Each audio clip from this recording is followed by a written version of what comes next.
It's 8:30. Saturday Night Theatre. The Riverside Villas Murder by Kingsley Amis. Dramatised for radio by Frederick Badlam. With Ian Sharrock as Peter Furneaux, Stephen Thorne as Captain Furneaux, and Peter Jeffrey as Colonel Manson. The play begins on a summer evening in 1936. The Riverside Villas Murder. Hello there, Peter. Good evening, Mr. Langdon. He's nice, Mr. Langdon. Golly, funny. Terrific imitations of Sidney Howard and C.H. Middleton, he does. I think I'll fly them from here. Not too near the river, near enough to number 22 Riverside Villas. Mr. Hodgson, a private investigator. Dad says inquiry agent. Also ex-copper. I wind up the plane. Aeroplane, sorry. Have a look at garden. Deck chair, book on it. Must be Daphne. Coming back by the look of things. Daphne Hodgson. What does school's code of dishonour say? Find one, and keep on at her until she lets you take her out. But don't touch her until you've got her on her own. Right, aeroplane wound up. Send it on a recce. Troop concentration, movement of supplies and ammo. 1, 2, 3, off you go! She's climbing. Turning now. Go on. Curve down. Curve down. Hell. Shot up and there over the hedge of number 22. Blast. Here comes Daphne to the deck chair, wearing those trousers. So don't look there. Have to ask her. Hello, Daphne. Can I fetch my aeroplane? Your what? Aeroplane. It's over there in the flowers. Oh, that model plane. Yes. Can I fetch it? Why not? Thanks. It's a Moraine Sonia. Oh. It's no stop, is it? No, it's okay. It'd have to go full speed into a brick wall to do much for itself. It's very light, you see. Oh. Is it?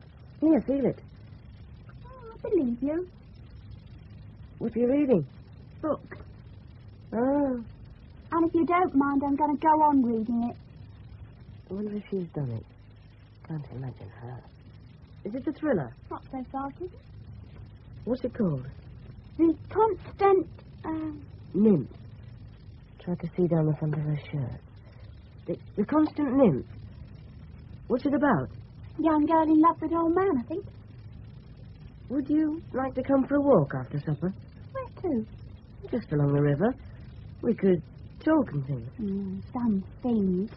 When's your voice going to break? It started to already, and a lot else is all there in working order. I don't know what you're talking about. I bet. What about this walk? What walk? I told you. All right. I'll try again, though. I don't give up easily. No.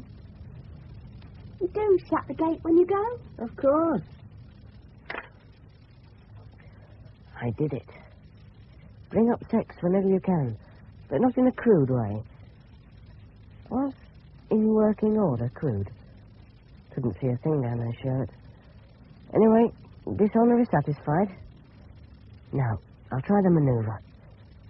Send the Moraine Sonia up, then catapult the Skyhawk glider to intercept it like an aerial torpedo. Right. Wind up the plane. Aeroplane, sorry. There. 1, 2, 3. Off you go! Glider at the ready. Here she comes. Take aim. Fire! No, too far in front. Would have given the pilot a nasty shock, though, I bet. Where are they? Near number 19. Pick them up and try again.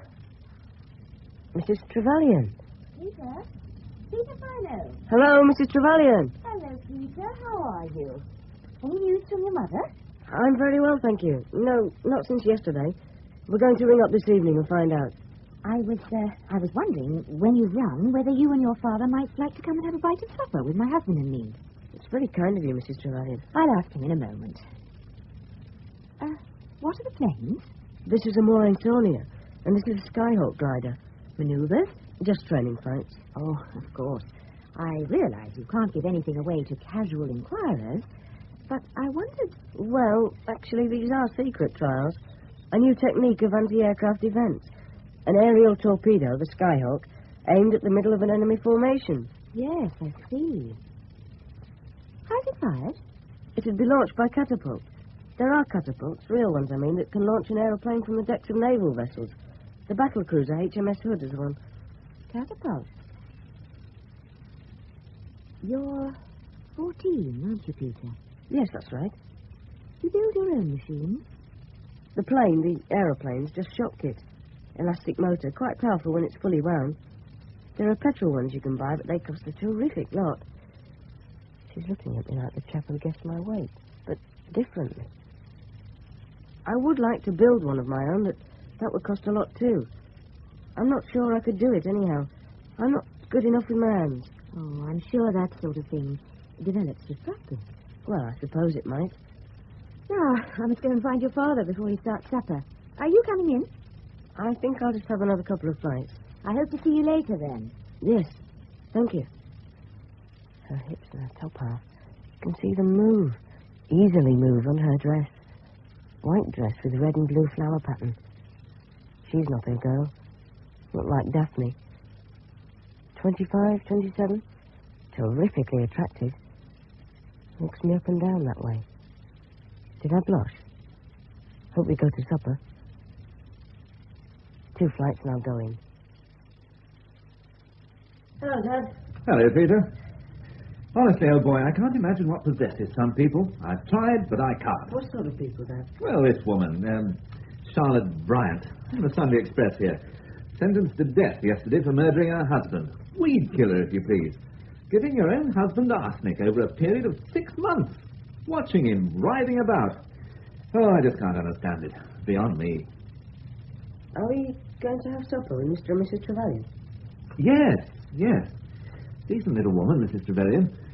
I can't say I altogether take to him, Don or Ron or whatever he's called. Bit of a go-getter, if you ask me. He's a solicitor, isn't he, Dad? Yeah, something of the sort. I say, old boy, will you put the top back on that bottle for me? Yes, thanks. This is when I miss your mother. She's my right arm, all right. I don't know, Dad. You do a lot of things with it. Well, since I've suffered it since 1918, 18 years now, I ought to be used to it. I am, I suppose, on the whole. Except for not being able to wield a tennis racket. That still cuts. It's a tennis club's flannel dance next Saturday, isn't it? So it is, yes, your first flannel dance. Now, this chap they hanged the other week, Buck Ruxton. Dad, are we going to ring up Mum? Ah, yes. You go and ask for the number, would you? I'll come and speak when they put you through. Righto, Dad. The number's on the pad.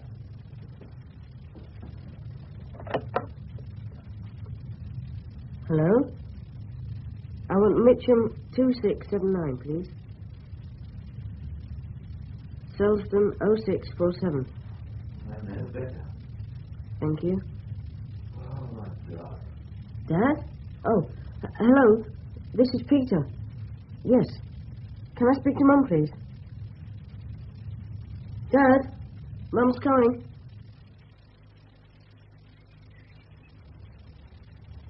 Here we are. Acting Chief Constable Colonel Manton, DSO-MC. Level 30 sharp. Good morning. Good morning. Colonel Manton was expecting me. Detective Constable Barrett? Oh, yes. Oh, do come in, Mr. Barrett. Ah, thank you.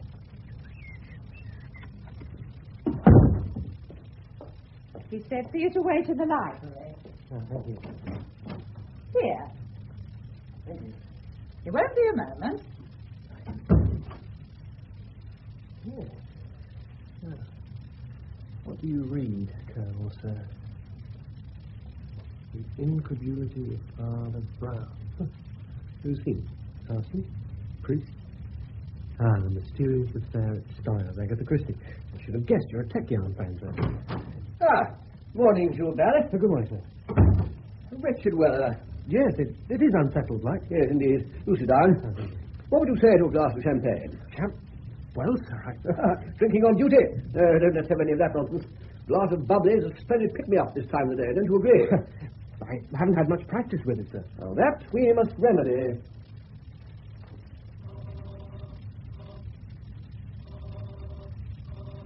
There we are. Charlie. Charlie, sir? I do beg your pardon. Charlie is service language for the letter C, which is dash dot in the Morse code, and in this case stands for champagne. Mrs. Ellington, who let you in, and I have worked out quite a useful system. It saves time for both of us, and it means I only have to see her once on each occasion instead of twice, which is an advantage because I don't like her much.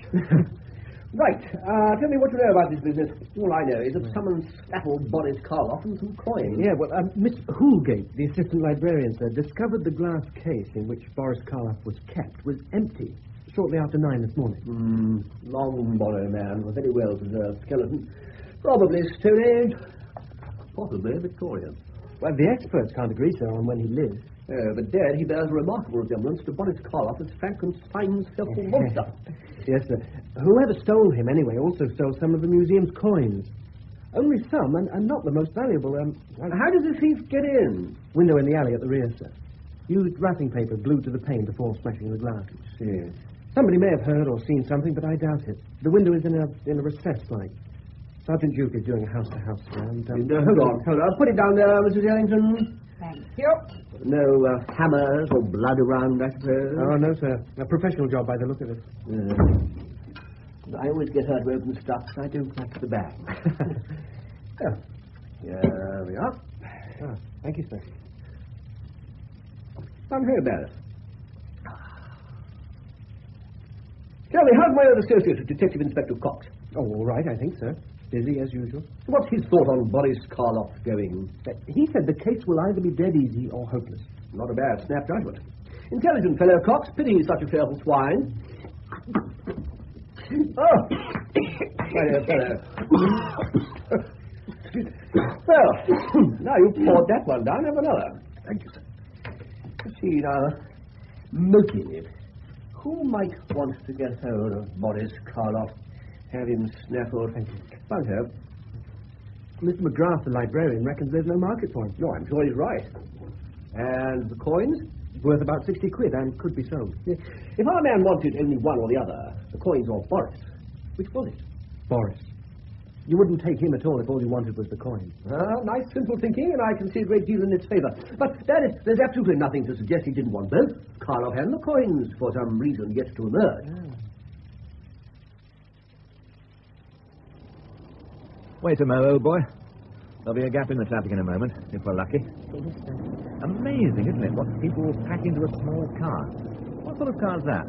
Standard 9 there. I suppose they've been to Eastbourne or Brighton for the day, lucky blighters.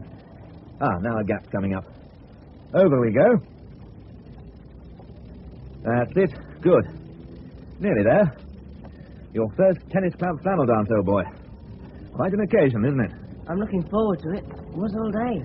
There'll be sandwiches and bridge rolls and things if you start feeling peckish. I do wish your mother could get back. I'm afraid I'm not much of a hand at anything more complicated than eggs and bacon. This is it. Here we are. We turn up here. Look out! Silly devil. He was too damn near. He stopped. They must be going to the dance. Yeah, must be. Who is it? I might have known. Ill-bred little squirt. Who is he, Dad? He is Christopher Inman, Esquire. And that's his lady wife. Absolute rabbit at tennis, he is. Can't play for toffee. He's very small. Young looking. Well, he's old enough to know better. Right, come along. In we go.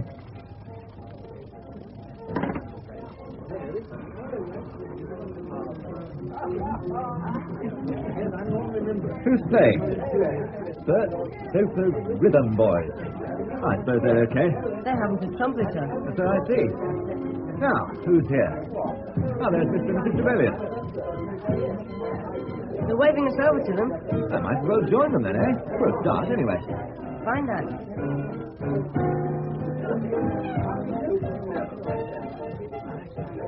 Good evening, Mrs. Trevelyan. Trevelyan? Good evening. Young Peter's here for his first flannel dance. I hope you enjoy it, Peter.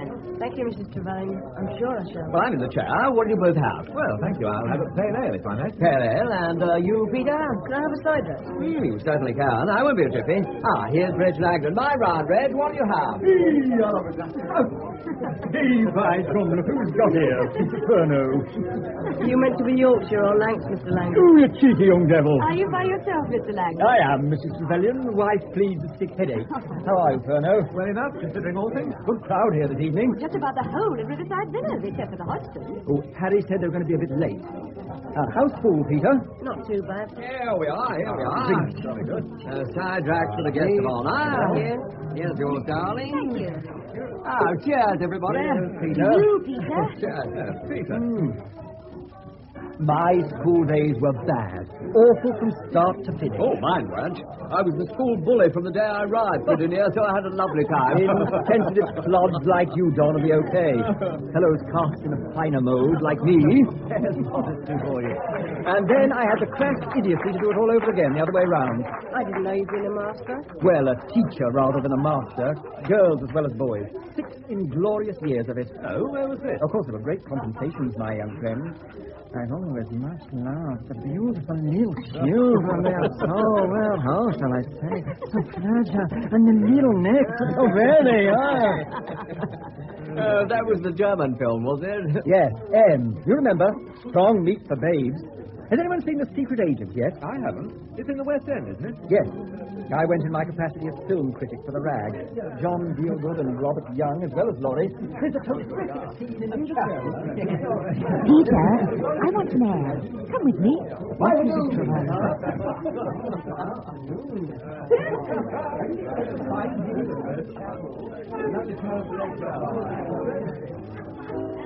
Thank you, Peter. We'll go back in a minute, only I thought you were finding it just a bit boring. No. Well, yes, a bit. I imagine you'll be keeping a pretty close eye on the local girlhood tonight. That is the sort of the idea, of course. But I haven't had much practice yet, and there's the age problem. Oh, there's always an age problem, however old you are, Peter. Have you any particular fancies? I was thinking of Daphne Hodgson, but she's not here yet. Oh, I know. She's a nice-looking girl. I think so, but she's a bit, heavy-going. Oh, what do you mean? Dull? No, not really. More high and mighty, supercilious. Oh, so you get the impression she doesn't like you much. That's it exactly. Not dislike, just doesn't much like. How many times have you met and talked to her? About a dozen. Average length of conversation? I don't know, 5, 6 minutes. Then she doesn't not like you, that's for certain. Some of the time she couldn't have got out of it. Oh, yes she could, believe me. How old is she? 15. Peter, growing up isn't any easier for girls than it is for boys. Daphne is just as unsure of herself as you are. But she hides it behind this sort of, so what? And don't know what you're talking about attitude. Who told you that? Who told me what? She's always saying to me, so what? And she doesn't know what I'm talking about. I guess. If she does it again, tell her politely you'll put it another way. A simpler way, if I can possibly manage to think of one by racking my brains. No. That's bad psychology with females. Keep that for your clever chums at school. Don't you agree? Good Lord. You're awfully... I don't know. It sounds silly, but you're awfully wise. That's very nice of you, but I'm not really. I just remember things. I think it's more than that. Oh, look. There's the Hodgsons arriving, and Daphne. Better late than never. Over you go and ask her for the first dance. Yes. What about you? Oh, don't worry about me. I'll see myself there.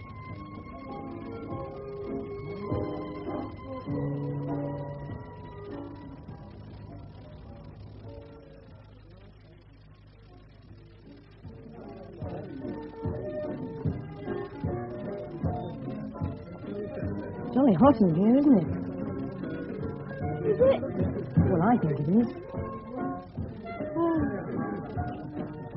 Oh, sorry. You just have to follow my lead, Daphne. There's nothing to it if you've got a natural sense of rhythm. I don't know what you're talking about. Let me put it another way. You must find the beat. What beat? What's the matter with you, you stuffy date? Nothing. Nothing at all. Oh.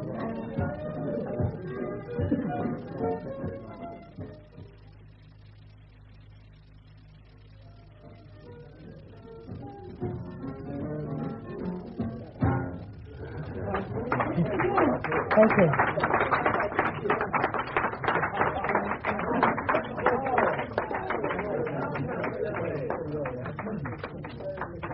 How'd it go, son? All right, I think, Mr. Hodgson. Yeah, well, I know. No need to tell me. I'm going to sit down. Well, nobody's stopping you. Oh, Stay and have a glass of ginger pop, Peter. It's very nice of you, Mr. Hodgson, but I better be getting back. Oh, where's your old man, then? Oh, I see. Over there with the Trevelyan. I say, Mr. Hodgson, What is it, son? you know a lot of people. Who's that gentleman in the dark suit to your right on the edge of the floor? Oh, him. Oh, he's a gent, all right. That's his nibs, Colonel Manton. Oh, imagine why he's here tonight. Why do you ask? I thought he was watching us dancing. Yeah, oh. You don't have nothing to do with him. Not you. Why not, Mr. Hodgson? Oh, I can't explain now, only he's a funny sort of coat. Well, I better be going. Thank you for the dance, Daphne. oh, all right. Bye, son. Colonel Manton. Homo, is he? Not like most. But he watches me all evening. Who's that at our table? Inman. Yes. Inman, who's a little squirt. What's he up to? Cut along, old chap. Best thing all round. Hello, Peter. I'm back, Dad. I shall cut along, old chap, in approximately 30 seconds. I have one thought to leave you with, Captain Turner. I ran into that bloke again the other day. What bloke? Oh, you know what bloke. The bloke who had the privilege of being a comrade in arms of yours in His Majesty's Royal Flying Corps during the latest hostilities. Not many of your comrades left, are there? All but a few went down in that troop ship, didn't they? Okay. Anyway, this bloke was positively remembered you, and he had some very interesting Clear things off, to- Chris. Clear off. And before I don't join- you start, Mr. Trevelyan, feeling that you're perfectly secure in your tasteful, semi-detached riverside residence. You better stop. There are Stop some it. items in your own situation that would not, as the saying goes, look well in the full light of day. So watch your step, and keep a very civil tongue in your head. And I mean that for all of you. You, Langdon, and you, Captain Furno, also. You need teaching a lesson. Oh, really? Do you think you're mad enough? Hurry, everybody. Come along, dear. Come on. Are you all right? Yes, thank you, my dear old boy. Oh, he's like some stupid kid. Poisonous little beast. What was he talking about? About a bloke? I couldn't understand it. He didn't know what he was saying himself. The fellow was completely pickled. Drunk. Now, let's forget it.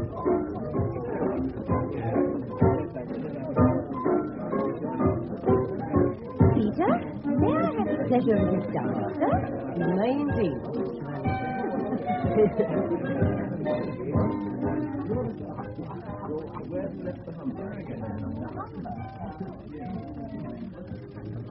No back to her dress. Her thumbs against my thumb. Close. Does it count with her? Is it like a nurse? No, nothing like a nurse. Dark suit there, Colonel Manton. Watching. This is little Angeline, isn't it? That's right. Not playing it very well, are they? No, they're pretty lousy. Which are the good bands, Peter? Well, all the ones you hear on the wireless are pretty good. Carol Gibbons and the Savoy Hotel Orpheans, Maurice Winnick, Charlie Coons from Cassani's Club, George Scott Wood and his Six Stringers. That's a lot of names to remember. You soon learn if you're really interested. That's true. You're a natural dancer, Peter. That was a funny business with Mr. Inman, wasn't it? He's a poisonous little swine, that's all. I can't understand why he should have gone out of his way to be so unpleasant like that. Causing trouble for the fun of it. There are people who like doing it, and he's one. Well, my father told me Mr. Trevelyan had been made a partner in his firm. He must be very pleased. Oh, we are, of course. Of course, it'll be a wrench in a way. A wrench? We'll be moving to North London as soon as we found a house. I see. North London. Oh, please, Peter. I'm not going to vanish off the face of the earth. You must come and see us there. Yes. Feels as if you are. Going to vanish? Well, we're not. You'll see. Now, let's concentrate on your dancing. You're good, all right, but you ought to open up a bit. Variations. Oh, right.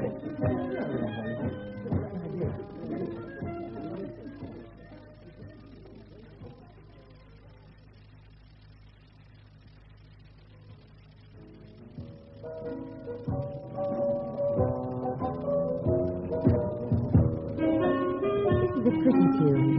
These foolish things. I know. The telephone that rings, but who's to answer? Oh, how the ghosts of the king. That's very well put for this sort of song. I wonder if anybody special wrote it.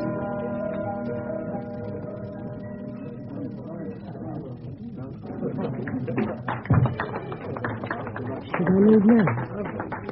She doesn't. She's still closed.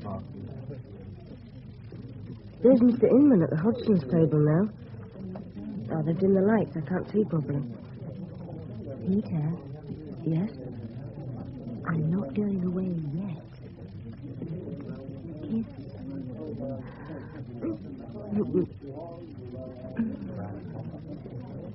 Not yet.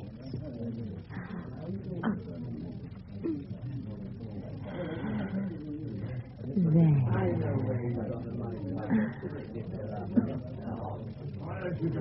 Look, Mr. Hodgson and Mr. Inman. Hodgson's going to hit him. It stopped him on the chin. Oh, Sir Christopher Inman's right.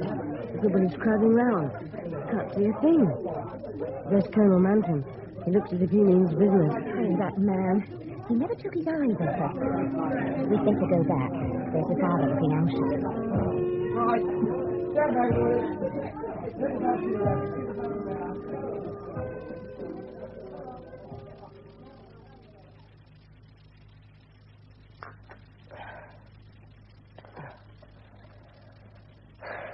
I wish Mum would come back soon.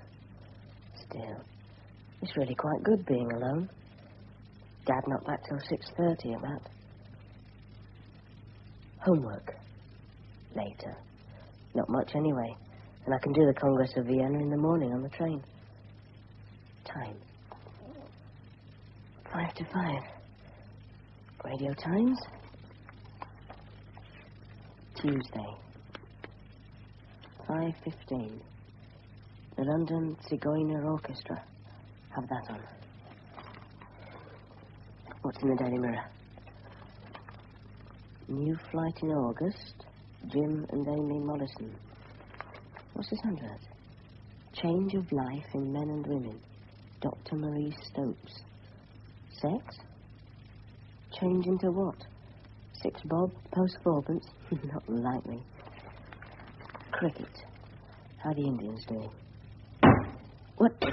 French windows. There's a bloke there. Is he drunk? Just a jet. I'll open the windows. Fallen in the river. Soaking wet. Come in. Can I help? Mr. Inman. Oh, hit me. Sit down. His head. Wounded. I'll get help, Mr. Inman. Get Mrs. Trevelyan. Mrs. Trevelyan! Mrs. Trevelyan! What is it? There's an accident. A man's been hurt. He's inside. I'll come straight away. Go back to him. Had to put a cushion over his head. Mr. Inman, can you hear me? Oh. Hello. Funny. Mr. Inman, there's help on the way. We'll get a doctor. Oh. Heard something. It turned round. Hit me in the head. I fell down. I had to tell him. You wouldn't have liked it. It was important. I had to be honest. A man has the right to know. Don't talk. You shouldn't try. You're the Furno boy, aren't you? Yes, Peter Furno. You tell you... It's Chris Inman. How did it happen, Chris? Oh! Peter, go to the telephone and tell them it's an emergency call and they're to send an ambulance as soon as possible. Don't try to talk, Chris. Oh, Italy. Oh, I had to Important. Karen? Oh.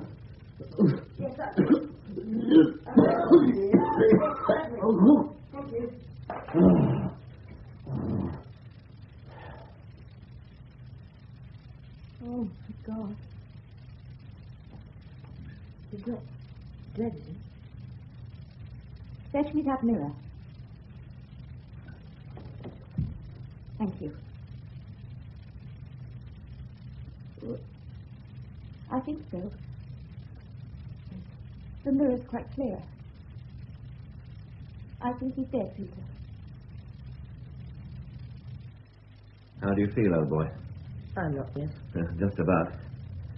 Oh, I ran every yard from the office. Jack Lovelock couldn't have done it faster.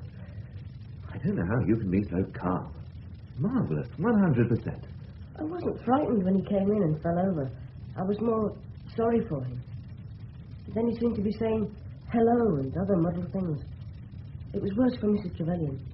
He died as she held his head. Yes. The police inspector said he doesn't think it was an accident. Somebody probably thumped him with a sharp instrument and then shoved him in the river. The doctor's surprised he managed to get out and get up here. I know, Mrs. Trevelyan. Thank you, Peter. Yes. The police have phoned Mr. Trevelyan and your doctor.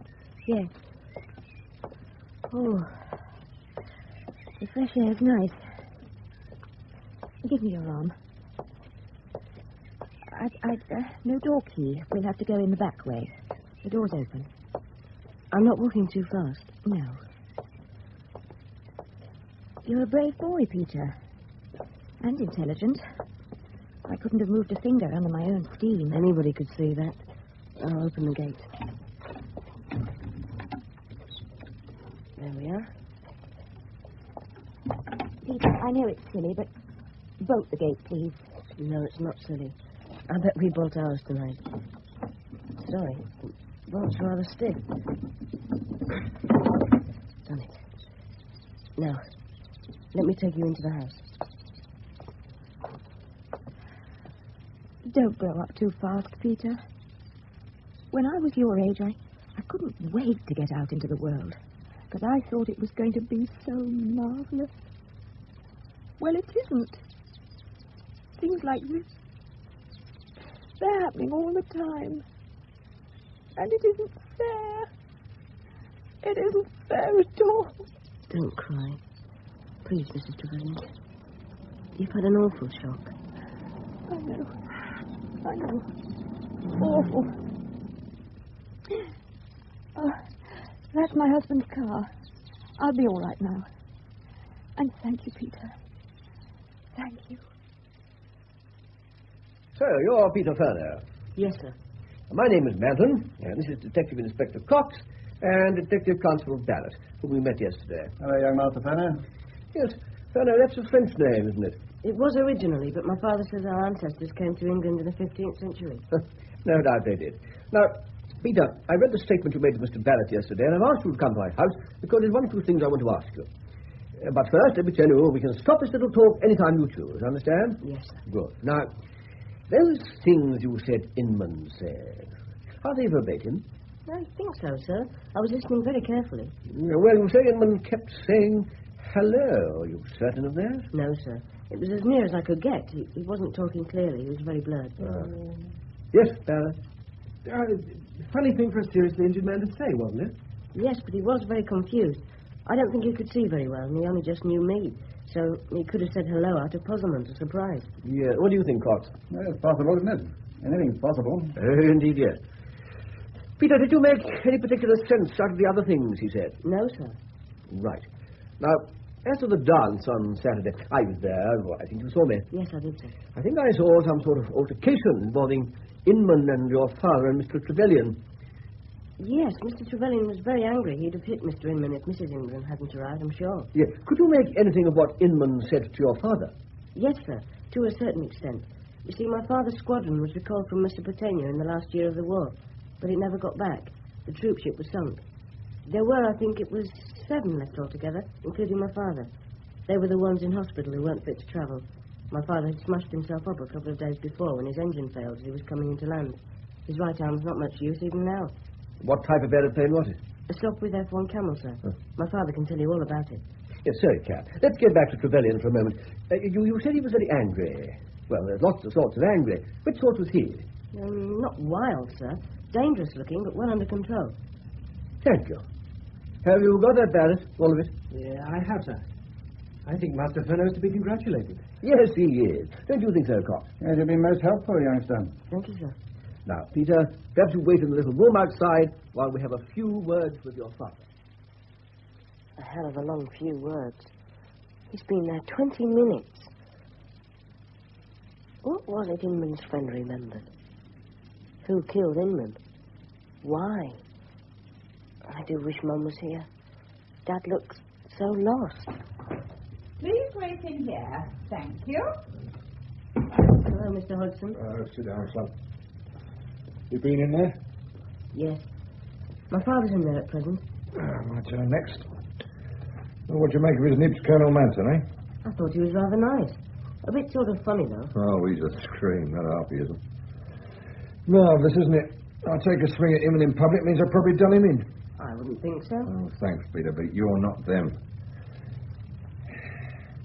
Is your mother back yet? No, she can't leave. My aunt hasn't had the baby yet. It's late or something. Are you here, are you, Hudson? Yep. Does his nibs want me in now? In a moment, Mr. Hudson. You were a long time with Colonel Manton, Dad? The blighter's raving mad. Question after damn silly question. What sort of questions? Now, what sort of a man Christopher Inman was? Had he got any enemies? I said he must have had at least one, which didn't go down at all well, let it be said. Had I noticed any suspicious characters hanging about the place? Could Furneaux have managed it in the time? There and back, Colonel. That we must establish, Barrett. It wouldn't have been easy for him with that arm. No, Cox, not easy. Anyway, he did come very clean about the crash. That is, the non-crash. Well, he knew we could probably turn up the hospital records. Too probably. Or find that bloke of Inman's. Right, let's have our private inquiry agent in, shall we? Yeah, yes, sir. Mr. Hodgson, will you come in now, please? Yep. Oh, better than the station, this room. Come in, Hodgson. Mr. Hudson. Oh, good. I'm glad I have the name right. I'd be grateful if you'd tell me where you were between 4:30 and 5 yesterday afternoon. I was out Putney way, Upper Richmond Road. What were you doing there? I was on a case. At least I thought I was. Explain. Well, somebody rang me up, gave his name as Evans, and asked me to go to number 2 Hazel Drive, Putney. Wouldn't say why on the phone, which is not unusual in my business. He told me it was about 5 minutes' walk from Putney High Street, going west along the Upper Richmond Road on the north side. When I got there, no Hazel Drive, where he said. Did you ask anybody? Isn't it on the street plan? Well, I asked a woman, and she was sure there wasn't such a place. No, it's not on the street plan, but there are new streets around there, and streets with names like Hazel Drive. Hazel Well, for instance. Anyway, I walked along the Upper Richmond to Rocks Lane, but no Hazel Drive. So I headed back to the office, fast as I could go. But it was all right when I got there, so I came home. That's it. Times? Well, left the office at 3:30 or so. Got to where Hazel Drive wasn't, say 4:20. Gave up looking like after 15 minutes. Back to the office 5:30, just about 2 hours. What about the woman you asked? Description? Well, I didn't notice. I was too head up, see? Head up about what? Well, being distinct like mad. No, I didn't care for Evan's voice first off, all deep and all, like he was forcing it. Now, the way I seen it, some sort of got me out the way so he could have a go at my office. Well, I got no cash to speak of, but lots of files, confidential. When I got back to open, I find everything's all right and I shrug it off. Till I get home and find Chris Inman's been done in, and when. So I see where that puts me from your point of view. So you work alone? No, son. I've got 10 assistants sitting around the place. Which means there were no witnesses to the phone call. Somebody may have seen me leaving the building, that's all. Now, Evans was fixing me up with no alibi for what happened to Chris Inman. I won't keep you much longer, Hodgson. I'd just like to know the details of the altercation you had with Inman last Saturday. Okay.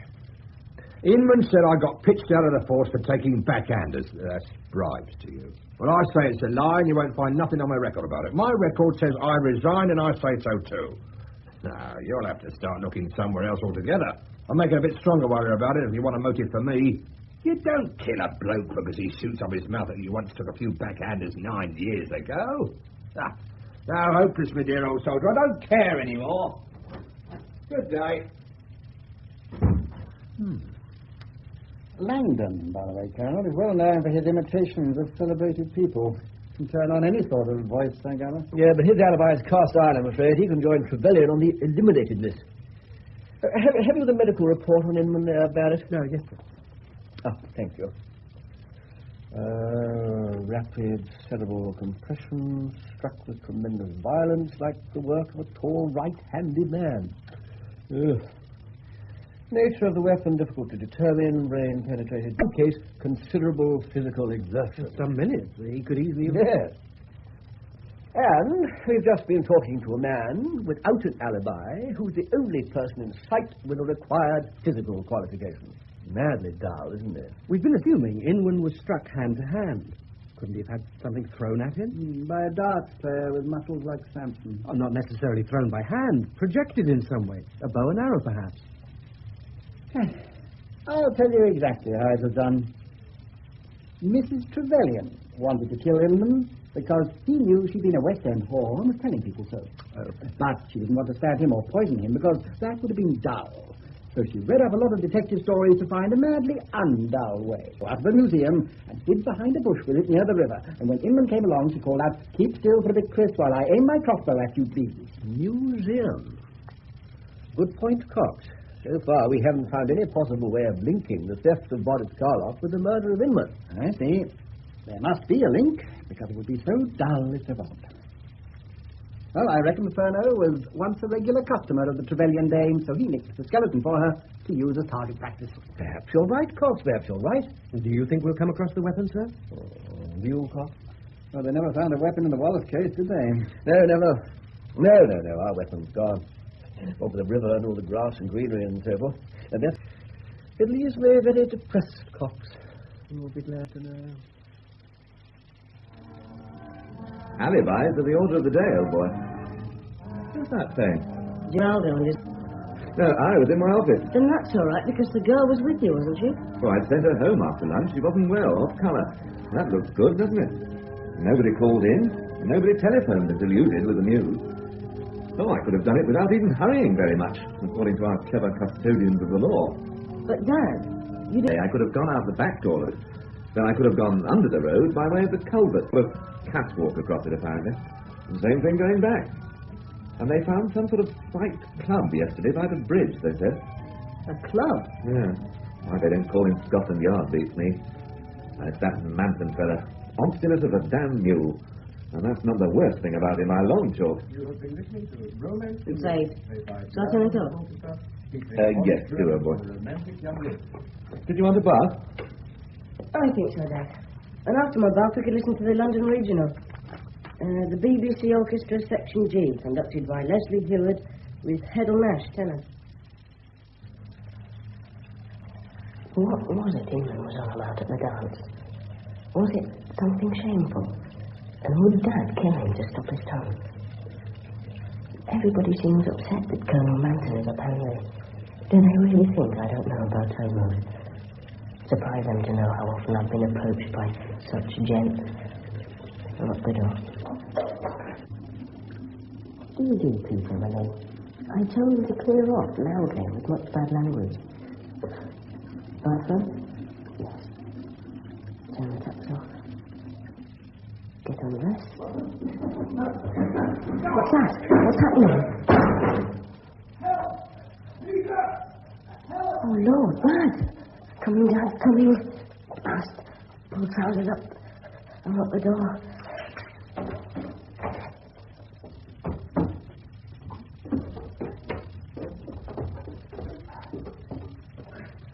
What's happened? Are you hurt?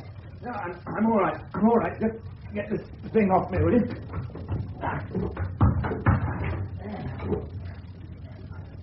You're bleeding. Well, give me a hand up. Oh, he cut me, did he? Yes, your head. Who was it then? Who did it? Why, I heard a knock on the front door, so I went and opened it, and he just jumped at me. Hit me with a sort of club, and I went over, and he turned the whole stand over on top of me. Oh, yeah, I say, I'll be damned. Look, he left the weapon behind. It's a club with a nail through it. He could have killed you with it, Dad. This club thing here, Mr. Furneaux, you've never seen it before. No, Inspector Cox, I've never seen it before, but I can guess what it is. It's a replica of the thing used to kill poor Inman. Yeah, so you were attacked with this weapon, went over, and the attacker pulled the hall stand on top of you. Can you give me a description? Well, I didn't have the hall light on, and the light outside wasn't good. Was taller than me, young, all right, and pretty strong, powerful. He had something round his face. Oh, and he was wearing a dark hat and a raincoat, light-coloured. That's all I remember. Now, did he say anything at any stage? No, he swore at me as he went for me. I won't say what he said in front of the boy. And when he was looking down at me, he said something like, don't think you've got away with it. You're no better than Inman. I'll get you. What sort of voice? Do you remember? As if he had a cold. Peculiar. I know. Like an actor's when he wants to make sure everybody can hear when he's talking quietly in the play. And there was complete, absolute hatred in his voice. Yes, come in. Ah, Sergeant Duke, any luck? Not a thing, sir. The civilians on that side heard a bump, but thought nothing of it. The other side were out. Nothing along the rest of the row. What about the Langdons at number 11? Heard nothing, saw nothing, sir. All right, thank you, Duke. I'll be outside, sir. All right. So, our tall, powerful young man vanished into thin air. Now, Sonny Jim, you opened the front door. It's still daylight, and you saw nothing. He would have had plenty of time to disappear, Mr. Cox. How long? Give it a go. Oh, from when I came running down the stairs to when I opened the door, after I helped Dad, picked up the weapon, at least 30 seconds. But he'd have to have run, wouldn't he, to get out of sight in 30 seconds? And you think somebody in the riverside houses would have heard or seen a big bloke in a long mat belting down the pavement, wouldn't you? It was just bad luck they didn't, Mr. Cox. Like the whole attack, my lad. Bad luck. Anyway, I'll give you police protection, Mr. Furneaux, just to be on the safe side. Hello, Peter. How nice of you to come. Hello, Mrs. Trevelyan. How nice of you to ask me. Do come in. What an awful day. Saturday and it does nothing but rain. What an awful summer we're having. Now, give me your coat. Thank you. It's not very wet. Well, you didn't have far to come, but in this weather. Oh, I'm so glad your mother's back, for your father's sake, as much as yours. Yes, I'm glad too. I'm afraid the house is in a bit of a mess. We're decorating. Are you absolutely starving for your tea? Good Lord, no, I'm not at all hungry. Good. Because I thought before we settle down, I could show you what we've been doing in the decoration line. Upstairs first. I feel rather pleased with our efforts. I'll take a jiff. Is Mr. Trevelyan working? No. He's away until sometime tomorrow. Women always insist on showing visitors around, as you probably noticed. Here we are. What do you think of this bedroom, for instance? Close the door. Yes, it looks very nice. It's not really very nice. But you are. I thought it would be silly to waste time. Yes? What? No. No, you're not to do anything. I'll do everything. And you're to let me do everything.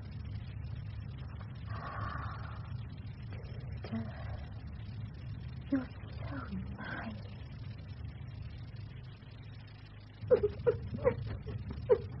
Please, don't cry. Please. Tell me what's the matter.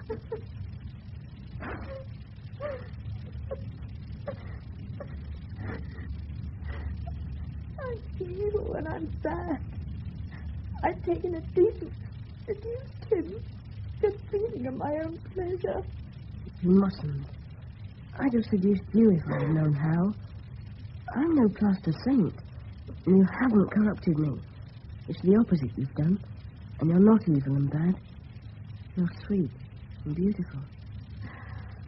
Thank you, Peter. Oh, Peter.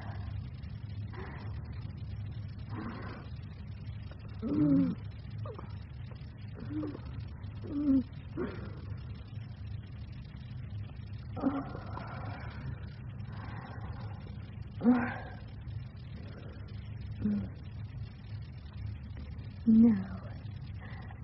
Would you like your tea? Good Lord. I'm hungry. Yes, please. Well, you stay where you are. Everything's done except make the tea. I'll go and bring it up here. It'll be cozy, won't it? You like being, well, sort of in charge, don't you? This is scrumptious cake. I made it myself.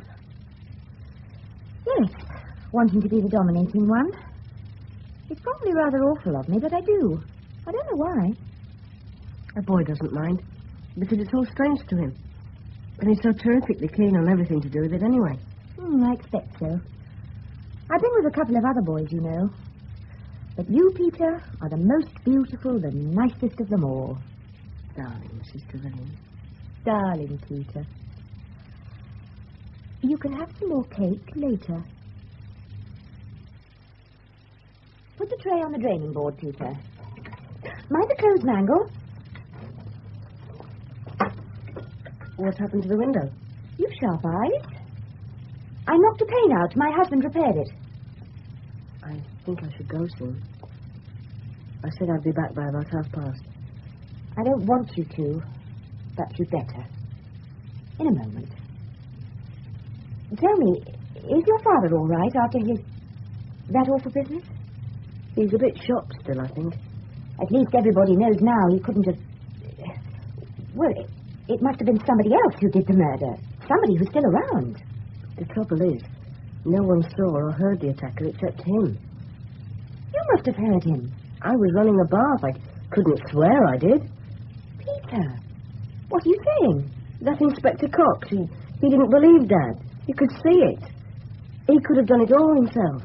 That's insane. Why should he pretend he was attacked? Why? To make people think it was an armed assault by the same man who killed Inman. So whoever that man is, it couldn't be Dad, as you said. Oh, God. But there's a policeman outside your house on guard at this very moment. He stays there when my father isn't there. I think he's watching for something else, not just guarding. Something else? What else, for heaven's sake? I don't know. I wish I did.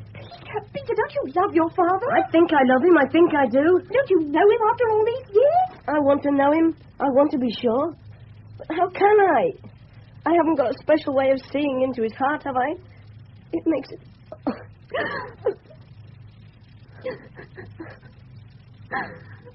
Don't go.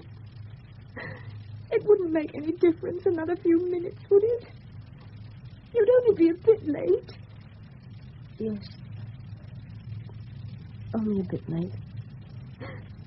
Shall we risk it? Yes. Yes. Good afternoon, Peter. Good afternoon, Colonel Manton. Come and sit down. I won't apologize for bringing you round here on a Sunday. My mother was very impressed by the car and the chauffeur, sir. Was she? Because I intend to give you a whopping tea, and anyway, it's still raining cats and dogs. Like yesterday, sir. Raining hard. Yes, boring for you at your age, I'm sure. No, sir. I wasn't bored. I found things to do. Did you now? Well, tea. But before tea, I want to ask you some questions about the Thursday evening attack on your father. Sir, to what degree do you suspect my father of being mixed up in all this? Because I'm not going to help incriminate him. Let me assure you unequivocally that for more than one reason we're quite certain your father had no hand in the death of the late Inman. Does that satisfy you? Thank you, sir. Yes. Good. Right, back to the attack on Thursday then. How easy would it be to upset that whole stand? Not very easy. It's got a sort of gutter at the bottom for umbrellas to drip into. Made of metal. It gives the stand a low centre of gravity. Yes, but for instance, you could upset it? Yes, sir. But it might take me a few seconds. Yes. And when you arrived in the hall, did you smell anything? Smell? No, sir. I didn't notice any smell. Now, I want to ask you some more general questions about married couples. In the nature of the things, you can't yourself be married, but you are that ideal combination, an uninformed observer who is also shrewd. Now, let's take the Hodgsons first. Would you say they get on well together? I should say they get on pretty well. I think she thinks he's vulgar and he thinks she's stuck up, but I reckon they're pretty fond of each other. Thank you. And Mr. and Mrs. Trevelyan... Oh, the books on that shelf are in total disorder. Excuse me. Yeah, the Trevelyan's. What about them?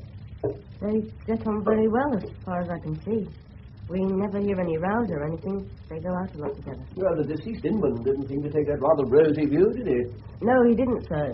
Not seem to. I've thought a bit about that since. I think he was just trying to be nasty without necessarily having anything to go on. Because they seemed happy. It was wipe that grin off your face. That's more like it. Right, let's have the tea in, shall we? Yeah, well, it's possible. There's that Saturday's dance. One after the other. Like a ritual, you see? Yes, sir. And Inman was like a man that evening, going round and saying goodbye before setting off for a long journey. Well, it was that in a way. I mean, goodbye, and I'll give you something to remember me by. What about the Langdons? They seem to get on very well, sir. In a different way from the Trevelyan's, though. Different. How, Peter? They're more like, well, Mrs. Langdon sort of mothers him. And I get the impression he rather likes it. Ah. Now, that does set the mind to work. Tea. Do you happen to know if Mrs. Langdon has money of her own? I've never heard that, sir. It strikes me as pretty incredible. Does it? Why? Well, anyone with any money to speak of wouldn't be living in Riverside Villas. Now, we can't have that kind of talk from you, young man. You're thinking like a cynic. You'll have to earn the right to do that. It's quite easy to earn, but it does take time. In fact, time is all it takes. Stand still, Mrs. Ellington. Now, just you fall to, dear boy. Good Lord, sir, there's a terrific amount of it. If there's anything you wish for, which you do not see, kindly ask for it.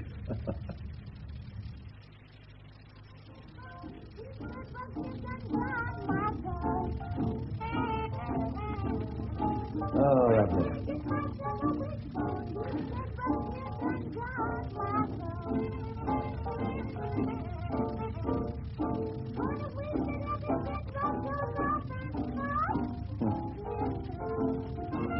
You like it? I'm not sure. Not very, sir. Well, don't let the form put you off. It's a simple 12-bar blues.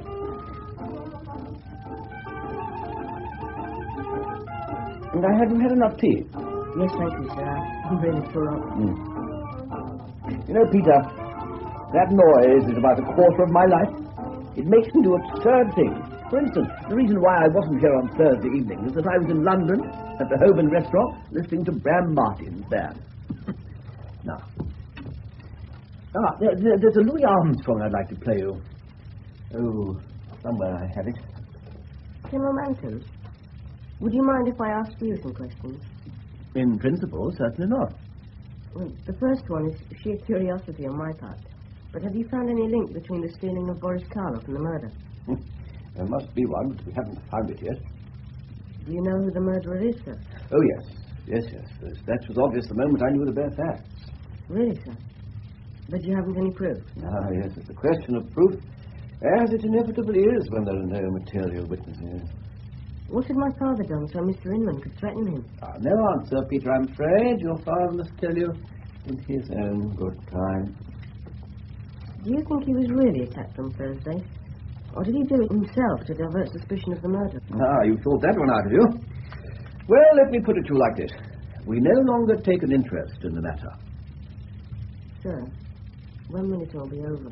Oh, in a few days, with luck, and possibly with your further assistance. Oh, and as a matter of interest, everything I've said to you this afternoon has had a purpose, and everything I've told you is true. Louis Armstrong. Quite true for what it's worth. Anyway, bear it in mind, eh? Yes, sir. I'm glad about my father, sir. I mean, I'm sure he had nothing to do with it. I was sure. But I'm glad you are. Good. Now, let's enjoy the music, shall we?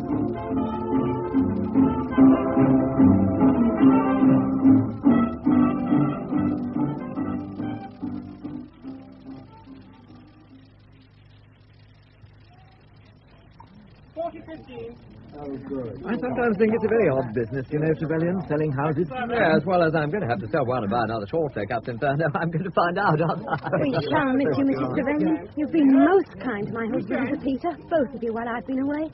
With all this wretchedness going on, this is the least we could do, Mrs. Furneaux. I don't like the idea of moving, and I know Don. Oh, no, it's Gabe, I'm afraid. Ah, there's the old boy. Played his game, I see. Have a good game, Peter. Are you coming to join us, Peter? Oh, in a moment, Mum. I'll have a wash first. All right. Don't be too long. Oh, good one, good one. Up, 30. Mrs. Trevelyan. Haven't seen her since... Can I sit there? You first, too. I bet I blush. Let's say I'm hot from playing. Now the Langdons have arrived. How do you do? Better go and have a wash. I'll start to look a bit balmy, just glued to... What's this? Inspector Cox and a policeman in uniform. And that Mr. Barrett coming up the path. They look as if they're going to arrest him. Hello, what have we got here? Walter David Furneaux, I arrest you for the murder of Christopher Inman. I caution you that anything you say may be taken down. Colonel Malcolm said it wasn't him. But you are not obliged to say anything at the moment.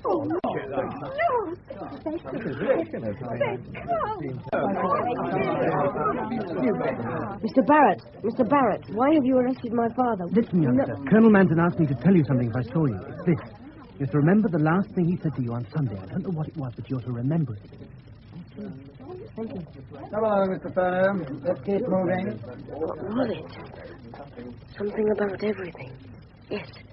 Everything I've said to you this afternoon has had a purpose. And everything I've told you is true. It's all right, Mummy. It's all right. Don't cry. Dad's done nothing. Well, of course it hasn't. It's all bloody ridiculous. Now, look, let's give you a lift home. Thank you, Mr. Trevelyan. It'll be all right, Mum. Dear. Come on, we'll get you.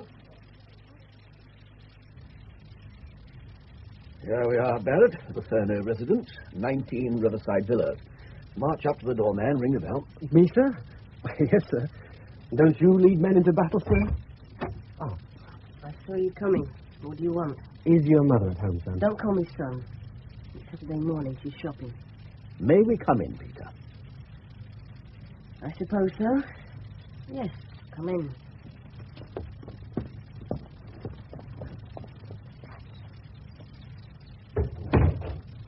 You'd better come into the sitting room, but it's untidy. We haven't felt like tidying up very much. It looks all okay to me. How's my father? Your father's being looked after, don't worry. How can we not worry? Colonel Manton, you told me that you knew he didn't do it. I also told you that I spoke the truth to you last Sunday afternoon. But according to the paper, you have fresh evidence. What sort of evidence? What does it mean? You'll have to trust me about that. Trust you? Sorry, Peter. You'll have to trust me about everything. I see. All right. What do you want, sir? Well, I said I might need your help again. I now do. Against my father? It's to establish a fact, and it won't tell against your father. Establish a fact? We think it possible that after being dealt the fatal blow, Inman fell or was pushed into the river near the bridge, floated downstream semi-conscious, until he was by the back garden gate of this house. But to prove it could have happened that way, we must try to repeat Inman's journey with an actual person. Whereas you're about the same weight and size as the dead man, you seem the ideal choice. And I haven't much choice, have I? Policemen are large persons. All right, why not? I just float down. There'll be a rope for you to cling on to, held by one of our blokes. I'll go and put my swimming costume. There's no danger involved, of course. Mind you, that water could be perishing cold.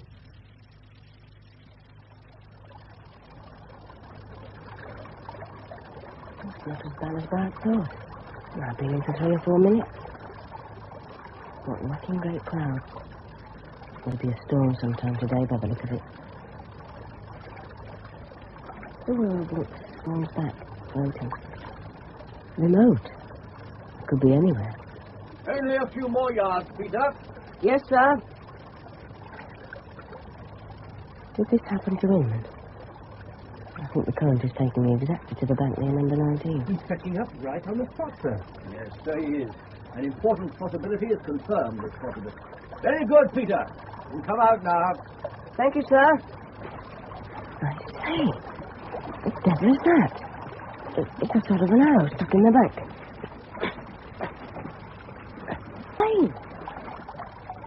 caught in the boat. Let me have it. You're shivering. Here's your towel. Run up to your house, old chap. Get the hot bath. I'll be in touch. I know. It's a fuselage without... Yes, I know. Now, cut along, and thank you. Yes, I'll go and have a hot bath. Painted word. No rudder or tailplane, no wings. Nasty blunt metal spike at the broad end, the business end. Truth. Were you expecting to find it? Not exactly where it was, but it's obviously going to be somewhere. It's going to be shot. Yeah. Vital evidence, my dear chap. They might have searched forever without finding it. Guard it with your life. Yes, sir. The water's not all that cold, you know. No, not all that cold. He looked at it as if he understood. He's a very bright lad, fellow.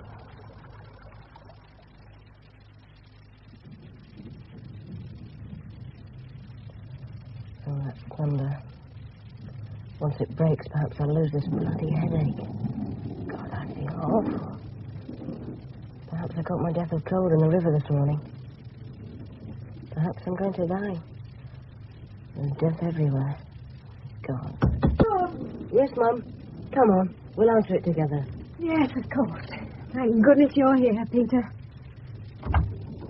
Hello. It's you, Mr. Boy. Will you come in, Mr. Hodgson? No need to. The wife and I were thinking. We thought it must be a bit depressing for you here on your own on a Saturday, so we thought you might care to step across to number 22 a bit later on. Like around 7, have a bite of food. Oh.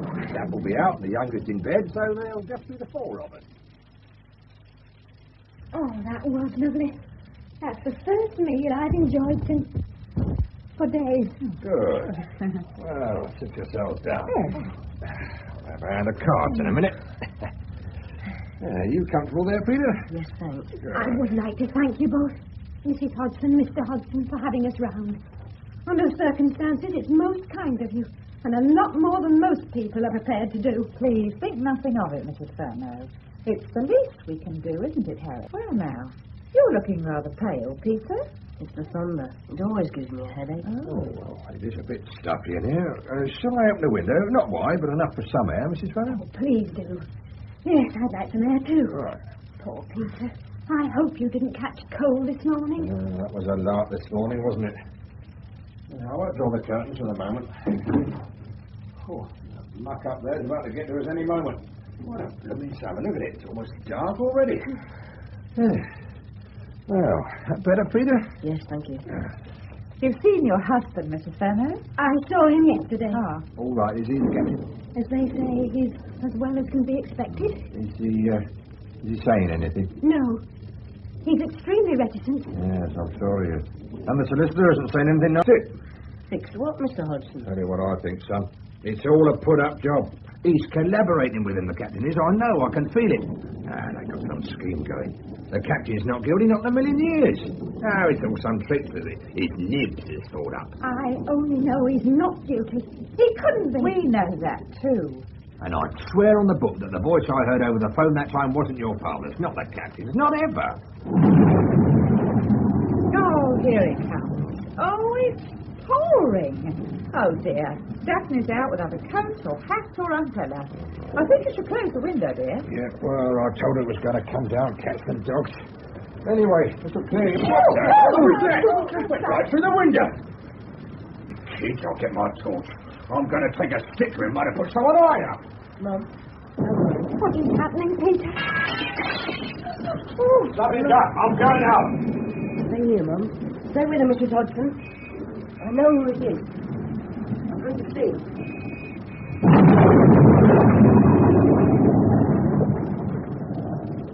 Split up into 2 groups. Hawkins and Brown to the bridge. Come on, you chaps. Follow me. This way. Crawling policeman. Dark and foully wet. Must get to the river. Hold! Oh, it's you, Sonny. P.C. Hawkins, that's me. What are you doing out all in this wet?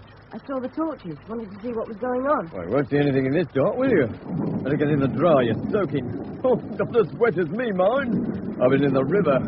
Come up suddenly at me, he did. Give me a fine old butt in the tummy. Oh, bit of luck. I got my torch on the bank. Are you there? Who's that? Hodgson here from number 22. I threw golf balls back through my seat in the window. Well, that's a joke, isn't it? Taking a swing of golf balls in all these? Get to the riverside. Then follow it along to the culvert. Here we are. Now, down to the culvert. No need to run. There's no hurry if I'm right. And if I'm wrong, it doesn't matter. I don't want to see another scary film or read another scary book for the rest of my life. Good. The police are not here anyway. This is it? Yes. Careful. Careful. Here's the catwalk. Try not to shake.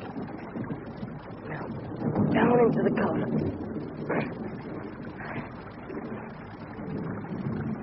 Anybody there? Don't knife. Stop it. Hold on. Don't. It's me. It's Peter.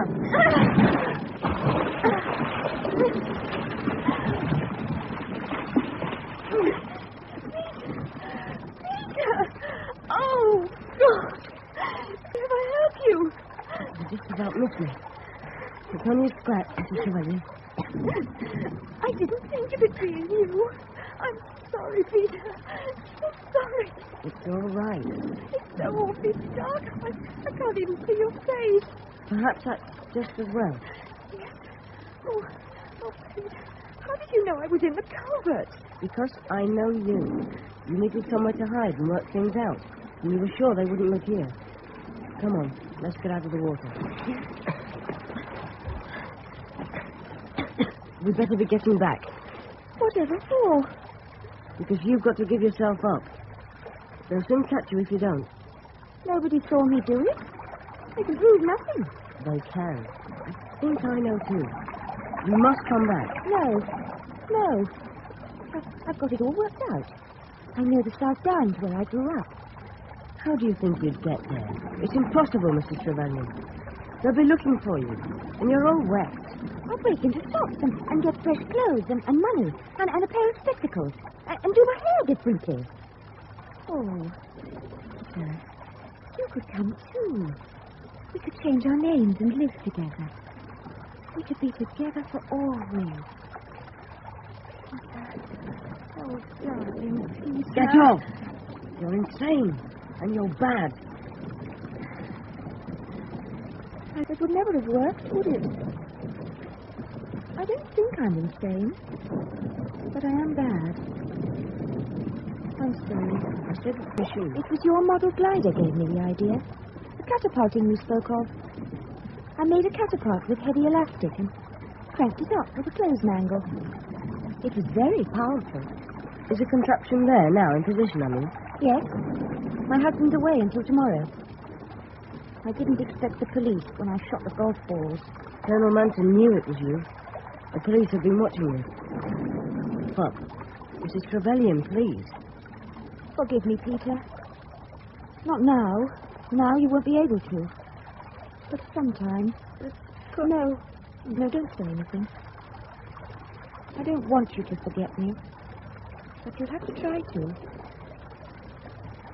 Anyway, all the women you meet for the rest of your life will be less bad than me. Goodbye, Peter. Mrs. Trevelyan. No, don't come near. I still have the knife. Goodbye, Peter. This is really the best way. Mrs. Trevelyan, please, don't. Where are you? It's so dark. Damn. Forgive me, Peter. God. Should have taken a knife. Mrs. Trevelyan. Better get back. Tell them. You'll never come back.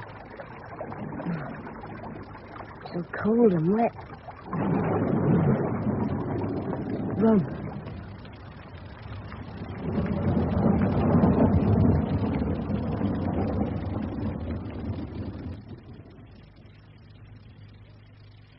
Well, now, you and some information to impart. Do sit yourself down. Thank you, Tim Marple. Yes.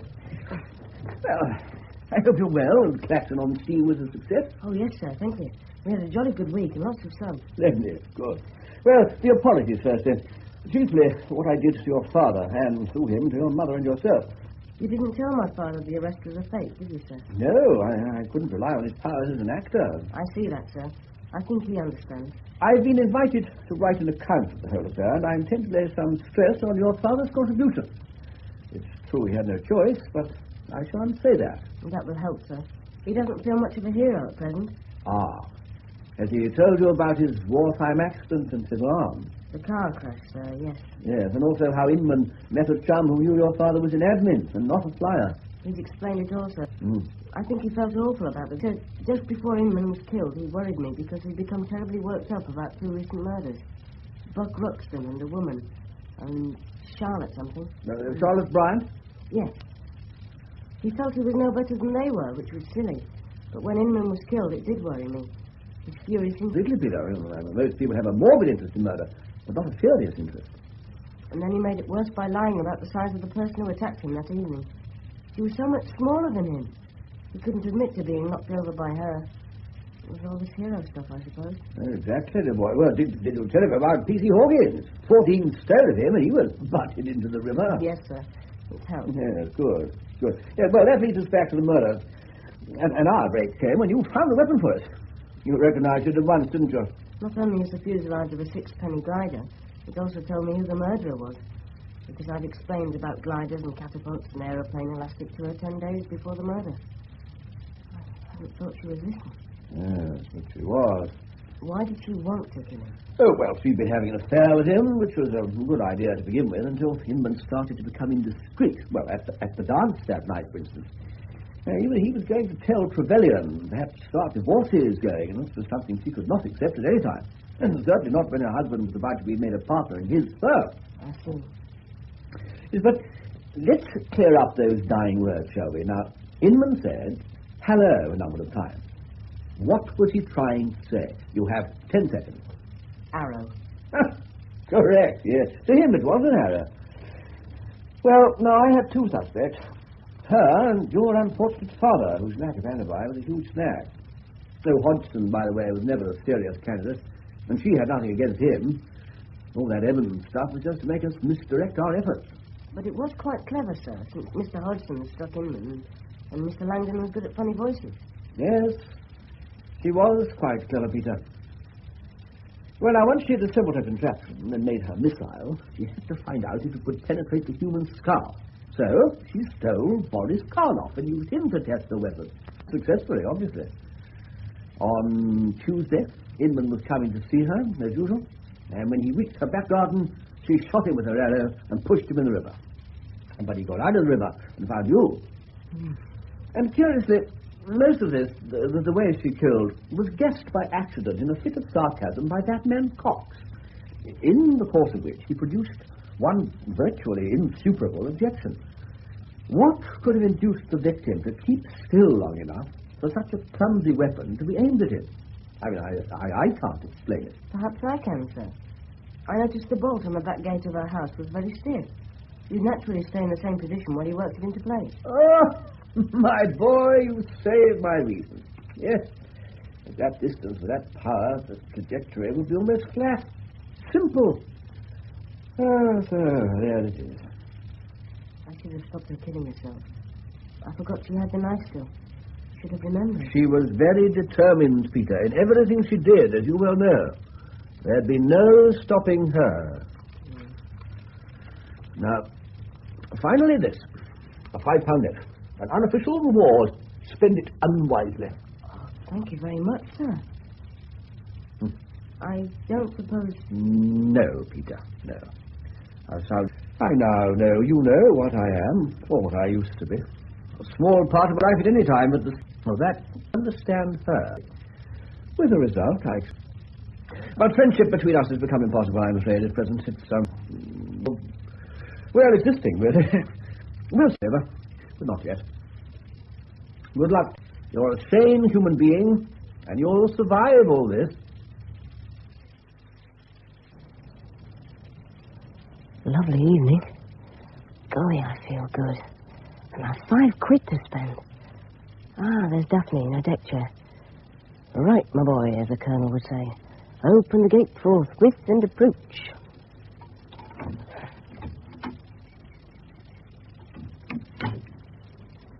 Hello, Daphne. Oh, hello. Put your book down, there's a good girl. Are you free this evening? Oh, dunno. Fine, that means you're free. I'll be over to fetch you about 7. You put on something nice and we'll go out somewhere. Oh, To hell with O, Daff. O or no O. I'm coming back at 7 and you'll be ready, okay? what if I'm not? Then I'll sit around until you are. It would be wasting time. You're a big man, aren't you?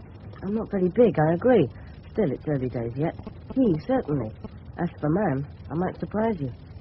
See you at 7. Oh, all right. That's a good girl.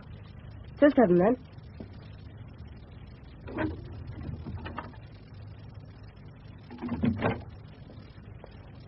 That started things anyway. Better go home and have a wash. How long ago was it? 3 weeks only. It all began 3 weeks ago, here at number 21, when she came to the gate at about this time of the evening. A for sale board there now. Listen. Telephone. That song. A telephone rings, but who's to answer? Oh, how the ghost of you clings.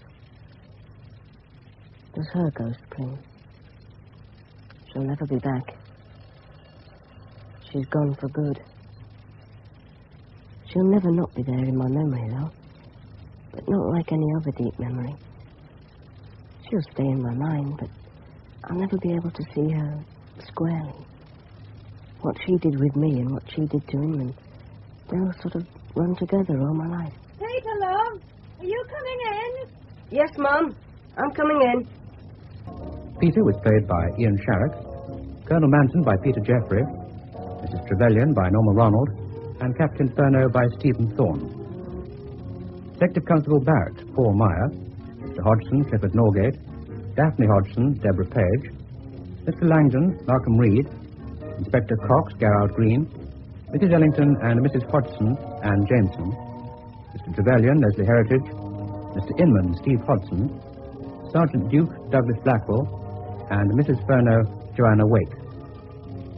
Bert Soper's rhythm boys were Bill McGuffey, piano, Tony Gilbert, violin, Henry Mackenzie, clarinet, and Bobby Orr, drums. The play was produced and directed by Harry Catlin.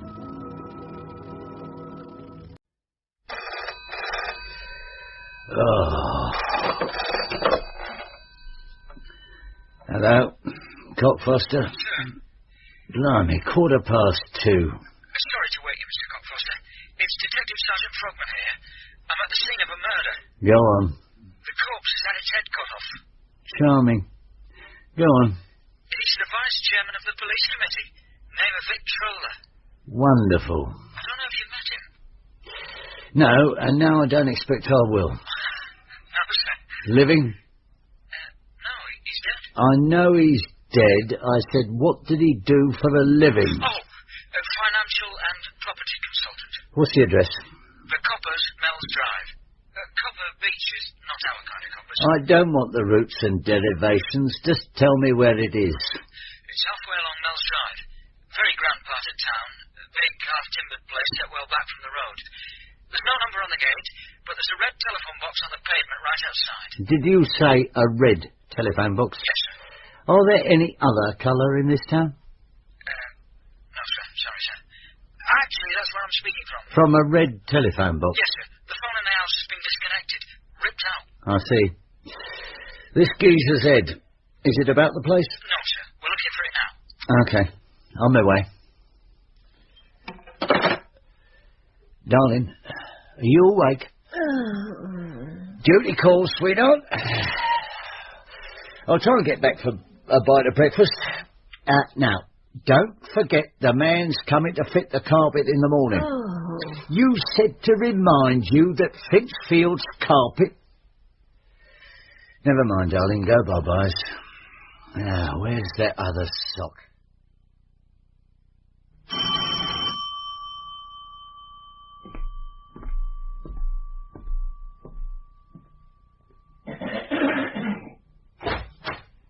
Good morning, sir. Morning. I'm Chief Inspector Cockfoster. Who are you? Oh, blimey. Wait a bit, Arthur Moe. Well, fancy meeting you here. Benjamin Dobell in person. Now, what's your part in these horrible doings? Nothing, Mr. Cockfoster. I'm Snow White. I was in bleeding bed one night. What are you doing in the frozen north? I'm trying to earn me living. An honest one. Butlin. Oh, no, I've heard it all. Where's the law? There's one named Frogman in the study with the body. 3 out the back, looking for the nut. Looked under your bed, have they? What? Which is the study? Oh, second on the left. I'll get that if it's okay with the Butlers' Union. Shove off and polish the nutcrackers. Yes, Mr. Cockfoster. Hello? What can I do for you? Dr. Lamb, police surgeon. Good. Come in. I'm also Mr. Victrola's personal physician. Well, that's handy. Wait a minute. It's Lamb, the leg breaker. Pardon? I was at the match on Saturday. I should really introduce myself.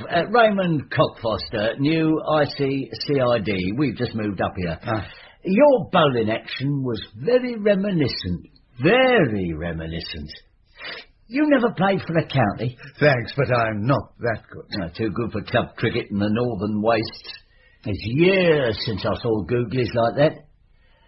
Howsoever, come and view the body. Oh, by the way, I'll be coming to see you with my prostate. This way, Doctor. And so, what do you make of it so far, Frogman? Well, obviously foul play. Full marks. The body's lying behind the desk. Well, as you see, so I take it he was sitting there when it happened. What happened? He could have been shot. Then whoever it was yanked off the head so we wouldn't find the bullet. How was the head taken off, Doc? It looks as if it's been sawn. Neat job? Well, effective. Any other offerings, Frogman? It is possible this isn't Mr. Victrola at all. The shoes are on the wrong feet. It's possible somebody dressed him in Mr. Victrola's clothes and in the heat of the moment slipped up on the shoes. Which seems a very silly mistake. Yes, sir. Well, Doctor, is it Victrola or ain't it? Can you tell in the absence of the loaf? I won't know until I've had a good look in the mortuary. But then you'll know for certain. Well, not absolutely. He's never had any chronic organic problems as far as I can remember. No operation scars. Fortunate man. Until now. Well, the fingerprints do. This place should be full of them. His office, his secretary's... Secretary's what? Office. You were going to say something else. Secretary's flat. Like that was it? Yes, it might have to be prints, but I much prefer teeth. Well, I can let you go now, Doc. We'll have him in the morgue in about an hour. Let me know what you find in the morning. I'll do my best. Oh, Doc. Yes? I must say, I admire your daring. Daring? What do you mean? Your cool audacity. What are you referring to? Cricket. What else? Your slow bowling. Yes, it takes true guts to toss up such lazy-looking deliveries. Of course, you impart a lethal spin. I do my best. The art of deception. Quite. I rejoice to see it. Thank you. On the cricket pitch. I beg your pardon? I'd have enjoyed batting against you. Oh, you were a batsman. You see before you a man who topped the metropolitan averages 1963 to 1968. Really? Well, perhaps we could have a session in the nets. I look forward to the contest with some relish, though my eyesight isn't what it was. Yes, well, good night, Inspector. Good night. Tell you what, Frogman, we'll set up shop in here. Right, sir. Where's his wife? In bed. She knows she's a widow? She got up and took a loo. And? She was very disturbed. I'll go and have a word. Where's her room? Straight up, turn left, along the corridor, door facing you. I'll nip up there now.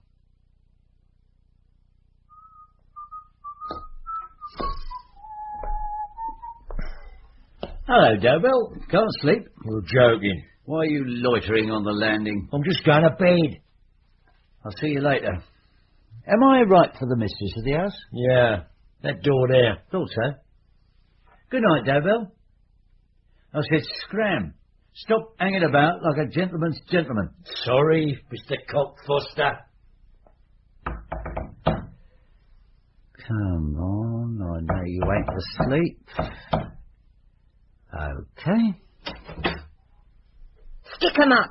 Oh, yeah? I said stick 'em up, cowboy. They're up, they're up. Close the door. Right. What do you mean, riding your horse into my bedroom? I'll take him out, shall I? No. Leave him there. Give him some hay and come over and sit on my bed. I like your style. Oh, that's fine. I like yours. You think we could be partners? Why not? Stick up a bank together? Not likely. Why not? No guts? I'm a policeman. I like your honesty. Oh, tell. And I like your horse. He's well bred, I will say that. So in reality you belong to me. In what sense? The entire police force belongs to me. They were left to me in my father's will. Also the patrol cars and police horses. My husband stole them, every one. No wonder you did him in. The Royal Air Force belongs to me too. All those fine aeroplanes, mine. Your husband stole them? The government. Thieving hyenas. Like to see my workshop? What, out of the back? It's 3 in the No, morning. no, in the next room, through there. Come on, I'll show you. Wait, you've got no clothes on. This is a nudist colony. Oh. Through here, please. There. Now, swear you won't steal anything. On my mother's deathbed. What are you, a carpenter? Cabinet maker. I was apprenticed to Chippendale. Cool. It was a mistake. How so? He stole my legs. Lovely tool. Get your thieving paws off, monsieur. Sorry. Bow saws, fret saws, panel saws, chainsaws, rip saws, axe saws, surgical saws. All beautifully cleaned and oiled. Of course. I was apprenticed to Hepplewhite. He stole you both fronts. You heard about that? One of these here saws could cut a man's head off. Easily. I've done it several times. Mind you don't lose yours. 1 inch enough to a wise man. I'll say night-night. Where are you going? To stable me horse. Come on, Dobbin. Night-night.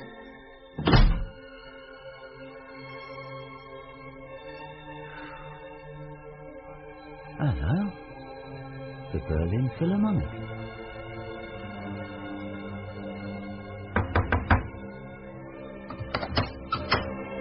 Hello, Mr. Cockfoster. Sounds like Marla. How would you know? I know everything. Mind if I switch off? Enough. No more. 'Tis not so sweet now as it was before. Yeah. 'Tis a bit sad. Well, that's your Marlowe, isn't it? Where'd you pick up a taste for the Vienna School? Music Appreciation Club, Parkhurst. You want the Barbaroli version? I served a stretch with Fernando Musaka, the Mad Axe composer. Him what done in the conductor for bringing in the piccolos too early. We had many a musical evening together in the top security wing. Here, they let him bring in his own grand piano. What did you play, the Aeolian Kosh? No, I used to... That's enough of your artistic memoirs. Save them for the 3rd programme. Now, what are you doing in these parts, son? Could ask you the same, couldn't I? Lip.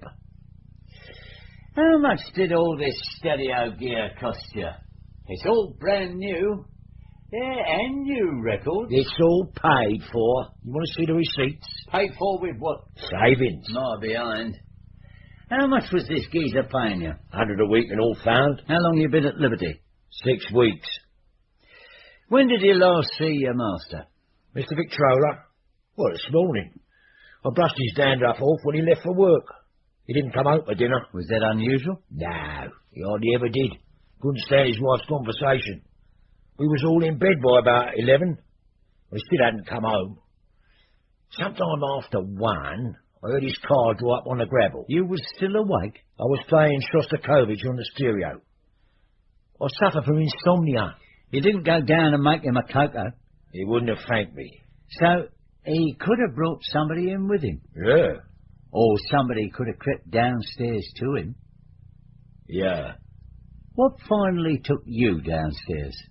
Do you know Shostakovich's 8th Symphony? Not intimately. Well, the brass section has some terrific shrieking climaxes. Here, I'll play you a bit if you like. Now, get on with it. Suit yourself. Well, the record come to an end and I drew the covers up to me chin. I was about to nod off when I realised something. There'd been a shriek I never remembered before. I put the record on again. The shriek wasn't there. Well, I lay down and I thought about it for a bit. Then I sat up and I realised the shriek must have come from somewhere else. Well, I went downstairs and I found him, chopped like a soft-boiled egg. Why did Victrola want a heavyweight? Wanted a butler, didn't he? A battler? A butler. Well, why did he want a muscle man?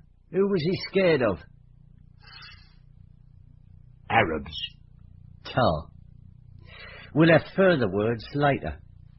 Oh, what do you make of the mistress of the house? She's not as loopy as she makes out. What makes you say that? She fends people off. There are men inside exactly like that.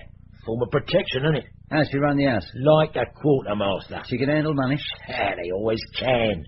Anybody tries to rob her, she goes for the axe. Result, she don't get robbed. Right, I'll see you.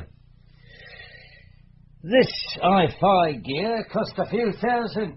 I saved up for it. What, in 6 weeks? Mr. Peter Royal, that right? Yes.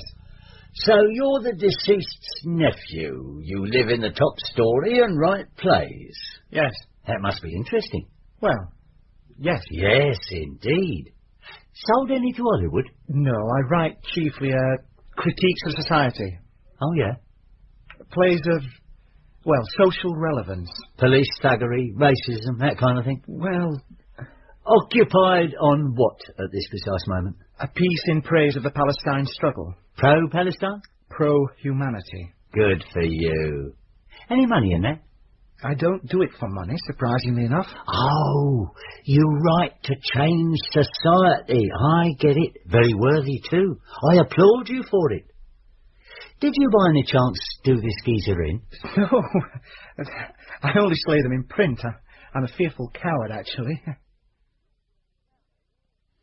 Now then, Miss Victrola, you were... Ms. Beg pardon? Ms. Where? Oh. Ah, not Miss or Mrs., but... could I call you Angela, is it? Ms. Call me Ms. Victrola. How old are you? 18 last month. You were out when this happened? Right. At 1, 2 in the morning? Right. Doing what, may I ask? You have exactly the same tone as my father. Doing what, may I ask? Rallying. Oh. Motor rallying? Correct. Did you win? No, I got lost. Oh. Friend of Mark Thatcher's, are you? Ha. What about your navigator? That's why I got lost. I didn't have one. He had to finish a whodunit. You what? To write a play. He does it for a living. Ah, you mean upstairs, writer fella? Yes, my cousin Peter. Did you say who done it? I thought he wrote, what is it? Plays of social relevance. Oh, yes, that's when he's Peter Royal. But then when he writes whodunits, he's Fred Martin. Is he indeed? Now, I'm glad you told me that.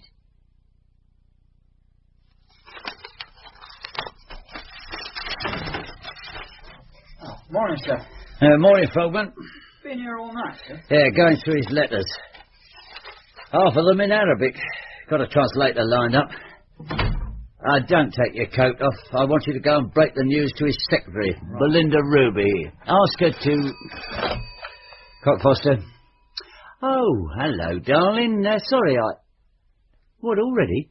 It's only just gone 9. Took our carpet away? What for? What's it measure? 22 by 16. Why? 21 by 70. 21 by 17. There's something wrong with their tape measure. Yeah, like I always do, by proceeding across the room, placing one foot in front of the other. Yeah, okay, so I might have got it wrong, but listen. Listen, darling, you should not have let them cart it away. That is a 15,000 quid doormat we're talking about. What? No, as a dedicated pessimist, I'm convinced we'll never see it again. That is a 15,000... Scissors? Oh, you did? Oh, thank God. What do you mean they have ways of making it fit? I don't like the sound of that at all. What were those measurements again? 21 by 17? What do they propose? Stretching one side and shrinking the other? I'm not raising my voice only when somebody makes dire threats against my carpet. Yes. All's well that ends well. Yeah. What are they named again? Finchfields. Yeah, right. Yes, I'll try and be in for lunch, but don't count on it. Bye. Know anything about Finchfield's carpets? Little shop in Kirkland Gate. Any good? Fitting carpets? Couldn't say. Now, where were we? Belinda Ruby. Oh, yes. She was apparently more than his shorthand typist, so be gentle, but stay alert. Hello. Oh, come in, Doctor. Morning. Off you go, Frogman. Right, sir. Good look at the body? Yes. And? Well, I'm 99% convinced. It's Victrola. Victrola's very shapely hands. You still sound doubtful. Trouble is, I only examined him once in any depth. For an insurance policy. He carry a lot of insurance? I wouldn't know. How long have you known him? 5 years. You've been in this town 5 years? Well, getting on for 7 now. How do you survive it as one southerner to another? Well, it's not a town that welcomes strangers. For instance, a Cockney accent is highly suspicious. Well, that makes my wife a leper, not to mention yours truly. Would you like to bring her to tea at my place? I've got beautiful honey. Oh, so, that's very kind of you. Where do you live? I've got a cottage a couple of miles from here. Keep bees, grow flowers. Sounds idyllic. Your wife, not mine, Cockney. Oh, I'm not married. That's suspect, too. I could tell Mrs. Cockfoster about the best butchers and grocers and where to buy good glass and linen. Oh, tell very much. And you could teach me the googly. Oh, by the way, what do you know about Finchfield's carpets? Quite a good name. I've never dealt with them. Well, here's my problem. I have this carpet. Well, my wife has this carpet. Well, we both have this carpet. Nice length of Aubusson. Family heirloom made for the ancestral home by the wife's grandma, Lady Clutterbuck. Measures 22 foot by 16. Now, our new drawing room measures 21 by 17. Got it? Carpet 22 by 16, drawing room 21 by 17. Now, how do you get out of that one? Well, knock a wall down. Move it back a foot. Knock a wall down? Ah, but that still leaves a 1 foot gap down the side. Put in a 1 foot cavity wall. Sounds a bit drastic. Now, you see, let me find a bit of paper. It's Mr. Finchfield himself I want. No, I do not want the fit-in foreman. I want the head codger of the lodge. Gone to lunch at 11 in the morning? Gone to lunch in London. OK, pass this on to that fit-in foreman. Tell him not to touch Cockfoster's carpet until further notice. Got that? Pass it on. Goodbye. Sir, she's flown. Belinda Ruby. Packed her traps and gone. Nick her drawers empty? The lot. Passport, everything. So, she's made off. Ports alerted? Sir. If that geezer with no top ain't Victrola... Yes, sir. It looks like he set this all up so that he can fly the coop. Yes, sir. I want the fraud squad in that office. 10 o'clock, Frogman. Yes, sir. You can go home if you have one. Oh, yes, sir. You staying the night again? I want to go through this fraud squad stuff again. Oh, by the way... Sir? I'll thank you to stop making eyes at Ms. Victrola. Oh? Ms. Victrola. Ms. Don't let those big grey eyes and hair the colour of ripe corn warp your judgment. I'll see who that is. Sir. Frogman here. Oh, marvellous. Terrific. She's what? Oh, no. Badly? Can you get her back here, or do you want... No, bring her back if she's fit to travel. Cheers. Yes. Thank you. Belinda Ruby? Yes, sir. Hotel in Liverpool. The ambassador. What does that mean? America? Isle of Man? She's been hit on the head. They found her wandering about the corridors, concussed. They're bringing her back. Liverpool. What's that? 20 miles? Shouldn't take more than half an hour. Belinda Ruby? Age? 28. I'll get this down, Frogman. Sir. So what happened, Miss Ruby? I was rung at midnight on Tuesday and told to go to the Ambassador Hotel in Liverpool, room 56, to pack a bag, passport, money, certain documents. Rung by whom? A hotel receptionist, a man speaking for Mr. Victrola. Accent? Sorry? Accent of the receptionist. Oh, Liverpool, I suppose. Go on. So that's what I did. I drove to Liverpool, parked in front of the hotel, went up to number 56. Then? I knocked on the door. Yes? It swung open. There was no light in the room, but the light from the corridor, it was enough to show Ray in a chair smiling at me. Ray? Raymond, Mr. Victrola. What did he say? He said nothing. He simply smiled, and I stepped into the room towards him. Then there was a sudden sound behind me, a scuffle, and then a God Almighty blow on the head. The next thing I knew, I was walking along a corridor, on a completely different floor, they tell me, and a small man with a big ginger beard was propping me up and clicking his tongue, you know, disapprovingly. He thought I was drunk. Ah. Victrola was in a chair, sitting? Yes. Smiling? Yes. You were under the impression he called you there to fly the coop. I'm sorry. You'd gone there to flee the country with him. It didn't surprise you. You were ready to do a vanishing trick. No, it didn't surprise me. He'd robbed people blind and was getting out. Not exactly. Approximately. That's what the press will say. They'll make a feast of it. Was anything missing when you came round? The money. How much? 15,000. What? We always kept a 15,000 float for emergencies. Anything else missing? Certain documents. Business documents. Okay. Mr. Blinder of the fraud squad will talk to you about those. Are you feeling fit? Quite well, considering. Only, I'd like you to cast your eye over a body with no head. What? And Frogman. Sir? Fingerprint the ambassador. You mean the room? I mean the ambassador. Oh, good morning. Could I possibly speak to Mr. Finchfield? 10 o'clock. Okay, I'll ring back at 10. And meanwhile, I want nobody to touch Cockfoster's carpet. Pass it on. Okay, Frogman. Sir? Let's just recap on the scoreboard. This geezer vanishes in a snowstorm of bouncing checks and business swindles. Or does he? In Victrola's home, office, car, we found 1 million fingerprints that fit the corpse. More dabs than une de manche à la grande jatte. If that stiff ain't Victrola, he went everywhere Victrola went and touched everything Victrola touched. Even at the Ambassador in Liverpool?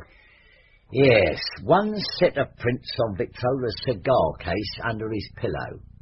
Could be a plant. Victrola could have hired the corpse to do it. To run around touching everything he touched. Oh, no, that's not humanly possible. Don't be so dogmatic, Frogman. We are deep in the area of bluff, double bluff and triple bluff, and in this game Victrola excelled. Now what else have we? Reactions to viewing the body in the morgue. The secretary says the body is definitely Victrola. Well, she would, it's a good get-out. The daughter and nephew have no idea. Well, fair enough. Or is it?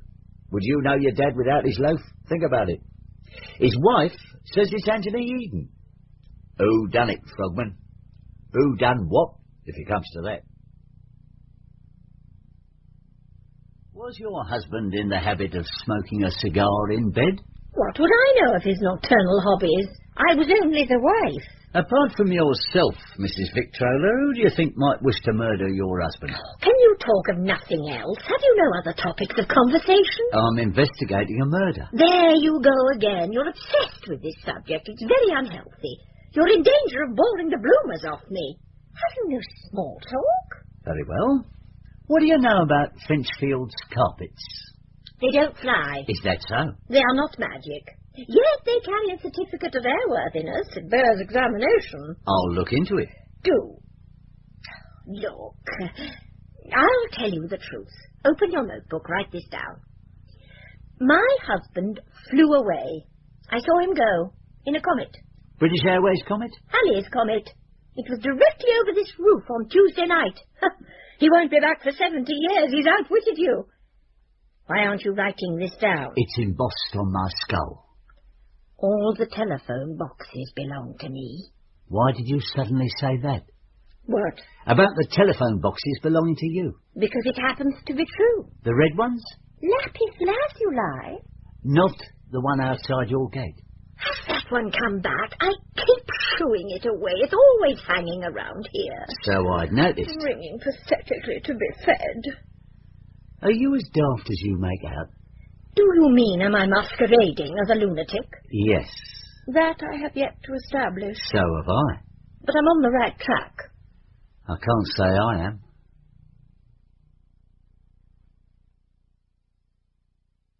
And don't keep me long. I'm in a car rally tonight. Pardon? Car rally. Pack it in, get on with it. This is Friday night. I know. Your pa died late Tuesday, early Wednesday. So what? Doesn't seem decent. Hurry up. What do you want to know? Was your pa strict with you? You're in a backward northern town, Mr. Cockfoster.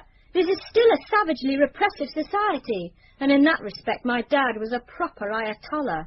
Worse, because he didn't do it from any religious or ideological motives. What were his motives? The same as yours with your children. What are those? I sometimes wonder. Oh, that's simple enough.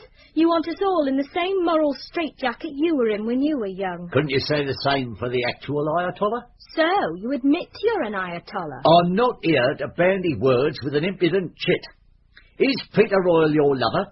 Did your pa discover his own house was a haven of free love? Are you blind?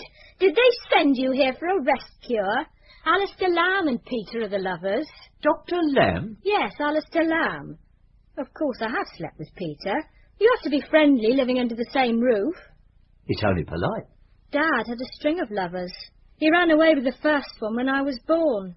It turned Mum mental. Oh, come in, Frogman. What is it now? Report on the fingerprints at the ambassador. Can I go? Just a minute. Any joy? There were 5 criminals in residence of one sort or another. It's a big hotel. Anyone we know? No, not really. Tell me later. Sit down. Sir. I was just finishing with Miss... Okay, get on with it. You always refer to your pa in the past tense. So you're certain he's dead? And what?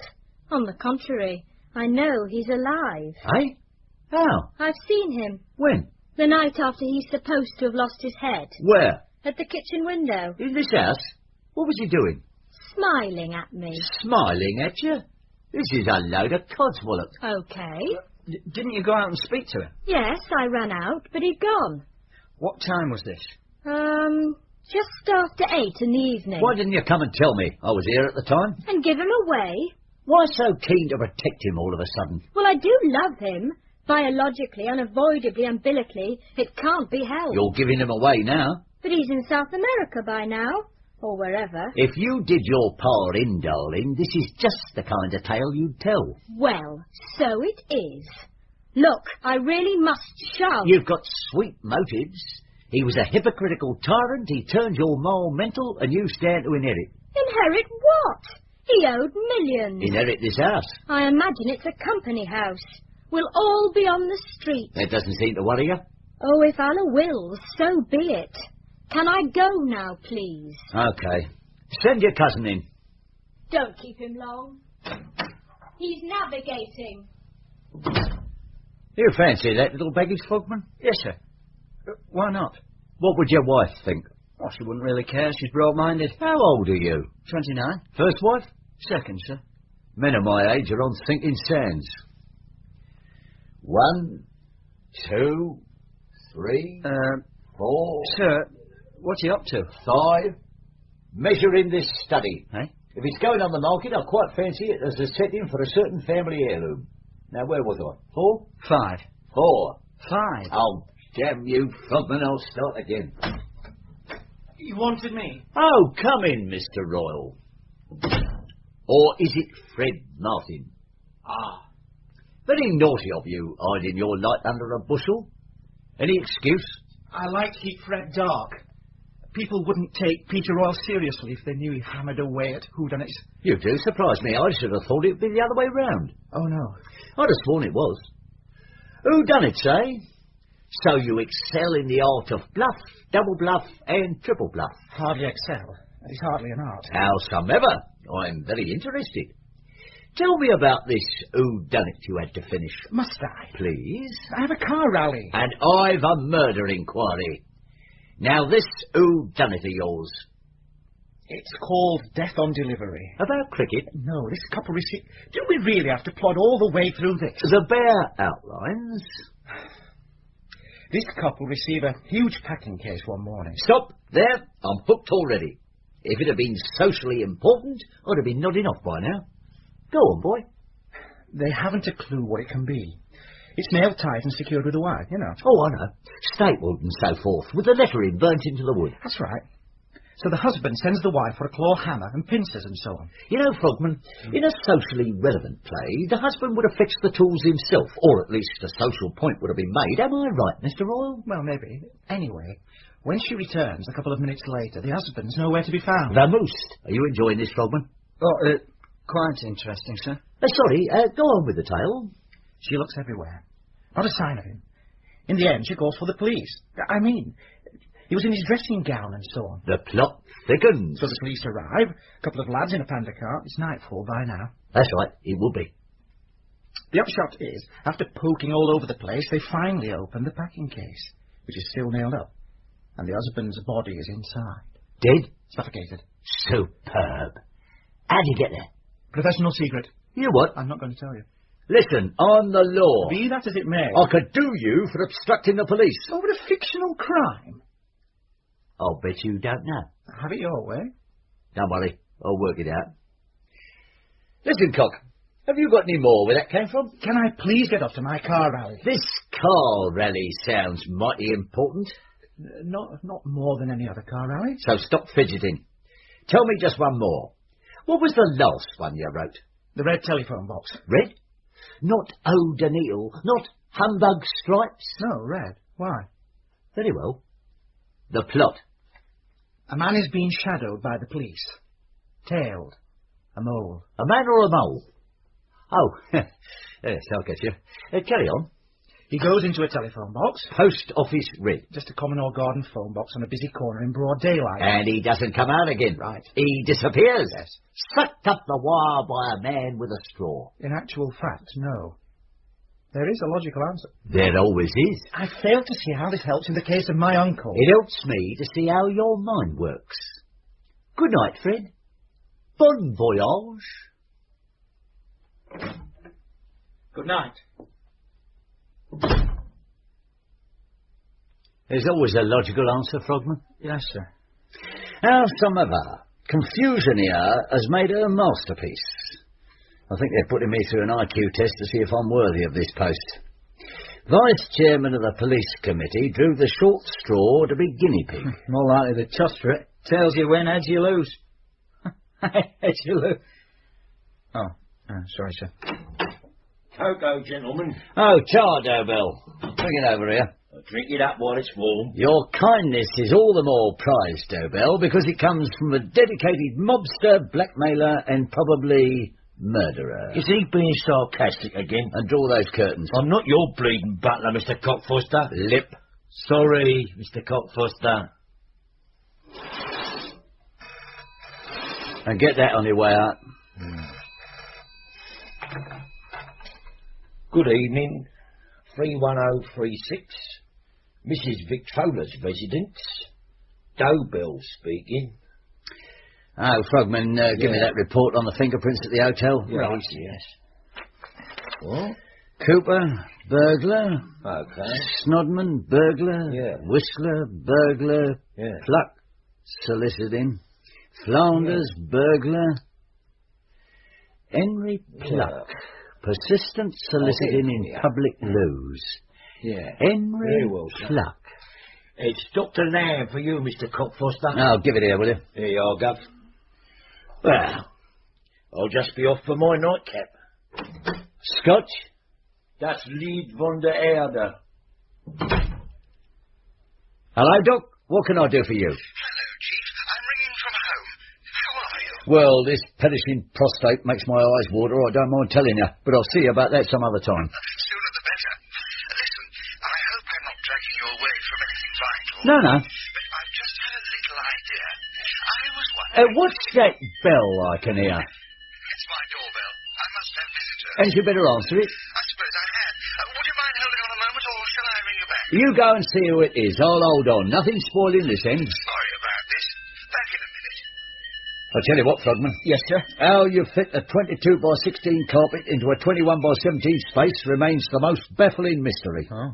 Of course, Alfred Hitchcock might disagree. What, the film director? He once had the notion of starting a film in a car factory. Oh. The detective and the foreman of the works walked together alongside the conveyor belt, watching a car being assembled. Now, to start with, it's just a couple of nuts and bolts. But bit by bit, the entire car takes shape before their eyes. You there, Doc? No, he ain't. Finally, they reach the end of the conveyor belt. The car stands before them, shining in all its splendour. As they look, the door swings open, and a man's body falls out. What's the explanation? Alfred Hitchcock couldn't find one. He never made the film. Cockfoster! My God, Cockfoster, are you there? What? Yes, still here. Something wrong? It's terrible.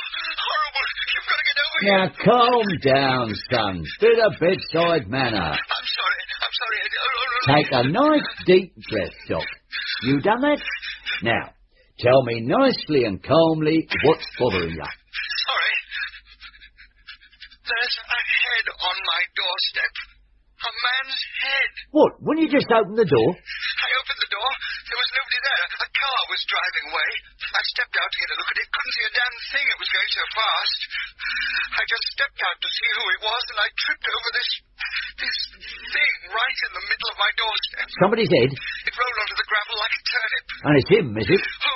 It's Victrola. No, it's Dobell. Dobell? Dobell, the butler Dobell. Dobell?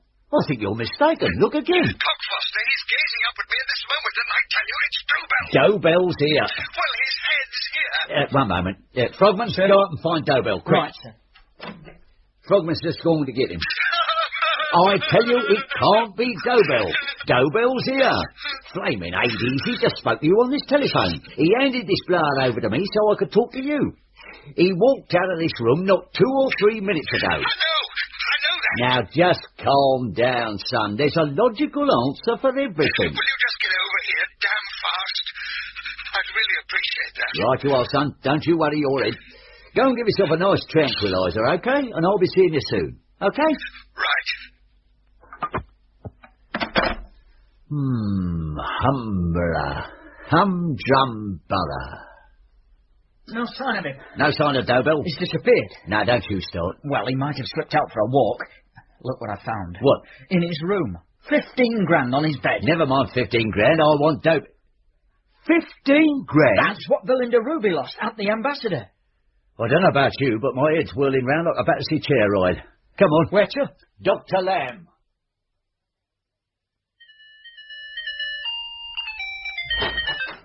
Thank God, what kept you? Come in. He says, what kept us? You've been a good 25 minutes. It's a 2-mile ride. Where were you? He says, where were we? Car at a flat. Stuck there in the driveway with a flat. When we looked in the boot, there was no spare. Had to raise a blooming patrol car. Know how long that took? God help the people. Howsomever, where's the nut? There. Oh, I beg his pardon. So it is. Grief. Coup. Now, is that or is it not Dobell? Frogman, is that or is it not? It's his identical twin. What? What? This is Dobell's identical twin. Did he have an identical twin? Well, he must have had an identical twin. This is him. So where's Dobell? Well, this can't be Dobell. Why not? Don't start that again. Let's all keep our heads. Keep our heads. Frogman. Sorry, sir. Coup. That's all I can say. Coup. From a cursory look, Doc, was this unfortunate bonce chopped off or sawn off? Well, I'd say a surgical saw. Nice job, too. Nice? Did you say nice? Professional, practiced, adept. I'll tell you something. This is not a case of what the butler saw. Pardon, sir? More like who saw the butler. I can't help thinking... Yes? Poor old Dobell. He'd have gone a lot happier if it had been a musical saw. Sir, you realise this is totally impossible. 2 minutes after he left us, his head was on this doorstep. All right, check up. See if Dobell had an identical twin. Sir. Doctor? Sorry? Why did you call me? Call you? Why did you ring me up? Oh, gone completely out of my head.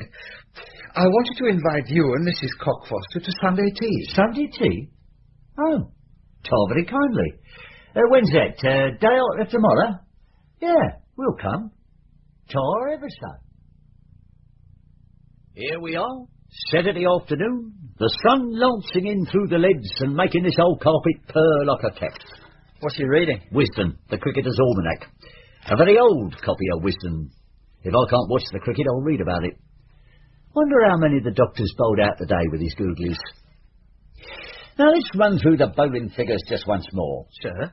At the time of Dobell's disappearance, Miz and Peter called Fred were on a car rally. They got lost. You think they could have done 2 miles in 2 minutes and cut off a nut en route? No.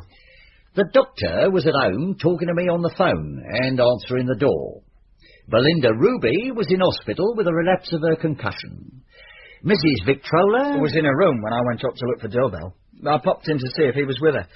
She was at the window, moaning about that telephone box fouling the pavement. The red telephone box? No. She can see it from her room. Oh, so it seems. I took her word for it. She said somebody was feeding it. Bananas? Oh, plain bonkers. No, she said somebody was feeding it bananas. Licorice all sorts. Licorice all sorts? Giant licorice all sorts. Maybe you're right. Sir? Bonkers. Or maybe you ain't. Somebody is wriggling, Frogman. Sir? The second killing is always the mark of a desperate person. Furthermore, somebody suffers from an excess of ingenuity, an overdose of deviousness. Some devious old pike is wriggling and threshing, and when that happens, in my experience of fishing, the pike is almost landed. Now wait. Licorice all sorts? Jumping J off a rank. Did she say giant licorice all sorts? Oh, she's a case, all right. Now, shut up. We might be getting somewhere. Does she mean the square ones in black and white layers? Pardon? Alternate layers of licorice and white cream. Ah, what a strange and wonderful universe we inhabit. I think I see daylight, Frogman. Ah, Sunday in the country. Sniff that. They've just been spreading fertiliser on the fields. Yes, sir, I noticed. Well, here we go. Oh, look at that doorbell. What a lovely touch. Bit twee, isn't it? No, Frogman. It's a stroke of genius. Now, eat nicely and say thank you for your bread and honey. Ah, just in time. Kettle coming to the boil. Hello there. Wife couldn't make it. Oh. I brought Frogman instead. Hello. Miss and Peter called Fred are coming along too. Peter and Angela? If they don't get lost. Oh, what a lovely house. Idyllic. Well, come straight through to the back garden. I've been putting in the bedding out this way.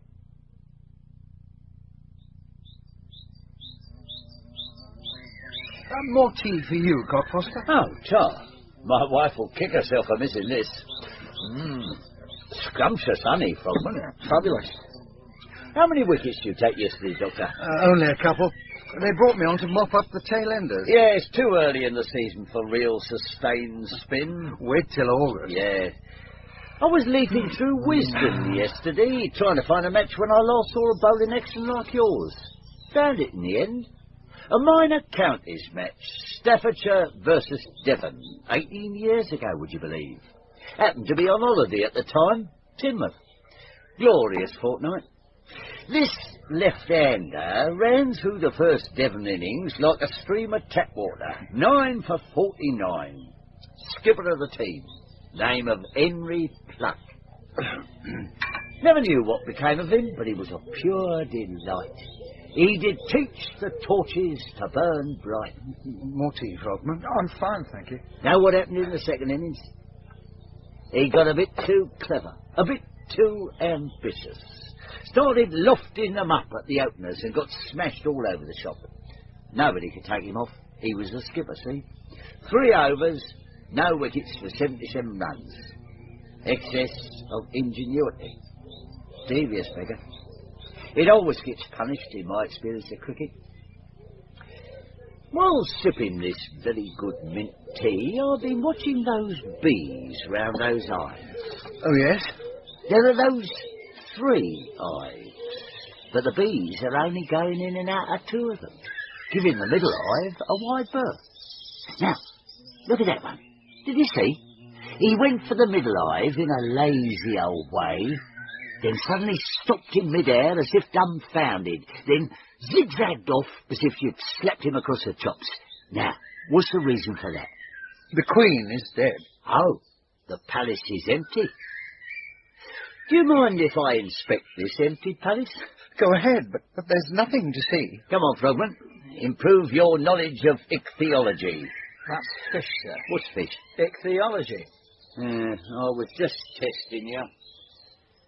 Okay, you take that side and I'll take this. Now, lift.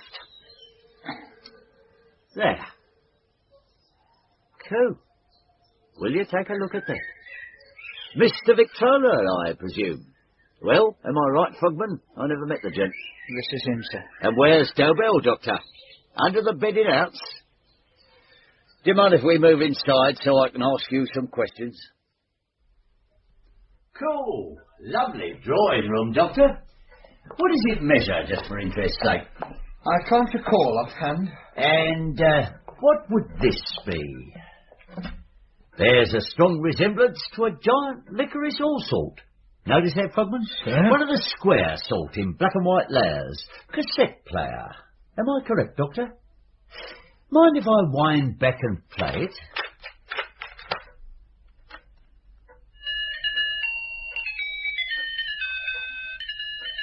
See how it was done, Frogman? Cool. Oh, yes. He took it into the red telephone box and played it down my ear hole. He was outside Victrola's house all the time. He came up the path first, led our tyre down and pinched the spare. Then he rang up from the red telephone box, spoke to Dobell first, told him to hand the phone to me and then come outside. Tempted him with a bit more blackmail payout, eh, Doc, to follow the 15,000? Then he played the doorbell to me and made out he was at home. Told me he was going to answer the door. What he actually opened was his car door and slid in and finished off poor fat-headed Dobell. Then back to me on the blower and says he's found Dobell's nut and will I rush over. We tried a rush, but we've got a flat tyre. He's got a 25-minute start. Time to do all he likes. Oh, it was sweet work, Henry Pluck. Worthy of an England cap and blazer. All clear, Frogman? But Victrola, he was seen, after he was dead. At the Ambassador, then by Angela. In Shakespeare's time, they put traitors' heads on a pike and stuck them up smiling on Tower Bridge. Correct, Doc? I believe it was London Bridge. I'll stand corrected. A pony has 4 legs and yet still might stumble. As I did over ichthyology, too. Must be getting old. Howsoever, why do in Victrola, Doctor? Dobell told him about my past. Persistent nuisance in public toilets. I was on remand with Dobell years ago. He had a good memory for faces. I led such a lovely life up here till he came along. Cricket, bees, flowers. Peter called Fred? Yes, Peter called Fred. Dobell asked for money, and when I didn't pay... He squealed to Victrola. Silly sausage. Why couldn't he be content with Gustav Mahler? You pleaded with Victrola to forgive and forget, as one lawbreaker to another. He, being a whited sepulchre, said no, and you, very understandably, sliced off his loaf. That about it? Yes, thereabouts. Well, you threw me up some tricky ones, but I've been and gone and sent you over the boundary ropes. Take him away, Frogman. Sir, where to? Take him in. Oh, yes, sir. Aren't you coming, sir? No, you two run along. I'll tarry a while. Oh, Peter and Angela never turned up, sir. I must have got lost. Or perhaps I forgot to invite them. Are you sure you're not coming? No, I'll linger a while. Charming room. Let's have some air in here. Absolutely charming. Here I am where I ought to be. Now then. 1, 2, 3, 4... The Red Telephone Box was written by Ken Whitmore. It starred Bob Grant as Chief Inspector Raymond Cockfoster. Detective Sergeant Frogman was Christian Rodsker. Benjamin Doble was John Hollis. Mrs. Victrola, Patricia England. Dr. Lamb, Ronald Herdman. Peter Royal, Fintan Fontaine. Angela Victrola, Dorcas Morgan. And Belinda Ruby was played by Sally Edwards. The director was Alfred Bradley. A Murder of Quality. Adapted for radio by Frederick Bradnam. From the novel by John le Carré. With David Bird as George Smiley, Joan Saunderson as Miss Brimley, and Patrick Barr as Terence Fielding. A Murder of Quality. So, it really is you, Brim. Come on in. Did you think there was another female called Brimley about to enter your life? Oh, what a nice room, George. Yes, I suppose it is. Only it must be years since we last met. It is. 10 years. 10 years. And no doubt you could tell me exactly when and where. I could, but I won't. Oh, do sit down, Brim. May I sit here? Please. Now tell me, how did you find me? The telephone directory. Under Smiley. George Smiley. You're the only Smiley G.H. in the book. Then I telephoned first to make quite sure you weren't in, but I was able to leave a message which I assume you got. Yes. Oh, simple, isn't it? The obvious I always forget. Will you have a whiskey and soda? You still drink it? I do, and I will. Fine. You've left the service for good? For good? I wonder. One never knows with intelligence work, I find. And yourself, Brim? I edit a weekly paper. And trust, no doubt, that you have left the service for good. Exactly. Yes, I had another spell some time back. Oh, I didn't know that. Intelligence is all very different now. Ideas are different. People are different. The Steeds, Jeopardies, Fieldings aren't about anymore. All gone. Is that the right amount of soda? Thanks, that's just right. Your health, Brim. And yours, George. Fielding. Adrian Fielding had a brother. He teaches at Cairns. Yes, that's right. Terence Fielding, a housemaster. That is, if he hasn't retired. No, he retires this half, whatever that means. It was in the Times some weeks ago. You seem well informed. Not well enough. Tell me about Cairns School, George. Did you go there? Heavens, no. But you know about it? Yes, I know about it. Is it as bad as it sounds? Absolutely. Not that it always was. It didn't become really fashionable until about 100 years ago, and it was founded by Edward VI in 1550, I think. I've never really understood why some schools become fashionable with the rich, grow like Caen into bastions of snobbery and privilege. It's generally a headmaster. I mean, there's one head who lifts the school up out of the rut, and the right people get to know about him, send him their boys, and the tradition begins. Well, there was a man in the 1850s, the master. Caen calls the head the master. They don't have teachers. They have housemasters, house dons, and ushers. And half? A half is a term. They have only 2. What else? Caen itself. I know it's a town in Dorset, but what's it beside? Well, I suppose the school is the town. The playing fields and the staff houses encircle it. It's miles from anywhere, you know, Brim. Beautiful countryside, but quite isolated. Has little to do with the world most people live in. One would have to fit in. Or get out, I imagine. Yes. But that wouldn't be easy for the wife of a house don, would it? What's the problem, Brim? Well, I had a letter sent to my paper the other day from the wife of a man who's teaching at Caen. They haven't been there long. They're called Road, without the H. I see. Oh, what sort of letter? Oh, I'm a ridiculous spinster, I know, but it's worried me, and I knew you were the best person to come and see about it. Well, you'd better read the letter to me, Brim. All right.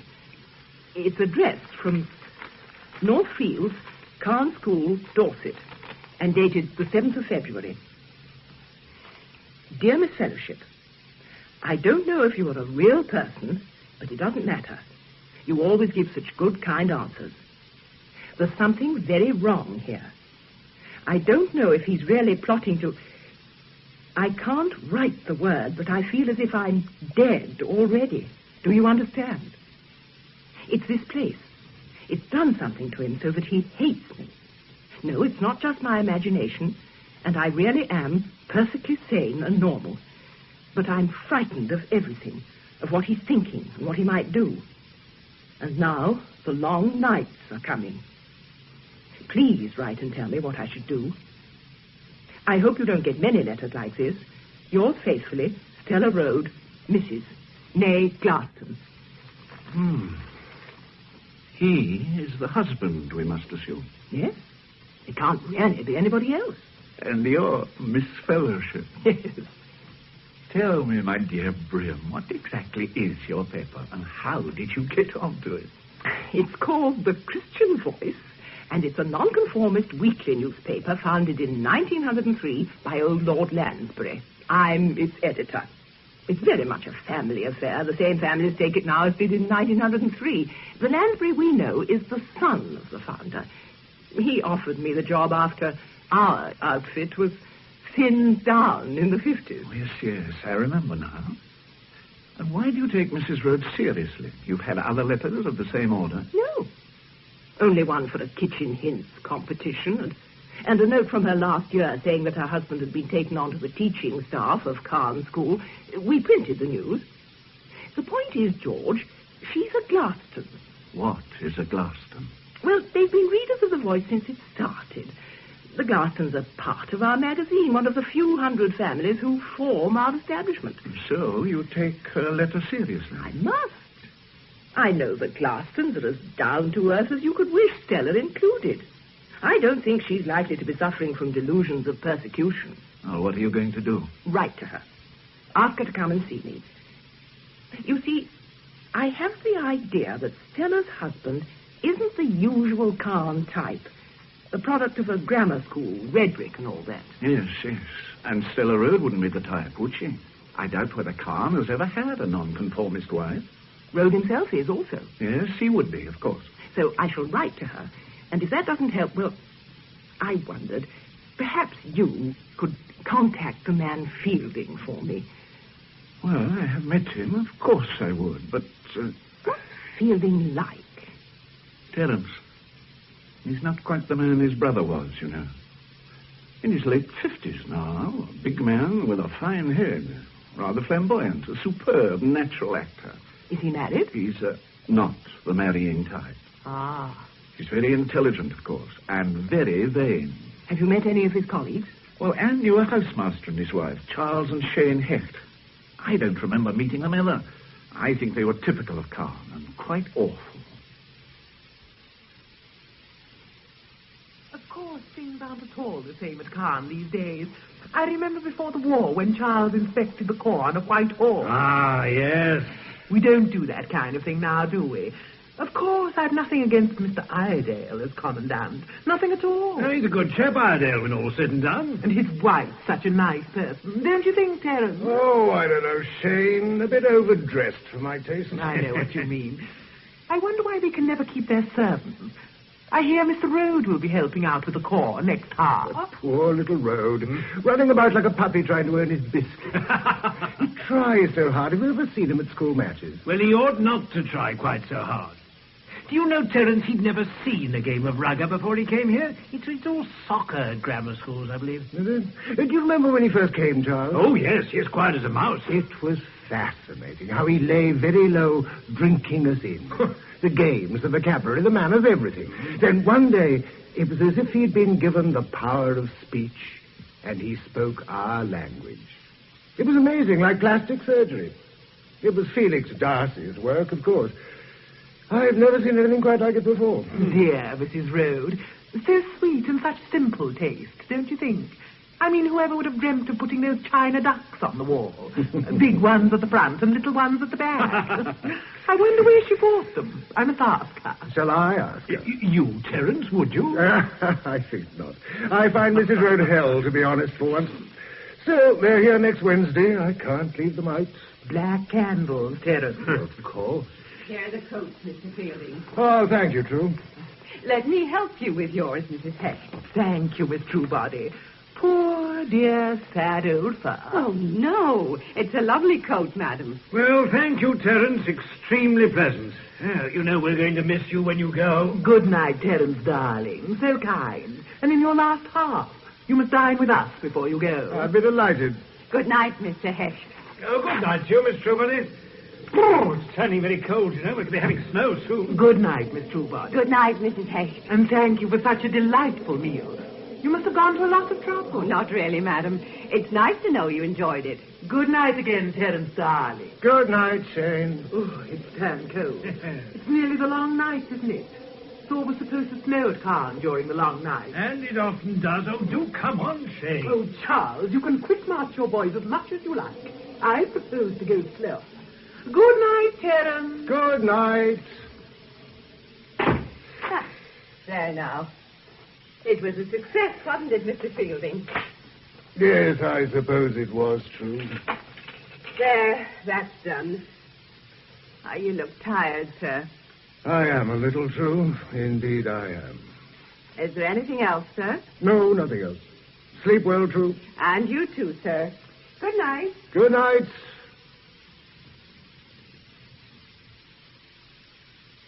I wrote to Stella Road, George. Today I got another letter, not really a reply, and now I am worried. Which is why you've dropped in again. Yes, frankly. Here, read it for yourself. Right. 15th of February. Dear Miss Fellowship, I am not mad, you must believe that, but I know my husband is trying to kill me. I will come and see you as soon as I can. You do understand that I am normal.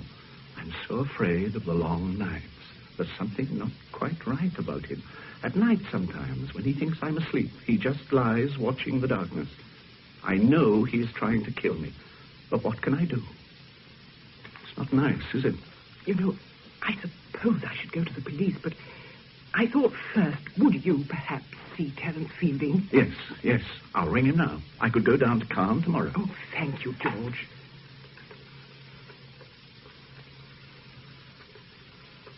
I looked up Fielding's number after you were here the other day. Oh. I wonder what the long nights are. Have you any idea? I don't know. It's Ash Wednesday shortly. Something to do with Lent, perhaps. It sounds possible. Caen School. I'd like to speak to Mr. Terence Fielding, please. George Smiley. No, from London. Mr. Fielding is being got. Good. I wonder just how the husband is trying to kill the wife. Or how the wife thinks he is, rather. I wonder that. These long nights sound disturbing enough, even if you aren't expecting to be murdered. Yes. Maybe Fielding can tell us what they are. Fielding. Good evening. My name is George Smiley. I knew your brother well. We have, in fact, met.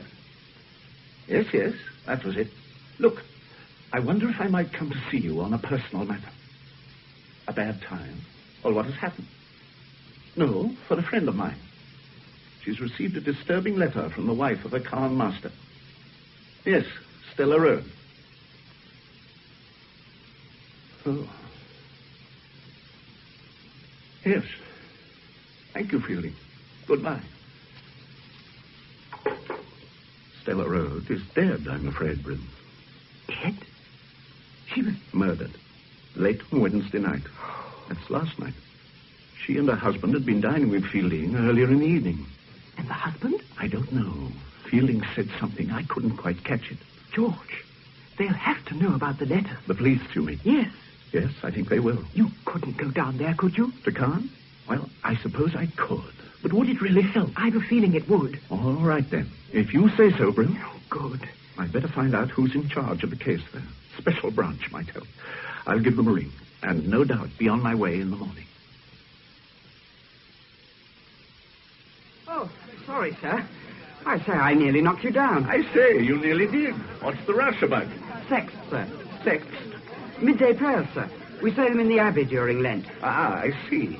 Is that the east gate across there? Yes, sir. I'll show you, sir. I had no need, really, to rush, but we always do. Are you visiting the school, sir? Yes, I suppose I am. I hope to see Mr. Fielding if I have the time. Oh, he's my housemaster, sir. My name's Perkins. I'm Mr. Fielding's head boy, sir. Oh, that's what's called a coincidence, isn't it? Yes, it is, sir. You'll have a lot of snow here. When did it start? Yesterday, sir. It's a few days early. We usually get it on the long night. This is the gate, sir. Do you? On the long nights, eh? Oh, thank you, Perkins. That's the police station just across the road, isn't it? The police station? Yes, sir. Oh, thank you again, Perkins. And don't be late for sex.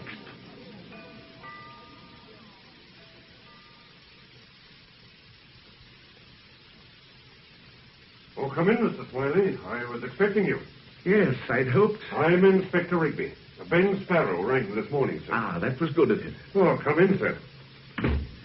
Thank you. The two of you work together on the war, I believe. Yes. Well, sir, I'll be happy to give you all the help I can. Oh, I could do with some myself, the way things are. Anyway, I'm very pleased you've come. Thank you. I believe you've got a couple of letters for me. Yes, yes. I don't know if Ben explained, but here they are. Ah, thank you, sir. He told me all about Miss Brimley. Oh. Not nice letters, are they? I suppose Miss Brimley is sure of the writing. You can trust her. Aye, so Ben said. She's had other letters about a cake mix and so on from Mrs. Rhodes, and I suppose you can check the handwriting here. Oh, we can, but it's her writing without a doubt. Well, sir, how long are you staying? Well, I don't really know, Inspector. I should probably stay for a day or two just to have a word with Fielding. And go to the funeral, I suppose. I've booked in at the Sawley Arms. Why not tell that? At least some think so. It's a funny place, Khan. There's a big gap between the town and gown. It's fear that does it. Fear and ignorance.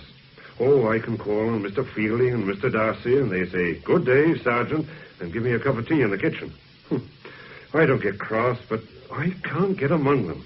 They've got their own community, see, and no one outside it can get in on it. Yes, it would be like that. There's a lot I'd like to ask them. A lot of things. Who liked the Rhodes and who didn't? Whether Mr. Rhodes, the good teacher, whether his wife fitted in with the others. Lots of things. I've got all the facts I want, but I've got no clothes to hang on them. Well, if you want me to help, I'll be delighted. But why not give me the facts first? All right, then. Well, today is Friday the 18th.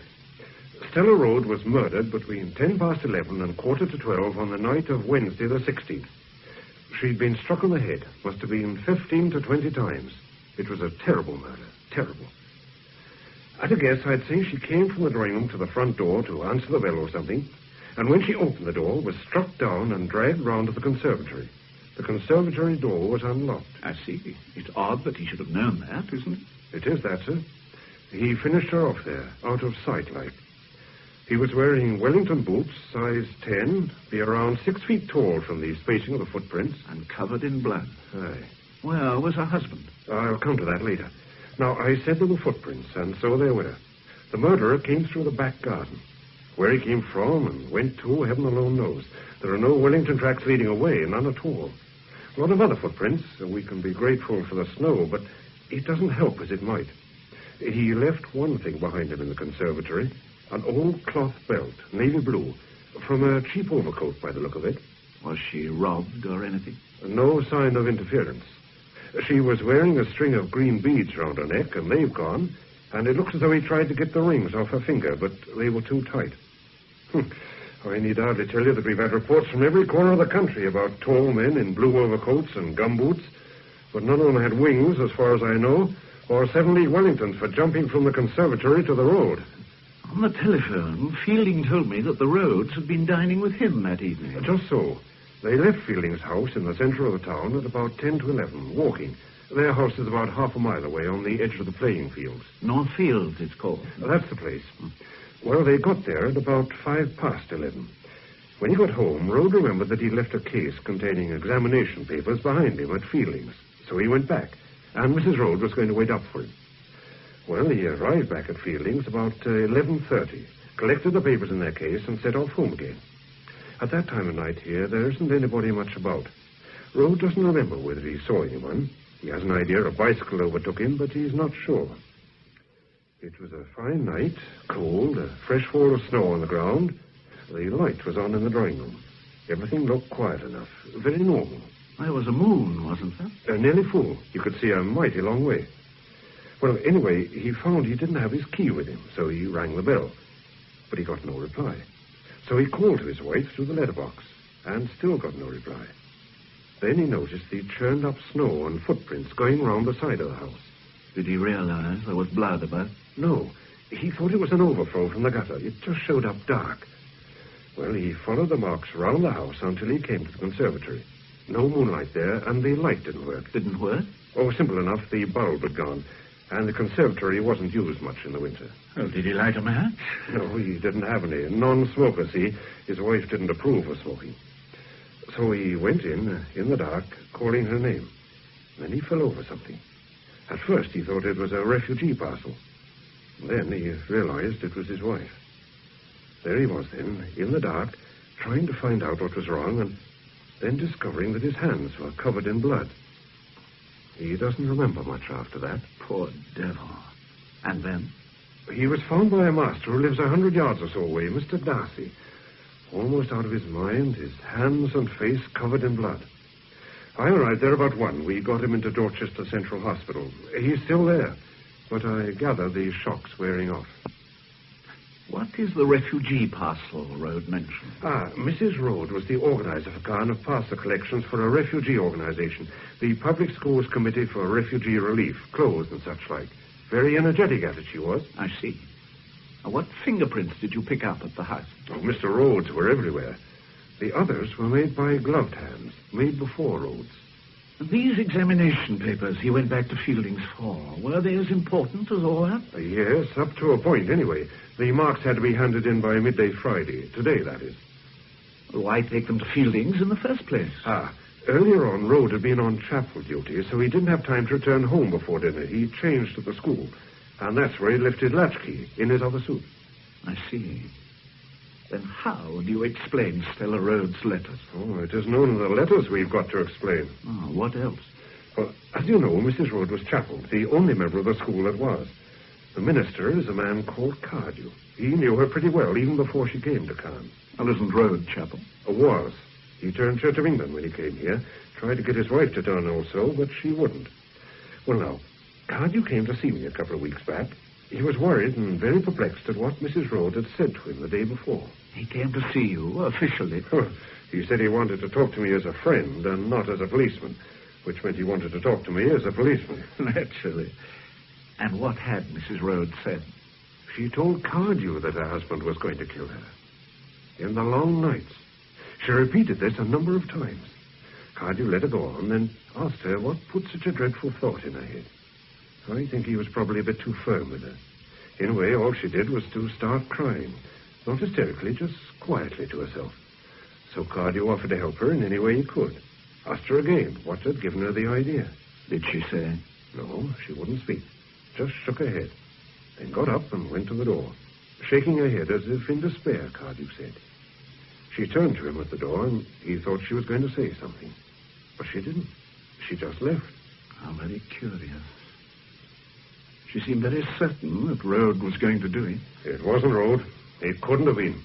We found the murder weapon in a ditch 4 miles north of Caen, the morning after the murder.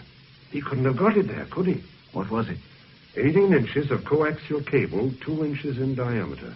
One of my chaps found it. We're keeping it very close, sir. All right, I'll remember. It is the weapon, I suppose. Everything fits. It's odd, isn't it, that the murderer should have carried the weapon so far and then just thrown it in a ditch. It is odd. Very odd. And I'll tell you 2 things that are even odder. There's a canal running beside the road for half its 4 miles. He could have pitched it anywhere along there. We'd never have been any the wiser. The other thing, Mr. Rhodes used a length of the same stuff in a demonstration lecture on elementary electronics. Mislaid it about 3 weeks ago. I see. I suppose... Yes, sir? Rhodes could have had an accomplice. He could. Well, the papers mentioned a woman you wanted to interview, a Mad Janie. Oh, it's a nice thought. Mad Janie as an accomplice. No, I didn't mean that. I just wondered why you wanted to interview her. Well, Stella Rhodes knew her, see. She was a kindly woman, was Mrs. Rhodes, easy to talk to. I knew her through being chapel, my wife also. We liked her, most did, although some of the women at chapel took against her, but, well, you know what women are. In a way, Mrs. Rhodes sort of befriended this Janey creature. Used to give her food and clothes. She is what you would call not all there. Happily alienated. Talks to herself and all that. Lives in a disused Norman church over at a place called Pyle, a couple of miles south of Carn. The oldest village in Dorset, so they claim. It's a rum place. Half a dozen families, all so inbred, you can no more sort them up than a barn full of cats. Well, Mrs. Rhodes used to visit her in her lair there. That upset some people. Yes, yes. And I suppose Mad Janey has vanished. Hasn't been seen in her usual haunts since early Wednesday night on the lane towards North Fields. But that don't mean a thing. These people like Janey are all over the neighborhood for years, and one day they're gone like snow in the fire. But we found a spare set of footprints running along the far end of the Rhodes garden.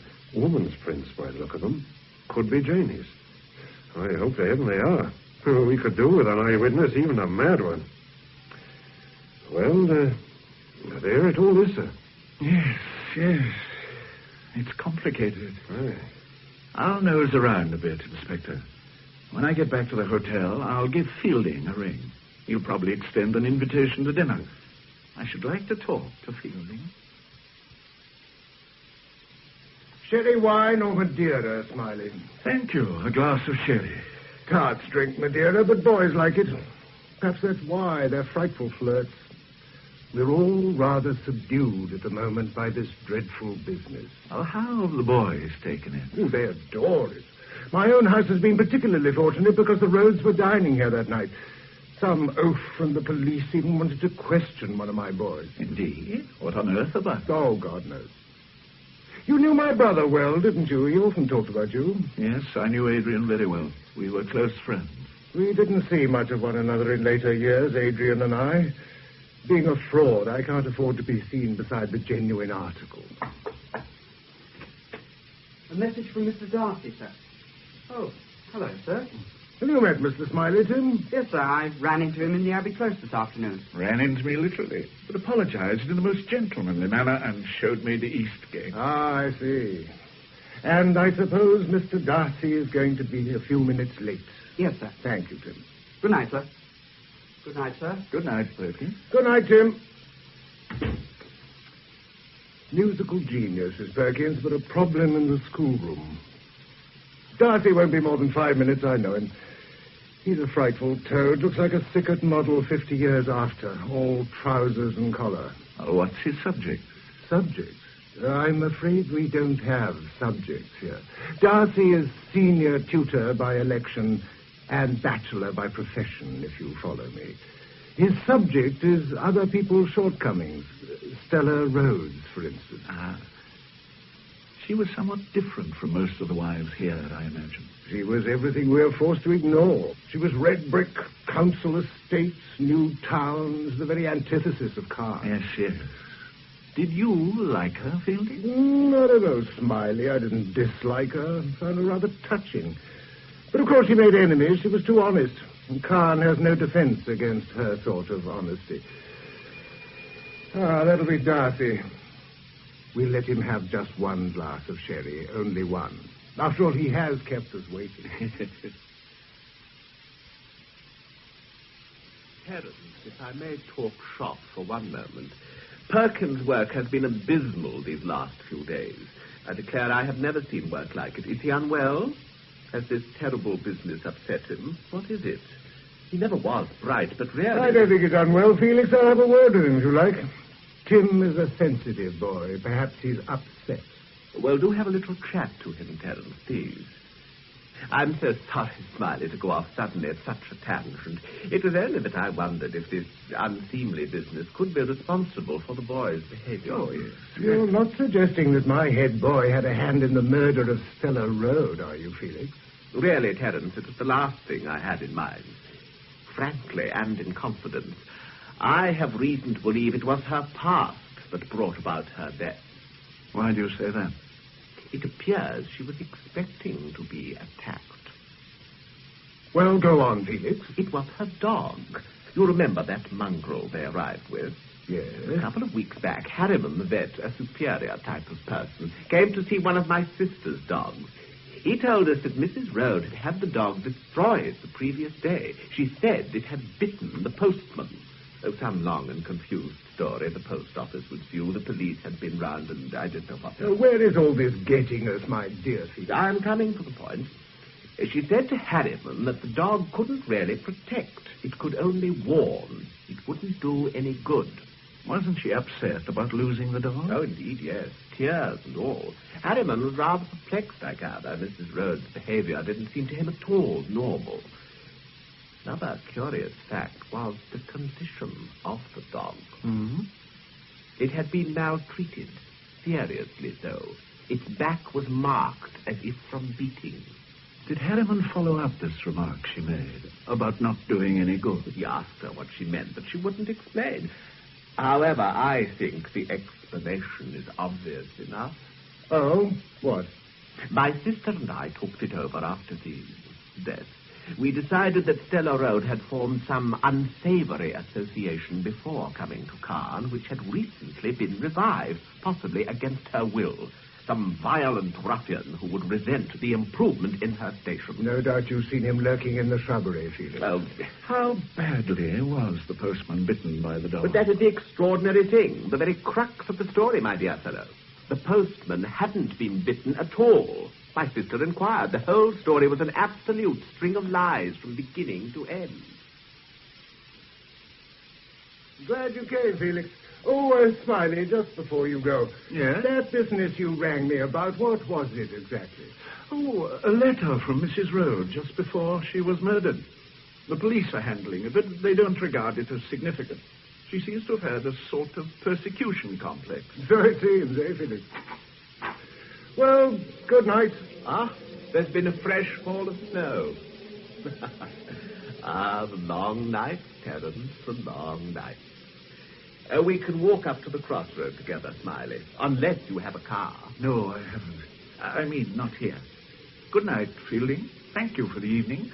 You must dine with me if you ever come to London. Do you? I'll let you know. Good night. Good night, Terence. Tell me, Darcy, what are the long nights? We have a proverb that it always snows at Caen in the long night. That is the traditional term here for the nights of Lent.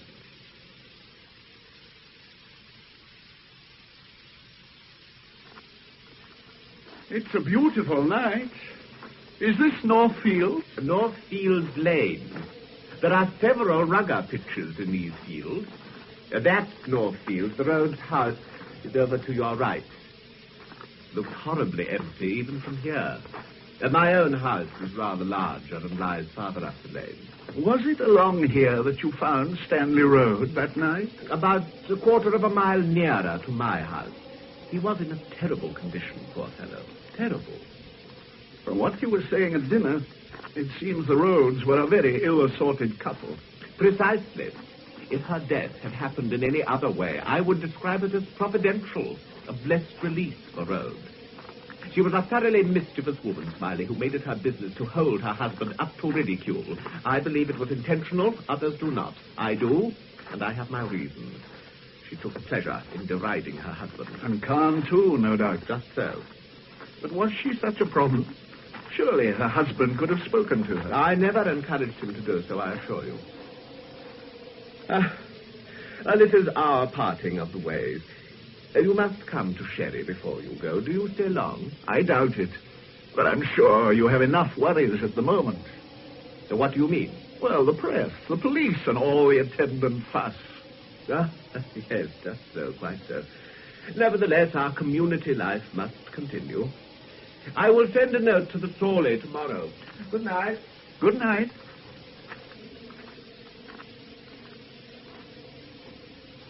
Shall I? Always visit the ground, the scene of the crime. One never knows. Here goes.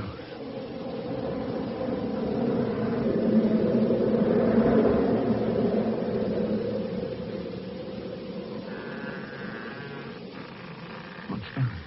The conservatory door swinging. Good God, there's somebody. Or is it a shadow? No. Hello? Who are you? I thought you was the devil, mister. But you got no wings. But you can't do nothing, mister, 'cause I got this hollyper to hold you. Yes, Jane. That's a very pretty coat you're wearing, Jane. A pretty blue coat, mister, for to keep me warm. From my darling. Who is your darling, Jane? She not be here no more. But she didn't go with the devil, mister. Lay still she did, with not a word. You saw the devil, Jane? There's not many seen the devil fly, mister. But Janie seed him. Janie seed him. Silver wings like fishes he done had. Janie saw. Where did you find that coat, Jane? Him a bad one. Oh, him a bad one, mister. But I see him flying, riding on the wind. And the moon behind him lighting up the way. Then close the sisters, moon and devil. Flying, was he, Jane? Like this, mister. Like this, riding on the wind. Silver wings, silver. Oh, damn. Now she won't come back. But she saw something. She saw the devil fly, riding on the wind.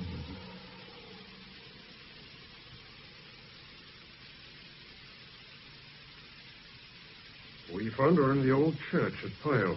I'll tell you about that in a minute, Mr. Smiley. She's made a sort of statement. This last part of it reads like a confession, if it reads like anything. Can you understand it? So I tells my darling, I tells her, you are a naughty creature to go with the devil. But her did not hearken, see, and I took angry with her, but she paid no call. I can't abide them as go with devils in the night, and I told her. She ought to have had holly, mister, there's the truth. But Janie drove the devil off. And there's one will thank me. That's my darling. And I took her jewels for the saints to pretty out the church, and a coat for to keep me warm. The coat? I suppose it is the one. Yes, we've traced the woman who gave it to Stella Road for the refugees. Janie must have pinched it from the conservatory. Did you find any, what she calls, jewels? We found the missing green beads. They were on the altar, on a cross of twigs. The whole place was scarifying. And, of course, she would go on about the devil. On and on. The devil flying. That's it. Flying on the wind.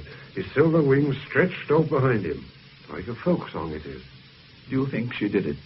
No. Do you, sir? No, of course not. It was quite impossible. But I think she saw whoever did it. Immediately afterwards. That's driving the devil off. But why flying on the wind? And why should he have silver wings? What are you going to do with her, Inspector? Hold her for the moment. I think she's better out of the way, just in case. Yes, yes. The devil must have seen her also.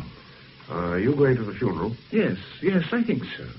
And after it, I might try to get a word with Rhodes on behalf of Miss Fellowship and her paper, if you understand. Oh, I see what you mean, sir. Yes, that would be a very useful idea.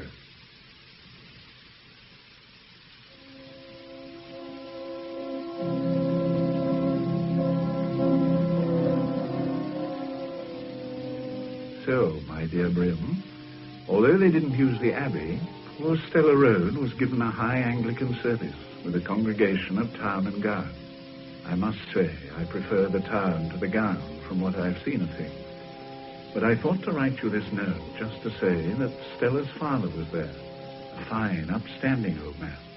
And I had my first glimpse of Stanley Road, a shallow, ordinary face, a short, ordinary body, black, ordinary hair.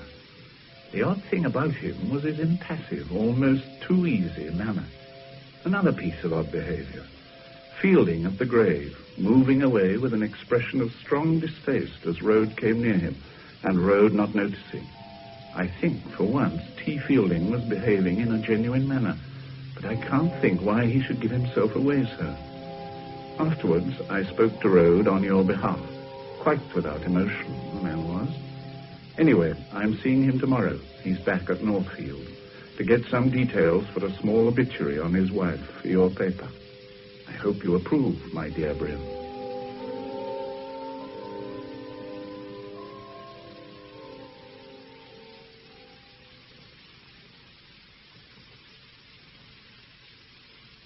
It's very good of you to spare the time to see me, Mr. Rhodes, in the circumstances. Not at all. You were married at Branksome, I believe, Mr. Rhodes. The Branksome Hill Tabernacle. A fine church. When was that? 12 years ago, last September. Did Mrs. Rhodes engage in charitable work in Branksome? I know she was very active here. No, not at Branksome. But a lot here. She had to look after her father at Branksome, you see.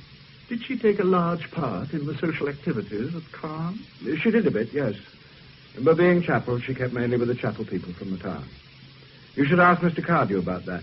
He's the minister. But may I say, Mr. Rhodes, that she took an active part in school affairs as well? Yes, of course. Thank you.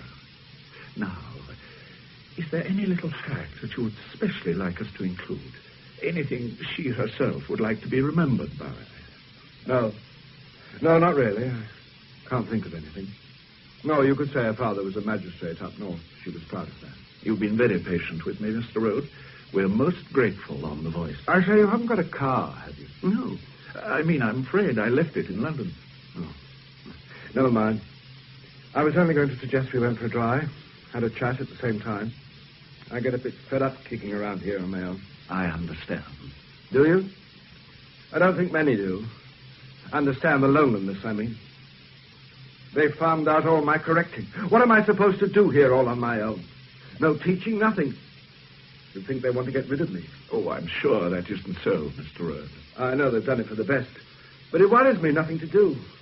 And my correction, well, not being handled as I would. Simon Snow gave one boy of mine in elementary science 61%. The boy's an absolute fool. Perkins is his name, nice enough boy, head of Fielding's house.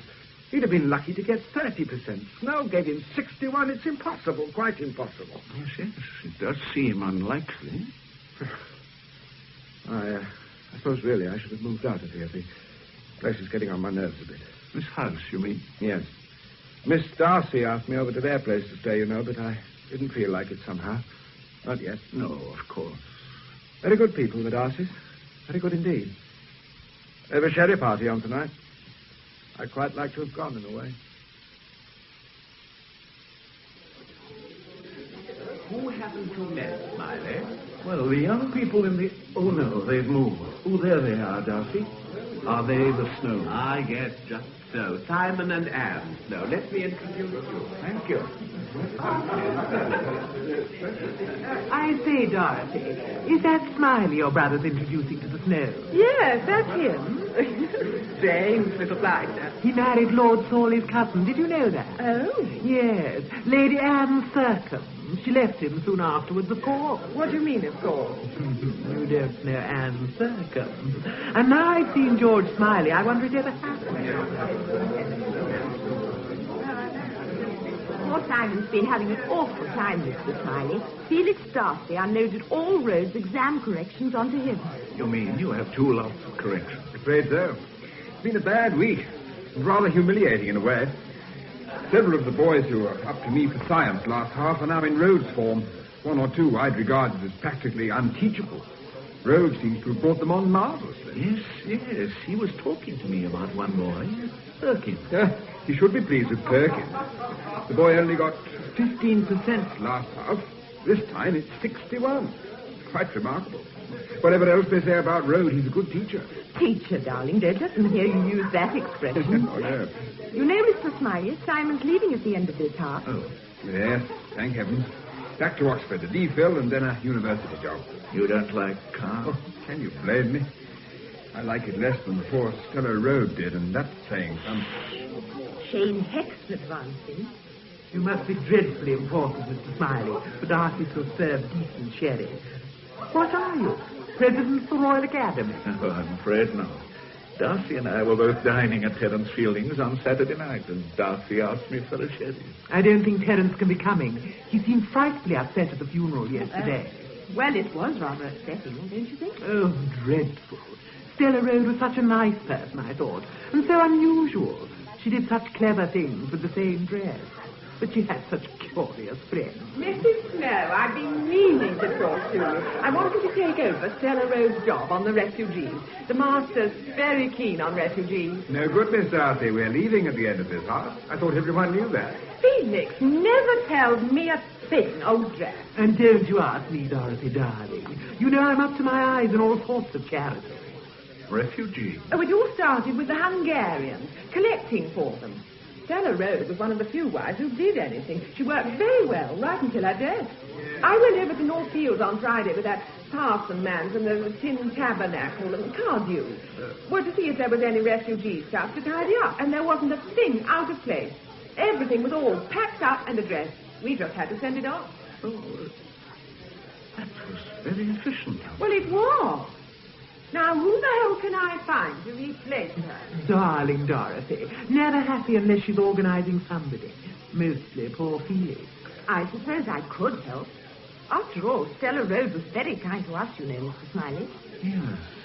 The only Smiley I ever heard of married Lady Anne Thurcombe, a very curious match. I understand he was quite unsuitable. I never did hear what became of Anne. She went to Africa. Or was it India? No, it was America. So tragic. I must go. Charles is looking awfully lonely.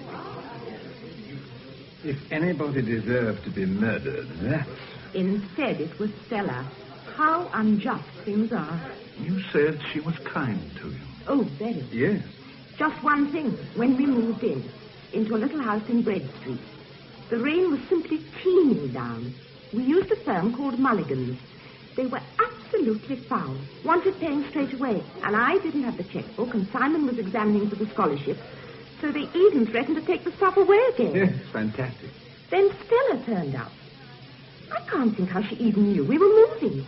When she saw what was going on, she just went to the phone and rang Mr. Mulligan himself. I don't know what she said to him, but she made the foreman talk to him afterwards, and there was no more trouble after that. She was terribly happy to help. Extraordinary story, isn't it? But completely true. Yes. A sort of magic spell. I hope you didn't mind my turning up like this out of the blue, George, but the chance came, and I thought I'd like to see calm. I can't think how the Christian voice will manage without you for a day, Bryn. Don't be sarcastic. And anyway, I found a perfectly good young lady to hold the fort, if you can describe the voice as a fort. Well, it's a description that would fit the Sawley Arms. Take where we are now. They call this the residence lounge. Yes, it's a rather extraordinary echo of the past, isn't it? Inefficient, antiquated, and smug. There's a framed tapestry in my room of a Buckinghamshire garden. Even I had forgotten such things once existed. And still do, it seems. The one in my room is of the wild garden at Sandringham. Good Lord. I didn't believe it at first, but it's true. I'm glad you came today. Thank you, George. It wasn't Road, was it? No, it was impossible. Rigby is keeping one piece of information very close. I can't tell you what, but it lets Road out. Not that he was ever in, not really.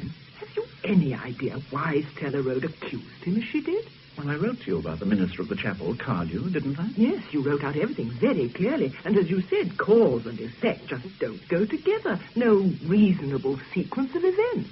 No. Stella's obsession with her death in the long night seems to have been, well, unreasonable. There's one thing, though, Brent. Stella wasn't all of the whole. Not by any means. You mean not a sound, sane, nice Glaston? A pillar of the voice? There are a number of opposing views about her. In Caen, I mean.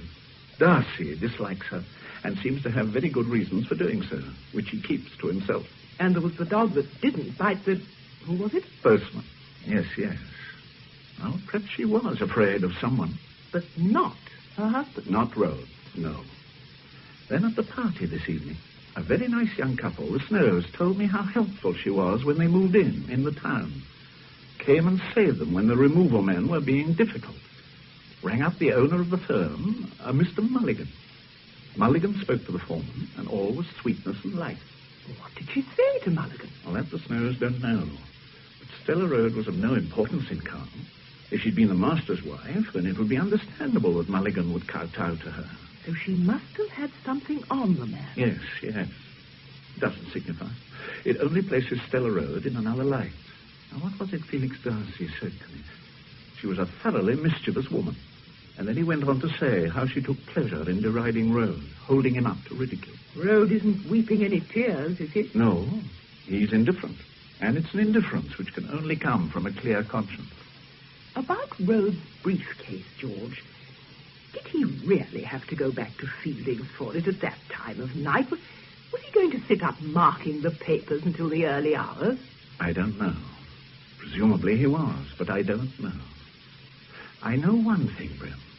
Not that it has anything to do with the murder. What's that? Fielding's head boy, Timothy Perkins, has been cheating in elementary science. Oh, it's obvious. His exam marks were unbelievably high. And the science papers were the ones in Rhodes' case. You mean the boy may have had a chance to look at them whilst the Rhodes were at Fielding's? More than likely. You know, George, if Rhodes hadn't gone back for the briefcase, Stella Rhodes would still be alive. And whoever murdered her must have known she was alone. Yes. The Janey woman? Oh, I'm sure not. But of course, Janey saw somebody or something about the time of the murder. And she stole the beads from the body, like she stole a coat from a refugee parcel. Only that doesn't make sense anymore. Why not? Well, at the sherry party this evening, Dorothy Darcy told me that when she went to the Rhodes house on Friday with Cardew to see if there was any refugee stuff to tidy up, everything was packed up, labelled, ready to be sent off. So Mad Janey couldn't have stolen it, or Janey's coat couldn't have been the one in the parcel. But it was. Rigby traced it to the woman who gave it to Stella for the refugees. And the police found the matching belt in the conservatory by the body. Now, what did Janey say? I took her jewels for the scents, I did, and a coat for to keep me warm. But it all contradicts, doesn't it? Well, unless somebody packed the clothes up after Stella died and before Miss Darcy and Cardew went to the house on Friday. Now, why the devil anyone should do that, I don't know. Good Lord. What? Of course. Whoever killed her must have been covered in blood. He would have needed protective clothing. And to get rid of it... Good heavens. Yes. You must do something for me tomorrow, Brim, in London. Would you? Of course. I was planning to return tomorrow. Where do you want me to go? The Public Schools Committee for Refugee Relief.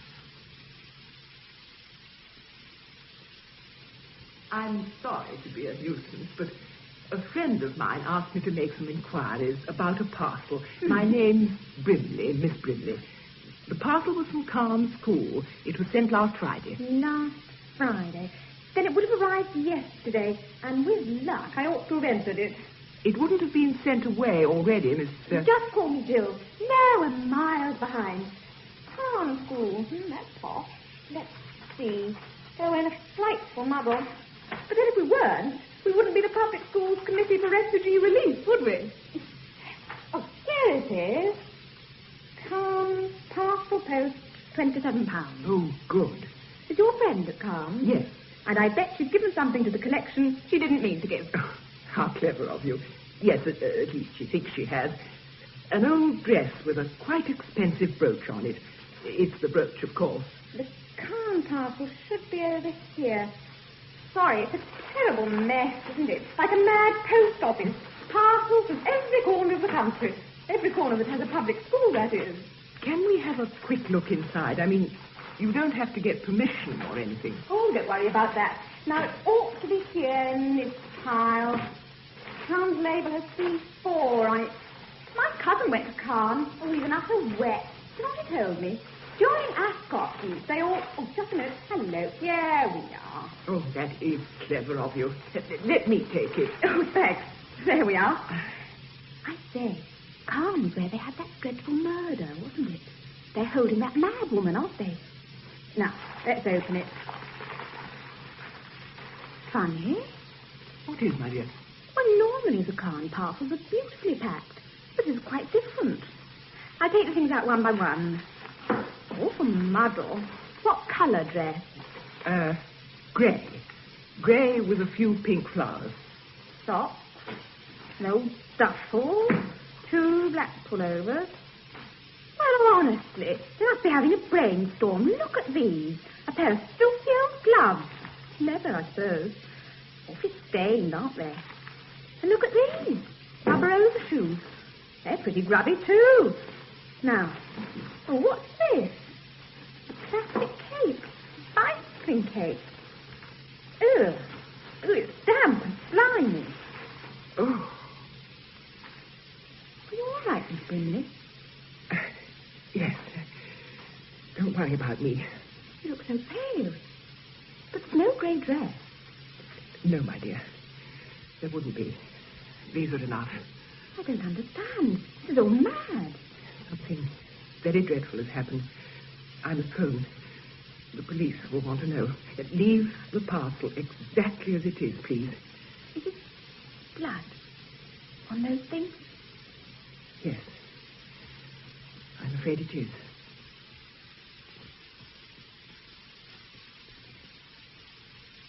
Tim. What? Oh, you did give me a start. And you haven't even put the light on. I was just going out. Standing there like a figure in Madame Tussauds. I'm just on my way to Mrs. Harlow, my music lesson. I know that, Tim Perkins. I know which evening it is. Yes, Miss Truebody.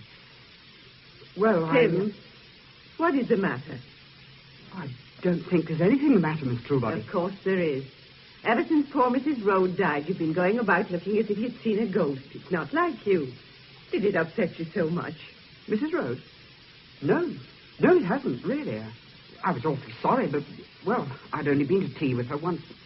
Yes, Tim. I know what you mean. So it's not poor Mrs. Rhodes. What is it? Nothing. Well, it's only the exams. They've worried me. I'm not sure if I've done it all well or if Mr. Rhodes will see my results. I mean, will you see? I don't see, Tim. Let me tell you after my music lesson. All right. I'll be in my room. Thank you, True. Thanks ever so much. Mind how you go on that bicycle. And do be careful at the bottom of Longmead Hill. It's awfully slushy down there. I'll go as slow as a snail. Give my regards to Mrs. Harlow. I will. Oh, Mr. Swiley, you got my message then? Message? No, Inspector. I was on my way over already. Oh, I thought you were quick in arriving. You've heard the news then? What news? About the boy in Fielding's house, missing all night. No, I've heard nothing. Well, 8:30 last night, Fielding rang us here. Perkins, his head boy, hadn't arrived at a music lesson with a Mrs. Harlow who lives over at Longmead. Neither had he come back. We found him an hour or so later at the bottom of Longmead Hill, half in the ditch, his bicycle beside him. Dead. Oh, my dear God. We've closed the road and we've been trying to reconstruct the accident. Looks as though he must have fallen from his bike near the bottom of the hill and hit his head on a stone, his right temple. How did Fielding take it? He was very shaken. Just seemed to give up. And then he broke down and asked to be left alone. How do you mean, broke down? He cried. Wept like a child. I would never have thought it.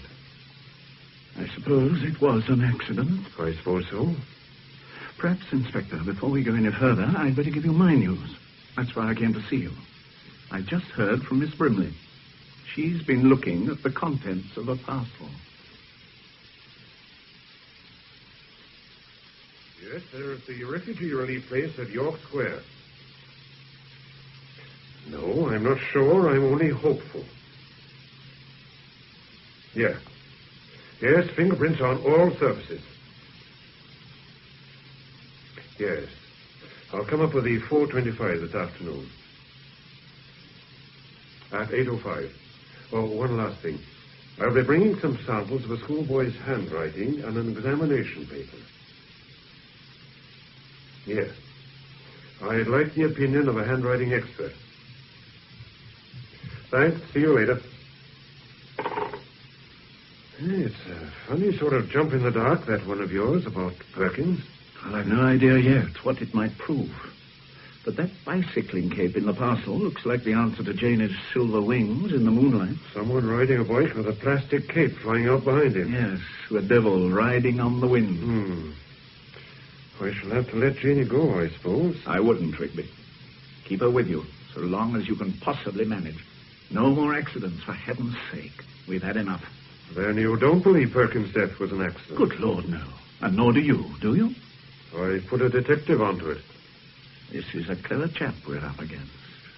Everything devised to the last detail, even the weapon you found where you did. Stella Rhodes' murder was a murder with clues cast to mislead. A murder planned to look unplanned. And somehow poor young Perkins got in the way. Or more likely knew something, without knowing it, if you see what I mean. God knows what, except it was important to the murderer. All right. I'll keep Janie in. If you find any fingerprints on the stuff in the parcel, will you have anything local to compare them with? Well, we got Rhodes, of course, and Janey's. But not Fielding?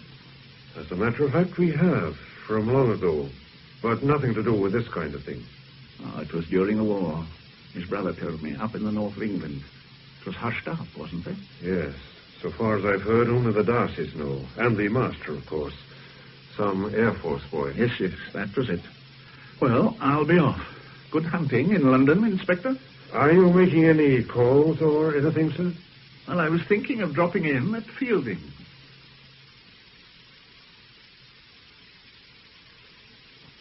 Mr. Fielding's very upset, sir. He told me he didn't want to see anyone, but I've said you're here, sir, and he'll be in shortly. Would you like me to take your coat? Yes. Thank you. All right, True. Yes, sir. Smiley, what do you want? I just wanted to say goodbye, Fielding, and to offer you my condolences. Well, goodbye. Thank you for calling. You needn't have bothered, really. You could have sent me a card, couldn't you? Well, I could have done, yes. But it just seems so very tragic when he was so near success. What do you mean?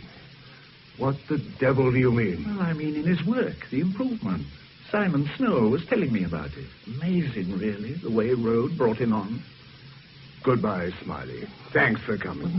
Well, not at all. I suppose poor Rhodes must have been bucked with those exam results, too. I mean, it was more or less a matter of life and death for Perkins, passing that exam, wasn't it? He wouldn't have got his removed next half if he'd failed that science paper.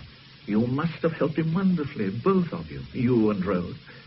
Oh, you've heard the latest, I suppose, about that wretched gypsy woman who killed Stella Rhodes. They've decided she's fit to plead. Or just between ourselves, Fielding, I don't believe she did it. Do you? I don't. No. Khan killed them. It could only happen here. It's the game we play, the exclusion game. Divide and rule. Now, for God's sake, go. You've got what you wanted. Go. Oh, come on, Fielding. There's a fire here. Now, sit down. Good. Now, listen. If what I think is true, there isn't much time. I want you to tell me about Tim Perkins, about the exam paper. He would have failed, wouldn't he? Yes. I've had to leave. The day the Rhodes came to dinner, that day Rhodes left his case in the hall. It was unlocked. But you know that, don't you? Perkins took his chance, and later, when you asked him how he'd done in the exam... He wept. He wept as only a child can. And he told you he'd cheated. That he had looked up the answers and copied them onto his paper. And after the murder of Stella Rhodes, he remembered what else he'd seen in the briefcase. Is that right? No, don't you see? Tim wouldn't have cheated to save his life. He never cheated at all. I cheated for him. You? But you couldn't copy his handwriting. It was only formulae and diagrams written with a ballpoint pen, the kind we all use. Don't you see, Smiley, it was easy. His paper was hopeless. He'd only done 2 out of the 7 questions. So I cribbed 5 answers from the science book. He was in the case, too, and wrote them in. Then it was you who opened the case. You who saw... Yes, it was me, I tell you, not Tim. He knew nothing. And when Stella was murdered, you knew who had done it? Yes, I knew Rhodes had killed her. Yes. And what exactly was in the case, beside the papers? A sheet of transparent plastic. It may have been one of those pack-away cape things. An old pair of gloves and a pair of homemade galoshes. Homemade? The hack from a pair of Wellington boots, I should think. Was that all? No. There was a length of heavy cable, I presume for demonstrating something in his science lesson. It seemed natural enough in winter to carry waterproofs about. Then, after the murder, I realized how he'd done it. Did you know why he'd done it? Rhodes was drunk with the pride of Khan. It had gone to his head.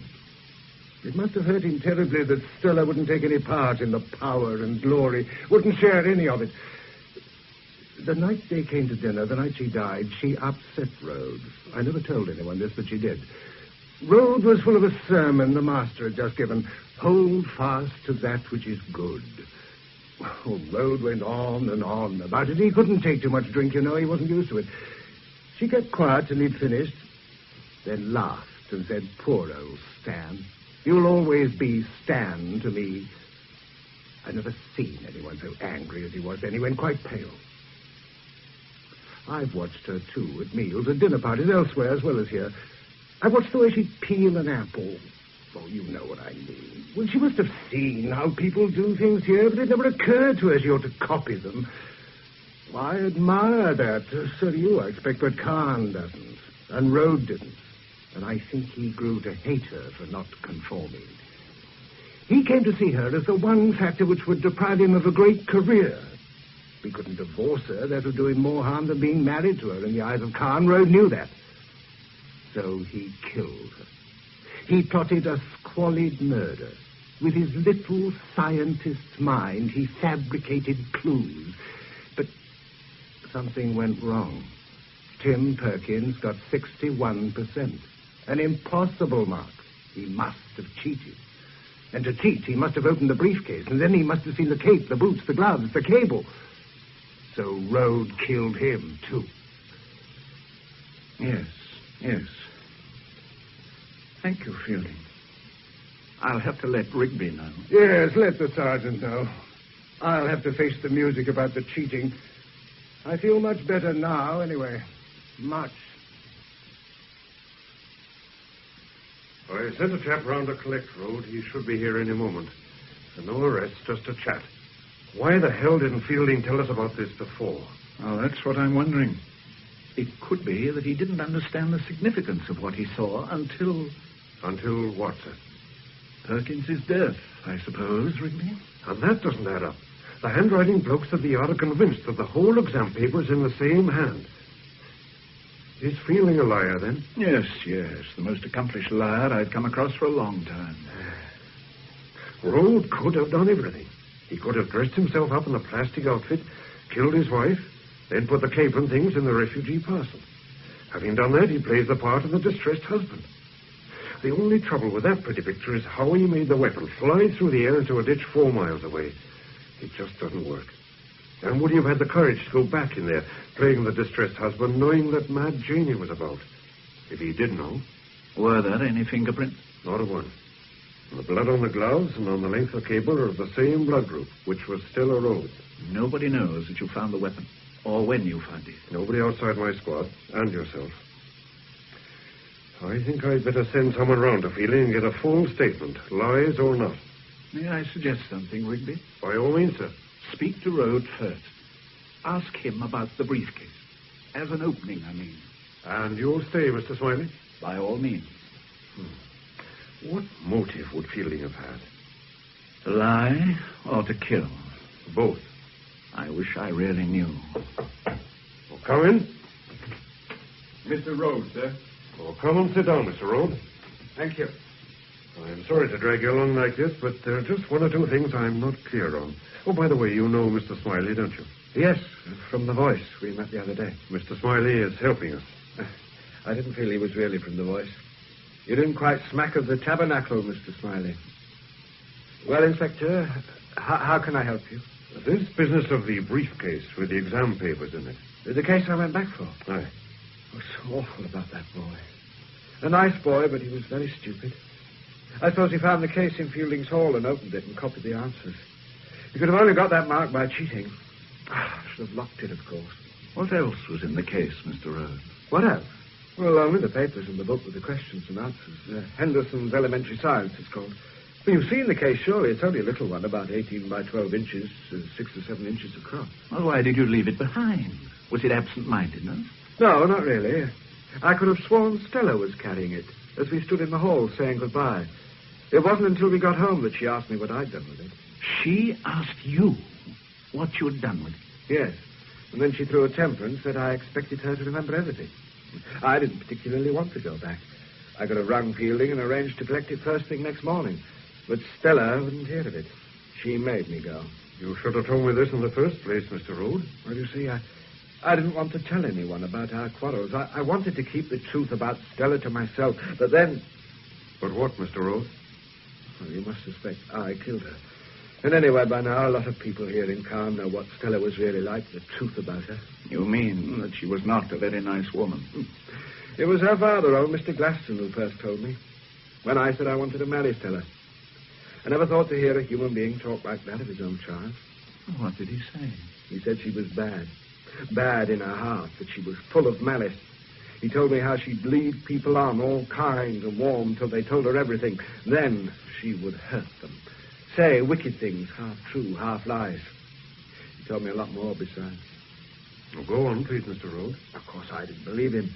I just thought him a lying, jealous old man who wanted his child to wait on him until he died. So I married Stella. And when did you discover her father was right about her? The realization just crept up on me after a year or so, little things here and there, but... No, it wasn't until we came to Calm that I knew what her father had said was really true. She hadn't been very keen on chapel before, but as soon as she got here, she went in for it in a big way. She knew it would look wrong, that it would hurt me. She wasn't sincere. A lot of people at chapel knew that. Mr. Cardew, the minister, knew. He understood why I gave up chapel. I couldn't bear to see her going there every Sunday and going down on her knees. It was all wrong. Just made a fool of your faith. All she wanted to be was different, to spite the school and me by playing the humble one. My wife and you were at chapel, you know, Mr. Rhodes. Yes, I know that. But your wife never gossiped. Stella said that. It made her cross, because to begin with, people liked her and they talked to her. She listened. Oh, she loved to listen. And she hoarded away every drop of gossip and dirt. She'd come home sometimes after her chapel work in the evenings and throw off her coat and laugh till I thought she'd gone mad. I've got them. I've got them all, I know, all their little secrets. Those who realized what she knew, they grew to be frightened of her. Did she have a hold on a man called Mulligan? Yes. Yes, how did you know that? He's got a daughter with an illegitimate kid near Leamington. Stella found out. Well, that's how she helped the Snows when they were moving in. She told me about that. She rang up Mulligan from the Snows and said, "Greetings from Leamington Spa, Mr. Mulligan. We need a little cooperation." And he cooperated. But they got her in the end, didn't they? They got their own back. Yes, they got their own back. Mad Janie didn't do it, Inspector. No, Janie's would soon have killed her own sister as killed Stella. They were as close as moon and stars. That's what Stella said. She looked after Janie. You see, it gave her a feeling of power to help a creature like Janie and have her fawning around. Not because she was kind, but because she was cruel. Was she cruel to her dog? You know about that too, do you? Oh, yes, she often beat it. But one day she beat it until it was... Oh, poor brute. She must have got mad. Well, I couldn't take that. I took most things. I had to, you understand? I had to, unless I left calm. But that... I shouted at her. She laughed. And then I hit her. Not hard, but hard enough.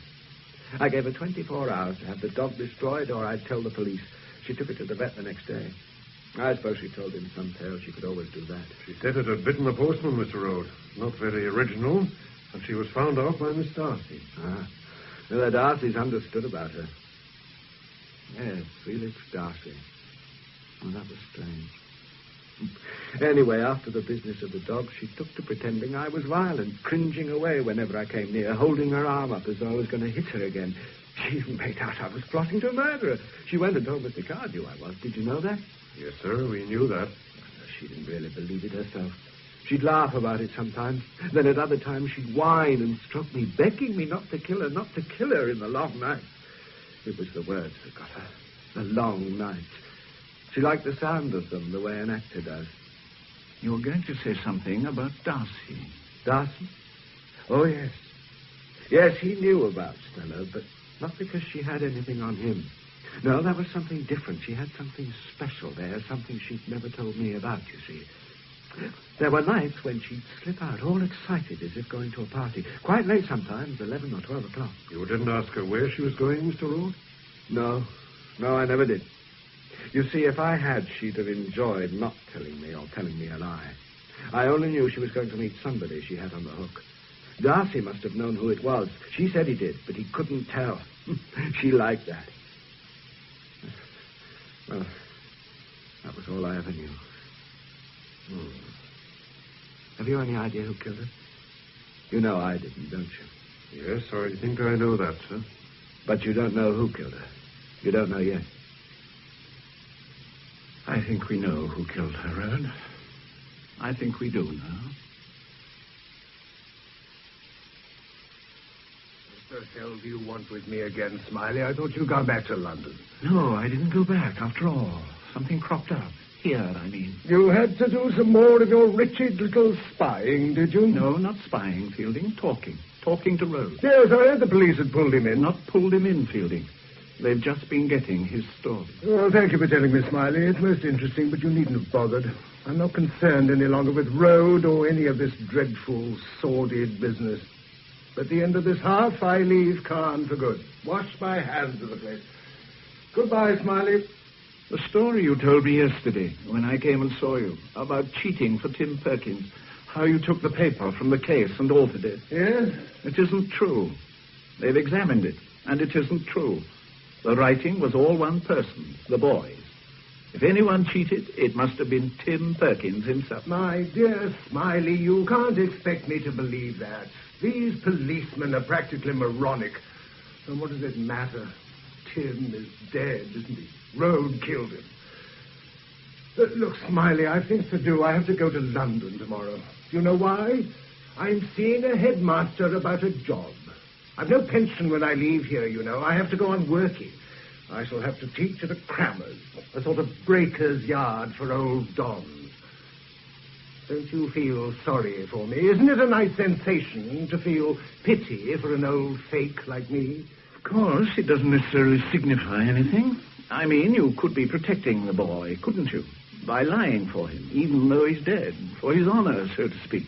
Is that the explanation? I've been playing to an empty house here at Caen, you know, Smiley.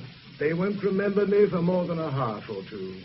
What a mess I've made of life. That's all there is to it. You've got to listen, you know, Fielding. There might have been collusion between you and the boy. A situation where you were moved by the boy's distress when he brought you the papers. And on the spur of the moment, you opened the case and took out his paper and told him what to write. I told you the truth yesterday. Make what you want of it. I'm trying to help, Fielding. I beg you to believe me, I'm trying to help. I don't want there to be more trouble than need be, more pain. I want to get it straight before Rigby comes. It matters terribly about the briefcase. Everything hangs on whether you really saw inside it and whether Perkins did. Don't you see that? Sit down, Smiley.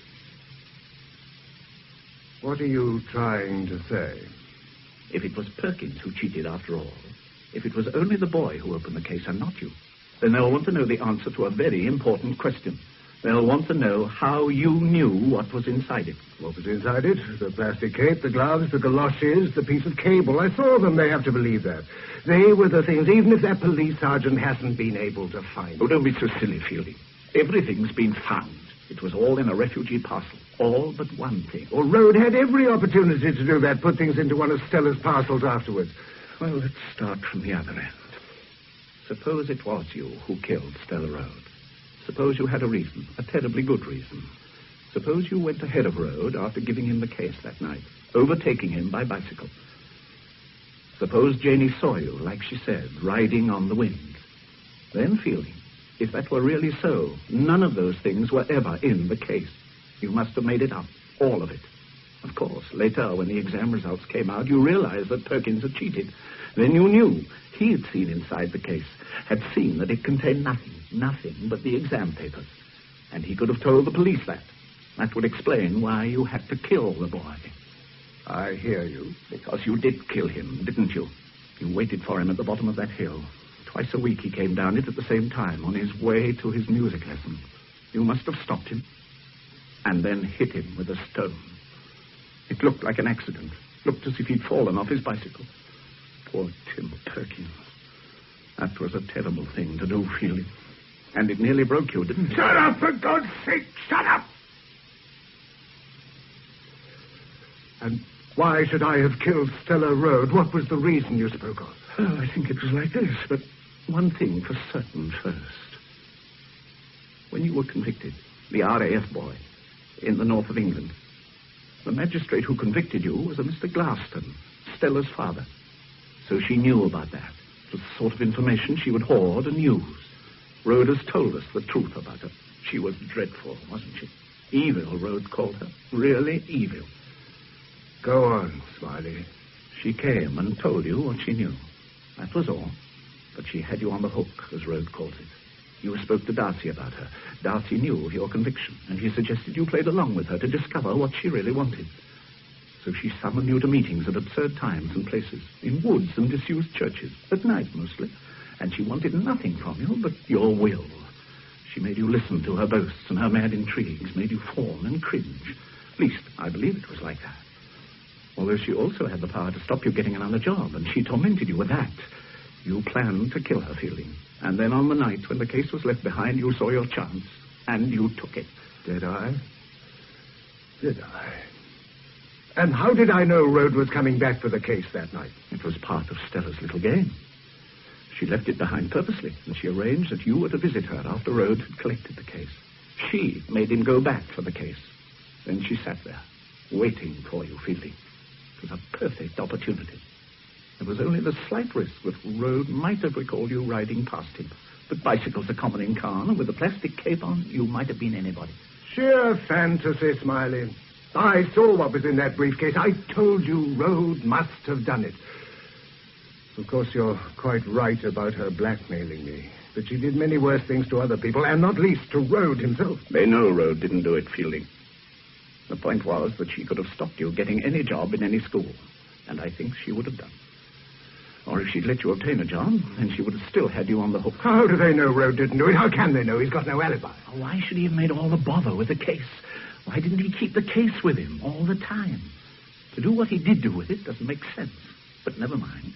If he did leave the case behind, so he had a chance to put on his killing outfit without hurry, without Stella suspecting, then he did have a sort of alibi. But actions like that don't make sense, Fielding. Why not? How do you know? How do you know it wasn't Rhodes? I'll tell you.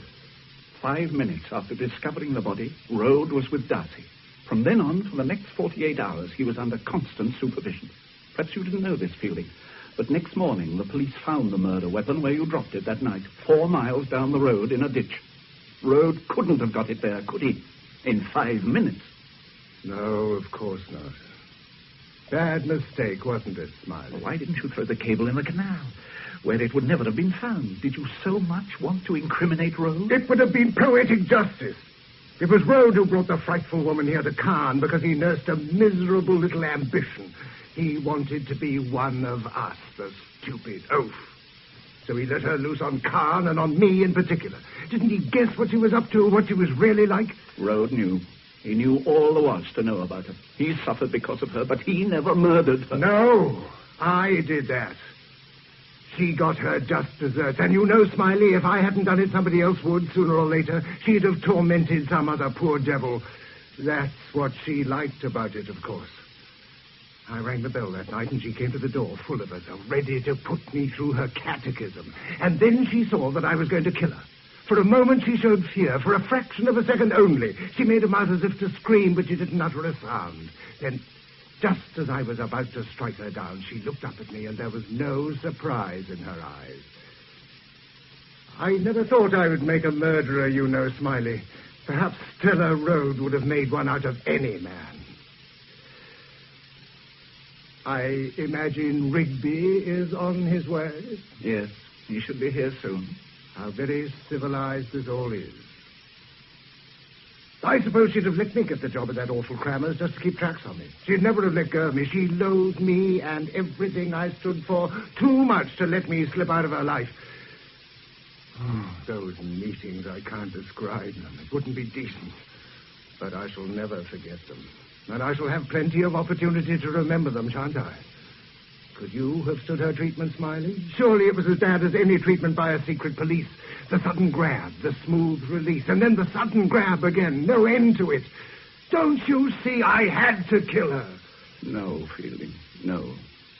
Because I think of what followed. Tim Perky. How old was he? 17.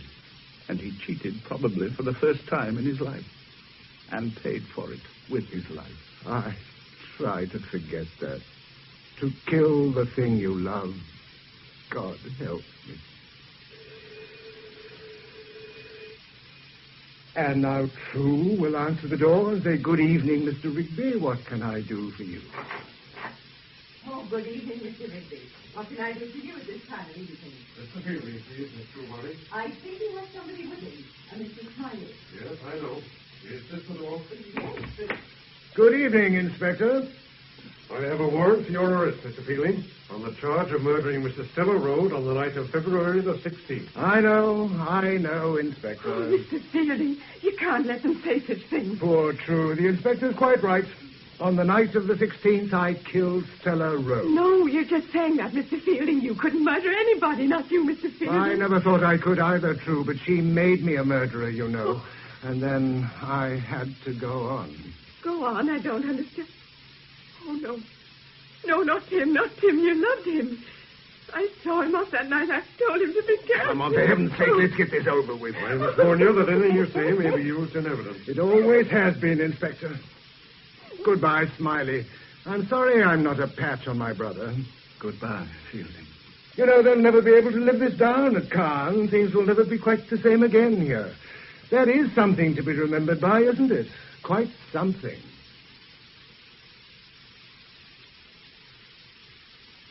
Patrick Barr played Fielding, and David Bird, George Smiley, in Frederick Radnam's adaptation of A Murder of Quality, the novel by John le Carré. Peter Williams played Inspector Rigby, and Joan Sanderson, Miss Brimley. Michael Spice was Road, Pauline Letts, Miss Truebody, Brian Hewlett, Perkins, Dennis Hawthorne, Darcy, Delia Payton, Dorothy Darcy, Maureen Beck, Mad Jady, Elizabeth Cassie, Jill, Claire Davenport and Edward Dewsbury, Shane and Charles Hecht, and Jill Carey and John Pullen, Anne and Simon Snow. A Murder of Quality was produced by David Geary.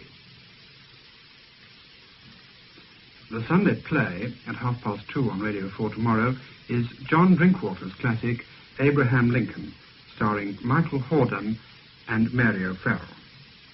2:30 tomorrow afternoon, Abraham Lincoln. There are few callings so curiously akin to the art of creation as that of the engineer. The poet builds castles in air. The engineer builds them in steel. The mystic dreams of lifting the soul above the earth. The engineer, with equal reverence, lifts the earth itself to make the soul a little more comfortable in its pilgrimage. In every bridge that leaps a river, in every lamp that drives away the night, there lies the same stubborn faith that the universe is intelligible, that man was made in the image of a maker, and that it is good to make. The engineer stands in that narrow borderland where imagination weds matter, and thought becomes a tower, a railway, or a flame. His errors are public, his triumphs anonymous, and yet he continues his craft like a saint in steel spectacles, laboring that others may pass safely over what he has wrought.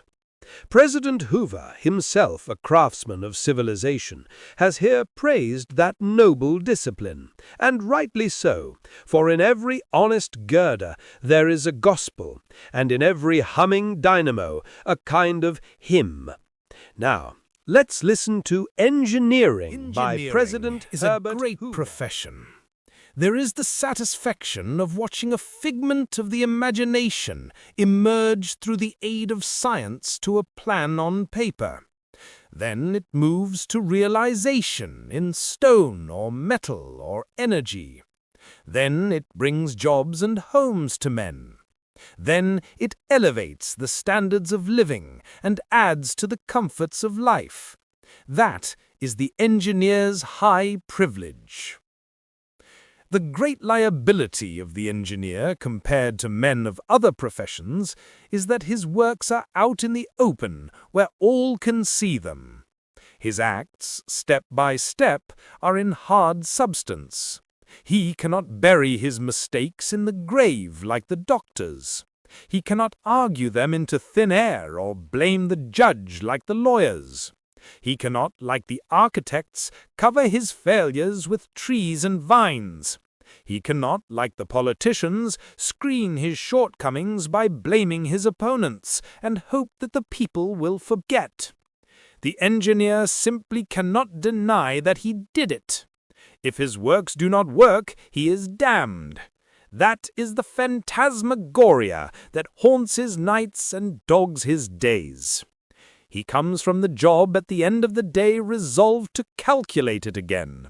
He wakes in the night in a cold sweat and puts something on paper that looks silly in the morning. All day he shivers at the thought of the bugs which will inevitably appear to jolt his smooth consummation.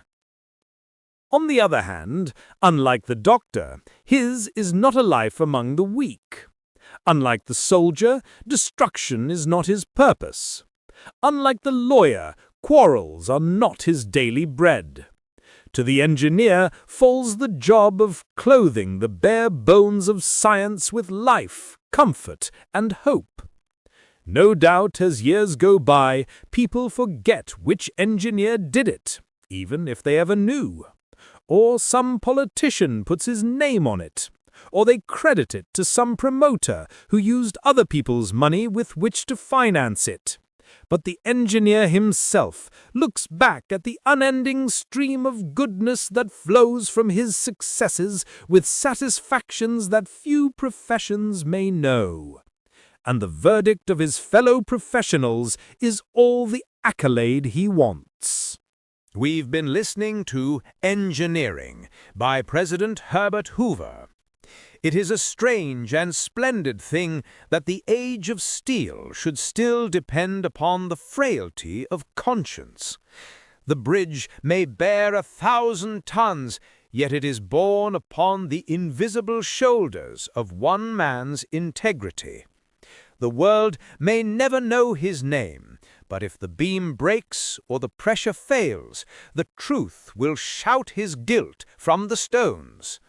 That is why the engineer, more than the politician or philosopher, must believe in right and wrong.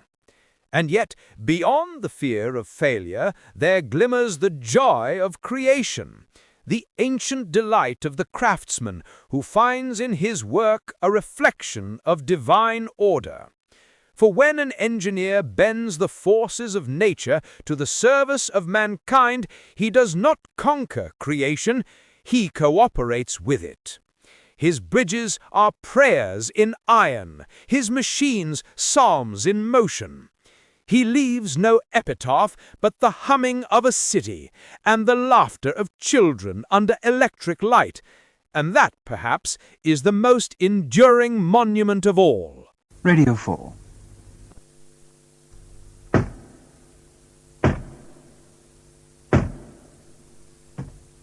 Come in. Don't knock. And don't knock so loudly, either.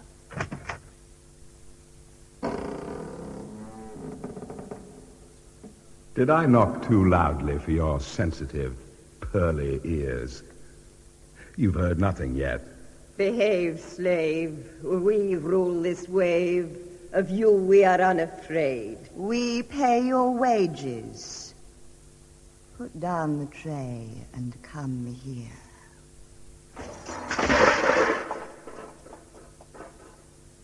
The Autonomous Murder Complex by Frederick Bradnam, with Robin Ellis as Harry Meadows.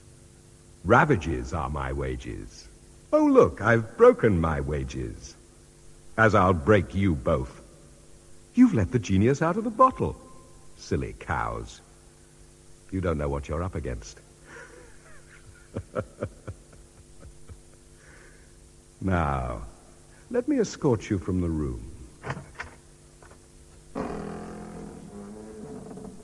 To the bedroom. This way, please. Come along. Thank you, slave. Ah! No, no, no! Down you go! Ah!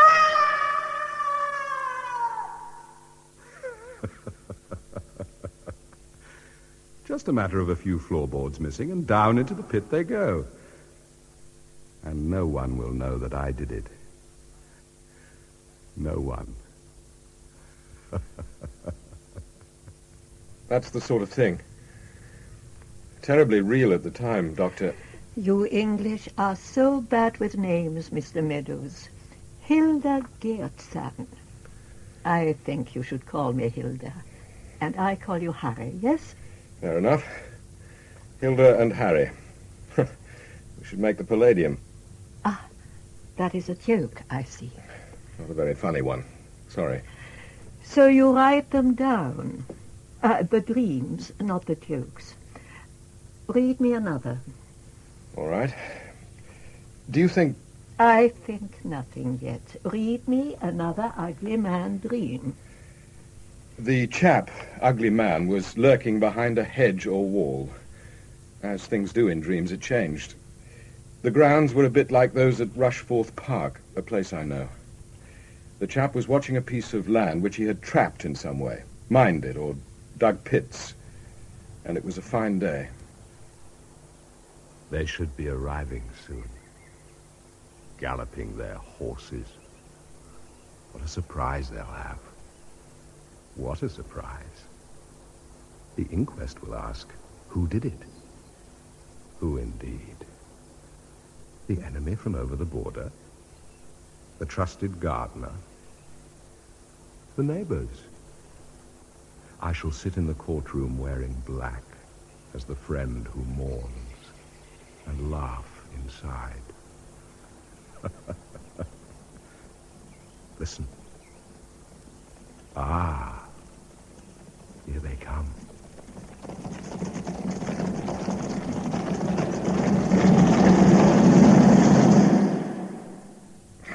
As usual, I woke up before anything happened.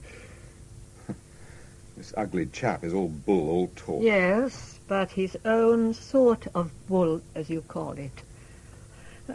Tell me now of yourself, Harry. I was wondering when you'd ask that. I thought psychoanalysts began with one's history. Why should we? That's only relevant if you're a real case, something we wish to sink our teeth into. Ah, yes, indeed. So come and sit in the chair now.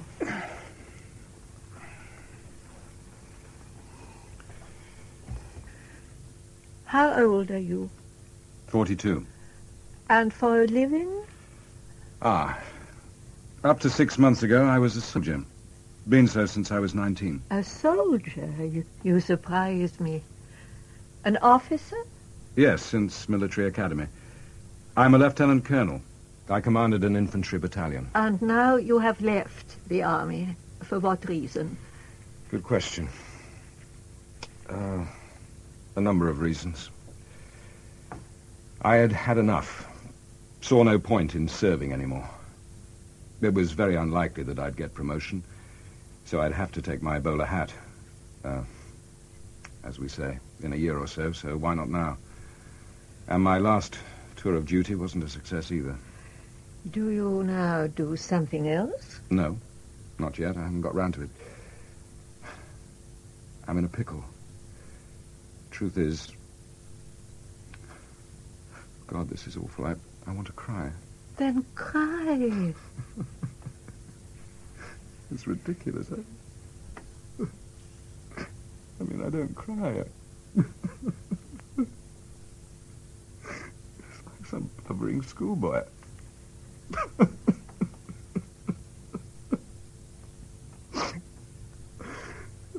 The last time I cried was...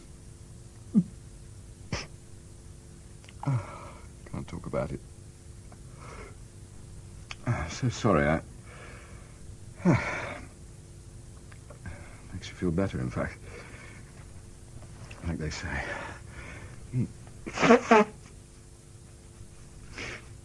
Truth is, my life is a bloody nonsense. Fallen apart. It's hard to explain. Your last tour of duty wasn't a success, you said. Can you tell me of this tour of duty?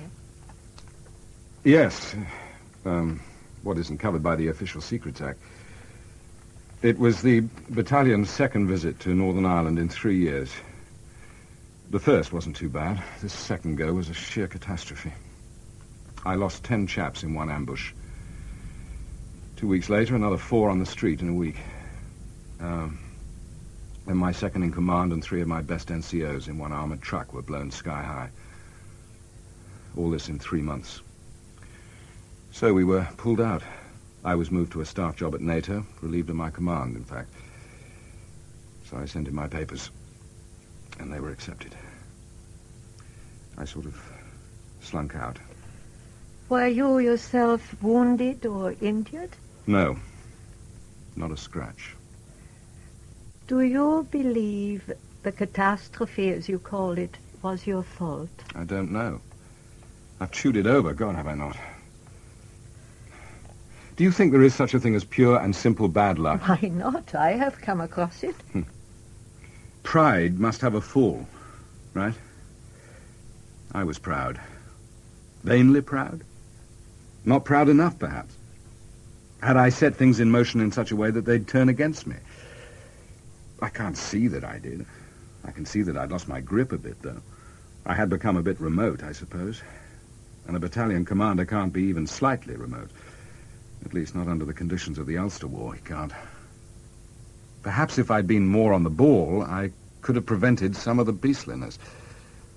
I don't know, but because I wasn't spot on the ball, when the bad luck rolled in, it swept me away. Do I make sense? A type of sense, yes.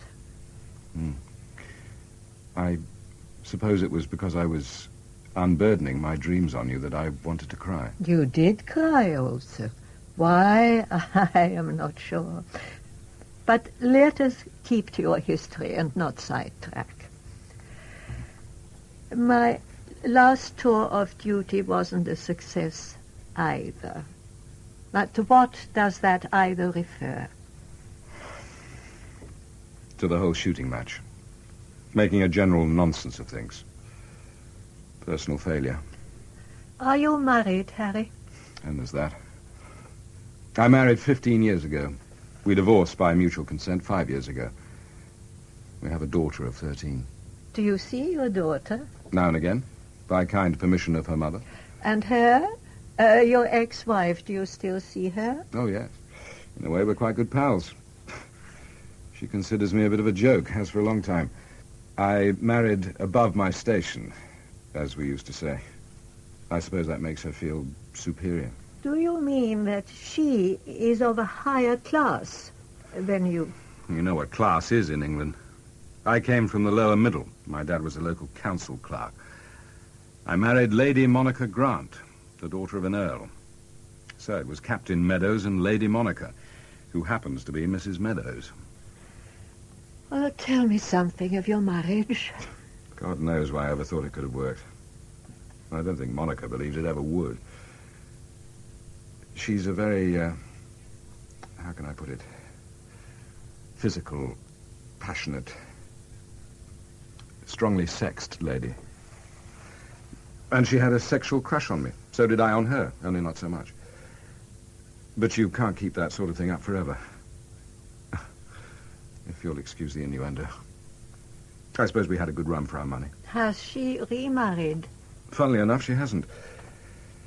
I don't know what she does for mail company. She lives at home, and there's no evidence of lovers there. Not when I visit, at least.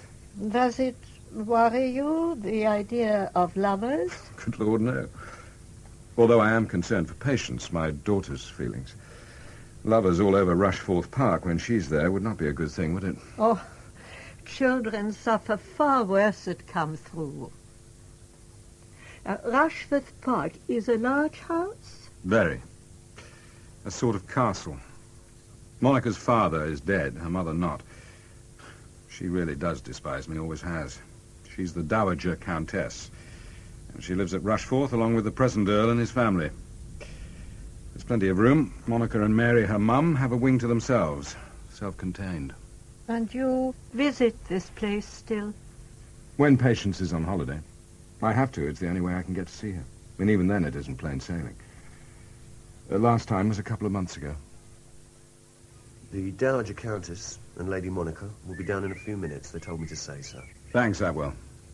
How are things? Fine, Colonel, thank you. Still fitting in all right? I hope so, sir. Is Miss Patience about? I don't know, sir. You haven't seen her? No, sir.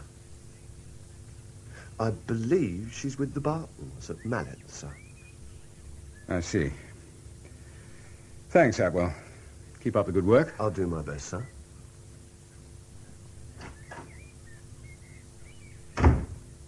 Atwell isn't important, but you may as well know about him. He was the officer's mess sergeant of my outfit. Came out after 12 years. I recommended him to the Dowager Countess. He'd been at Rushforth for about 6 months as under butler. Good-looking chap. Thought rather too much of himself. There you are, Harry. Wheel me to the window, will you, Monica? Got a job yet, Harry? Does it concern you, Monica? Do sit down, Harry. You're not on parade, are you? No, ex-mother-in-law. No longer. No more parades, indeed. Or did you mean something more subtle? Not me, Mary. You know me. You should get a job, Harry. Can't be good for you. Just lounging around all day. Doesn't seem to do many of your crowd much harm, does it? And you never understood about them. The roses need deadheading badly.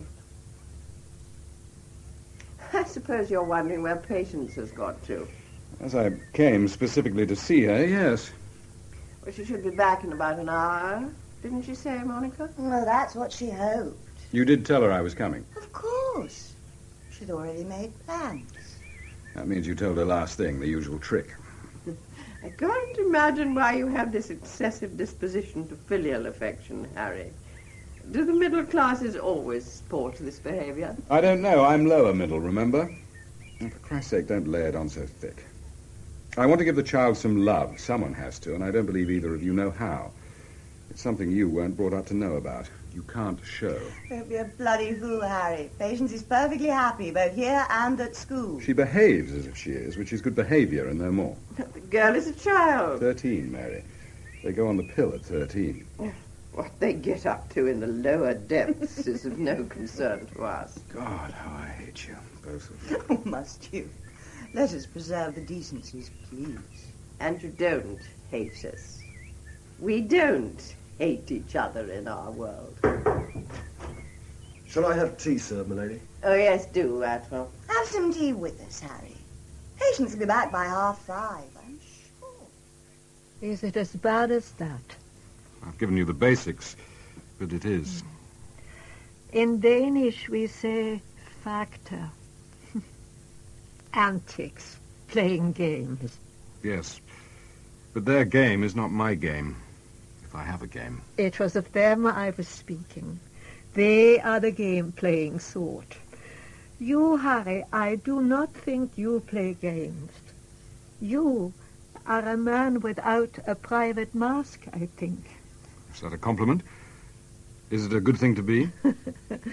It is a compliment in a way. It is not a good thing to be, no.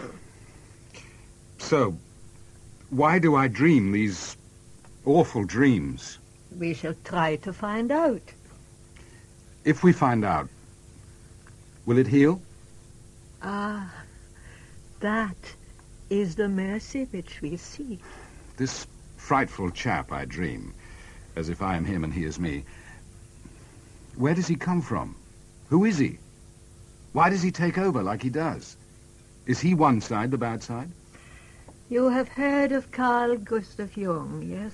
The psychologist. The psychologist chap. Let us go into the unconscious, Harry. Like going into a minefield without a map, isn't it? Good. True. But there are parts which have been mapped. Some twist and turn and are made by their own immanent rules, of which we know very little, although we do know of the parts. Made by their own volition. So it seems. Jung called these parts complexes. And these particular complexes, which seem to exist in isolation in the unconscious, he called autonomous complexes. You mean While other complexes relate to each other, like paths that cross, these autonomous ones don't. Roughly, yes. You see, all this that I tell you is only an approximation. Oh, there are books, many books. The complications are immense, so much so that I would rather you did not read any such books at present. All right. I'll stick to Anthony Powell. So, these autonomous complexes throw up figures, images, in various ways. They can also invade the conscious personality and turn a person mad, or make him believe in his destiny so strongly that he becomes his destiny, but still often mad. He becomes possessed. It also, unfortunately, makes for persons to behave with great foolishness more often than not. A folie de grandeur sometimes. Politicians, for example, frequently suffer from this possession. Noticed. Now, in literature, Raskolnikov's Crime and Punishment is a good example. Dostoevsky understood that Raskolnikov's belief that a man is not a whole man unless he can take the life of another without compunction is foolish and pathetic and mad. I think I understand. Am I in danger of being invaded? No. Your autonomous complex is more interesting, more rare. It has produced a shadow ego figure. A figure lurking deep, deep down among the rubbish of repressions, anxieties, hates and fears. A negative and dark figure. The secret side of your ego, but part of your whole personality. That which makes you a whole man. But why this shadow ego figure should appear with such clarity, such power, I don't know. It is what we must find out. Now, when did these dreams first begin, did you say? No. 2 months ago, about. Immediately after I last visited Rushforth Park, actually. A short dream. The nasty chap was gloating about having sent everybody off in wrong directions. I think he was there, in Rushforth, in a small room. Yes, he could use Rushforth as a plank, a springboard. Well, our next session is on Friday. You must make a note of your dreams, please. I will. Tell me, could this figure... Let us call him Horrible Harry. H.H. for short. Spot on. Could Horrible Harry cause this Harry to do any harm? It is unlikely, except to yourself. There are mass projections of this shadow figure. They produce religious bigotry, the treatment of other races as subhuman, inferior. Do you have such feelings consciously? Against the Irish, perhaps? No, I rather like him. Of course, there is the Dowager Countess. Her sort. She's an unlikely candidate. Oh, I'm tired now. I grow old, you know. Until our next meeting. He's not here. Look behind the wall. Where could he have got to? He's vanished into thin air. He was only an old tramp. I thought he was a clergyman. He was a priest. A cardinal. He chased the little girls, whatever he was.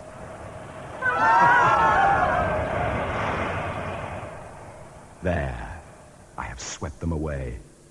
They would not have found me in a month of Sundays. Fools. I am their shadow, creeping up on little girls. Or disguised, I am upright and clerical, the last man they'd imagine to harbor such lusts. But I saw you. I should drown you. Take you and drown you. I couldn't drown him, Hilda. Couldn't move to him. Why? Self-preservation. You could have been in trouble if you had drowned him. He's part of me, of course, I see that. Yea, he may have taken you down with him. What do we know about him? Two things stand out, yes. He is very pleased with himself and he's very confident. Quite the opposite from you in both aspects, yes? Too bloody true. Burn. Burn, monstrous regiment of women. What are your battalions now worth? This is the war of the sexes, the 7-day war. I've set fire to your hive, a blaze of barracks. And they'll wonder whom it was who struck the match.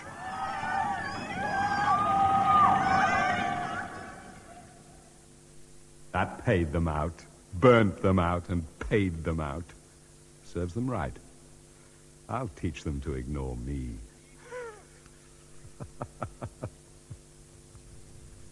What can we make of that, I wonder? H.H. seems to have it in for the girls. They are a regiment, a battalion, yes. Your soldiers? You resent the way the army treated you, but do you resent women in general? Certainly not. Not in general. One thing, Hilda. When H.H. is up to his tricks, I'm there also, every time, watching him openly. He doesn't appear to see me, or if he does, he ignores me. Is there a drift of sorts there? He's too conceited to acknowledge your presence. And, of course, you are no threat to him. Fair enough. Of course, he's still not been seen actually doing anything, has he? Only claiming he's done things or waiting for them to happen. I know. I wonder if he will do something, and if he does, why?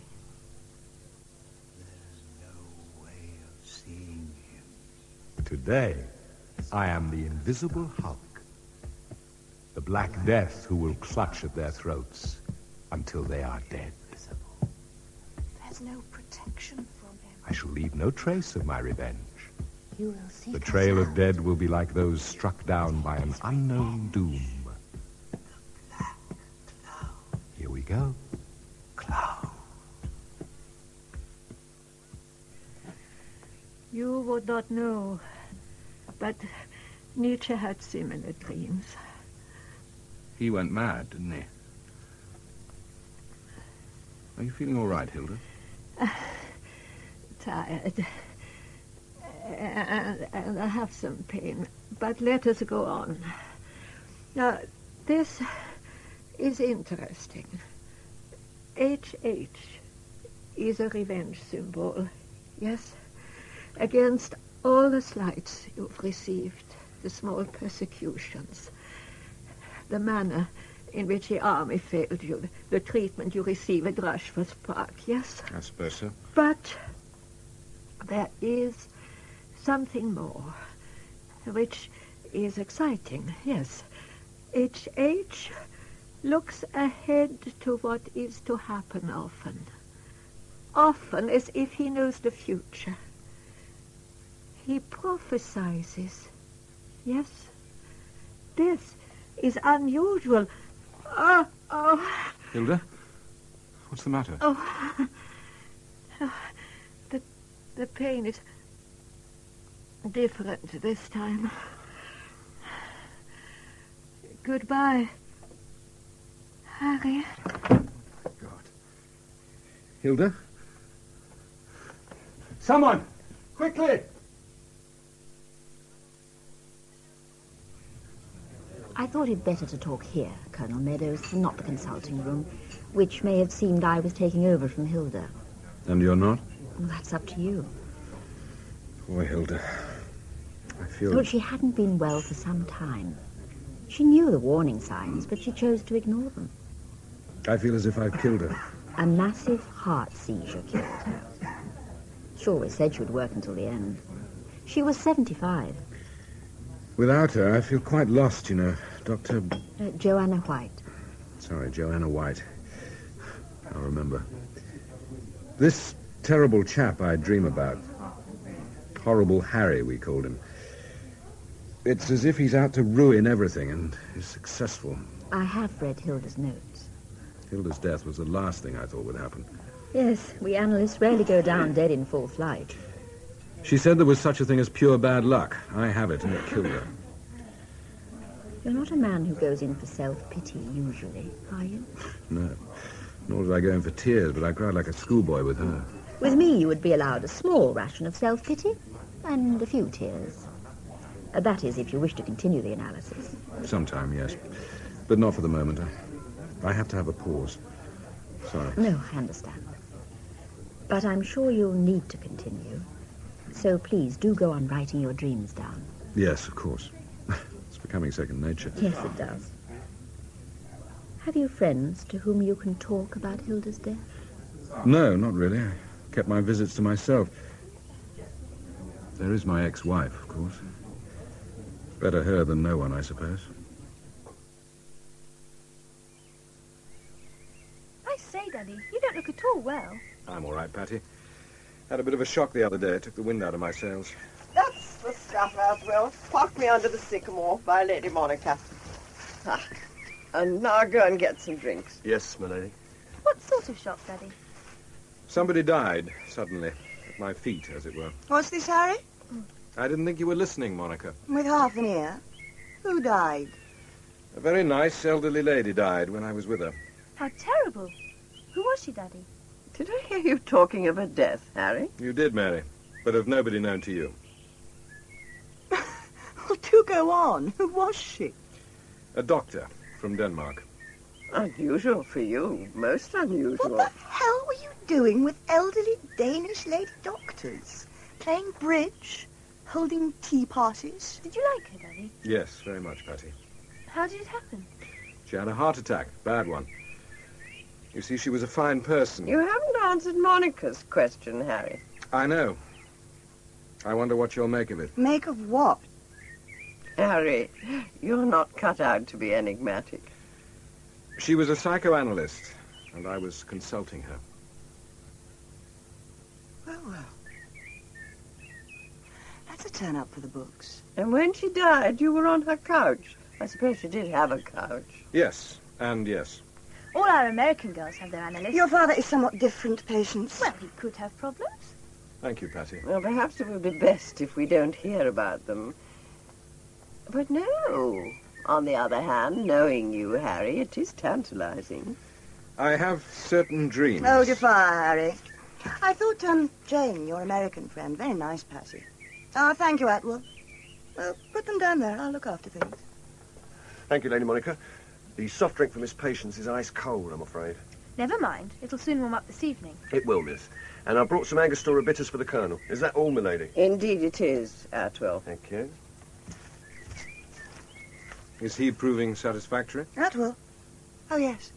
Very. I can't stand him. Too bad. Why did you ask? I just feel responsible for him, that's all. He has learned his duties very quickly.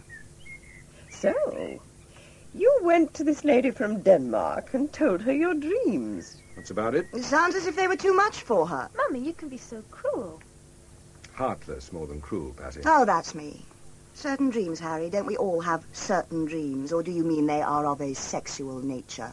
No, not that. Yes, we all have our own certain dreams, but surprisingly enough, there are types and patterns of dreams which are very common. I bet you've never had a common dream, Grandmama. Cheeky brat. I sometimes dream of being a girl again, riding horses, not stuck in this damn chair. That is understandable. My dreams were disturbing. Sort of nightmares, do you mean? More real. They remain with me. They don't fade out, vanish. Well. Fancy you, Harry. As you said, a turn-up for the books. Were your dreams about leaving the army? Of course they weren't, child. You're right. How are you so sure?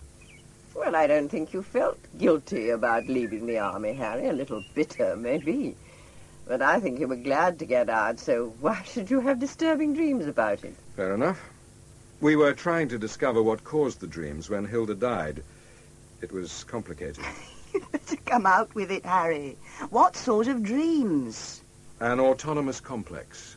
My dear boy, what? Well, I'll tell you. An autonomous complex is a twisting of things in the deep unconscious, which in my case has thrown up a shadow ego figure. The dark, secret side of myself, actually. A very nasty, evil bloke who spends his time creating havoc, murdering people, and being pleased about it. He's known as Horrible Harry, after his brother. Like Cain and Abel. Oh, poor Daddy. Really horrible. It's like someone walking over one's grave. It seems to me to make you a more interesting man than I thought you were in the past.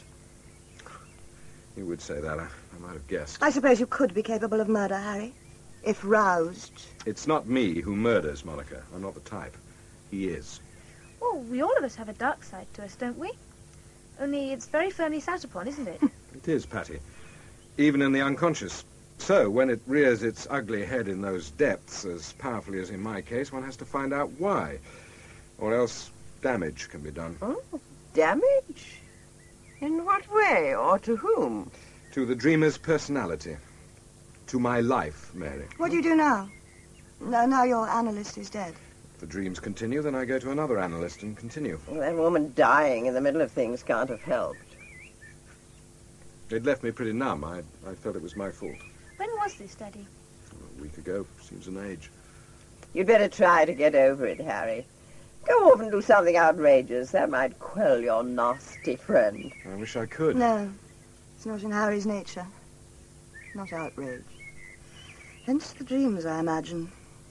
I wouldn't like to live with them. They make you look over your shoulder.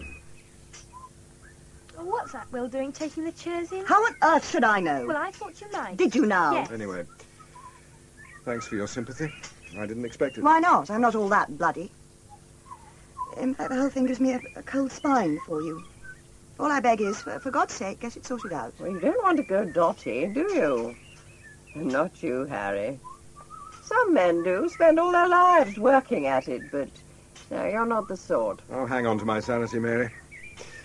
Now, Patty was going to take me to see the new puppies. Shall we go? Yes, lovely. Won't be long. Where are they? Well, they're over here in the stable. They're very alike, those two. I wouldn't have expected it. And you must stop Atwell hanging around, Monica. I know. He's becoming a bore. See? We haven't touched the drinks.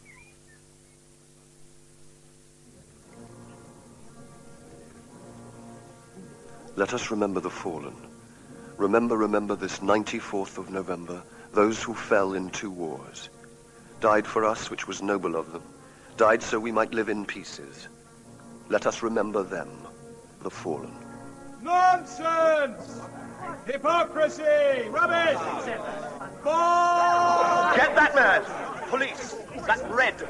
That disturber of the Queen's peace! We all know who he is, don't we? Yes, we do! The police are moving in on him. They will lock him up, or better still, send him back to where he came from, the lower depths, the dark house, the black shed, the bottom of the garden. 1, 2, 3, you won't catch me. Ah, here she is. The Lady Mayor, representing her gracious mediocrity, attended by her daughter, who represents our Princess of the Month. 6 pages of poses in penthouse. The Lady Mayor was herself wounded in the last war, while leading the last charge of the Lancers on the road to Mandalay. She will now lay the wreath to the fallen at the memorial to the gluttonous dead, pushed in her chair by her daughter.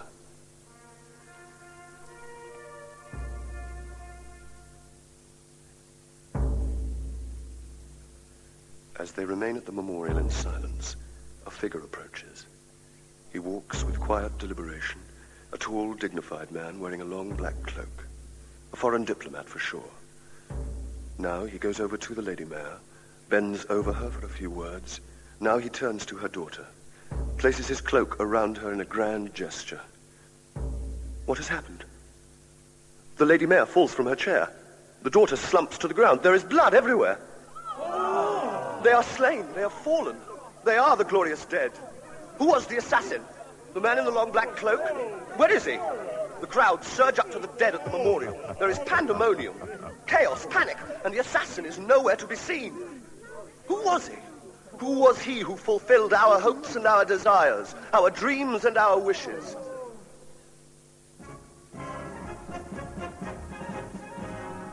Who said I never did anything? This is only a beginning. Wait and see, and they won't catch me.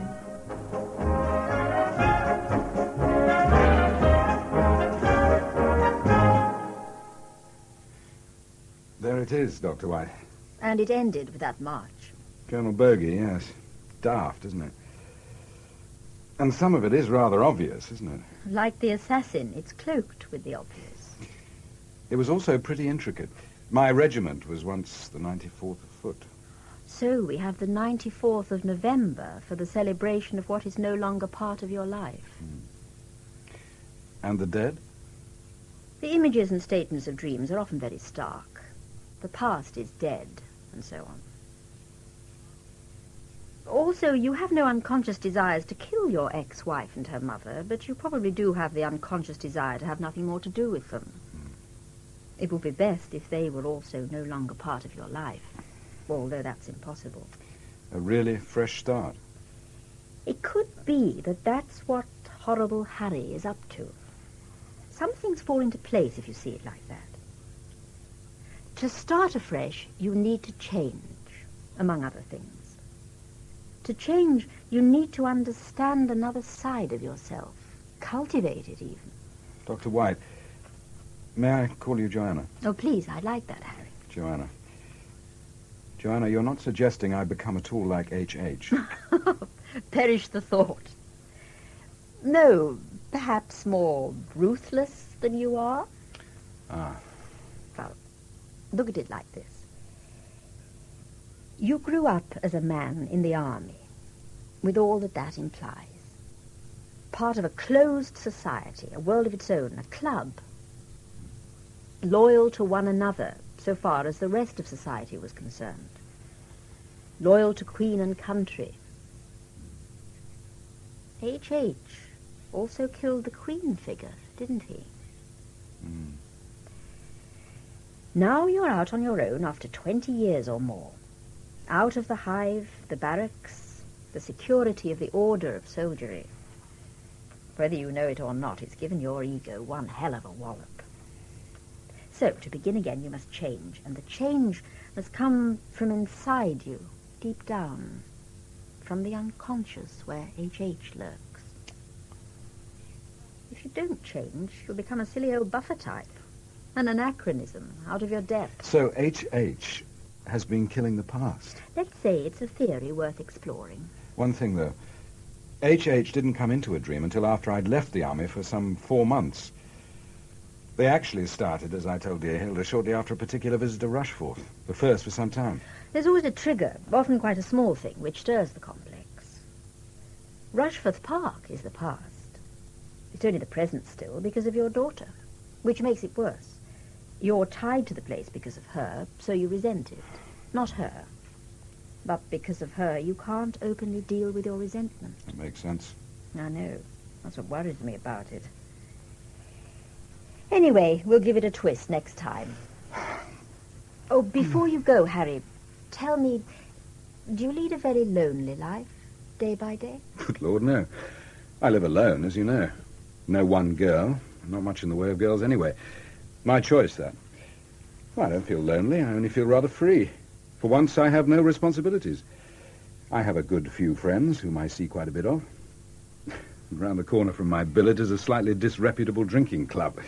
The sort of place I couldn't ever have belonged to before. Full of actors and actresses, gamblers, retired villains, some writers and composers, and a number of ladies without visible means of support. Evening, Colonel. Had a good day? All right, Al. Took a lot of exercise, at least. Pardon my usual, please, Doris. Be with you in a jiff, Colonel. She had flat feet and a fur coat. Was you have an agent with flat feet and a fur coat? Real mother figure. Evening, Harry. Evening, Michael. Oh, you be careful, Colonel. Exercise can be bad for the old ticker. And what do you know about exercise, Alf, except some indoor activities without cards? Cards? Bed, you mean, Diana? I was trying to avoid the obvious. With Alf, only the obvious counts. Thanks, Doris. Thanks. Anyway, I can't remember so far back. Years since I played cards. Did any of you see that playlet on the beam last night? No. Well, who can I conduct a conversation about it with, That isn't very good grammar, is it? What do you expect? He writes things. I didn't see you yesterday. No? Wasn't I here yesterday? Lunchtime, wasn't I? What did I do yesterday? It's what exercise does for you. Gives you amnesia. Do shut up, Alf. I thought you said you'd be here in the evening. Is that the evening paper, Doris? It is, but hand it back when you've read it. Don't I always? Did I, Diana? I don't remember. I went to dinner at some friends. Sorry. It was a long-standing invitation. It didn't matter. Only that I got landed with that beautiful young man who once played the lead in a Ken Russell film. He's heartbreaking. After 2 hours, he's mind-blowing. I'm sorry. I don't know what's the matter with me, but I'm becoming awfully forgetful. Absented from the mind. I suppose it's lack of responsibility doing it. You need a job, Harry. When you're out of work, it goes like that. So my ex-wife tells me. I mean that I need a job. Here, Colonel. Don't you know a place called Rushforth Park? I do, Al? I thought you mentioned it at one time. I could have done. Why? There'd been a murder there. Double murder. What? The Dowager Countess of Bradnam and her daughter, Lady Monica Grant, were found dead this morning at their home, Rushforth Park, near Maidstone. It is understood that they died of knife wounds. Police won't say no more at this juncture. Says... Harry, do you know them? Let me see it, Al. You're right, you are. Photos and all. Are they friends of yours? Yes. Friends. I knew them. I knew them very well. Now, if you'll excuse me, I must do some phoning, among other things. I thought he was going over. If I'd known him, I'd have read it out. Not your fault, Alf. I wonder what they are to him. Dunno. But close. Very close. I bet me shirt on it. I seem to recall that he... Excuse me, Alf. I think I'll make a phone call too. House mistress. I wanted the head. No, you'll do. I'm Colonel Meadows, father of Patience. Yes, Patience Meadows. No, you don't know me. Yes, I could be anybody. Well, I quite understand. Lady Monica, well, that would be difficult. Look, will you listen to me, woman? Something has happened. Something has happened to Patience's mother and grandmother, the Dowager Countess. An accident, yes. Well, it's a bit more than unfortunate. They've been found murdered.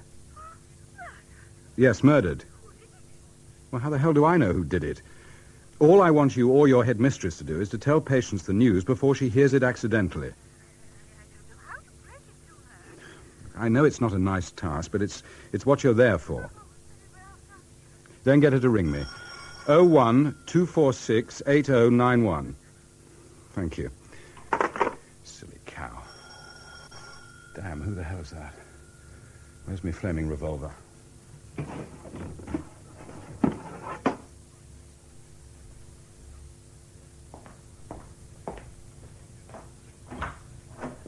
Can we have a word, Colonel Meadows? Who the hell are you, first? My name's Thanet, and this is Judith Smart. This is a bad time to call, for whatever reason. What do you want with me, anyway? Oh, we'd rather not talk in the corridor. Are you the police? Oh, were you expecting the police, Colonel Meadows? Perhaps. But you're not them. Tell me what you want of me, and I might let you in. And do put your hands on top of your heads. What the hell? Up, Thanet, if that's your name, and you, Smart. Crikey, it's balmy. Not, he's got a revolver. Now, come into the hall. I'd rather the neighbours didn't see. Oh, God help us. So you were harmless. Got anything to identify yourselves by? In my handbag, my NUJ card. The tidiest handbag I've seen for a long time. So, you're reporters. Do put your hands down. Oh. Sorry about that, but you see, I did command a battalion for 2 tours of duty in Northern Ireland, not so long ago. Precautions, as they say, are worthwhile. Oh, I thought my last hour had come. You got here very fast, haven't you? Oh, it was luck. Somebody phoned us. Diana, I'll wring her neck. Which paper are you from? The Sunday Citizen. I never read it. Well, I don't think I can tell you anything. I've only just heard the news myself. No, it isn't about the murder, Colonel Meadows. Our business is about the victims. What life was like at the where was it? Oh, Rush something Park. Yeah. Rush forth, Mr. Thanet, which is what is likely to happen to you. An inside story. We'd give you 3,000 for 3 columns. I'm afraid you got the wrong man. Look, we do it discreetly, Colonel. Shocked ex-husband, that You sort of must thing. know you that my sort doesn't do such things. Well, they do, you know, if the money's right. 5,000, Colonel. God, what a disgusting world you represent. 2 million readers every Sunday. That is no excuse. I'll have no part of it.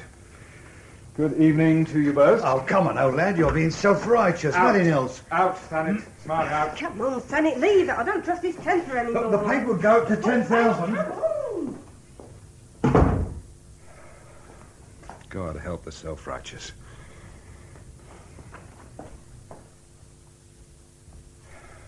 Put the gun away. I actually felt capable of killing them. And what could I tell them? Who did murder them? Who in heaven's name? Hello? Patience. Patty, darling, have they told you? What? No, Patty. I'm afraid that's not quite true.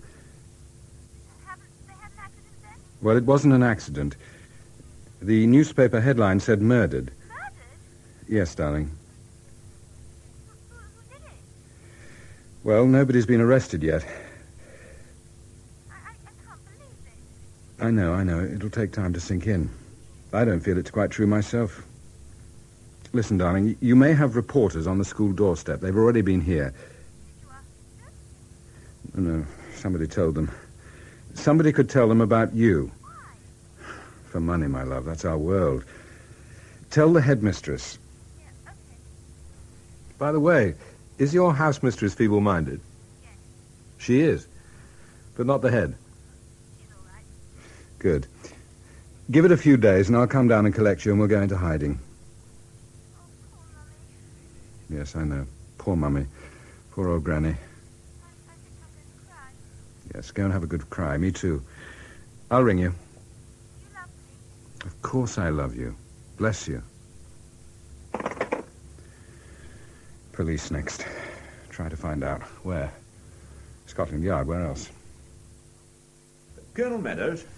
Yes. I'm Inspector Oakes. Do sit down. They told me of your problem downstairs. How can I help? Tell me more than I know. It's not just ghoulish interest. I didn't imagine it was. Were you still in touch with your ex-wife? Well, we have a daughter of 13, and to see her, I would visit Rushforth. So I remained in contact both with my ex and with her mother. I saw them only a few weeks ago. Where is your daughter, sir? Boarding school in the depths of the country. What can you tell me? Well, the local force are handling it, sir. They haven't asked us for our help. Probably they have a local suspect, or they may just be being possessive. You mean I have to go there to find out? Or they'll dig you out, sir. Yes, I suppose they may. I rang them a moment ago. They're being very cagey. Anything I tell you, they ask that you keep it to yourself. I shall, never fear. Well, they told me that the murders took place sometime after 23 hours yesterday. Lady Monica was found in her bedroom. The Dowager Countess outside in the corridor near the bedroom. In her wheelchair? She was more or less crippled. Was she? Well, they didn't say. They were both killed by one wound to the heart, the same on each body. It's a skillful job, it seems. They were found by the staff in the morning. Well, that's all, sir. It's not much, is it? They don't say how the killer got in? Not a word, sir. Well, perhaps he was already in, or was let in. Yes, of course. Well, I'll give you my address, should anyone wish to see me. Thanks for your help, anyway. Oh, not at all, sir. You have my sympathy. Things will take their course with this one, I think. It's the kind of case which leaves little to the imagination. Do come in, Colonel Lorne. Meadows. We've been expecting you, sir. Keeping the bodies warm. Cold. In the west wing, laid out. For inspection. The other gentleman took the wheelchair, sir. Raced in it, down the corridor. He's such a character. Always up to some trick.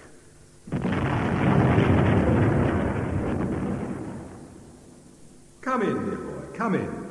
What a wonderful scene of carnage, eh? What went on in the kitchen, eh? Not an unbroken utensil to be seen.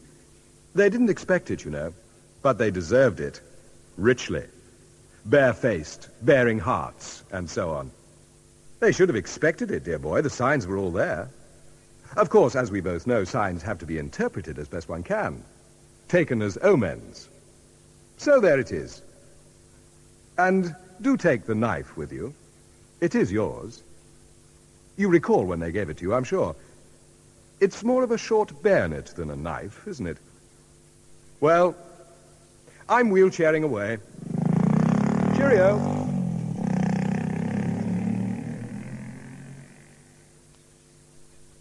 This way, Colonel. Do be careful how you tread, sir. There are things in the corridor. Cadavers. Carrion. Mortal remains. Cold flesh. And behind that door, sir. A sad fate. What is worse than death? No, sir. Don't go in.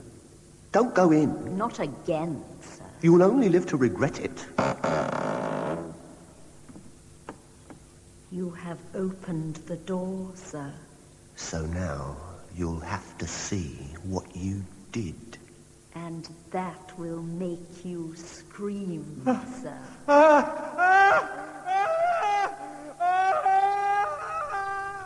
I woke screaming. I wonder why the kitchens. It goes with the two servant figures, guardians of the dead. The kitchen was the Rushforth one, but does it matter? Everything matters, Harry. I dream of two women, substitutes for my ex and her mother, being murdered by my shadow ego figure. We unravelled that, more or less. A few weeks later, the real women are murdered, stabbed to death. As in the dream. It appears, Harry, that your shadow ego, old H.H., enjoys the gift of prophecy. There are such things as prophetic dreams, of course, but connected with an autonomous complex. Most rare, unheard of even. I'll tell you how H.H. became a prophet. He took me over, got me to carry out the prophecy. Got you? I did the murders. I am the murderer. Stared me in the face since last night's dream. I became H.H. As H.H., I did the murders. You're serious, I see. What is the hypothesis? For years you've harboured murderous feelings against your ex Monica and Mary, her mum. They despised you, looked down on you, sent you up, emasculated you. You took it on the chin like a man, but deep in your unconscious you indulged in fantasies of revenge. The two women seemed impregnable behind real castle walls. Also, their attitude to you, you believed, had undermined your self-confidence until you began to fail as a soldier. That was the nail in their coffin, for you loved the army before anything.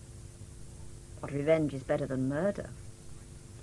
Only murderers get found out, so horrible Harry came into being. He could do it and not be found out. The point is that although you would kill as your duty as a soldier, you are not a murderer by natural inclination, and your coded behavior discounts such a thing. So you know about killing people, consciously, and unconsciously you know about the desire to murder. No wonder H.H. was produced. I'm terrified, Joanna, frozen. Is it possible that I was possessed by my own shadow? Just now you claimed that you were possessed. You now ask me if you could have been. There's no logic about this. I have no memory of doing anything, but... All right, yes, the unconscious can invade and possess the conscious. It accounts for some types of insanity. Could this happen to me again? If it did happen to you before, I suppose it could happen to you again. In that last dream, H.H. was absolutely real and different. The come in, dear boy stuff, like an old pal. Before, we kept our distance, didn't we? What do I do next? What can I tell you? However, you said that the murders were committed after 11 at night. What did you do that evening? Oh, I've been into that. I went to dinner with some friends, Tim and Liz. She's pregnant, having a rough time. I left early, around 10. Plenty of time to drive to Rushforth by 11ish. And you did that? I don't remember doing so. I thought I'd driven home. Have you found blood on your clothes or in the car? I've looked, not a trace. What about the car? Petrol? Mileage? No idea. I didn't check at the time, of course. Joanna, What the hell do I do now? Stop believing that you did the foul deeds. My theorizing is what it is, a fiction. You couldn't jump in and out of H.H.'s skin, as it were, without severely damaging your psyche. If you turned balmy that night, you'd still be balmy, and the last thing you'd do in that case would be to confess. Then my dream of the murders was coincidence. I think it was prophetic. How or why, I don't know yet. Prophetic. That goes well with possession, doesn't it? I don't know. If you still think you're guilty, what are you going to do about your guilt? I shall go to the police at Rushforth. I'll find out what they think, then I'll make a statement. I must know the truth. How can I take patients on until I know the truth? And if the police agree, if you see what I mean, that I was the murderer, mad or not, the sooner the world knows about it, the better. And Patty can be looked after by others. I have tried to tell you the truth, Harry. All right, find it out in your own way, if you must. Afternoon, Davies. Afternoon, sir. Busy boys, are we? There's a military bird waiting in the drawing room. I thought you'd better see him, sir. His family. Oh, yes. Colonel Harry Meadows, ex-husband. Oh, yes, I know a lot about Colonel Meadows. So he's turned up, has he? Shall I get him in, sir? No, I'll use the drawing room for our chat. Since we got a place like this as HQ, why not use its charming facilities? What's he like? Big and tough. Typical regular army officer in my book. Except he seems sort of dreamy, half with us. Does he? Interesting. Right. Oh, see we get some tea in about half an hour, will you? Bring it myself, sir. Great. Colonel Meadows? Yes, that's me. Good. I'm Detective Superintendent Miller. My detective sergeant told you that I'm in charge of things, I believe? Yes, he did. May I offer you my sympathy, Colonel? Oh, yes, thanks. I'm glad you've called. I'm sure that a chat will be useful. Yes. Can we sit down? Why not?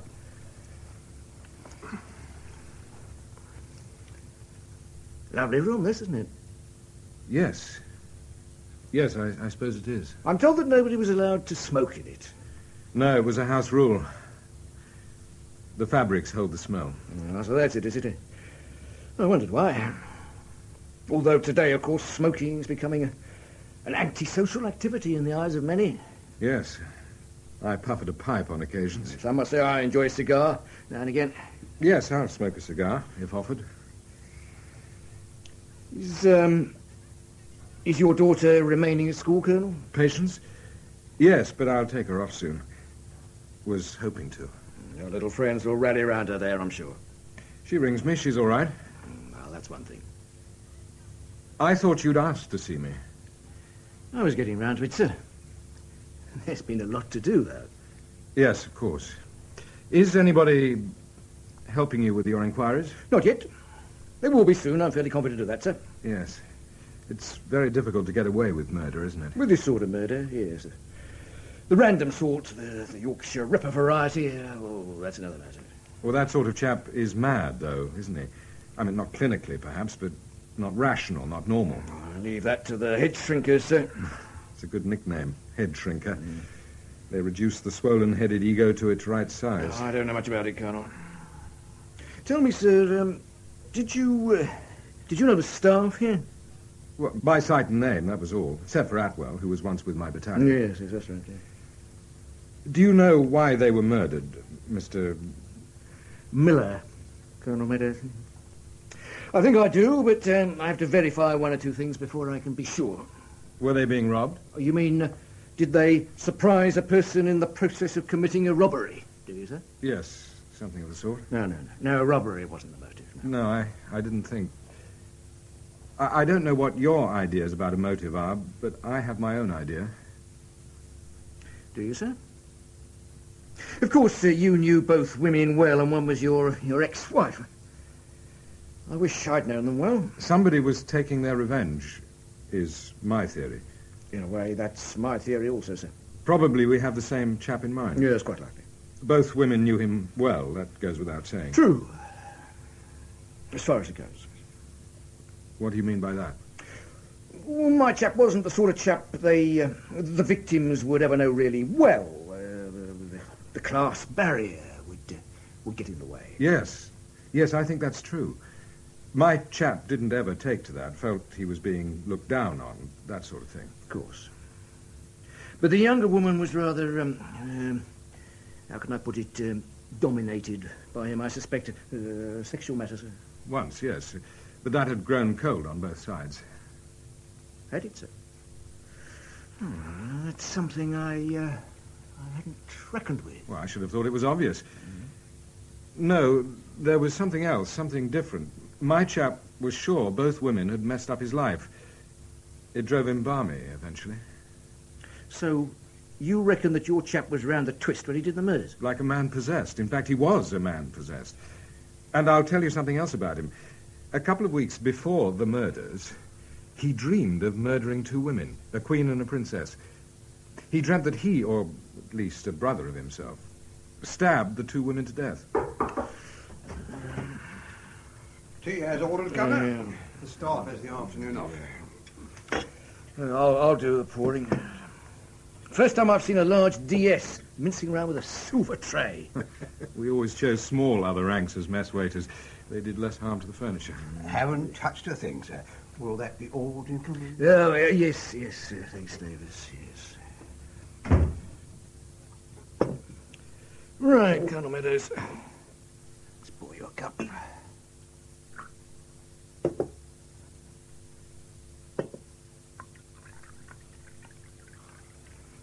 How do you know about the dreams? A cake, homemade and very good.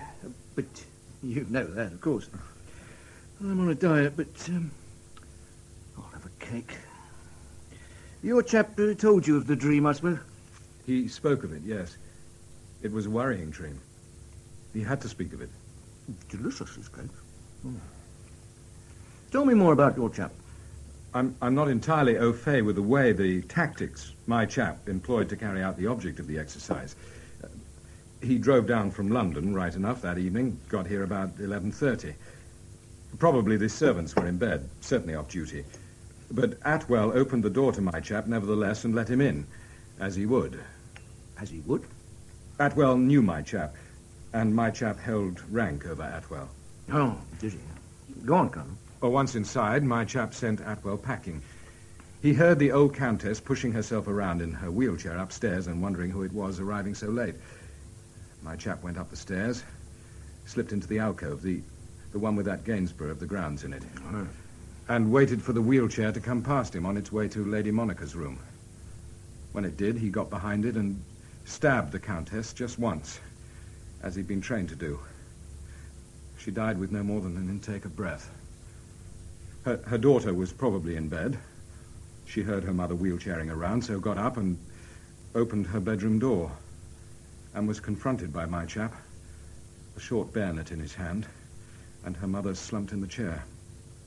He killed her before she could cry out, again with one stab to the heart, caught her so she didn't crash down, and laid her on the bed. After that, he went to her bathroom, washed up a bit. There was only a little blood on his hands. Cleaned the bayonet, and giving himself time, making sure the house was quiet, let himself out and drove back to London.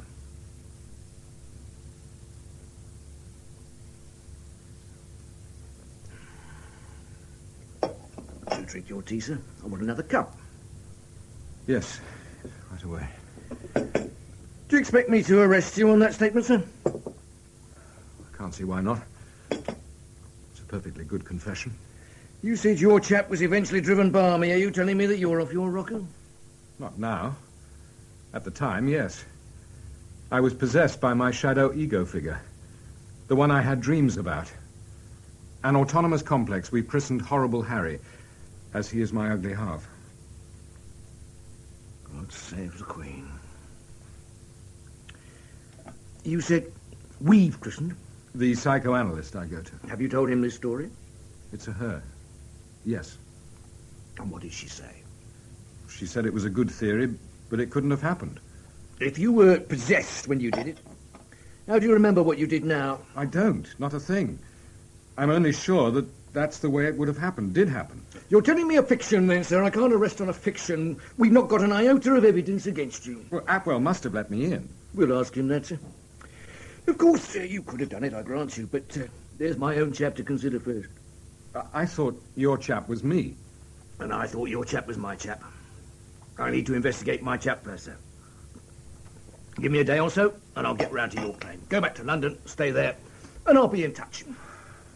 All right. This isn't exactly how I visualize things. Never mind. I see your point. Don't keep me hanging around too long, though, will you? There is my daughter to consider. Yes. Yes, there is. I'll do my best, sir.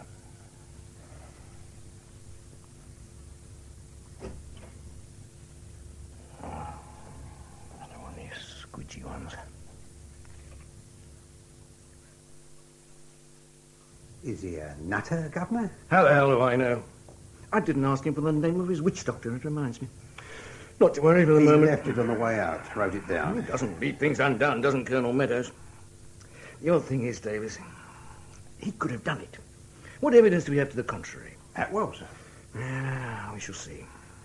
Meadows' story's good. It's wrong in some details, but it's good. Is it an invention, and doesn't he remember? But if it's not an invention, sir, but he does remember, even though he says he doesn't, why get the details wrong? As an insurance, perhaps. He wants us to think he was balmy, anything. But he obviously thoroughly disliked his ex and her mum. Probably they treated him like dirt. Proud man, too. So, he could have gone round a twist, and he would know how to use the bayonet efficient. And the women know him. So even late at night and the unexpected call, they wouldn't fear him, wouldn't be on their guard. Unless what, sir? We must find out if anybody overheard threats, or was there ever any violence. Yes, did Colonel Harry ever give Lady Monica a belting or tip up the old lady's wheelchair? I doubt it, but we better give it a whirl. And that well, sir? I'll tackle him. When he arrives, have no fear. And I've told Meadows to stay in London. We better ask the Yard to keep an eye on him, you never know. Oh, Colonel Meadows. Evening, Mrs. Taylor. I don't like to appear inquisitive, but there's been a young lady, well, girl really, ringing your bell. When was this? It's about 6, an hour or so ago anyway. Well, I think I know who it is. Thank you, Mrs. Taylor. Not at all. I thought I should say. Oh, why, Colonel, there she is. Daddy. Patience. Patty. I tried to phone you. I've been out all day. What's happened? Oh, they let me come away. School. Miss Standish thought it best. Trouble? No, just that, well, nobody could talk of anything else. Being the centre of attraction has its disadvantages. I've been nowhere until today. It was jolly ghoulish. Oh, you must be exhausted. Come on. And hungry. I am, a bit. What a nice flat it is, Daddy. Of course, you've never been here, have you? Wasn't allowed. I always planned to sneak away and come here. All hell would have been let loose. Oh, poor old Mummy. Poor, really, old Grandmama. Do you believe it all, Daddy? That they are dead? Yes. I still can't properly understand that it's for real. Oh, I've got that far all right. But I've had more experience of sudden death than you, not surprisingly. I couldn't stop crying.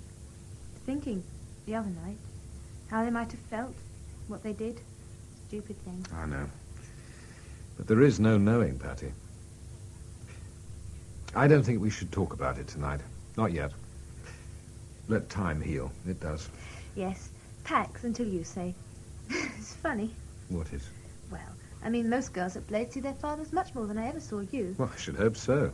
But, well, I wonder if as many get on as well as we do. Some do, some not. I think we're rather alike, and that's quite a help. We don't have to be on parade all the time. Not like at Rushforth most of the time. Oh. Daddy? Mm-hmm. When all this is settled, I'll be able to be with you, won't I? That's a point. All things being equal, yes. Oh, equal? Well, why shouldn't they be? Oh, sorry, darling. I was putting it clumsily. I was thinking of the Bradenhams, that great horde. But you come before them, Daddy. Of course, yes, I know. Grandmama wasn't a bad old sort, and she was very brave. All that pain and not a word. But the rest of them, not Mummy, but the others, they're awful. awful, Daddy. They're bullies and they're very stupid. Yes, I know. I'll take you on, and anyway, they wouldn't want you, I bet. I give them absolute hell. You know, I think you would. Oh, dear, I've suddenly gone tired. Then you'd better suddenly go to bed, or suddenly better go to bed. Good morning. Or rather afternoon. Oh, dear, what time is it? Thought I'd let you sleep in. The clock is correct. Oh, I did just that, didn't I? It's nearly 12. You needed the sleep, obviously. You want an egg? Please, I'm hungry again. Growing girl. Did you sleep well, Daddy? Yes, funnily enough, very. You mean no nasty man dreams? You know about them, of course. I'd forgotten you did. No, I think old Horrible has been banished. I had rather a decent dream, actually. Maisie Hitchin at school has the most extraordinarily erotic dreams, according to her. My efforts at any sort of dream are pretty feeble, although I did dream of Mummy the other night as if nothing had happened. When I was at Rushforth, I often had fairly unpleasant dreams around Atwell. Atwell? Yeah. Well, I better get that. Watch the egg. How much on the timer? Oh, under a minute. Cornflakes, I think.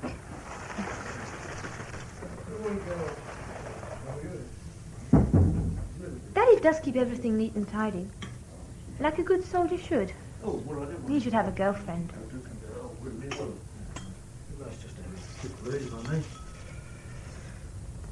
Oh, hello. You're the detective. Detective Superintendent Miller, Miss Meadows. Where did you meet, for heaven's sake? Oh, Mr. Miller came down to the school and grilled me. Oh, my egg's done. Do you mind if I eat a late breakfast while you're here, Mr. Miller? Of course not. And I never grilled you. You grilled me, more to the truth. Well, I must have known things. Didn't you, Half? Still, you were very useful. Eyes and ears like a lynx the girl has. Hear that, Daddy? Oh, sorry, I'm being much too flippant. I don't really feel flippant. Oh, dear, it's hard-boiled. Never mind. Have you arrested anybody yet, Mr. Miller? Yes, I have, Miss Meadows. Good. I bet I know who it is. Yes? You well might. For God's sake, Miller, get it over and done with. Daddy? What? For some odd reason, Miss Meadows, your father thinks that I've come to arrest him. Arrest? Oh, Daddy, why? You couldn't. He thought he couldn't, he had, believe it or not. You see, Paddy, I had a dream, a number of dreams. One of them was of a double murder, before the murders. Oh, darling, is that all? You and your old dreams. Did you think you were balmy or something? More or less, yes. Oh, Daddy. So, who have you arrested, Mr. Miller? What was your guess, Miss Meadows? It wasn't a guess, it was a surmise. Atwell. That's him. Atwell? We brought him back and charged him last night.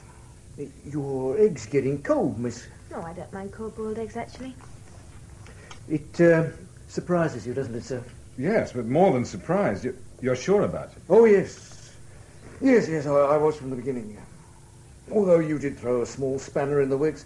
He was missing when the murders came to light, and, well, there were other things. Why did he do such a thing, if he did? He's made a long statement, sir. He felt he was ill-used. I know a lot about it, Daddy. I couldn't say, not them. Your daughter will enlighten you, sir. Now, I must be gone. I only dropped in to put your mind at rest. Look after him, Miss Meadows. Good luck, sir. I'll see myself out. Thank you, Mr. Miller. Well, Patty? Tell. Oh, it was pretty ghastly. I can't think what came over Mummy. I mean, I knew she was sexy and all that, but to carry on with the under-butler was just a bad joke. She was having an affair with Atwell? Afraid so, Daddy. How did you find out? Well, I sort of sensed it at first. Then I kept my eyes and ears open, and then I came across him in the greenhouse. Bloody silly woman. Sorry. Didn't you ever notice anything? I was hardly ever there. Once I thought he was hanging about the room for too long, that's all. Mummy was infatuated with him for a while. When he came into the room, you could tell. Of course, he was smart. Cock a hoop. Well, he had a reputation with the ladies when he was with the regiment. What about Grandma Mary? Oh, she knew all right. I'm sure she must have. She used to smile as if she thought it amusing. So long as Atwell wasn't asking to sit down as one of the family. And that's it. I think he wanted to be family. Foolish lad. Marriage? Well, I overheard Mummy and him rhyme once, last time I was home. She said, I'd be more likely to marry back the something nursery man than you oaf. I think she'd gone off him by then. It was difficult to get rid of, I'm sure. Oh, that last time I was home was awful. Terrible. Atwell always seemed to be lurking around, in the corridor, on the stairs, just outside the door. Even in the grounds he'd be on the other side of the wall, behind the corner of the rose arbour. That sounds remarkably like the way my dream chap used to behave. How extraordinary. Were you dreaming, Atwell? I must find out. And Grandmama?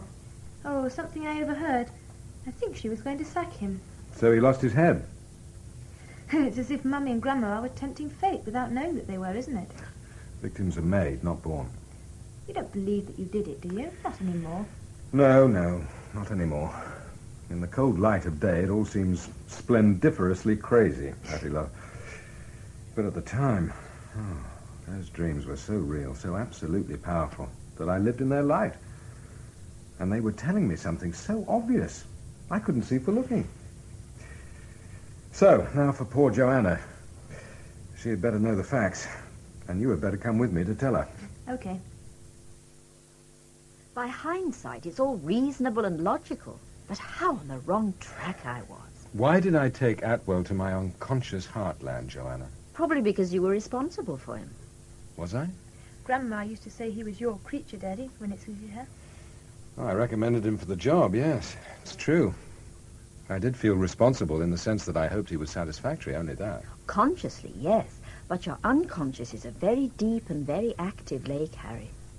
It must have grasped that you had created a potentially dangerous situation. I suppose H.H. grew out of the guilt of that knowledge as much as anything. Well, I certainly put the enemy in position without knowing what the hell I was doing. Then I believe that your training as an infantry officer set up alarms in the unconscious. The years of training worked. You sense danger as a soldier does when others don't. I must say, Daddy's unconscious seems jolly clever and jolly devious. And his conscious jolly stupid and jolly simple. So, Daddy wasn't just dreaming at her. Autonomous complexes are fragmentary personalities. The kind of creatures a writer plucks from his experience. Perhaps a person only seen for a moment, and then has to make real by his imagination. The complexes are made real by the unconscious, autonomously. I see that. Patty said that Monica and her mother were perhaps tempting fate, making themselves victims. You said that last. I know. But my God, how I helped them. I put an ambitious, callous womanizer into a community of 2 or 3 women just like that. In the normal course of events, that wouldn't have been much of a problem. I should have thought of Monica's vulnerability, the sexual thing. Why didn't Grandmama stop her, do you think? She could have, but honestly, she seemed only amused. This sounds priggish, probably, but it's true. Sometimes the people of your grandmama's world will accept almost anything to alleviate the boredom of their lives. Yes. She once told me she was bored beyond belief. So, Harry, I think your ugly man was created by a form of guilt. He was made to show how the combination of Atwell and the 2 women was a disaster area. Hence the prophetic dream of murder. A stark warning that we interpreted wrongly. Jung said we ignore the unconscious at our peril. I'd add to that we misinterpret its meaning at our peril also. On the other hand, could we have stopped anything? Perhaps if Daddy had known what was going on at Rushforth, then... Would Monica have listened to me? Not on your life. Or her own life. If Hilda hadn't died so inconveniently. She was on the right track from her notes, I'm sure. So many ifs, as always. It's like it was all destined. I mean, fate, which Daddy's dreams saw beforehand, but couldn't stop. No, you're so right, young lady, so right. Atwell must have hated them, you know.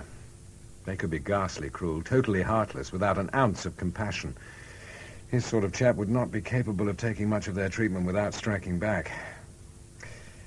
I don't only feel guilt for the victims, but also for their murderer. Please, Daddy, that's no good. It won't help. I know, Patty. But I have to acknowledge it to get over it, which I shall, with your help. I've taken a bit of a bashing, haven't I? Well, you can laugh. I'm a different chap to what I was 6 months ago. I can see my late self quite clearly, you know. As a new man, Harry, you have somewhere to begin from, and somewhere to go. And what about that overactive unconscious, Dr. White? Do we still have to put up with that? I better start looking for a job. That's a joke today, isn't it? Afraid so, Patience. The overactive unconscious is all part of your father's makeup. Tell me, Can children inherit a father's unconscious, plus a couple of his complexes and a few of his nasty dreams? In The Autonomous Murder Complex by Frederick Bradnam, the part of Harry Meadows was played by Robin Ellis, Joanna White by Bridget Turner, and Hilda Gertzand by Catherine Wilmer. Atwell, William Nye, Lady Monica, Frances Jeter, the Dowager Countess, Pauline Letts, and Patience by Tamsin Collison. Detective Superintendent Miller, Hugh Dixon, Detective Sergeant Davis, Alan Dudley, Inspector Oakes, Stephen Thorne, Thanet, Ronald Herdman, Judith Smart, Rosalind Adams, Diana, Stella Forge, Alf, John Livesey, with Stephen Garlick, Crawford Logan, Andrew Seacombe, Teresa Stratfield, and Patience Tomlinson. The play was directed by Jane Morgan. The Sound of Murder.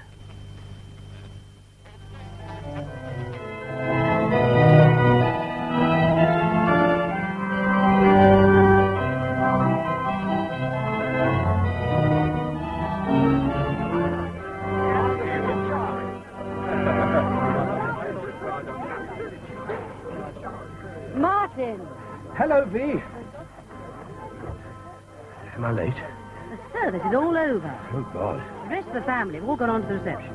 Traffic was fine as far as Red Hill, but after that it was... I want a serious talk with you. Honestly, I left Salton with plenty of time to spare. About Henry. Henry? I want you to find him for me. Where did you last put him? Oh, grow up, kid brother. This is serious. Well, wasn't that Henry playing the organ? No, it was someone they had to find at the last moment. Well, Henry always plays the organ at family weddings. I know. Besides, I thought young Cynthia was a favourite. She is. So what's he up to? Well, earlier this month he went off to the southwest on an organ playing tour. So? Well, he was due back the day before yesterday, but there's been no sign of him. Not even a message? Well, 10 days ago he sent me a postcard from Launceston. He said he was going to a village called Fernybrook in the Moor. And where's that? Dartmouth. It seems the church organ there's something special.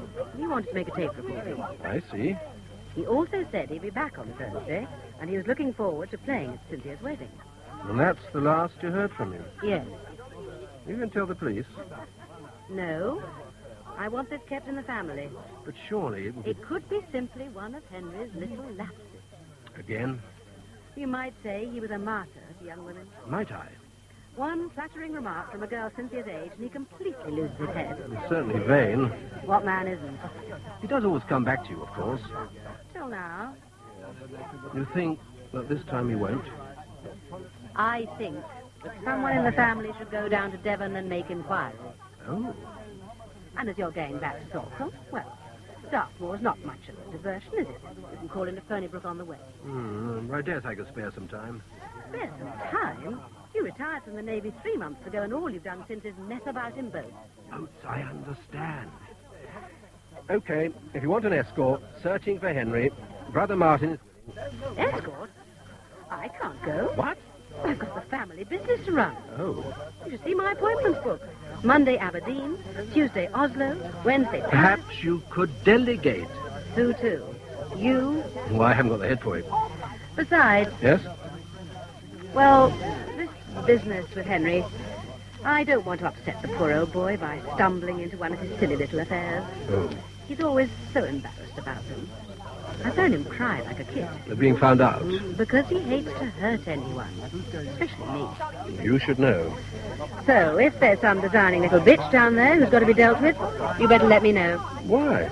He won't have enough money. Oh, I see. But we'd better move. I can't have you missing the reception, too. Whatever you say. Can you get away immediately after it? Oh, sorry. I've arranged to spend the rest of the weekend with some friends at Hamble. We're all going sailing tomorrow. Oh, and drinking, no doubt. You and your fellow bachelors. Can't you cry off? Oh, I promised him I'd be there. Oh, well, looks as if you have to start first thing on Monday then, doesn't it? Well, Henry might turn up by then. Oh, well, if he does, I'll let you know.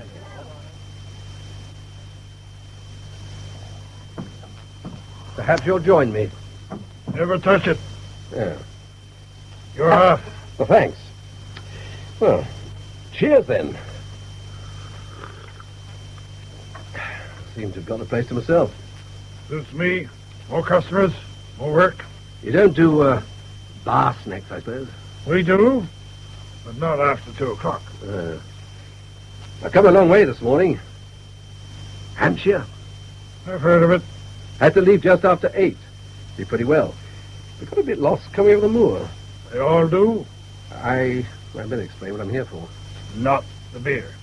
My name's Hicks. I'm here to look for a missing brother-in-law. I wouldn't look for mine. Mr. White. Henry White. Chap about 50. Flowing white hair. Slight build. Mad about playing the church organ. Bit of a ladies' man. I'll say. Then you know him? I've seen him. When? Several times. When was the last? Thursday. Same day he left. Left? So I'm told. Any idea where he was going? If you want to know about Henry White, you better ask Sam Brendan. Sam... You'll probably find him working in the churchyard. He's a verger. Oh, I see. He's also the father of the girl your brother-in-law's run off with. Want the other half?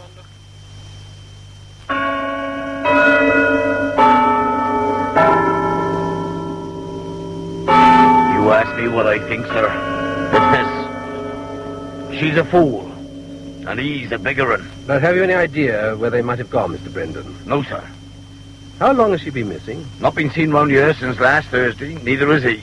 Have you tried looking for them? Don't have to. They'll be coming back. How do you know? He's left a very expensive gadget behind. Oh? It's in the vestry. That's it over there. His tape recorder. The church organ's a Father Smith, very old. Your brother-in-law spent hours recording himself playing on it. Expensive machine like this, you'd expect him to look after it, not leave it lying around in a vestry. He didn't.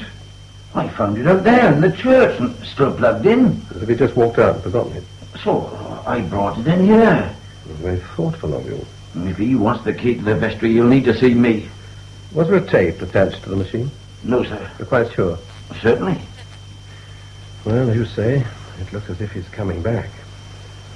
So do I wait or carry on to sort them? Is there anyone in the village who can put me up for the night? The season's over. Where did Henry stay? Thornton Cottage. Mrs. Hamlin runs the place. But I doubt she'll help you. I can still ask. You can ask. I'll show you where it is. Thank you.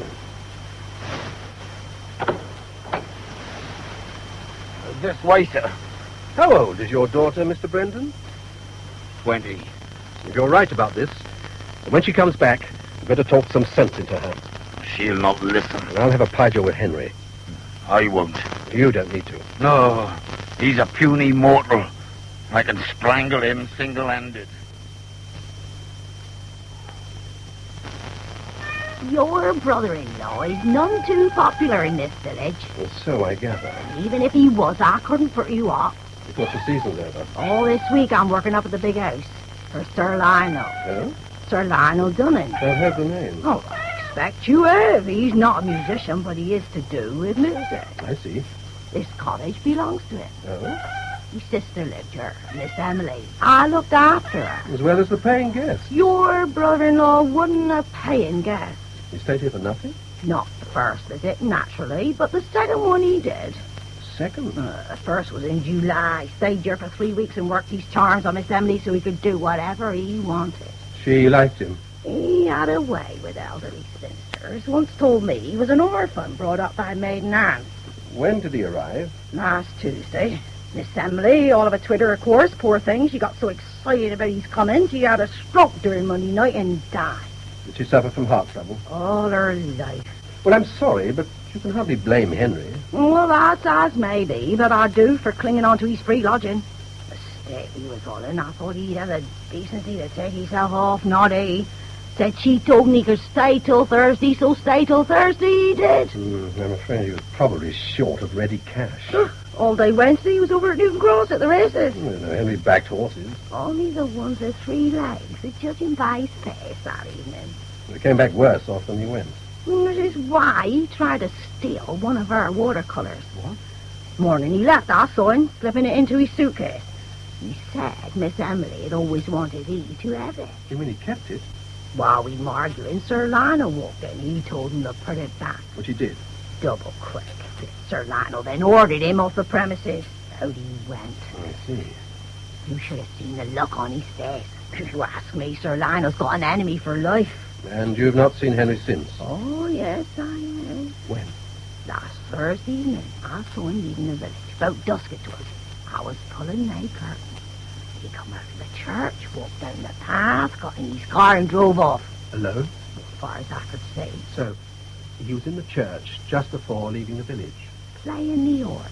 He was always playing that organ. Said it fascinated him. Don't fascinate me, 'tis a proper old wheeze. And using his tape recorder, which he then left behind. He got all the things on his mind. What things? You told me you'd spoken to Sam Brendan. Didn't he tell you about his daughter? Yes. No better than she ought to be, that one. He got expensive taste. Look, could you be a bit more explicit? I could. Except I never got it. Where does the girl live? Plainworthy guest house. It's about 2 miles from here, along the Craigford Road. Works there and lives in. I see. Jane Saunders. She owns the place. Could be the only one round here who might know where Sally and your Mr. White have got to. Really? Gives you another reason for going there. Another? She might have accommodation. Sounds rather a long way out of the village. Just as well, you being his brother-in-law. I like the room, Mrs. Saunders. Can I take it just for one night? Of course. I hope you'll like the food. I've just lost a member of staff. Sally Brendan. Well, you're well informed. I'm Henry White's brother-in-law. I've been making inquiries about him in Pennybrook. Oh, Should I sign the register? Or do you want me to move on? I'll risk it. Dinner's at 7:30, if we can cope. Well, don't worry. I'll eat anything. It won't be that bad. All I meant was I've eaten nothing since breakfast. I can offer you some sandwiches and tea. Any good? Fine.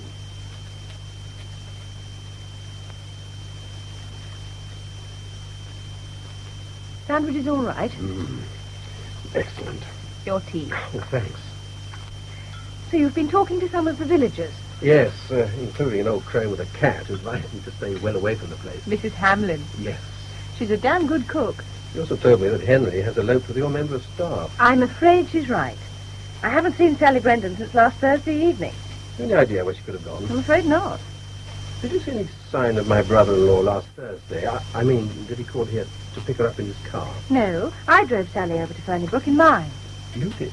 Well, Thursday's my evening off, so I decided to have a word with Mrs. Hamlin. I'm trying to persuade her to come and cook for me next season. Oh, I see. Sally was supposed to be on duty. She'd got one of the other girls to stand in for her, so when she asked me to give her a lift, I agreed. What time did you get there? Oh, about 7:30. I dropped her in the lane behind the church. Was Henry still playing the organ? Yes, I could hear it. Sally went into the church, and I drove on to Thornton Cottage. And was that the last time you saw her? Yes. After I'd had a few words with Mrs. Hamlin, I called in at the pub to get all the latest news, and then went back to the church. To see if Sally was still there? I thought she might want to lift back. There was no sign of her, so I drove back alone. What time? Oh, about 8:45. She hadn't left the church with Henry. How do you know? Because Mrs. Hamlin saw him leave on his own at about 8 o'clock. That's odd. When you drove Sally to Ferniebrook, did you suspect she was planning to go away with him? Of course I didn't. Broad-minded I may be, but when calculating young girls arrange to elope with elderly married men, I draw the line at helping out with the transport. Oh, sorry. I know she was anxious to see him, though. Yes? But, well, it sounded to me as if she was planning something more in the way of a confrontation. Did you have any kit with her?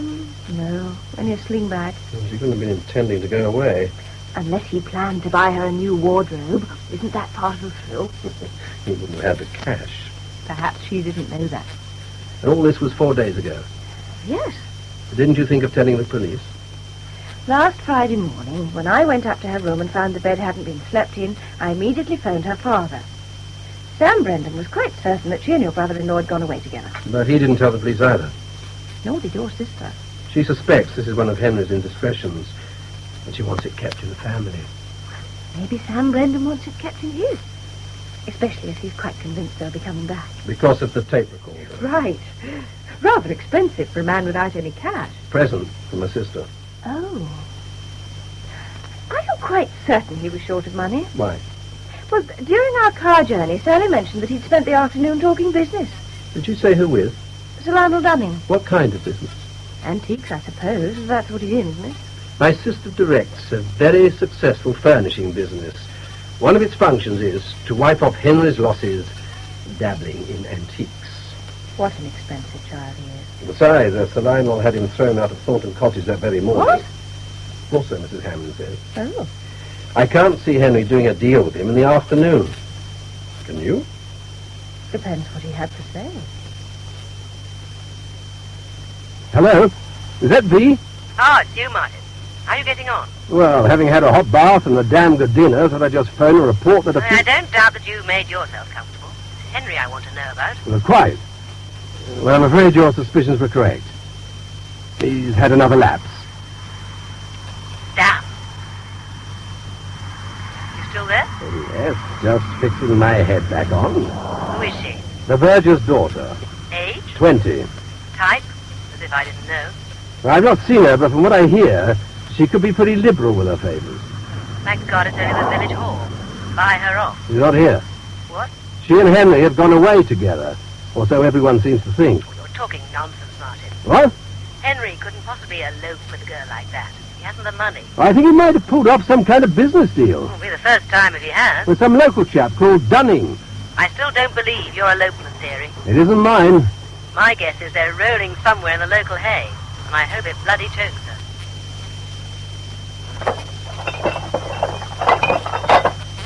Can I help? Oh, thanks. So you also run a bar? Of a sort. Like a drink? I think I'll turn in early. Ah, it's the moorland air. I've also had an excellent dinner. Thank you. Get through to Aberdeen? Yes, thanks. How did your sister take the news? Like a veteran. I'm to keep on plugging away. You must be very fond of your sister. Why do you say that? Well, spend your time looking for her husband. My time isn't valuable. No? I'm retired from the Navy, you see. So all I do is live on my boat at Salton and wait for something to turn up. If you're trying to find a new career, I should have thought time was very valuable indeed. Perhaps. In my case, I owe Vera quite a debt. Oh. Unmarried sailors need homes as much as the others. And mine was provided by Vera. So you'll be staying on tomorrow? Well, the least that I've seen this fellow Dunning. What sort of chap is he? Loves his village, except for the Gruckles, visitors, and loves his moor, as long as no one else is using it. But most of all, he loves being the squire. Squire? That sort of thing went out years ago. Unfortunately, no one seems to have told him. And my villagers tell me everything. No? Well, such as you being here, asking questions. I'm trying to find my brother-in-law. And so you finally come to me, Mr. Hicks. I understand he called to see you last Thursday. Well? I thought you might tell me why he came. And you must have had a very strong reason. Why? Because only a few hours earlier you'd thrown him out of Thornton Cottage. Your brother-in-law is a height of a crab. You push him away and then back he sidles. Which he did that afternoon. Yes. At first he was full of apologies. I'm glad to hear it. But what he'd really come for was to try and sell me something. An antique? In a way. Did you buy it? He couldn't guarantee that it was genuine. Oh. I think he was hard up. He was certainly interested in money. It'd have to be. Going off with Sally Brendan. That's a cryptic remark. Would you care to elaborate? It was something I heard. From whom? Someone in the village. Oh, Mrs. Hamlin. What did she say to you? Which is rather I asked her myself. She said the girl had expensive taste. Well, I have expensive taste. So what construction can you put on that? It's not the same thing at all. That's all she said, or was there more? Well? Only that the girl wasn't all she ought to be. You all you ought to be.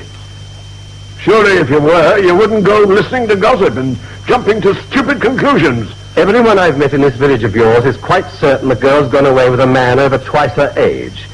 If you think he's exploiting her innocence, why don't you send for the police?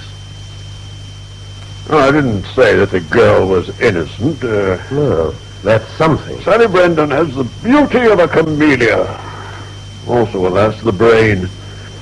Now, it's not her innocence that he's exploiting, it's her folly. Which is why I'm respecting her father's wishes and not reporting this to the police. Keeping it in the family? Family pride doesn't stop at Sam Brendan. Or even this village. Aren't you here On behalf of your sister. All right if I join you? Of course. Come and sit down. Thanks. Busman's holiday? Oh, I always come here on Tuesdays. It's my day for walking on the moor. Sustained by a ploughman's lunch. Exactly. How did you find our lord at the manor? Oh, very much the pater familias. Bit of a hoot, really. He's only been here a few years. Bought what they call the big house soon after he was knighted. He's this country's foremost authority on English church music. Is he? Oh, didn't he tell you? All he told me was that he did no deal with my brother-in-law. Oh. So what is Henry using for cash? Is he really that hard up? According to Vera. Which brings me to Sally Brendan.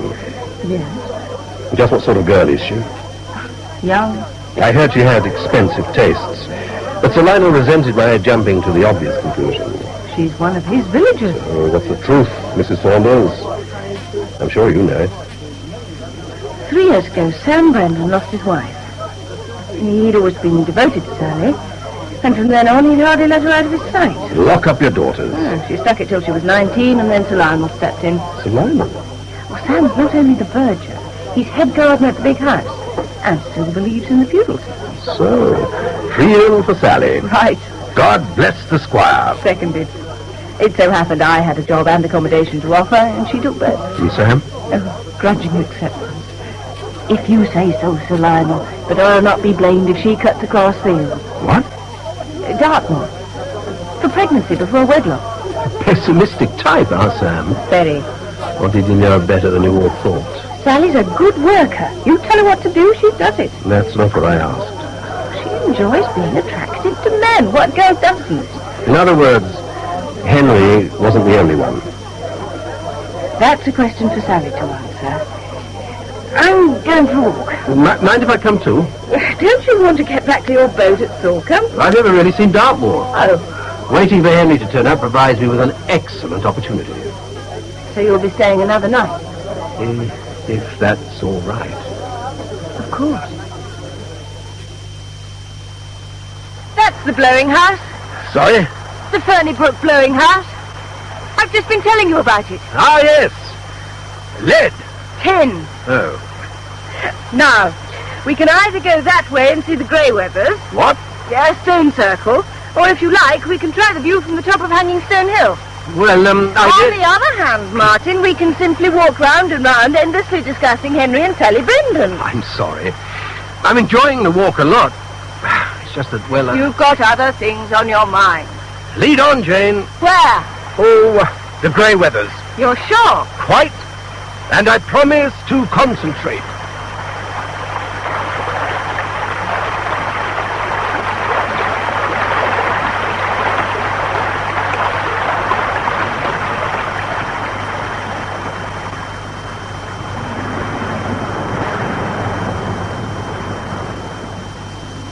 Behold! Impressive. And all genuine Bronze Age. Oh, no wonder Sir Lionel still gets away with it. People brought up near relics like these probably think the feudal system is something newfangled. True. What are they doing? Huh? Down there, by that derelict farmhouse. Isn't that a police car? It's a long way off. But you could be right. That's Craghead Farm. It's only a heap of rubble. So why would the police be interested? Escaped convict? Except that they don't seem to be searching. More like standing guard. I see what you mean. Oh, well, that's their business. Having got you to the grey weathers, I must tell you all about it. You know, I'd rather know... Yes? Well, I'd rather know a bit more about what happened last July. Oh, say this for you, Martin. You persevere. There's such a lot I don't know. With Henry, it was youth rediscovered. And Sally? She was out of her depth. But she didn't discourage him. Well, I think she began to feel a sense of power. After all, here was this patriarch with his flowing mane, his beautiful voice, his musical gifts. But she'd got him totally enslaved. So it went to her head? Not as much as it went to his. Henry's? Well, of course. When an old wolf lays siege to a pretty young thing like Sally and finds his advances are encouraged, the old wolf begins to imagine he's a young lion. Did people know what was going on? In Fernybrook. Oh, poor old Sam. He couldn't stop saying, I told you so. Didn't anyone tell her? Tell her what? He's married. But you think she didn't know? Not only married, but over 50. And she's only 20. Gerontophilia. It's not unknown. So, they met in July, and it's still going on in October. That's a long time for Henry. Almost as if Yes? they cut across fields. It would make sense. Oh? Last week, when he turned up again, it was Sally who made the first move. How'd you know? Mrs. Hamlin told me. But if the girl were in that condition, wouldn't you have noticed? Oh, the summer season was going full blast. I'd no time to notice anything. Last Thursday, when you gave her a lift to the village, Yes. you said something about a confrontation. I said it was my impression. I think you were right. And the question now is, what is he doing about it? Because I don't see him leaving Vera. Because of her money. Because he needs her. Really? He does, you know. I've spent several of my leaves there, and I've never seen a couple better suited. Incredible. But true. Henry's a very knowledgeable companion. Speaks fluent French, for instance. Very attentive, too. Cooks all her favourite dishes. He's also extremely loyal. Loyal? There was a terrible quarrel one night between Henry and one of V's business associates. This chap had started teasing her about being the man of the house. Eventually ended up by calling her a female chauvinistic sow. Henry hit him. Henry? He's not as puny as he looks. The man didn't come round for 10 minutes. He won't walk out on Vera. He's too fond of her. Well, you could see it that way. What do you mean? It's getting cold. We ought to be starting back.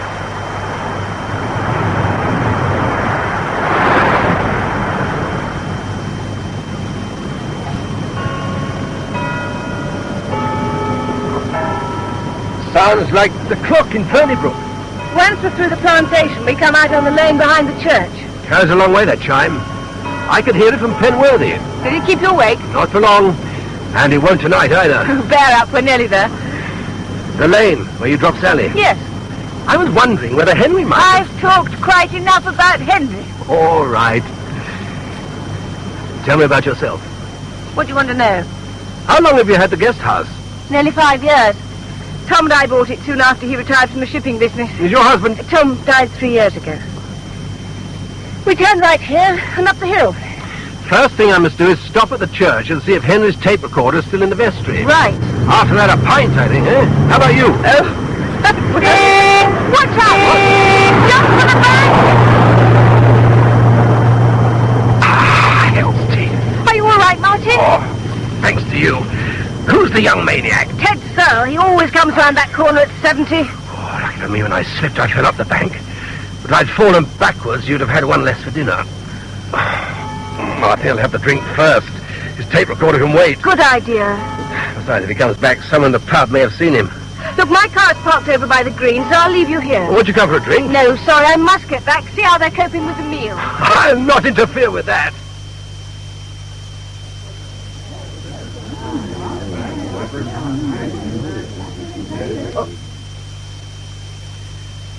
Evening, landlord. Bitter? Large gin, please. One of your locals has nearly killed me. Sam Brendan? Brendan? Why should he want You me? haven't heard? I've just come off the moor. What am I supposed to? See any police? Only in the distance. They've been all over the village, asking about your brother-in-law. What? Someone found Sally Brandon this morning. Where? Up over it was. Dead some time, they say. Ice? No, thanks. You seem to think your brother-in-law can help him. Has anyone seen him? Must be miles away by now. Do the same if I were you. You don't want to run into Sam Brendan. A tonic, please. And you better warn Mrs. Saunders. She hasn't tempted that girl to leave home. Well, I'd say it was a bit early for recriminations. It was Sam had to identify her. Poor devil. She's been lying out there for days. Yeah, they'll come swarming like blue bottles now. Brockles. Once it's in the papers, nothing will keep them away. Like Prince down in summer. 20. Dreadful. 20? Hundreds more like. I'll be rushed off my feet. Brendan. Dreadful about your daughter. I can only say how sorry I am. He's doing. Yes? Sir Lionel. What? Keeps telling me I'm out of date. Look. shouldn't you be at home, if you like? They know nothing. All the goings on, and they know nothing. She says I'm old-fashioned. I say she's a fool. Why? All the time I'm telling her about the danger, but she won't listen. And I can't hold out against her Aunt Sir Lionel, can I? Danger? What danger? Leading old men a dance. Lionel? Pretty child. Pretty woman, too. Won't be coming home, though. Not now. Not now. I'm sorry, V, but there's nothing I can tell you except the poor girl's been found dead. Murdered? That's the rumor. What do the police say? I haven't spoken to them. Why not? They haven't asked to see me. Well, you should be seeing them. Well, I've no status. You're a naval officer. Was. And anyway, that doesn't give me the right to go barging in. How do you know they suspect Henry? I don't. It's the villagers who suspect Henry. Oh, well, if you're going to listen to the peasants... They reckon he had a motive. What motive? The girl was threatening to break up his marriage. Don't be absurd. Henry's been seduced over and over again. A lamppost could seduce Henry if he had a skirt on. But the fact is he never forms a serious relationship. But this time it might be different, though. You see, that... All right. We lead our separate lives, but it suits us, Martin. Both of us. And believe me, we've got a very strong bond, and there isn't a chance in hell that it'll be broken by some Dartmoor nympho. All the same, he did come back a second time, you know, and it was still going on when they... You must make that clear to the police. Martin? All right, I'll try. If the wretched girl has been murdered, then someone else is responsible, not Henry. Yes, but... I'm back in London tomorrow, so I'll be phoning you from there. Right. And meanwhile, you and the police must get to the bottom of all this. It would help if I knew where Henry was. Did he do any business here with that man you mentioned? Dunning? No. Then he'd be short of money, which probably means he's back home, and totally unaware of what's happened to that girl. Yes. Anyway, I'll be in touch with you again tomorrow. Same time? Who was that person who answered the phone? Mrs. Saunders. She also provides a damn good dinner. I hope Mr. Saunders appreciates them. Mr. Saunders is dead. Oh. Attractive, is she? Very. Well, don't forget what you're down there for. Good night. Good night, Dee.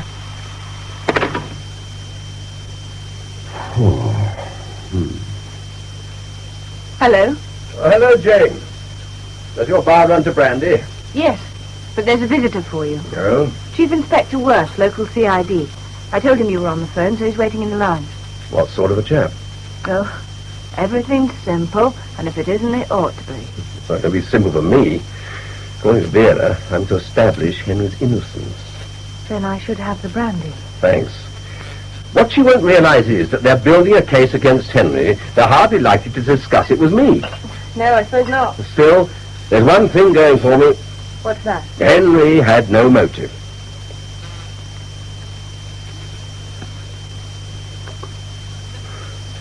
No motive, Commander? There was no threat to his marriage. You don't say so. My sister's been through it all before.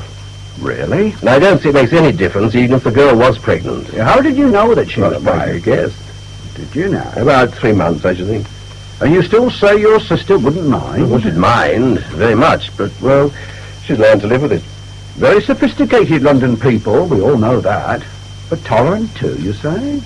You can always ask her yourself. We shall tomorrow, when she returns from Oslo. No, she's been abroad then. Our chaps have called at her London office. And her home. No sign of Henry. Did you expect there to be? He's got no money. Well, none to speak of. So, where's he hiding? I don't know. We're circulating a description of him tonight. And his car? Well, I expect if he suddenly recognizes himself on television, he'll report to the local police. Perhaps. Perhaps not. What exactly is the case against him? How long have you been down here making inquiries? Since yesterday. Then you know a lot already. I know the girl was murdered because it's all over the village. Oh, that's the chatternag who found her. Dartmoor Rambler, he called himself. Says he sat down for Levins's at Craghead Farm, and there was her foot sticking out of the rubble. Then whoever it was made a poor job of hiding her. Could have been a muscular spasm. After death? Common enough. How was she killed? Oh, you'll have blabbered that too. So you're bound to hear. Back of her head was stove in. The proverbial blunt instrument. We're looking. Any witnesses? Oh, there's plenty of time for someone to come forward. Well, they told me in the village she'd been dead for days. The Rambler again. Now, I can see everything's worldwide round here. Could she have died last Thursday night? When your brother-in-law left the village? Yes. It's possible. Well, Henry left at about 8 in the evening. 2 witnesses to that. Mrs. Hamlin. And Big Doer. Mm-hmm. He just come out of the pub and saw Mr. White drive off. Along the lane behind the church. Right. Odd thing, though, it was dry that evening, but Mr. White seemed to be expecting foul weather. Oh? He was wearing gloves and a cagoule with the hood pulled up. Perhaps he's a pessimist. Another odd thing, the windscreen wipers were going on the car. Surely the important thing is that Sally Brendan wasn't with him. She was waiting for him down the lane. What? A minibus came in that evening from Cragford, the visiting darts team. They saw her. When? About 10 to 8. Jane, Mrs. Saunders told me she saw Sally go into the church. About 7:30. That's right. About 20 minutes later, she was back in the lane. Yes. So what do you think happened? So what do you think I think? Well, that they had a row. She told him she was pregnant. He told her he wasn't going to leave his wife, and she saw she was getting nowhere, so she stormed out. Perhaps. Perhaps not. When she was seen by those people in the minibus, she'd cooled down a bit and decided to wait for him. To pick her up in his car? Yes. And reopen discussions, as they say. Why not? The next we know, she's lying up over with her head bashed in. You don't know how she got there? There's been a track leading to Craghead Farm. A car's been up recently. Tire marks? Ground's as hard as a dog's head. But they're clear enough. You don't know they were made by Henry. We will when we find the car. Perhaps. Perhaps not. Well, time I was moving. And you're quite sure you've no idea where your brother-in-law might be? If I had, I'd tell you. He's lived abroad, I hear. Yes, France. About a long time ago. Oh? Besides, he'd need money to go there. And you still claim he had no motive? I do. Well, I'll be getting along then. Yes, lots of gaps to fill. Your parents still alive, Commander? Why? Just policeman's curiosity. They died a long while ago. Car crash. When you were still a lad? 15. Lucky you had a big sister. What do you mean? Nice to see a bit of family loyalty. Good night.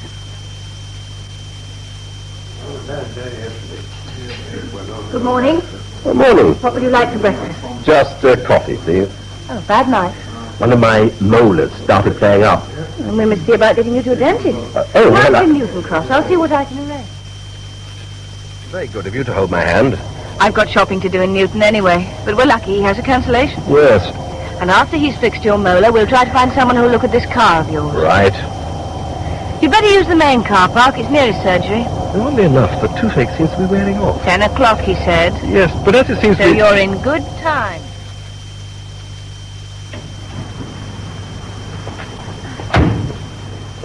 This way. Martin? That's Henry's car. What? The green one. Are you sure? Oh, I've ridden in it often enough. Come on, let's take a look. Bit strange the police haven't found I it. think he's up country somewhere, not parked on their doorstep. Even so. The boot isn't locked. Shouldn't you report it to the police? Of course, after I've taken a good look. His luggage is still in it. What? Even his shaving gear. And his tapes. In those boxes? You can follow Henry's journeys from the labels. Truro, Launceston, Tavistock, Cragford. That's odd. There's no tape for Ferniebrook. Perhaps he didn't make one. But he was crazy about that organ. Could he have the tape with him? It doesn't seem likely. Or is it in the church with his recorder? No, I checked. Do you think he could have given it to Sally? Not her kind of music, but I'll look in her room. Unless it's somewhere else in the car. Let's look in the front. All right. The driver's door isn't locked either. Must have left in a hurry. Yes. What's all this red stuff on the pedals? What? Oh, that. Ochre, I think. Ochre? From Cragford Farm? You know there are no deposits near there. Yes, he's cadmium left on the passenger seat. Oh, my God. As, I suppose. It's a very dark red. The car must have been here for days. Hell! Yes. Poor Vera. call Sally. I better go and report this to the police. No, I'll do that. You've got a dental appointment. I think it's much more important than 10 I can... o'clock, the man said, which gives you exactly 3 minutes. Come on, this way. But look here, Jane, It's all over. We'll meet for coffee. Yes, I know, but really... 11 at the Blackpool Hotel. But I don't know where it is. Near the police station. How do you like your coffee, Chief Inspector? Dark brown, please. Help yourself to sugar. A vehicle abandoned for days in a public car park and no one reports it. I'll have to make him jump a bit around here. I suppose Commander Hicks looked it over? He had to make sure it was his brother-in-law's. Of course. Pretty obvious what happened in it. Yes. We've got a big trawl out, but he's had days to slip away. Couldn't he still be in Newton? I doubt it. Oh, here's Martin. Morning, Commander. Morning, Chief Inspector. The Chief Inspector has decided to join us for coffee. How's the tooth? Hold, below the waterline. But he salvaged Oh, it. good. Quite a craftsman. Shall I help myself? Please. The Chief Inspector was just telling me why he doesn't think Henry's still in Newton. No? My view is he drove straight down here from Cragford and caught a train to London. Why catch a train when he had a car? The car is too easily traced. At least it should be. And why leave all his kit behind? He wanted to travel light. Well, he even left his personal things, and the car wasn't locked. He was in a hurry. Do the tyres match the tracks left at Craghead Farm? We're checking them now. There's a big dent in the offside wing. There are dents all over. I expect he was that kind of driver. On the ochre? On the pedal? I'm more interested in the blood on the passenger seat. You think she was killed in the car? Looks like it. So, what's your theory? Well, I suppose it will all come out at the inquest. When will that be? All in good time, sir. And then again, it's more your theory than mine. Mine? About them quarrelling in the church. Him picking her up in the lane and her having another go at him in the car. Oh, I'm sure you can fill in the rest. Well, I know what's in your mind. Yes? That he flew into a rage, and instead of taking her back to Penworthy, suddenly turned off towards Craghead Farm. When the car stopped, she panicked, struggled to get out, and he struck her down. Seems the obvious solution. Yes. But then it's an obvious crime. Well, there's no motive. So you keep telling me. I'll tell you something else. Even if the blood in the car is Sally's... We'll soon know that. And even if the tyre marks fit... That too. You still haven't proved it was Henry who drove that car. What? It could have been someone else. Your molar, sir. Did you have gas? Do you really believe someone else drove it? I don't know, Jane. There are lots of things I don't know. And neither does Worth. Henry's no saint. That doesn't make him a murderer. How well do you really know him? Not as well as I know V, of course, but... Don't you think you might be seeing him through her eyes? Well, why not? She knows him better than any of us. And you accept her judgment? She's a damn sight cleverer than I am. Have there been other women in your life? Several. But none of them lasted? Nope. Didn't she approve? Shall I drop you off at Penworthy? Please. Are you driving on to Ferniebrook? Yes. I want another go at finding that tape. You, didn't mention it to Worth, did you? Anxious about it, aren't you? Well, because if something's missing, it ought to be there. Oh, come off it. What do you mean? Look, there's every likelihood that Henry used it to tape record the church organ just during his last evening in Ferniebrook. Just before Sally arrived. So? So what took place between them in the church could also be on the tape. And highly incriminating. Let me give you a hand with the shopping. I can manage, thank you. I think Henry destroyed that tape. But if he didn't, and you find it, well, don't do the job for him. What with supervising my teeth and my car, not to mention my sense of civic duty, you begin to remind me of my sister. Why, Commander, I'll bet you say that to all the girls.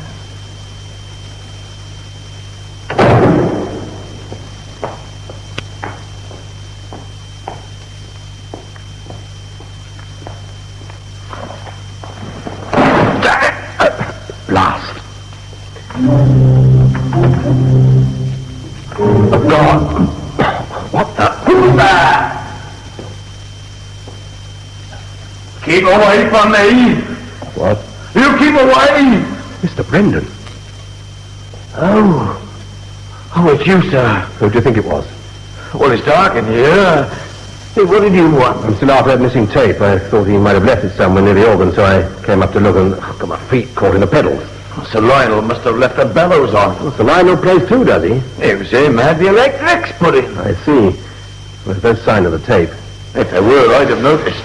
And if I'd noticed, I'd have told you. I'm sorry I startled you. It's as if you'd seen a ghost. We don't have ghosts, sir. Only vandals and murderers.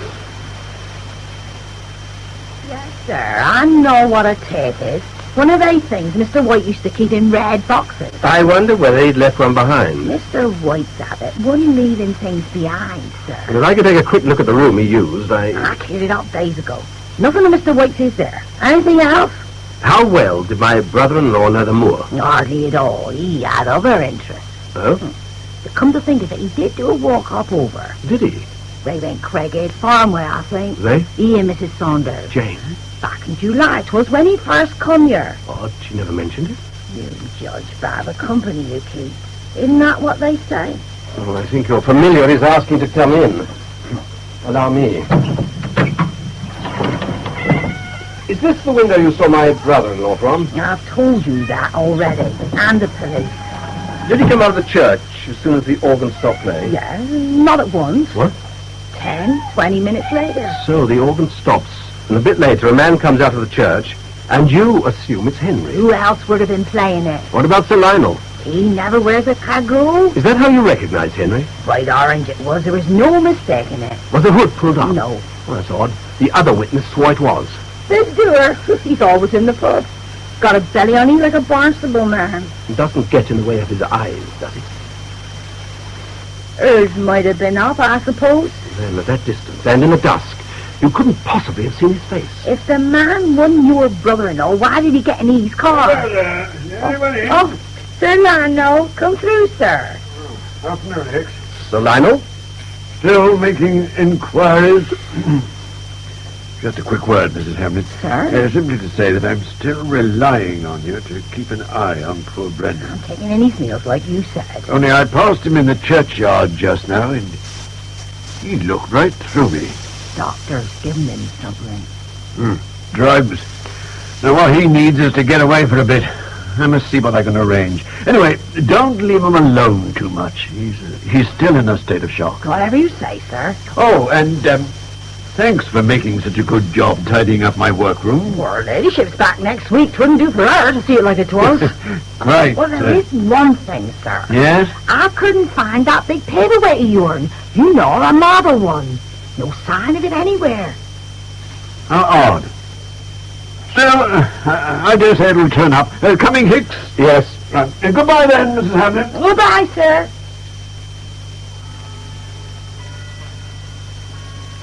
Where to now? The pub. What more questions? A few. You know, Hicks, much as I admire family loyalty, it can sometimes be misguided. It would surprise you to learn, Sir Lionel, that outside your village, a man is assumed innocent until proved guilty.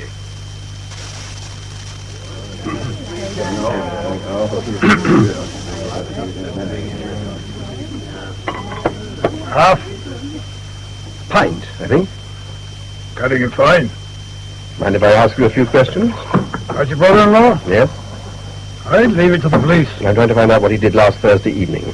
You mean you don't know?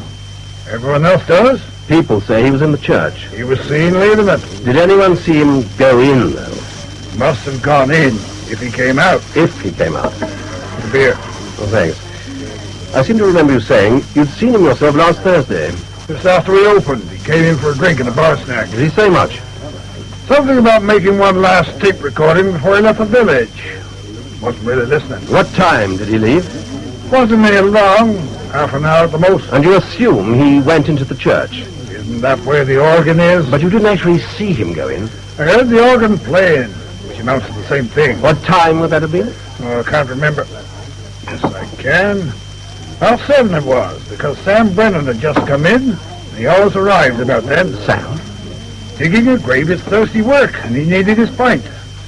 While he was drinking it, we heard the organ. And I said to Sam that Mr. White was at it again. Did he make any comment? No, nothing. Sam often said nothing when you mention Mr. White. Besides, he was only here for a short time. Whose grave was it? Whose?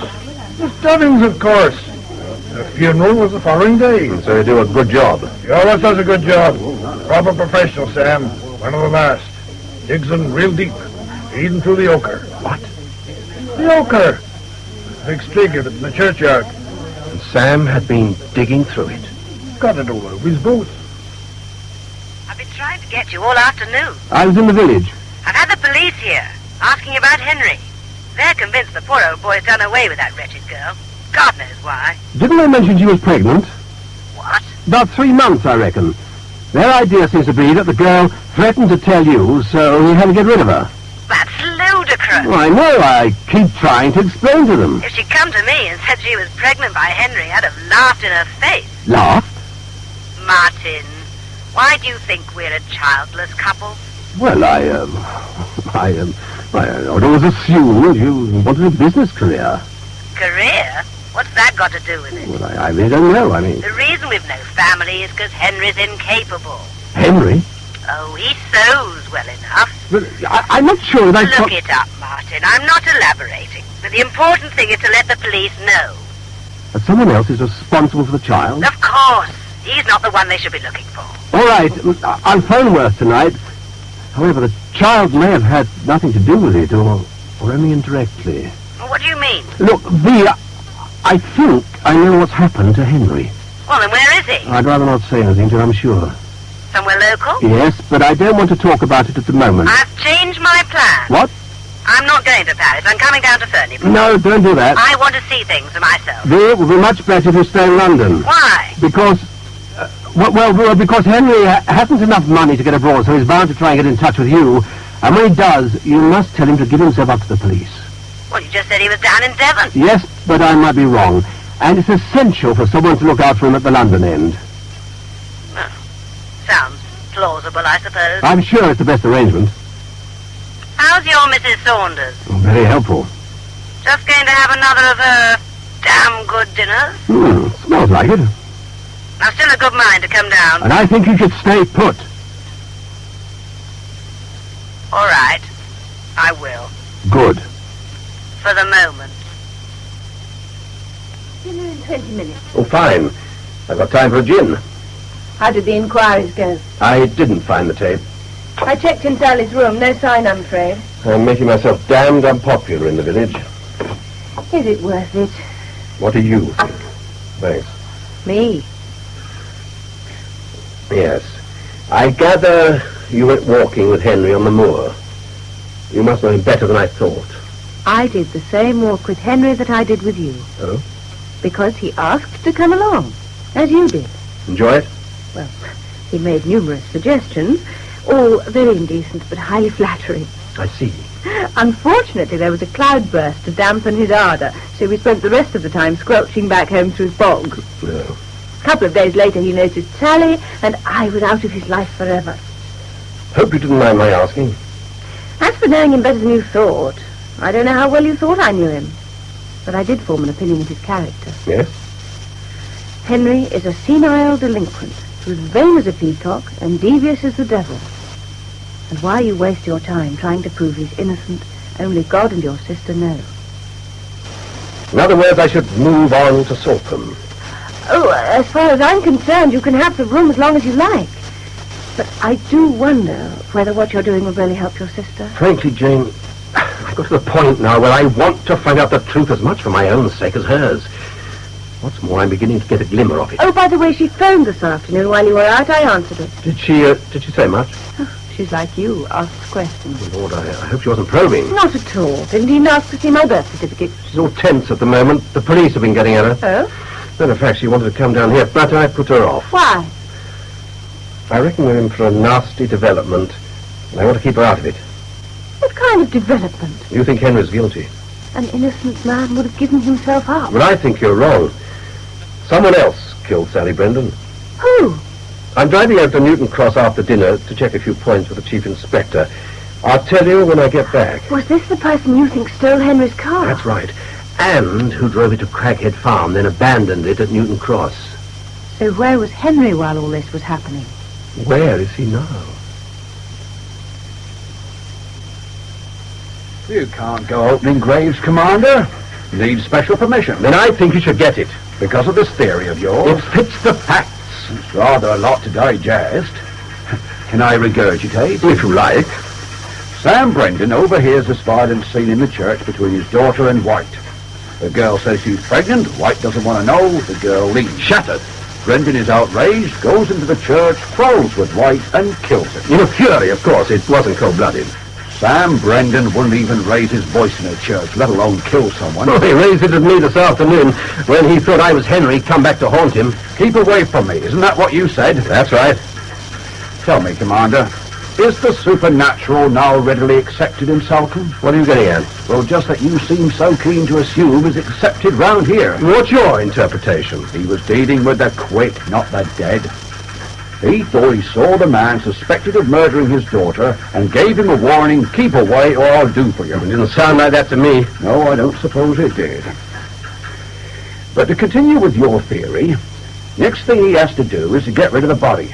So he hides it in Miss Dunning's grave. Well, she dug so deep, there was room for two. Next, he puts on White's cagoule, comes out of the church, and drives away in White's car. With which is unfamiliar, so he mistakes the light switch for the windscreen wipers. He drives along the lane behind the church. With foot hard down and smearing ochre all over the pedals. Tears round the bend. Straight into Sally Brendan. Who's waiting in the lane. Right!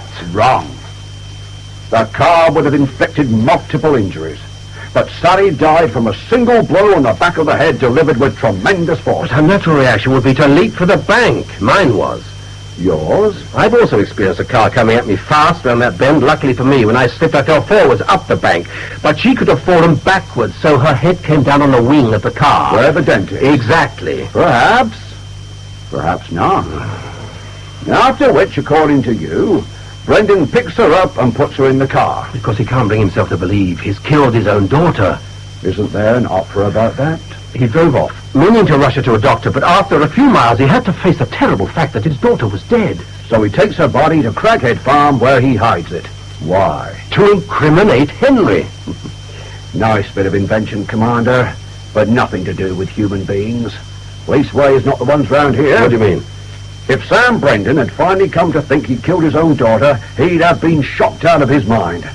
He'd have sat there in the car, stunned and helpless. He would never have dreamed up schemes for incriminating White or anyone else. He hated my brother-in-law. In his mind, Henry was responsible for the girl's death. Why did he drive the car to Newton? To create the impression that Henry left by train. Then how did Brendan get back here? Walked. 5 miles to Bovey, and another 10 across the moor at night? No one knows the moor better than he does. He's lived here all his life. If Sam Brendan had killed your brother-in-law, when would he have done it? Surely that's obvious. Not to me. Between 7:30, when Jane Saunders dropped Sally near the church, and 8 o'clock when witnesses saw the person they thought was Henry leaving it.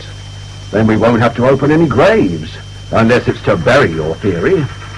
You see, Commander, we weren't satisfied with Big Durer's evidence, or Mrs. Amlin's, so we called on the vicar. I'm afraid I don't see what the vicar... The vicarage is close by the church, with the big windows facing its main door. We thought that if the vicar was in that evening, he might have seen the man who left around 8. And he did? No. Unfortunately, from about 20 past 7 to well after 8, he was in his study at the back of the house. Then I really don't see where the vicar comes in. Discussing the arrangements for Miss Dunning's funeral with Sam Brendan. So the vicar's a member too. What? Big family, Sir Lionel's. Hello, Jane. Hello. Well, nice of you to wait up. How did it go? I've made a complete ass of myself. Oh, dear, poor Martin. I even hinted it was all one big conspiracy, including the vicar. Lord bless my soul, Commander. Not only that. Keep out. And are you going to? There are too many unknowns. Well, for instance, why would he abandon his tape recorder, his luggage, and his car when he was short of money? He was in a hurry. He's had 5 days. Well, then he must have expected things to happen sooner. Why should he? There's been a phone call for you. Yeah? No, Sam Brendan. He says he's found what you were looking for. The tape? I suppose so. Anyway, he said he'd wait for you in the vestry. Well, then I better go and see him. Martin? Yes? I wish you'd give it up. Not until I've heard that tape. Mr. Brendan? Over here, Commander. I put it on the machine. Where did you find it? Vicar had it. What? Well, he's leaving next month for a new parish. Seems he gave the tape to Mr. White, asking him to make a special recording of the church organ. As a souvenir? That's it. Mr. White left it on the machine, and Vicar took it home last Friday. After the funeral service? Well, he didn't know anyone was looking for it till I told him. Has he heard it? And no time, he says. So he'd like it back when he finished with it. It depends what it has to tell us. Want to hear? Well, will she be on it? Your daughter? Probably. Then I'll wait till a bit later, sir. I understand. Well, I'll leave you to lock up, sir. You can drop the key over at my cottage. Right. Good night, Mr. Brendan, and thank you for all your trouble. Good night, sir.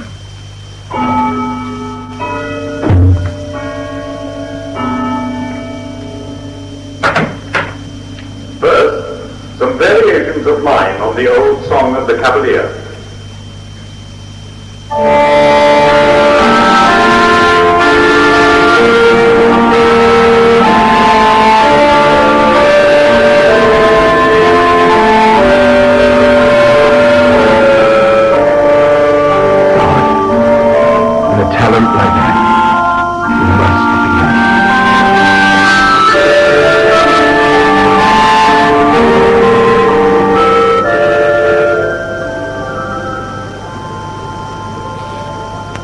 Is that you?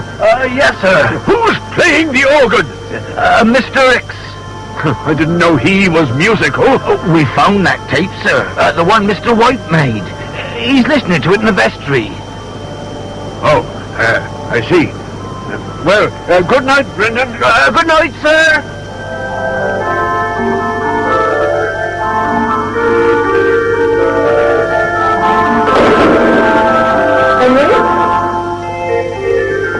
I've got to talk to you.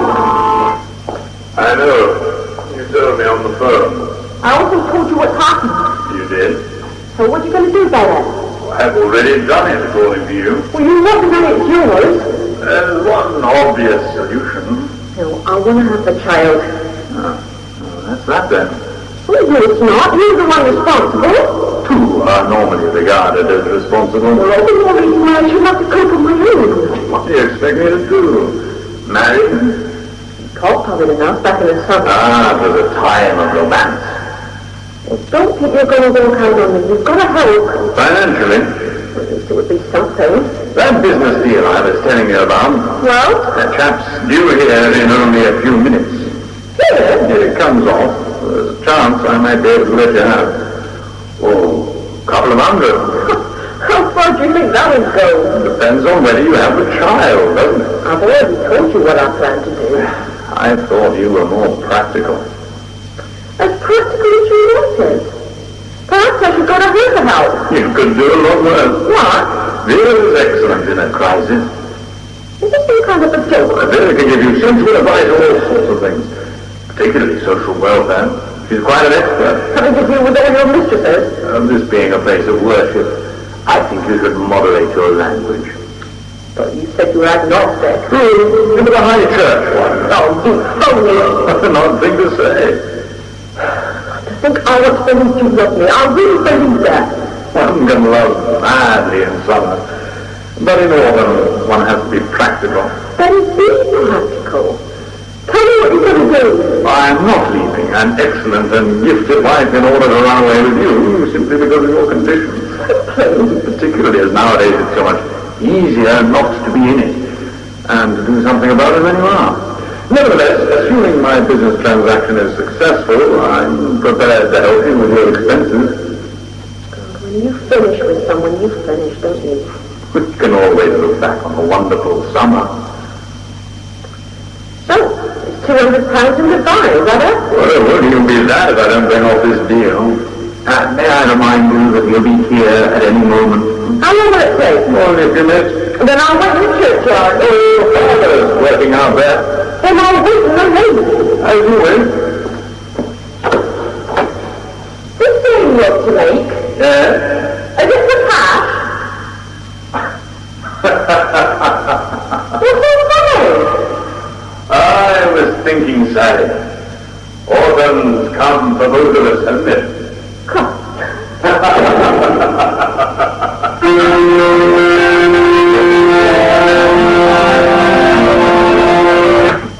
Is anyone there? Mr. Brendan? Damn clock.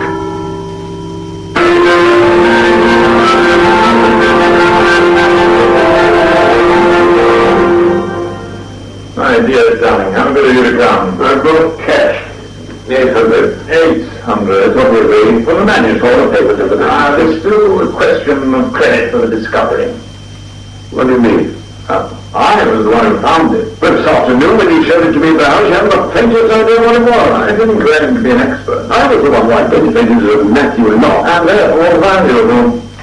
800. Fair price is only a fragment. I changed my mind. What? 800 for the fragment. And another 3 for my silence about my part in it. All you did was find it in some old cabinet that you brought to the sale. And for a song, which only goes to show it's better to be born lucky than rich. Or scholarly. You've got a nerve. Well, I always fast. But at 1100 you get the manuscript and all the credit for its discovery. Credit is mine anyway. I wouldn't want to recognize its true identity. Oh, a pity you didn't keep your mouth shut. If you hadn't been so anxious to show off your scholarship, I'd have sold it to you for next to nothing. You've got the effrontery to sit there and tell me I've never been able to deal with anyone as stupid as you before. I've made a fortune. Well, you are without doubt the most unlovable little insect that I've ever had to deal with. You're beginning to sound like a man who can't raise another 300. You agreed on 8. I'm aiming for, darling. Well, you're good at selling it to one of your rivals, especially if I can now guarantee it's the genuine work of Matthew Locke, identified by no less an authority than Sir Lionel Belling, the well-known musicologist, and blood and all good insect that's just asking to be stamped on. You may have come by high and mighty at Thornton Cottage this morning. But if you're anxious to get your hands on this manuscript of mine, you'd better come to heel. It's not the only thing I'd like to get my hands on. I wouldn't try taking it by force. Sally Brendan knows all about this little meeting of ours. Waiting for me just outside in the rain. So be a good chap. Go and sit quietly in a pew somewhere and think about how you'll raise another 300 in cash. Because, you know, dummy, I'd get rather a kick out of selling it to one of your rivals.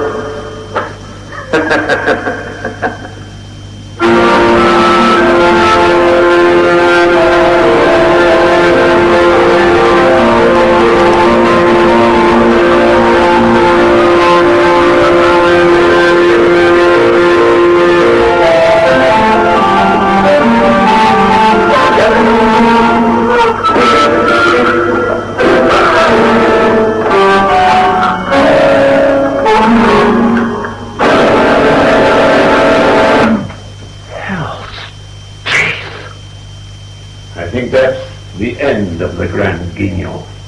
Sir Lionel. What a pity he didn't tell us. How I got rid of the body. I can guess. I'm sure you can. So, what now?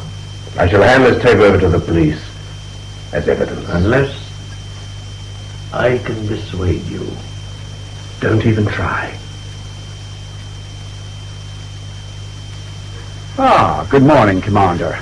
Very good of you to come over. You said on the phone you wanted to see me. Yes, sir. Shan't keep you long. Have arrested him. What for, sir? Murdering my brother-in-law. No body. Well, Sally Brendan, then. No witnesses. I don't understand. I mean, what exactly are you doing? Legwork, mostly. For instance, we found the murder weapon. That killed Sally? A large marble paperweight. Where? One of my young constables spotted it. Chap called Radford. In the middle of a pile of stones it was. Near Craghead Farm. You needed a very keen eye to pick it out. But he did. Good for him. Ambitious, I suppose. And you're sure it's the weapon? No fingerprints, of course. But forensics says it fits the wound. And the girl's left her mark on it. Blood? A trace, but enough. And it's Dunning's paperweight? Yes. We've established that from Mrs. Hamlin. Having an alibi? He was all alone that evening, writing his next book. In that case, he hasn't. Which means he had both opportunity and motive. He also had that bit of manuscript. We found it in a locked drawer of his desk. Well, I don't wish to make a fool of myself, not again. But I do have a pretty shrewd idea where the body is. The grave? I've got the right theory, but the wrong man. Sam Brandon instead of Sir Lionel? Exactly. Only Dunning didn't knock her down in his car. He deliberately killed her. Because she knew too much. Of course. So what with that and all the evidence on the tape, well, isn't it all over? Seeing a murder is one thing, Commander. Hearing it is another. A good defense lawyer could make a fortune out of that tape. I still say you've got more than enough to arrest him. I don't want to rush things. Rush? First, I've got to get him to talk. What do you mean? He's been here hours, and all he's done is to eat our sandwiches, drink our tea, and complain about both. But you must have questioned him. All morning, but he refuses to say a word. Oh, I've suggested he sends for a solicitor, but he won't even do that. You've got nothing out of him at all. All he says is he's not saying anything, not till we find the second tape recorder. Second one? Which is why I asked you to come and see us. Me? Would your brother-in-law have had a second machine? Only the one in the vestry looks fairly new. It is. My sister gave it to him last Christmas. Well, might he have kept the old one? I suppose he could have had it as a standby in case a new one went wrong. But if so, where is it? You've no idea, sir? Well, none whatever. Pity. You see, we've been searching for it all day, and no one can find it. Not even Radford. Well, frankly, I think the second machine is a complete red herring invented by Dunning. Why, sir? To delay things long enough to invent a story. Perhaps. Perhaps not. Anyway, you can't go on doing nothing simply because Dunning refuses to talk. We're not totally inactive. No. Matter of fact, could be a busy afternoon. Why? We've got permission to open the grave. Afternoon, Mrs. Hamlin. Not enough to be pasturing the living, then. Can't even get a bit of peace when we're dead. More wine. Thanks. I hope you don't mind me joining you for dinner.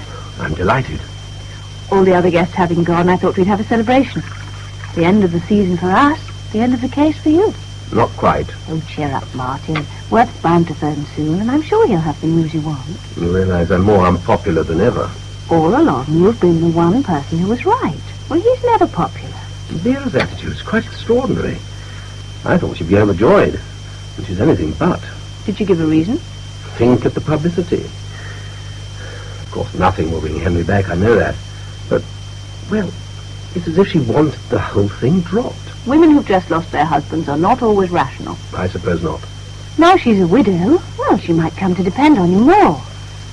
It's rotten having to take all the decisions on your own. Believe me. Forecast is good for tomorrow. We should do a long walk on the moor.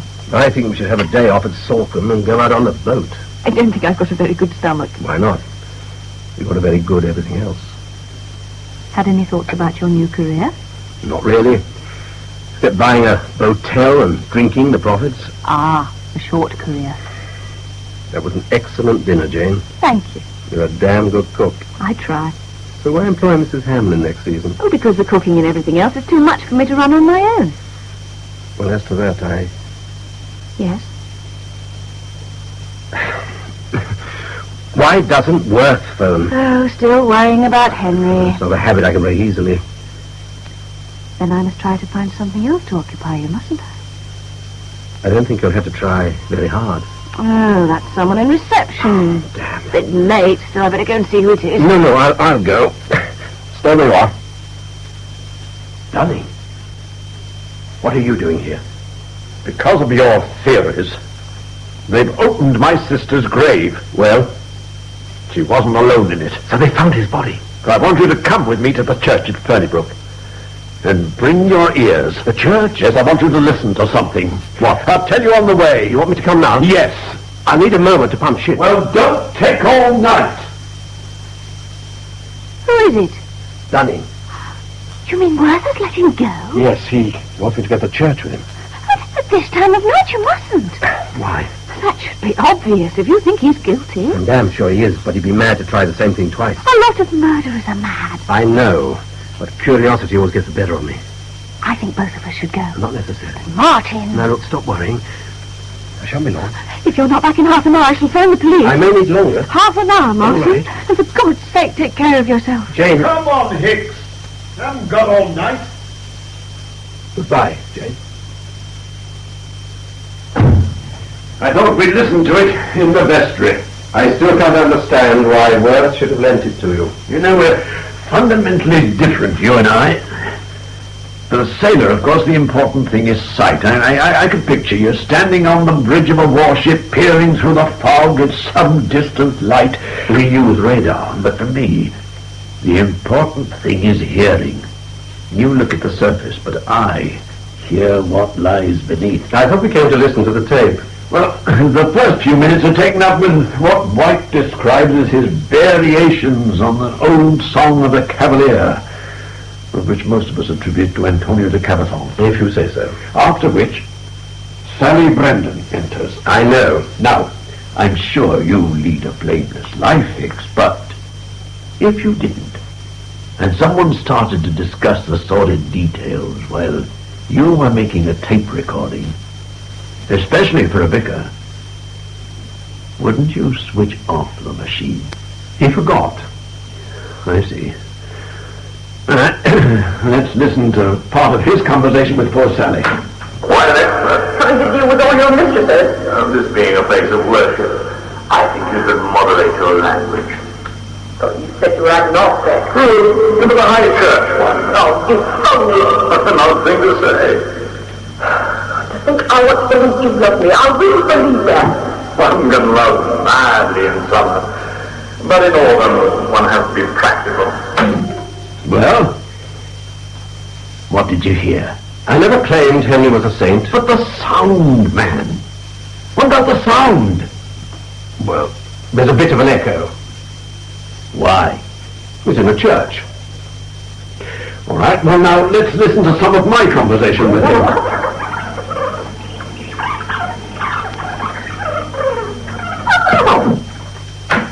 My apartment. Your car. All you did was find it in some old cabinet that you bought at a sale. And for a song. It only goes to show it's better to be more lucky than rich. Or scholarly. You've got a nerve. I always found. For 700 you get the manuscript and all the credit for its discovery. Credit is mine anyway.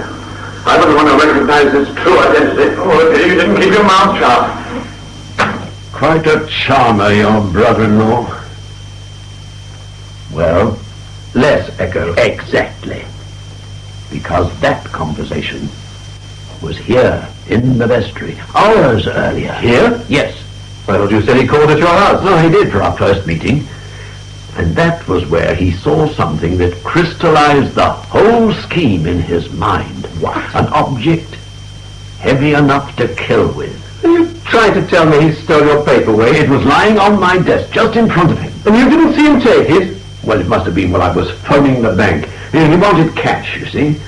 So he gave me a couple of hours to get it and suggested that we meet again later in here. And you agreed? Well, it seemed odd, but at the time I had no idea what he was planning, which was to go away and set up his machine so that he could record our transaction. Last time we discussed all this, you said there was no transaction at all. I said that he couldn't guarantee that what he was trying to sell me was genuine. I think you were deliberately concealing the fact that he made a discovery, not you. Discovery? He didn't even know what it was. I was the one who... Yes, well, we won't go into all that. No. The important thing is that I bought it. What? For 800. He urgently needed the cash, you see. There was no one else to sell it to. Nothing about you buying it on the tape. No, of course not, because that tape's been edited. If that were the case, it would have a join in it. But it hasn't. No. So, what's your answer to that? Look, I told you earlier that my sister was not alone in her grave. Quite. That's where you hid the body. Oh, you will jump to conclusions. What do you mean? She wasn't sharing it with his body. Only his tape recorder. All right. We had two. So what? The organ music and the conversation with Sally were recorded on this new machine of his, with this tape. But his conversation with me had been recorded earlier with a different tape on the old machine. Well, immediately afterwards, he edited that tape, removing all reference to the fact that I'd actually bought the fragment of the manuscript, and later, after his conversation with Sally in the church that evening, he re-recorded the edited piece of tape on this one, and then finally added his warning to me about Sally being just outside.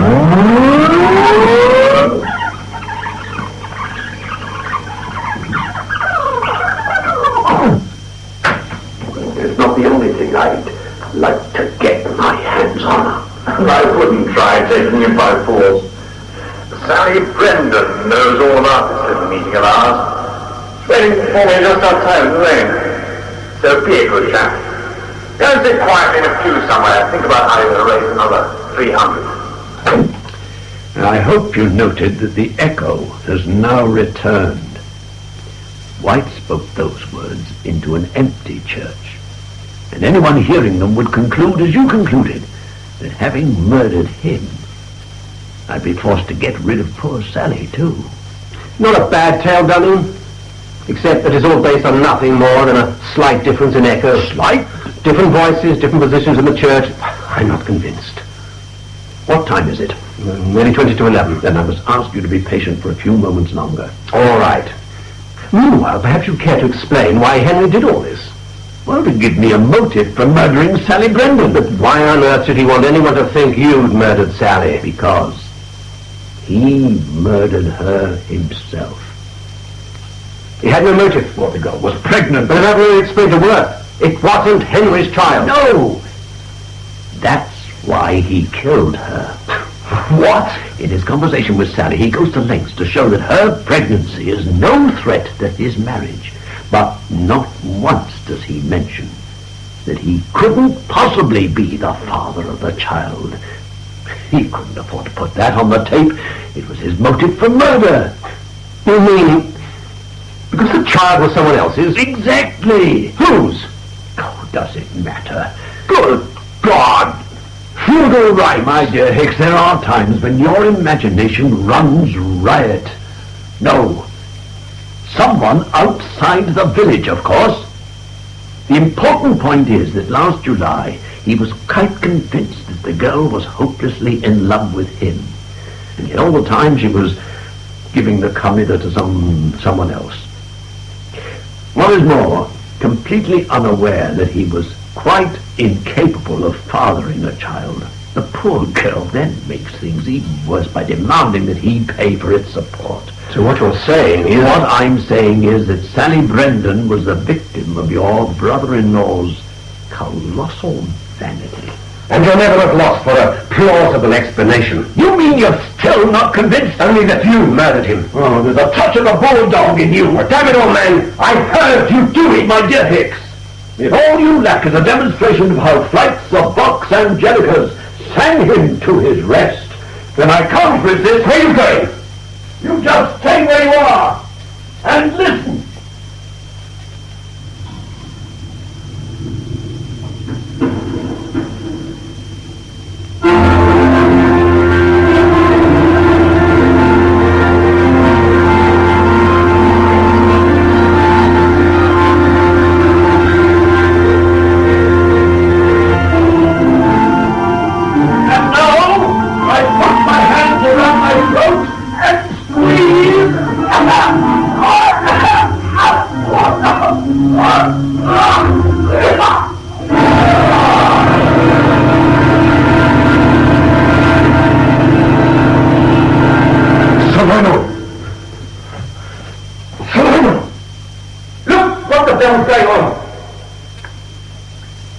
He's been carried away by his own performance. What? If we could just loosen his collar... What are you doing? If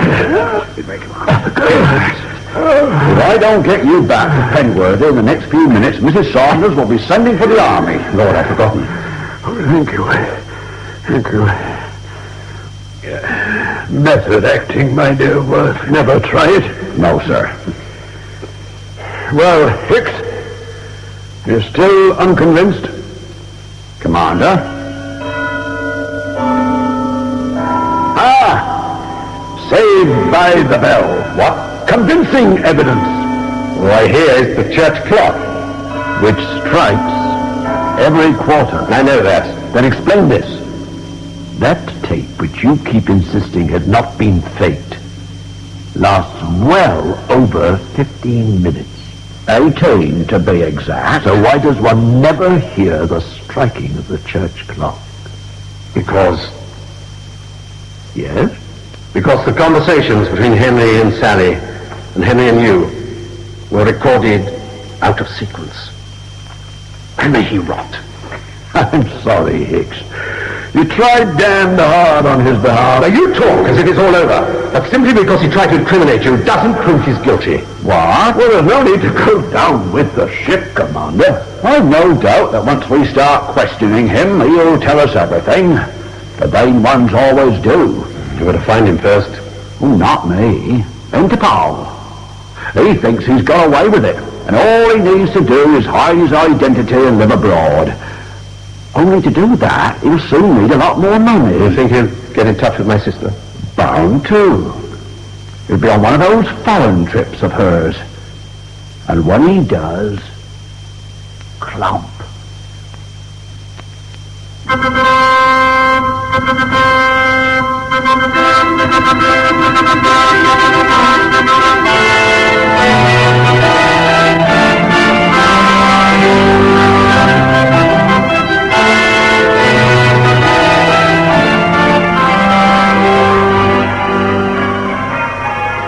I'd like a wedding, Mrs. Hamlin. Why all the rush, though? What? We've only known each other since the end of the season. That was months ago. Twouldn't surprise me if they'd cut across fields. Sir Lionel's giving them good value. I'm surprised that he's playing the organ for they. Why? Members of his village, no? Aye, the commander invested a lot of money in that guest house of ours. Even sold his boat. I'm sure they'll make a success of it. Who's that in that arse? The bridegroom's sister. Mrs. White. Poor soul. Do you think she'd keep away from marriages? Ern can't have been made in heaven. Still, there's one thing certain. She's well rid of White. Be a long, long while before he comes out. If the prison has a chapel, and the chapel has an organ, he won't want to.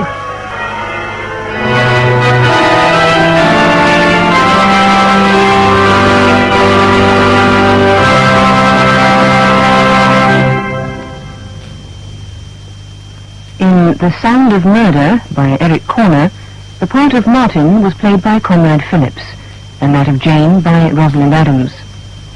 Others in the cast were Vera, Ingrid Hafner, Sir Lionel, Hedley Goodall, Inspector Worth, Gregory de Palme, Landlord, Gerald Wells, Brendan, Ray Handy, Mrs. Hamlin, June Marlowe, Henry, Peter Wickham, and Sally, Alison Hancock. The programme, which came from Bristol, was directed by Brian Miller. We present The Storm, adapted from his own novel by H.L.V. Fletcher.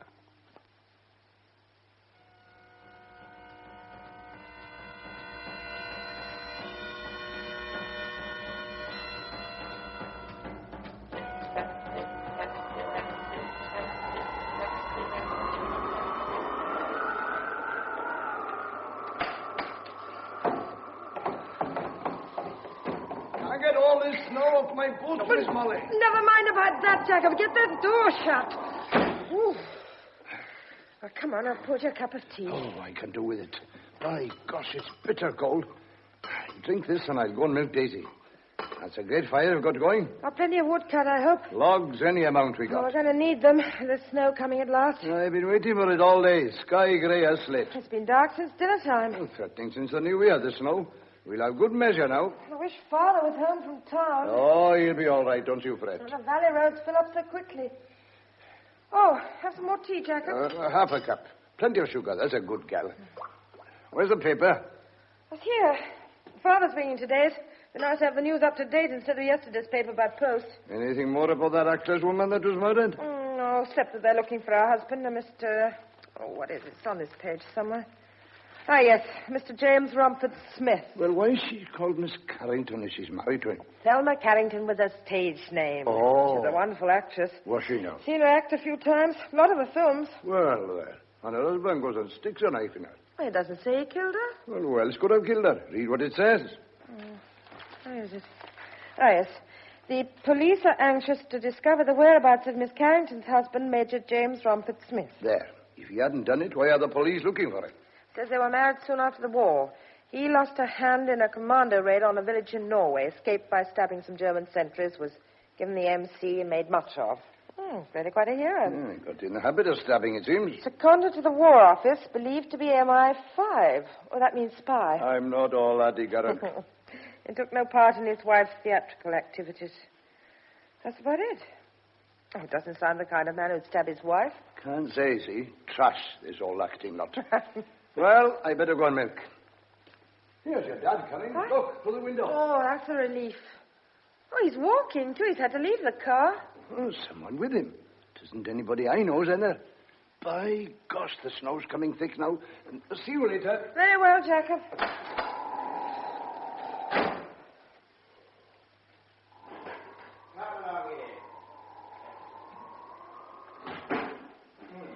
Put your hair things down there and hang it yourself. Father, where's the car? I had to leave it in Powell's yard. There's a drift on that corner. Couldn't get through. We've a visitor, Molly. We have? This is Mr. James, isn't it? How do you do, Mr. My James? daughter, Molly. How do you do? Got off at the junction by mistake.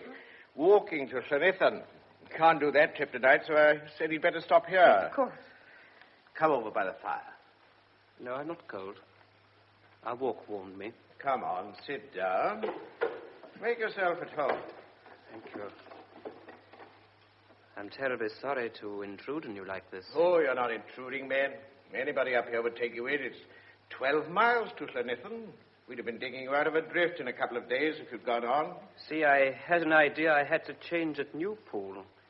When I found there wasn't a train, I decided to walk. But it's 20 miles from Newpool to Llanithan. Oh, yes, well, I'm used to walking. Not in the snow. No, I wasn't sorry when you offered me a lift. Oh, we're glad to have you.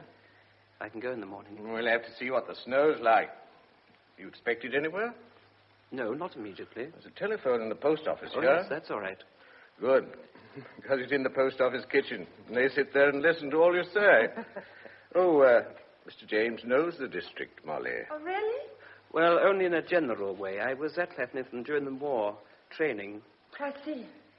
Oh, Father, did you do all the shopping? Yes, I carried it up from the Powells in a sack. It's in the hall. Did you get the battery for the radio? Jones said he'd bring one on Saturday. Saturday, but this one's nearly finished. Well, keep it for the news then. Well, I feel a bit warmer. I'd better go out and see if Jacob's done everything. Make yourself at home, Mr. James. Well, thank you. Father, you're cold. Oh, and he catches cold so easily. Oh, I've poured you some tea. Oh, yes, thank you very much. It's very kind of you. Look, I really am very sorry to impose on you like this. You know, you and your father are very kind. Oh, anybody up here'd give you hospitality. It's a very isolated district, these hills between the two towns. Only a few scattered farms. Oh, but then you'll know that if you trained here during the war. We get a lot more snow than they do lower down. Will I be able to leave in the morning? No, that depends. I really can't say. Oh, you must be hungry. Well, supper won't be long. Oh, thank you. My father will show you where everything is. Oh, no, I'll be all right. There's some books over there, and the paper's on the chair beside you. It's only yesterday's, I'm afraid. We have it by post. Thank you. And I'm sorry you can't use the radio. The battery's practically Oh, no, flat. that's all right. Well, are you quite sure you're warm enough? Oh, yes, it's a lovely fire. Well, I'll be in the kitchen just through here if you want me. Famous actress murdered. Oh, God. Here we are. This is Mr. James Jacob. How do you do? Oh, pretty midday, thank you, sir. All things considered, and this cold snap coming. Molly! The snow's blowing off the yard. Drifts starting everywhere. I hope it doesn't snow for long. Only the Almighty to know, and he won't tell. Might be days, might be weeks. The way with weather is like your looks. You've got to take what comes. But don't you worry about the snow. It melts. We get severe storms up here in the hills at times, Mr. James. Sometimes they become quite historic. But I hope this one won't make history. And I says amen to that. Well, here we are. Supper's ready. Good. Come along. Sit here, Mr. James. Well, potatoes, Mr. James? Oh, yes, thank you. Oh, this is our own Welsh lamb, Mr. James. Your hand cold? And? Oh, this. Oh, you haven't taken your glove off. Well, as a matter of fact, it isn't a hand. Oh. Be quiet, man. He will ask questions. Oh, no, that's quite all right. I lost my hand in the war. In the war? I forget about it, you know. I'm afraid you have to put up with Jacob. He's curious as a magpie. Ask nothing, learn nothing. The nearest I got to the war was being a home guard. I got a medal for that and deserved it. I had lumbago twice. You enjoyed that little caper? No, it got too strenuous for me. Did you get today's paper in town, boss? Damn, I left it in the car. Well, never mind. We'll get one in tomorrow's post. That's what you think.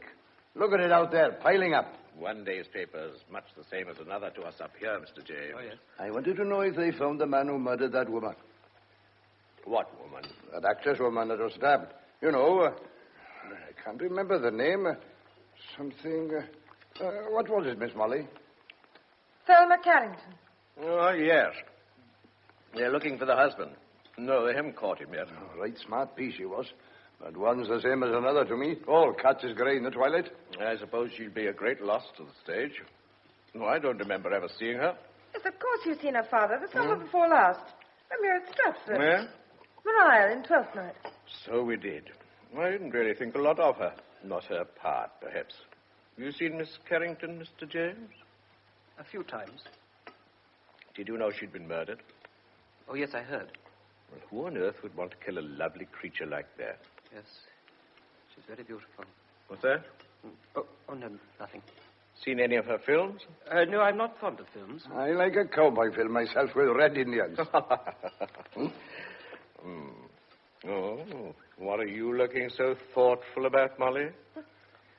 Oh, nothing. No, I was thinking how silly we were not to get in more cylinders of gas before the snow started. Modest will get it up here somehow. If we run out, we'll have no lights. Well, Miss Owens, the shop hasn't got much paraffin. She was expecting the van to come. We'll have to make some candles, like my grandparents used to. They used rush lights usually, Mr. James. And they used them economically, too. They went to bed early. Everybody had big families in those days. What's that got to do with it? Big families went out when the big lights came in. Oh, don't take any notice of it. And I shan't get to bed myself unless I finish supper and go home. And you weren't looking all that fresh, young man. Yes. I am very tired. Look, would you mind if I did go to bed? Of course not. We'll all make an early night of it. Come along. I'll show you up to your room. Thank you. Well, I say good night, then. Oh, thank you, Mr. Mosley, for an excellent meal. Good night, Mr. James. Well, I'd better be going, Miss Molly. Was it? What? Oh, yes, Jacob. See you in the morning. Nice chap, isn't he?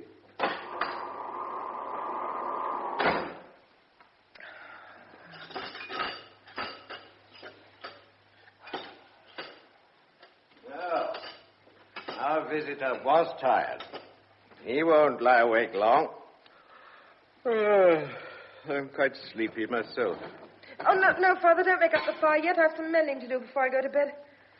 Don't wait for me if you want to go. I think I'll have a drink first. Where's the paper? Yesterday's paper is on the chair beside you. It isn't here. Well, I put it there. Did Jacob have it? Well, no, I'm sure he didn't. I wouldn't put it past him to take it home if there was anything in it he fancied reading. No, he didn't touch it tonight. Well, it must be somewhere. Oh, you've moved it yourself. I haven't even seen it. Wait, I'll come and look. Oh, don't bother. I'll have a whiskey. All right, I'll get it for you. Brrr. It's cold away from the fire. I asked Mr. James to have one, but he said no. There's an innocent, if you like. Going to walk to Llanethan. We'd have been digging him out of a drift in about 3 weeks' time. Weeks? Is it going to be as bad as that? Oh, thank you. That'll warm me up a bit. Yes, it's been building up for this snow. And that young man imagines he's going on tomorrow. Oh, she would. Don't you like him? Father, I don't even know him. I'll tell you one thing. I don't think James is his real name. But he told you it was. In the car, when I said he'd have to come home with me. But there was a sort of pause before he said it. I wonder if James is his first name. Father, why not ask him? Oh, I don't think it's important. But it could be important. Look, girl, he's going to be here for days. Let's not turn him into a mystery. We're worse than Jacob. He says he's Mr. James, and that's good enough for me. Well, I like to know a bit about people if they're staying with us. He's probably a prince in disguise, come to seek your hand in marriage. And if he were, he could have my consent. Oh, please, Father. Well, he's better than that Tom Morgan anyhow. Well, Tom Morgan's the same as you. He even went to college. What's wrong with him? Oh, I don't like him. Well, I don't expect he likes you. Now, look here, my it's girl. Silly to quarrel so late. Let's have a quarrel in the morning, then we can make it last all day. Are you going to marry Tom Morgan? He hasn't asked me. Suppose he did. Well, then I'd have to think about it, wouldn't I? He's the wrong Look, sort for I'm you, going Molly. to mix you another drink, then you can tell me who you saw in town, and then we'll go to bed, right?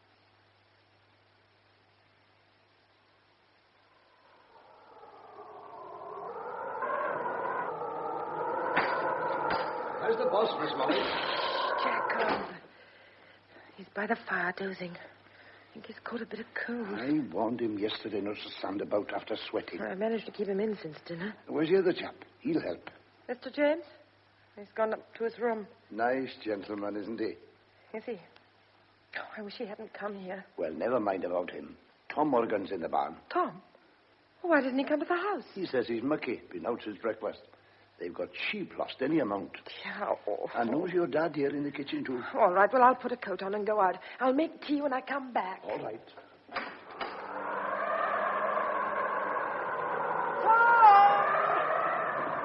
Tom! Molly, here I am in the barn. Why didn't you come in, Tom? I'm not fit for company. Oh, isn't it cold? Somewhere it's warm, then.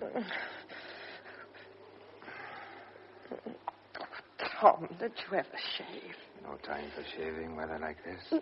No. Come here. No, Tom, not again. Weather like this isn't the time for kissing either. Come inside, I'll make you some tea. No, I've got to go home. I couldn't pass without a word. You're very busy. You're telling me. I don't know where half the stock is. You've got a visitor.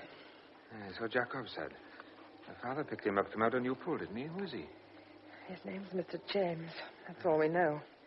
Except that he was in the war and lost a hand. Nice for you to have company. I don't like him. Good. No, I mean it. I do, too. Good-looking chap in the house. You don't know what'll happen. Well, come in, then you'll meet him. No time, girl. I shall have to go. I don't want to. It's right up to the eyes in it now. No, don't go for a minute. I don't want to. Be all night, Molly. No, Tom. Please, be serious for a minute. What's the matter with you? Look, have you listened to the wireless today? Wireless talk sense? What time would we have? Well, I thought for weather reports. Weather reports, my foot. My father says there's more snow on the way, and that's good enough for us. He can smell snow. You haven't seen a paper? Since Sunday. Well, have you heard of Thelma Carrington? The film star? Yes. Well, I've heard her. I've seen her in a couple of films. Well, she's dead. No, is she? I thought she was young. Murdered. It's in yesterday's paper. Murdered? Stabbed. And Tom, listen, that man, Mr. James, we've got stopping here, I think he's her husband. What? But her name isn't James. I've seen her married him. I can't remember. Something fancy. It's Romford Smith. Her husband's name's James Romford Smith. Well, he's missing. The police want him. Get away. Where'd you get all this from? Doesn't it fit in? Mr. James Romford Smith, and he lost a hand in the war. It said so in the paper. Yes. Well, when Father brought him home, we had a paper with an account of Thelma Carrington's murder, all about her and her husband. Well, last night we couldn't find it. So what? Mr. James had been by himself in the kitchen looking at the papers. Well? Oh, use your head, Tom. He could have destroyed it so we couldn't read about him. Oh, Molly. Well, another thing. The wireless battery wasn't quite run down yesterday. There was enough left to hear the news for days.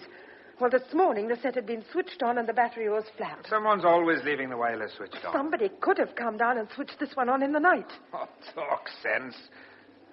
You were always a great one for making up stories. Well, all right, I'm imagining it. But there's one more thing.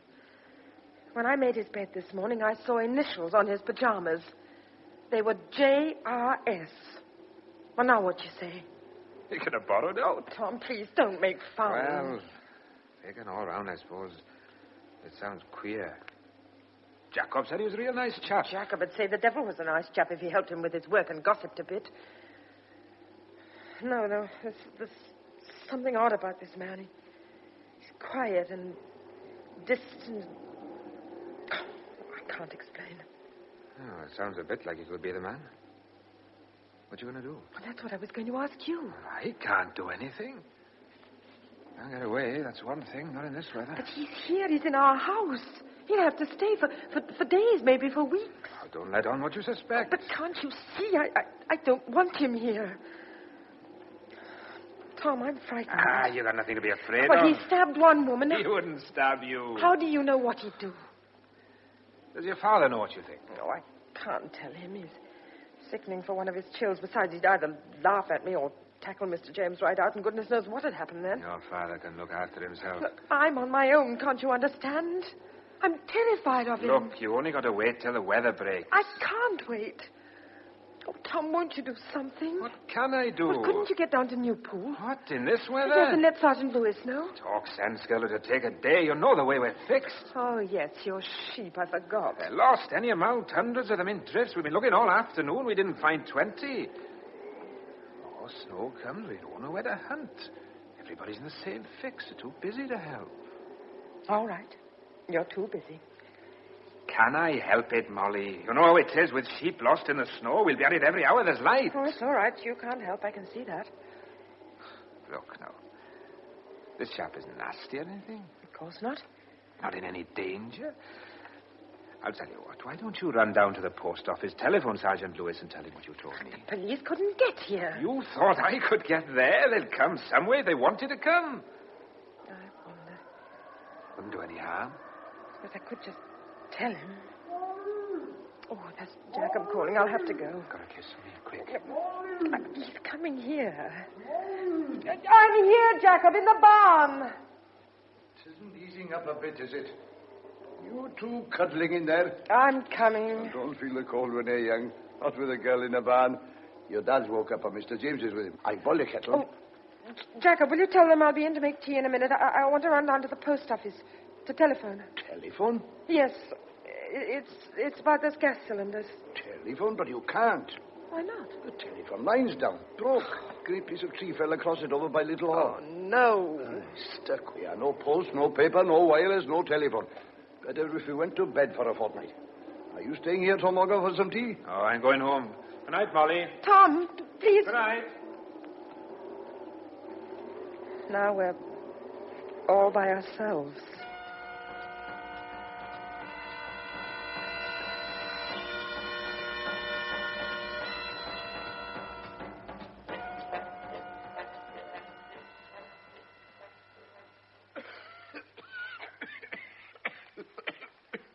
You've a nasty cough, Mr. Mosley. Yes, my chest is sore. Well, there's a bottle of cough mixture in the cupboard, Father. You better have some. I'll fetch it. Now, you go to bed and I'll bring it up to you. Yes, I think I will. Good night, Mr. James. Good night.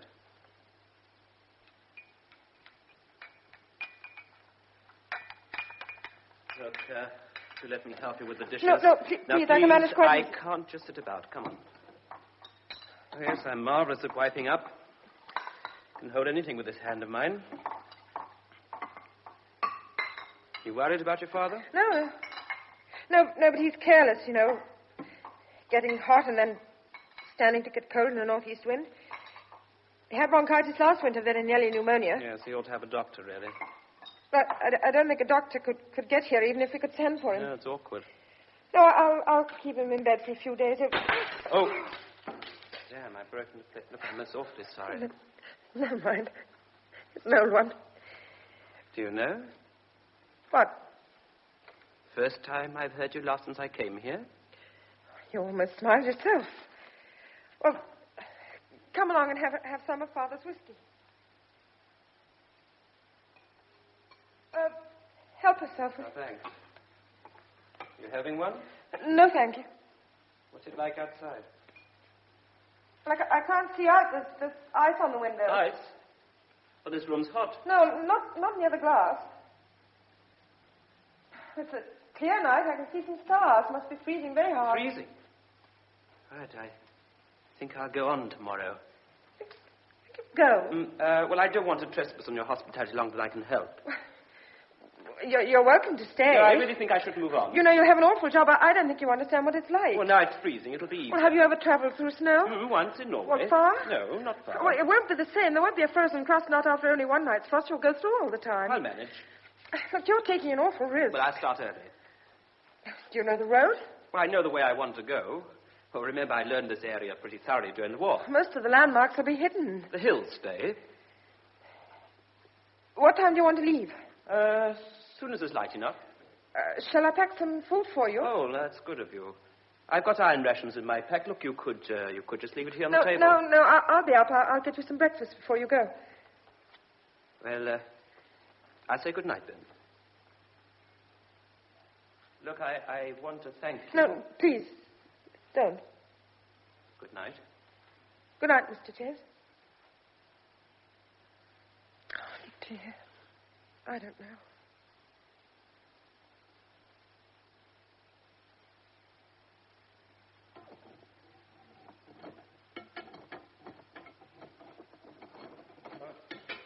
Oh, I say, I think I overslept. Well, there wasn't any point in my calling you. Up through the window. Hmm? Oh, it's snowing again. Damn. I'll have to put up with it. I must make a start. Go to the door and look at it. Blizzard. You can't go out in that. But it may not last. It must have been coming down for hours. But I've a good mind to chance it. Look, Mr. James, you must do what you like, but I can tell you this, if you do start, you won't go a mile. I'm sorry. Oh, well, it can't be helped, can it? You are anxious to leave, aren't you? Yes, I am. Oh, by the way, how's your father this morning? Oh, he hasn't had a very good night. Oh, is he worse? No, I don't think so. He says his temperature's down. Have you taken it? No, he won't have a thermometer in the house. He says if we had one, I'd always be taking his temperature. Oh, well, there's something in that. No, he's promised to stay in bed today. Look here. Are you really anxious about your father? No, not really, but I just wish it hadn't happened now. It's this sort of thing that makes you feel so isolated. Here's your tea. Hmm? Oh, yes, thank you. Look, I think I'll take Father up a cup and make a fire in his room. But the lights have gone out. What's happened to it? The gas cylinder's finished. Well, have you another? No. Well, what do you do now? We'll have to manage with a paraffin lamp, as long as we can get paraffin, and then candles, as long as we can get candles. So, can you manage with the firelight until I come down? We may as well save what we can.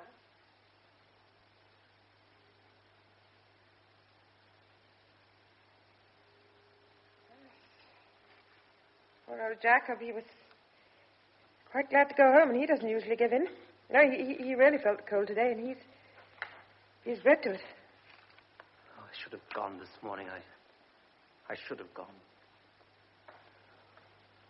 Oh, I wish I had something to do. Look, the snow. I feel imprisoned, shut in. Look, why don't you go up and talk to my father for a bit? Well, I don't No, take some coal up for the fire, and if he doesn't seem too tired, you could stay a while. Oh, that's a good idea.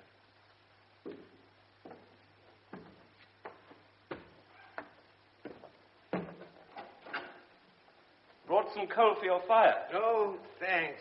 Nice to see you, Mr. James. Well, now, how do you feel now?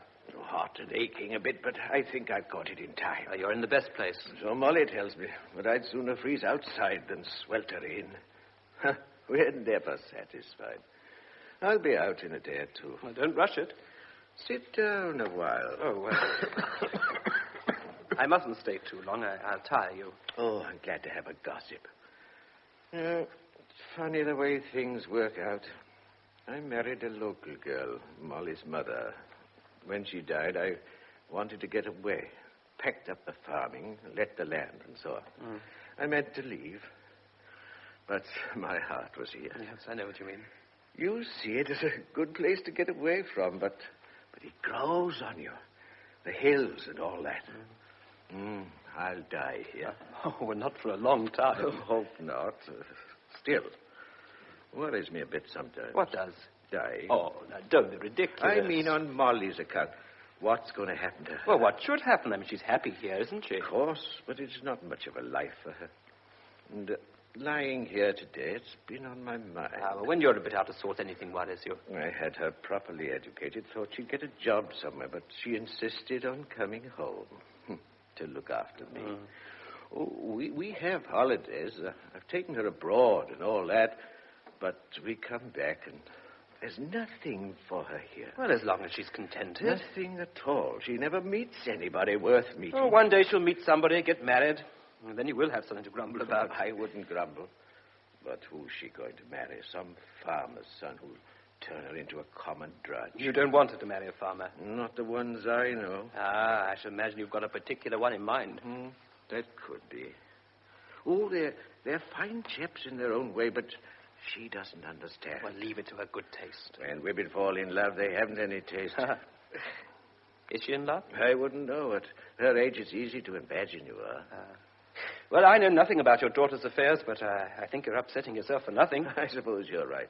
I must take her away when the spring comes for a really long holiday. Yeah, sounds a good idea. You're not married yourself. No, I was. Oh, I thought I heard you tell Jacob you're single. Yes, I didn't want to talk about it. I beg your pardon. I wasn't trying to be curious. No particular secret.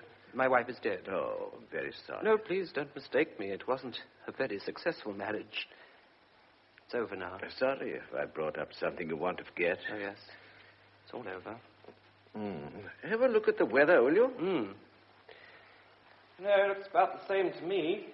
Can't see 50 yards, like a mist. Probably go on all right. You think so? It's largely a matter of wind. As long as it stays in this quarter, we shan't get much change. Could you put a bit more coal on the fire? Yes, certainly. The room will get like an icebox if it gets too low. Yeah. Now, how about a nap? I might. Good. Now, I'll just go down. I promise to do a few jobs for Jacob. Come up again. Certainly will.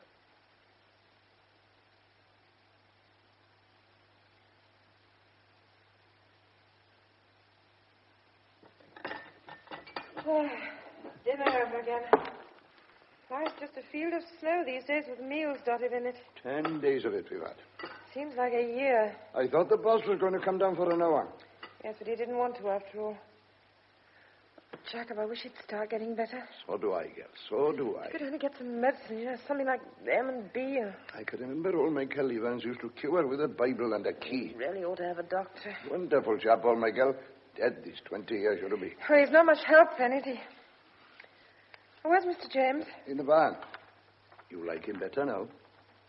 Oh, I don't know. He's very good. Couldn't have played him when he came, could you? Well, she never had come. He's all right. Proper nice chap.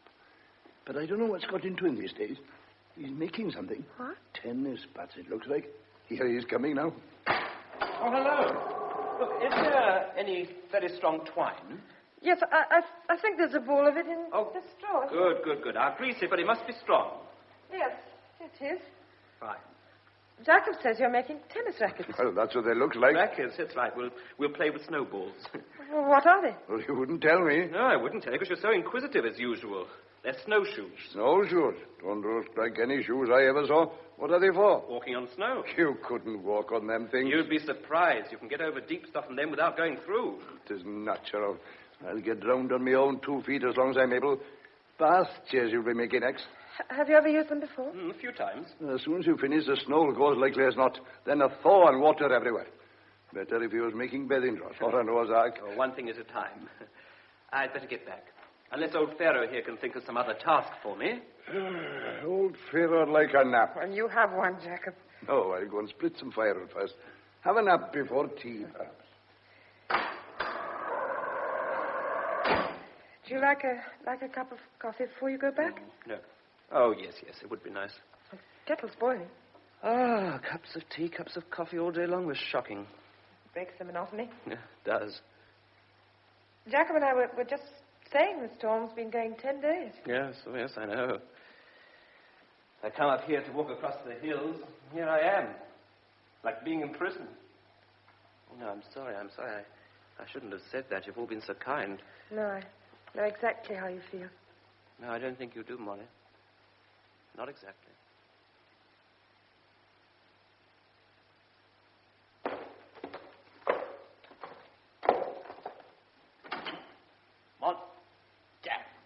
Mr. James, what on earth are you doing here? It's the middle of the night. It's only 2 o'clock.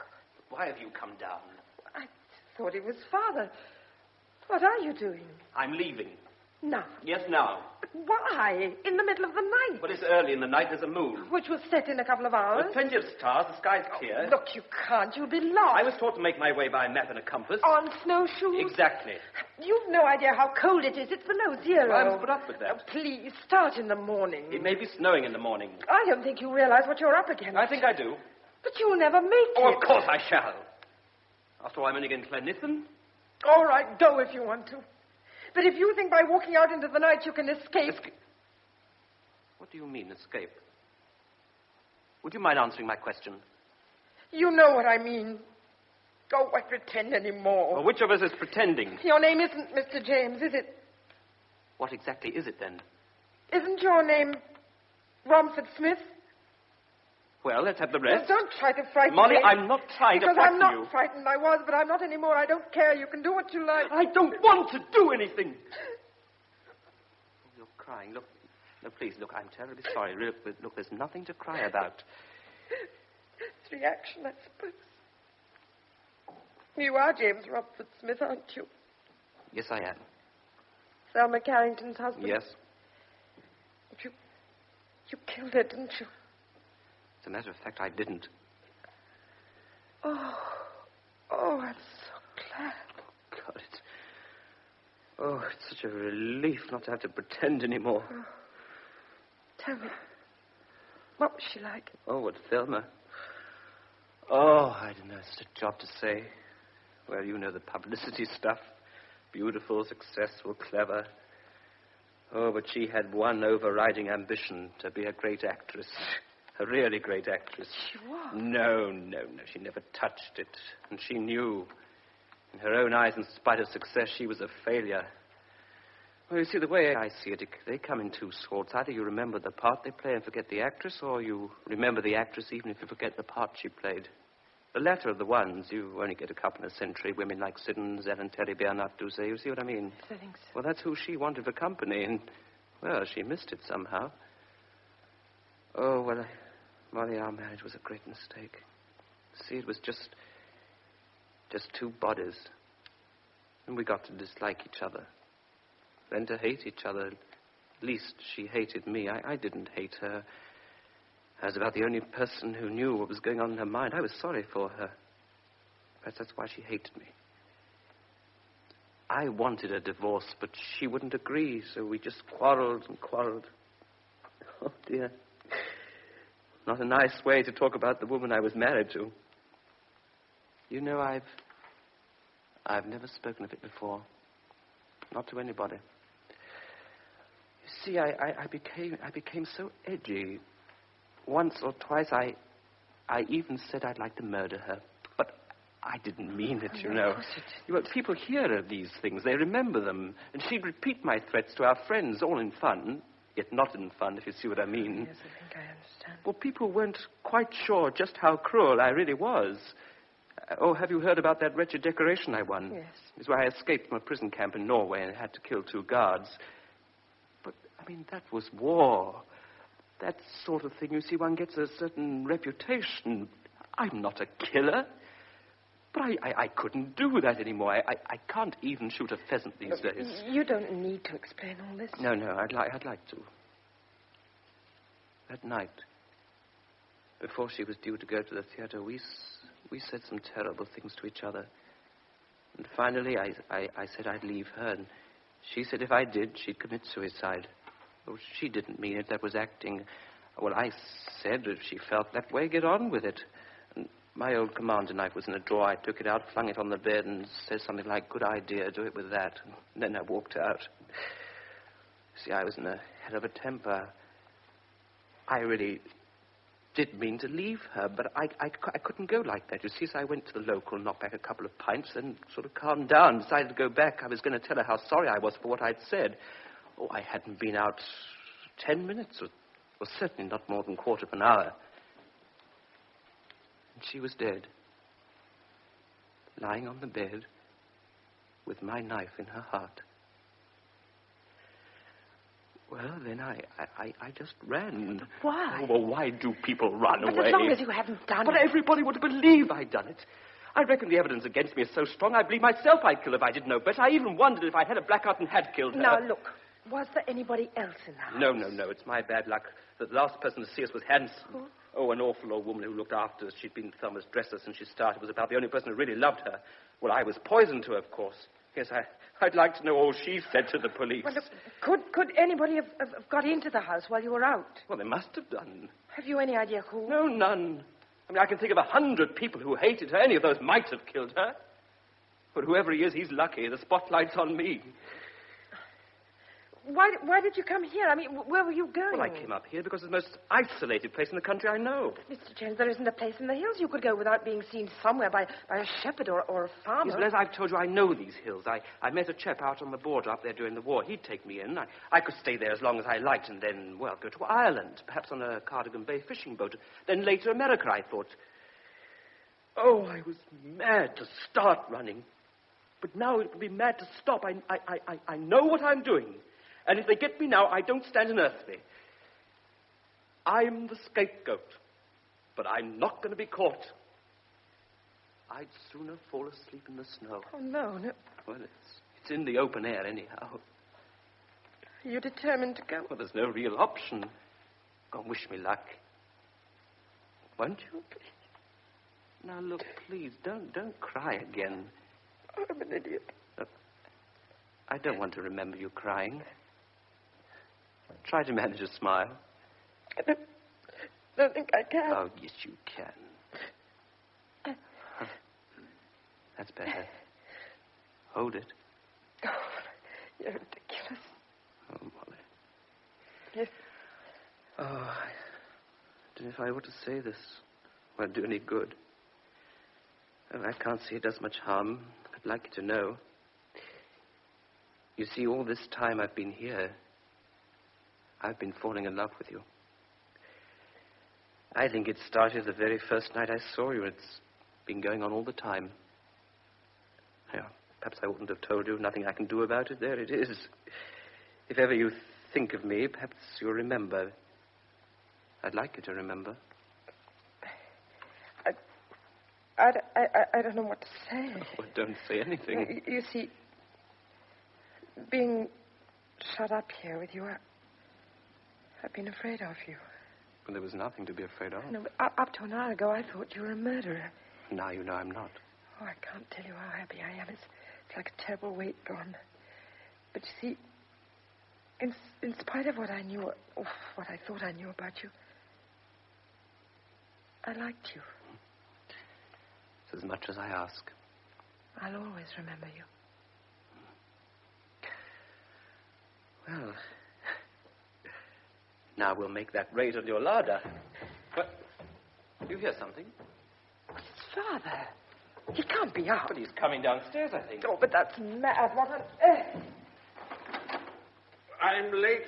Ought to have been up hours ago. Father. Hours ago. Now, what have you come down for? Jacob can't come today. It's snowing. I'll have to milk. Jacob's not well. I think he's getting old. What shall I do? Take it easy. Oh, my boots. Where are my boots? Father, you shouldn't have got up. You've been ill. I've got to milk. I'll see to the milk. Jacob can't come. Well, I can do Jacob's jobs, Mr. Mosley. You?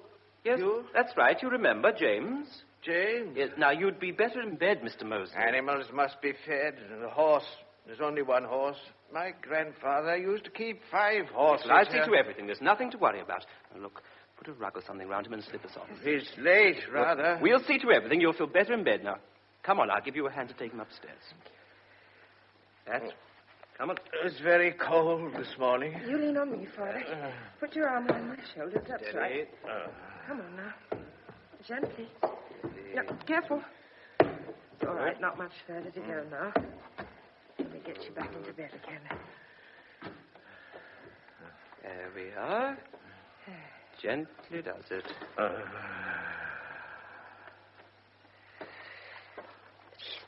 Yes, I'm afraid his temperature's gone up quite a bit. Well, you wondered when he was ill before, but not like that. God, I hope he hasn't got pneumonia. I think he has.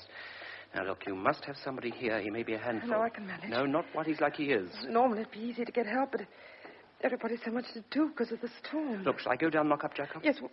Oh, no. I don't know. Why did this have to happen now? Oh, look, you should be going. Don't worry about us. I'm not leaving while your father's like that. But you must. Look, I don't want you to be caught. I shan't be caught. If you hadn't been here, I would have managed without But you. I am here, and your father needs a doctor. But we could never get a doctor. Well, who is your doctor?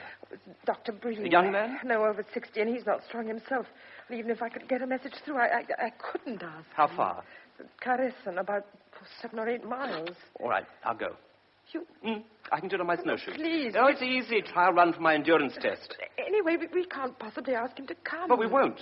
But he knows your father. He'll have a good idea of the trouble. I'll get what drugs are needed and full instructions. He couldn't do much more if he did come. You ought to be on your way to your friend. No, there's plenty of time.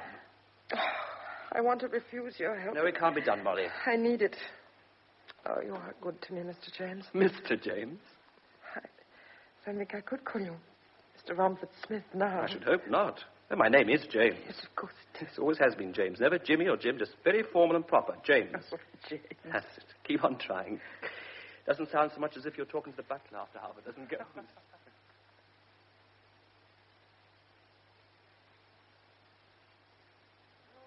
Gone 12 hours, Oh, Jacob. had a bite at the doctor's. No danger. If he got there. He got there, my girl.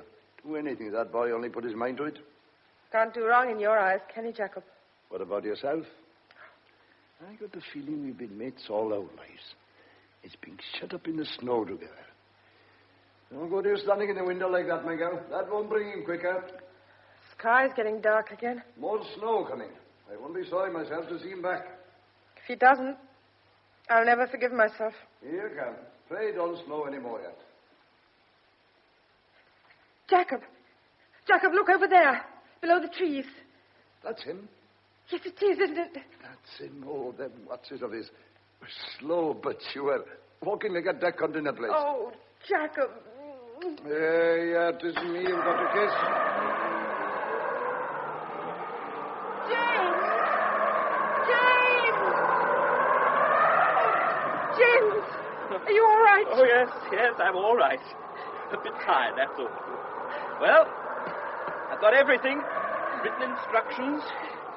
Enough M&B to last the summer.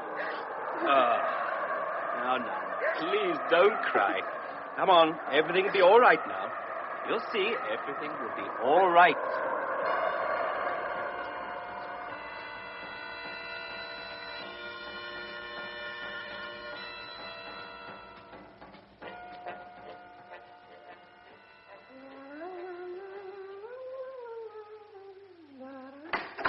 Molly?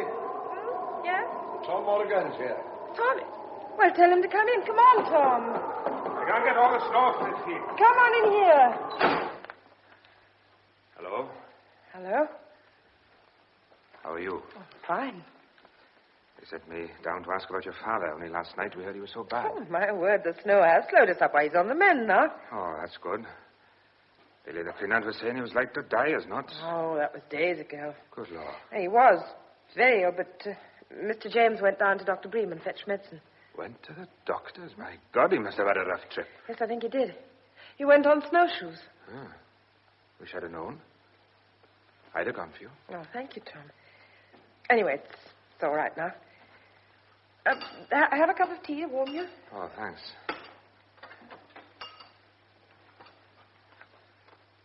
How's he getting on, this Mr. James? I could see him about here from the hill. Oh, he's all right. You've had a belly full of him, all right. Oh, he couldn't leave with the weather we've had. You're still afraid of him? Afraid of? Oh, that was silly. There was nothing to be afraid of. No, you know that idea I had about him being the man who killed his wife was all wrong. Was it? It was a silly mistake. But there was all sorts of clues, wasn't there? Like the paper you lost and the wireless you left to Oh, run no, down. well, I found the paper, and it was Father who left the set switched on. You don't say. He's only got one hand, too, like the chap the police is looking for. Thousands of men who fought in the war have only one hand. You found his initials on his pajamas. Oh, well, I made a mistake there. It was JBS. But his name's James. That doesn't start with S. Well, perhaps they aren't his own. You should have asked him then. Tom, what's the matter with you? Matter? There's nothing the matter. No, I got a bit worked up that day, and you were here. He's a mighty nice chap all of a sudden, isn't he? He's a proper lamb amongst us wolves, isn't he? Oh, what do you mean? He Not enough time to find out. You and him here by yourselves every night and your father in bed? You haven't a very nice mind, Tom. That's as damn silly as you Oh, think. aren't you? What's been going on between you and him, Molly? Do I have to answer that? Very sure all of a sudden he isn't the chap the police want. Yes, I am. You got a short memory. Different story you had to tell the time the storm was starting. I remember the way you were that night. You were scared to death. Yes, and what did you do about it? That's not a chance I had to do anything with hundreds of yous under the snow. If you'd been in danger... Well, as it happens, I wasn't. It was imagination. Been a broadcast on the wireless for this, Mr. James Romford Smith. Oh, did you hear it? We haven't had the wireless since the storm started. I was in the Crinant, and one of them said about it. He's a chap, all right, you know. Well, why didn't you say he was here, then? I got more sense than that. There's something else, too. There was a picture of him in the Sunday paper a couple of weeks back. Well, there haven't been any Sunday papers, not up here. Police went down to Ravenshill one night to try and get some fags, and they put a piece of one page on some candles he bought same time. Only by luck I saw it. Have you got it? Yes, I have. Yes, look at that. You see what it says? Mr. James Romford Smith, whose whereabouts the police are anxious to trace. It's not a bit like him. Well, I reckon it is. But you haven't seen him. I saw him in your yard one day I went to the shop. Well, I'll fetch him if you want to have a good No, look. thank you. I'm not so fond of his company as some people. Oh, Tom, don't be silly. He's nothing to me, nothing at all. Once the weather clears, he'll leave and I shan't ever see him again. You never said a truer word. Well, if you don't believe me, that's all about it. I tell you, he isn't the man the police want. You ought to know, you and him being such good friends. Well, if you think he is, you'd better do something about it. Since he saved Father's life, I wouldn't want to. No, I know you wouldn't. You're just jealous. I must be going. Thank you for the cup of tea. Don't mention it. Hope your father will be better soon. Oh, Tom, please don't do anything silly. I won't do anything silly, don't you worry. Well, what are you going to do? Likely I tell you that, isn't it? You always think me a fool. Perhaps I'd better not answer that. James? Yes. James? Did you hear all that? Yes. I'm dreadfully sorry. No, don't give it another thought. See, when I told him that, I was terribly afraid of him. Well, naturally. You see, I had nobody else to tell. Father was ill and Jacob's too old, and he was the only one I could turn to. Yes, don't worry about it. Great. Oh, he sounds very clever to me. he's going to make trouble. Yes, well, he can't do much at the moment. We're still snowbound. He's still tied up with lost sheep and ponies. He'll tell the police you were here. Well, they'd find out sooner or later anyhow. They're looking for you, James. I think it's important you should go as soon as possible. No. The weather's all wrong yet. It's no worse than when you were going to leave. Oh, I'm getting more canny. That trip to the doctor made me think. I'm no worse off than I was before. Yes, you are, because now they'll have a starting point. But for Tom Morgan, you could be almost anywhere. Yes, I see that. You're worried, aren't you? I'm dreadfully worried. The longer you stay, the more risk they'll catch up with you. I'll be all right. Look through the window. It's snowing again. Yes, there's no end to it. They do want me to start in that. I don't want you to start at all. No, neither do I, really. Oh, I wish you'd stay and see the We've things. had that out. I started running, and once you start running, you have to keep on as long as you can. On the other hand, if I hadn't started running, I'd never have met you. Oh, James. So I'm glad I started. Jacob says he heard they've cut the road for a few miles up the New Pool Road. They did it before, but it filled in. One day it won't fill in, then they'll cut some more. First suitable night, I go. But I know now I can't make it if there's a blizzard. Now, look, young Morgan won't do anything yet, will he? I don't know. Or will he? I don't know what he'll do. I thought once that if you went, I'd be able to manage him, make him keep quiet, but I'm not sure anymore. Don't you feel sometimes this storm, it's become real, doing things? Spiteful. Spiteful and cruel. It's been so long, it's become a threat to me. It's like some horrible old pagan god. Well, it did bring me here, Molly, to find you. As I know, James. I know it's going to hold you here till they catch you.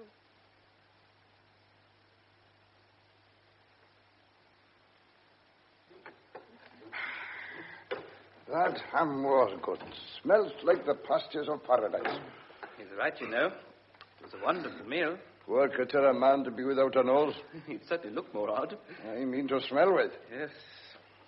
Snowing heaven's hard again. You notice something? That snow's going soft like. I reckon we're near the end of it. You really think so? A lot of water in the river, too. Some of it is melting. About one more good fall, I'd say, then stop. Oh, we can always hope. A lot of people about this morning. People? Well, the boys. What boys? Why, our boys round here. Who else? Who have you seen? Tom Morgan and his pals. His two brothers and that boy from Nanset. And Arthur the Sindhi. Got their guns, some of them. Said they were out after hares. That's a bare-faced lie. Because there's no Morgan born who'd waste a cartridge on a hare when you can catch him with your bare hands now, Policia. Not as the poor critters is worth catching. They're nothing but skin and bone by now. James, I wonder, would you take this hot cup of tea up to Father? Certainly. Yes, then you can bring his tray down if he's finished with it. Right. I'll open the door for you. Look, I must talk to Jacob. You mean I'm not to hurry? Can I tell him about you? You tell him what you like. You will need him on our side. Now, look, don't get yourselves involved in my affairs any Oh, deeper. please. Oh, all right. Jacob, I'm listening. what are the Morgan boys and those others hanging around for? Oh, no good, I won't. They got work at home, plenty. Now, listen, Jacob, I've got to talk to you, and there isn't much time. Time's the one thing God give us plenty of. Now, tell Jacob what's worrying you, my girl. It's James. They're after him.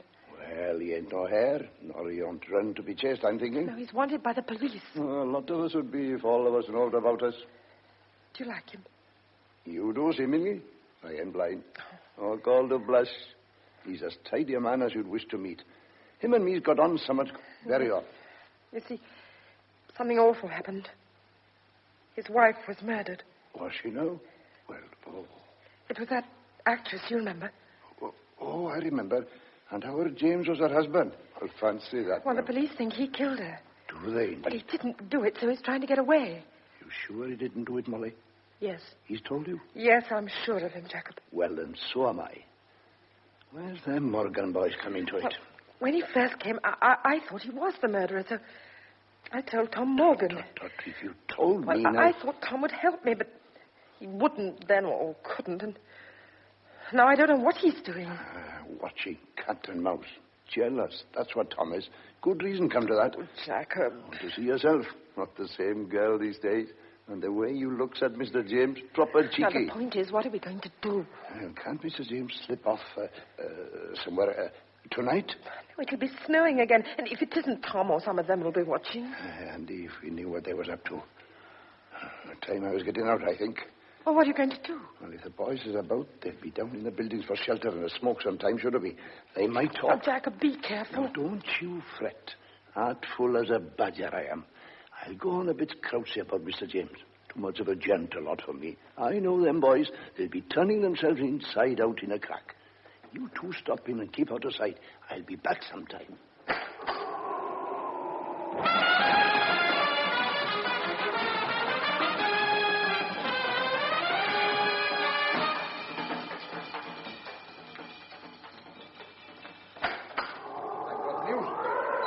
Have they told you anything, Jacob? You don't look very pleased. I've been talking to young Reese in the barn. You were stiffling cold, poor boy. You was afraid to say too much. I didn't let on I knew a thing. You know you're taking an awful lot of risks on my account. That's my business, isn't it? All right. Now, look, what's their game? Now, watching you don't get away. It come out bit by bit like sardines out of a tin you opened with the scissors. Seems the Newpool Road has been clear now. There's less snow lower down. I think Tom sent young George to let the police know you were here. Oh, no. Oh, yes, my girl. Well, how long will they take? Oh, depends on the weather. They think somebody will be up today, because he's let out they don't think to hang about after dark. Today? You put Tom back up, and he's got thinking Mr. James be gone if he didn't do something. Damn.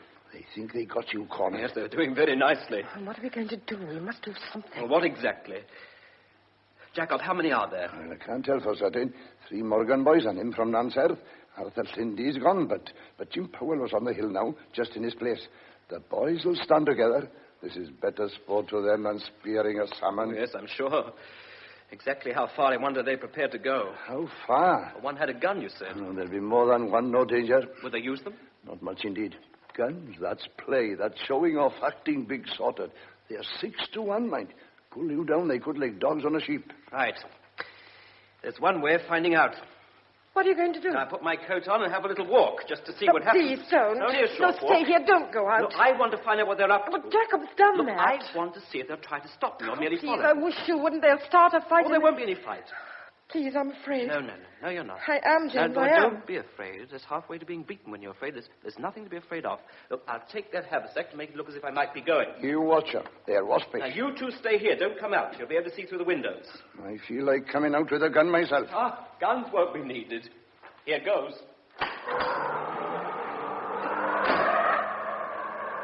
Hey, just a minute. Oh, hello.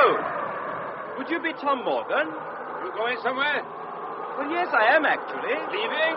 That's right. You made a mistake, mate. I beg your pardon? You're not leaving. You're staying here. You can't go. Oh, I assure you I can. Take a look around. There's 5 of us here to say you can't. But why on earth not? You can't, that's all. You mean to say that you 5 are going to use force to stop me going?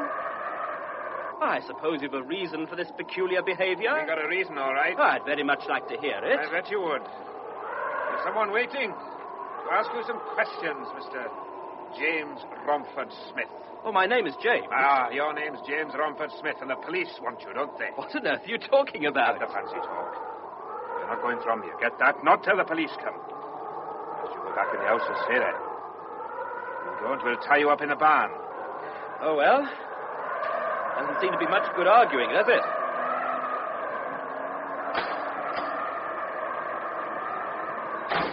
That's that.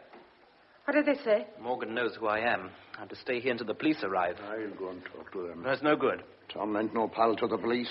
You've got his knife in you. Oh, pity, that's how it is. But you can't. Well, they're all round. I mean, short of taking one of your guns and shooting my way out. Oh, of course I wouldn't. It's snowing again. May drive them in. Will they delay the police? I doubt they'll get it very hard down at Newpool, and they'll have to come back to drive them boys in. I think I'll go up and have a word with the boss. Well, what about? Look, don't worry him. Leave him out of this. Oh, there's something I want to ask Look, him. I will not have him worried. Something I got to ask him. What is he up to? I don't know, but leave him alone. He's shrewd. Perhaps he's thought of a way to get you out of here. Look, are your snowshoes in here? Yes, in the scullery. I can only make a start. Oh, my Oh, fault. don't be so silly. Why did I tell Tom who you were? It's all this horrible storm. I think Jacob's coming down. I reckon I can fix things for you. How? That's my business. You tend to your own side of it. I'm going out now. You stop where you are and look after yourself. You're not to come out whatever happens. No matter what you hear, don't you come. 'Tis all arranged. Me and the boss has fixed it. Well, what's all the mystery? No mystery. Simple as ABC. You'll see. Now, look, I don't want you in trouble on my account, Jacob. No trouble. 'Tis a pleasure. When the time comes, you go. Slip out by the back. Then nick round the hill there, back of the house.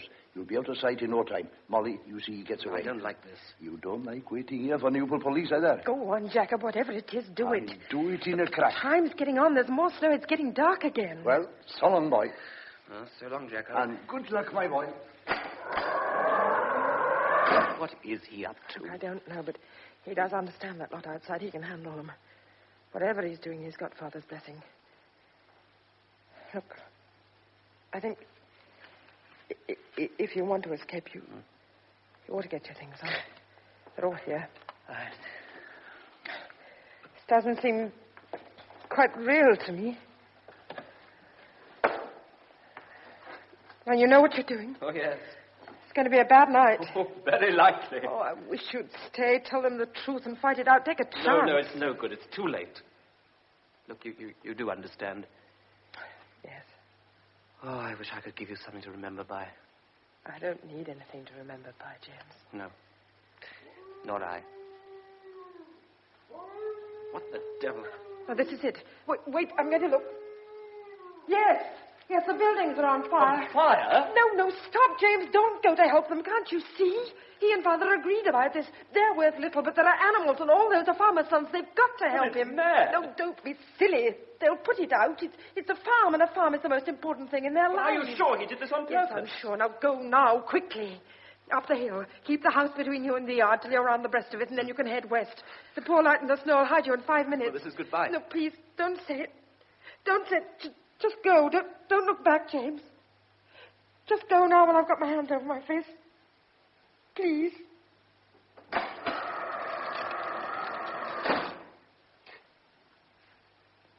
Goodbye. Well,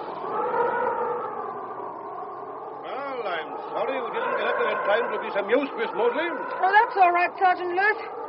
Boys happen to be around and they soon put it out. It was awful old mess indeed. Oh, it's only a few barns. It should have been rebuilt years ago. Father's always talking about doing it. All the animals are safe. How did it happen? Well, I think Jacob said he dropped a match on some straw when he was lighting a hurricane lamp.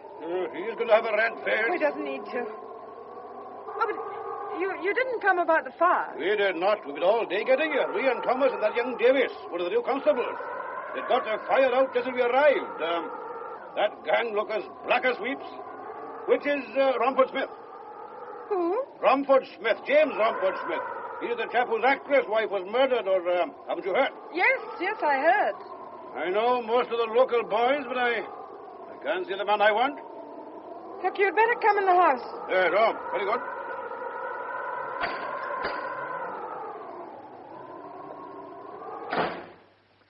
Is he coming in? Who? Mr. Romford Smith. He isn't here. Not here? No? But we were told we'd information he's been staying here. He was here. He's gone. Gone? This weather? Gone? Oh, no. After me coming up here, nearly killed me. Too old for this, what a lark I am. When did he go? Today. What time? I can't remember. Perhaps we could catch up with him. Oh, no, you couldn't. Well, where's he gone? I don't know. You don't know. Miss Mosley, they've been looking for that man all over the country. Then I find him and he's gone and you don't know where. I'm sorry, Sergeant. Well, know about his wife, Thelma Carrington, the actress? Yes, it happened just before the storm started. We've been trying to find him ever since. Between you and me, it was thought at first he'd had something to do with it. But, of course, once the woman confesses, you're obviously in the clear. They thought... Stop! What did you say? The woman of... What woman? The woman that killed Thelma Carrington. A woman killed her? Well, didn't you know?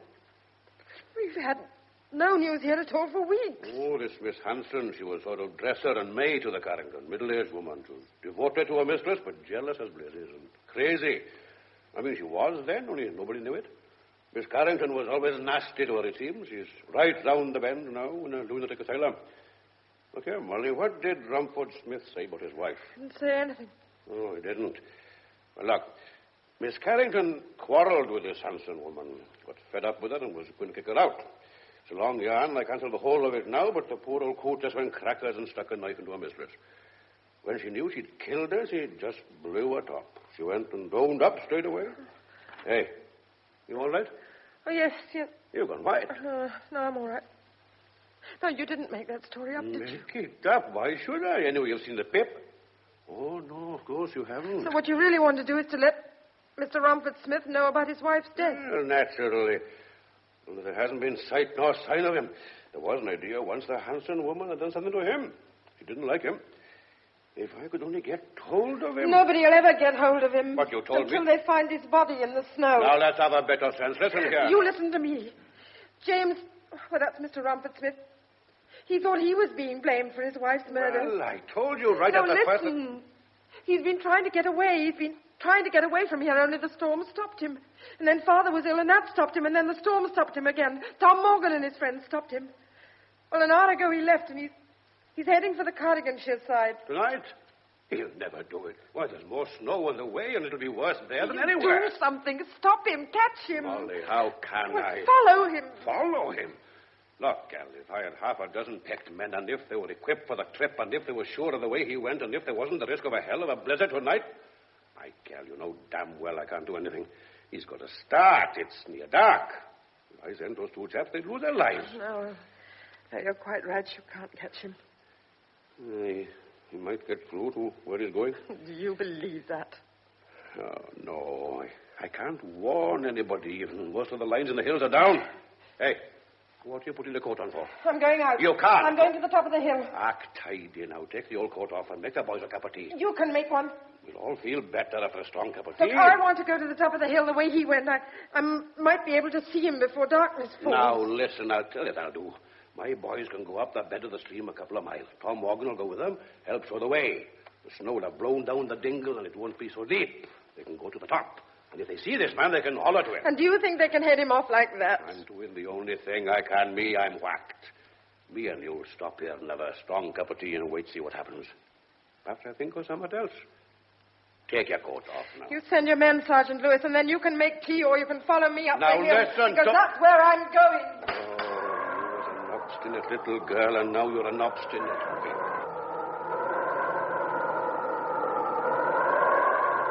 It's coming down thick.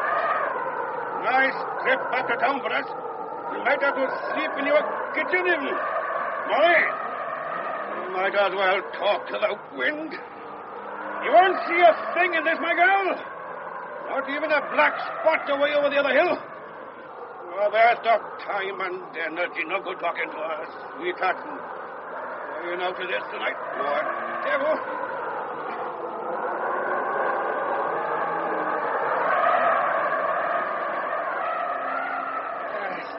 There, Molly.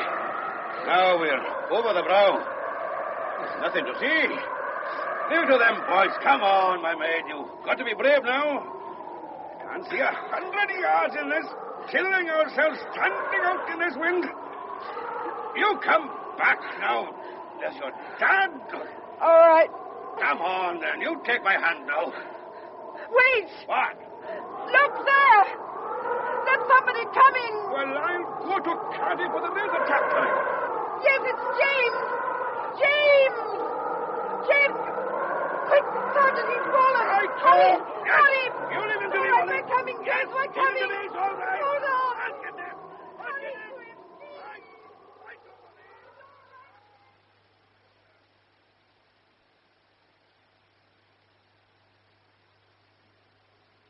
James. It's all right, James, it's me. You're safe. We got to you just as you fell. You're back, James. Molly? Huh? Molly? Molly, I've come back. I changed my mind.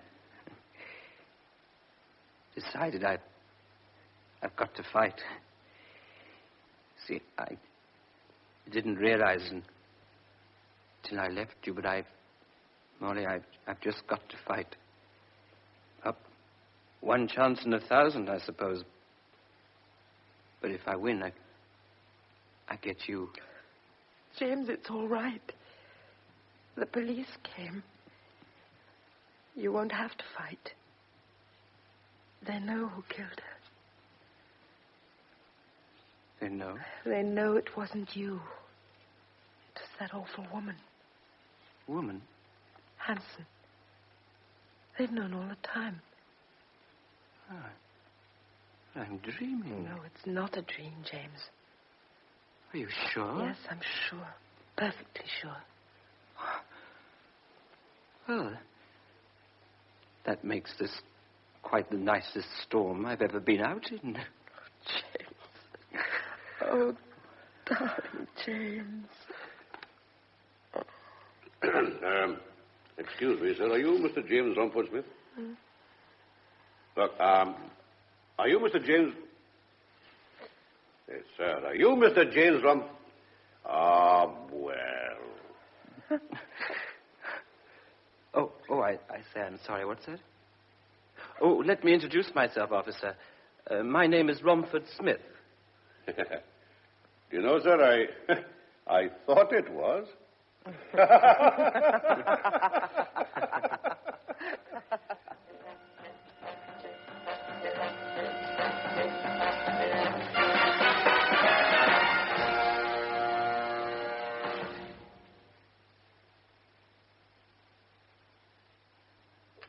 The Storm was an adaptation for radio of the novel by H.L.V. Fletcher.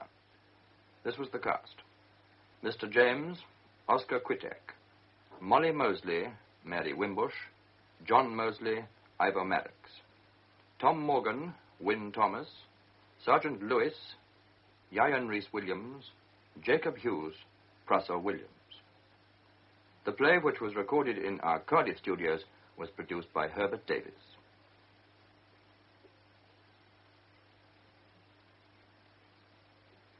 Our next program begins in 3 minutes' time at 5:15. Meanwhile, here's Mantovani and his orchestra to play the Moulin Rouge theme. For the Sunday play, we offer Hugh David as Richard Dukes and Einan Evans as Inspector Probert in Murder on the Agenda by Einan Evans. Murder on the Agenda.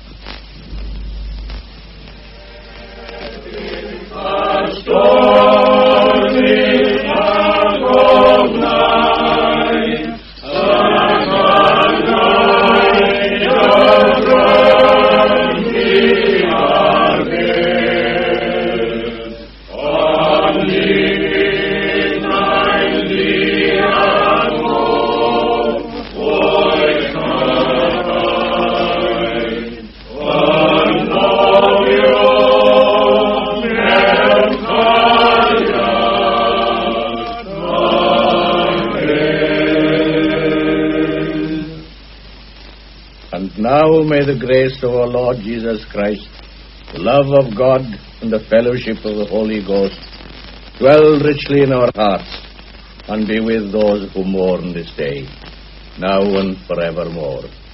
Amen. Amen. Amen.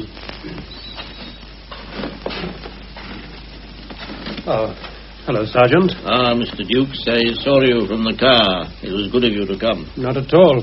It would have been most odd for me to have stayed away. You remember Gwen Harris, of course? John Griffiths, Albert Thomas, Bernard Howells? Of course. I'm so pleased you were able to get here. Well, as Richard said, Sergeant, it would be odd if any of us stayed away. Oh, yes. Good friends. I'm sure George would have been pleased. Let's say he is pleased, Father. Yes, I mean that. We are pleased, too. I knew that Mr. Dukes would be coming, of course, and I rather hoped that the rest of you... Well, thank you. It's not easy to find anything to say, Anne. I know that. Nor do we know how we feel exactly. I suppose it's a blessing in a way. You will come back to the house? Not now, Anne. They're all coming back to my flat. We thought to chat about old times. We don't meet as often as we should.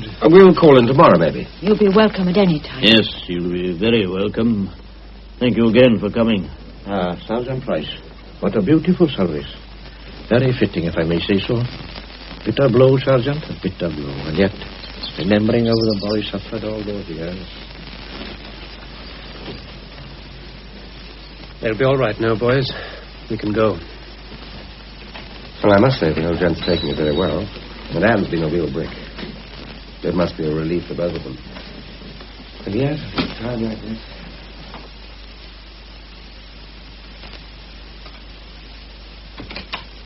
Is that you, Mr. Dukes? Yes, Mattie, I'm back. How many are you? 5. Oh, I reckoned on 5. Well, come in, all of you, and get yourselves warm. Thank you, sir. I cut plenty of sandwiches, and the kettle is on the boil. How are you, Mrs. Roy? Oh, it was very good of you all to come. Now, you make yourselves at home while I get the tea. I closed this because of the draft. Well, drink, anyone? I think I could manage a whiskey. Beer for me. Well, help yourselves. Time for a cup of tea. Same here. Well, it was a nice service. More people there than I expected. Yes, quite a crowd. You'd think that people would have forgotten poor old George. Stuck away for 5 years. Anne took it very well, I thought. Oh, she's a sensible girl. She knows that George is much better off. They all are. Good Lord, yes. Still, George was her husband, and it's bound to be a bit of a shock. Twice a week down at that confounded asylum for 5 years. In all that time, he hardly spoke to her. Must have been heartbreaking. I don't know how she stuck it. I used to go down now and again. You know, I felt I had to, but it seemed so pointless. He never said a word. I never felt I was doing any good. Well, Anne never had any doubts about that. About doing him good, I mean. She always knew that George was glad to see her, even though he might not speak at all. It must have been pretty frustrating for all that. Well, sometimes he would talk, and then he'd seem almost normal. He'd yap away about the winding path to Tredoman, or the fishing in the Gledier.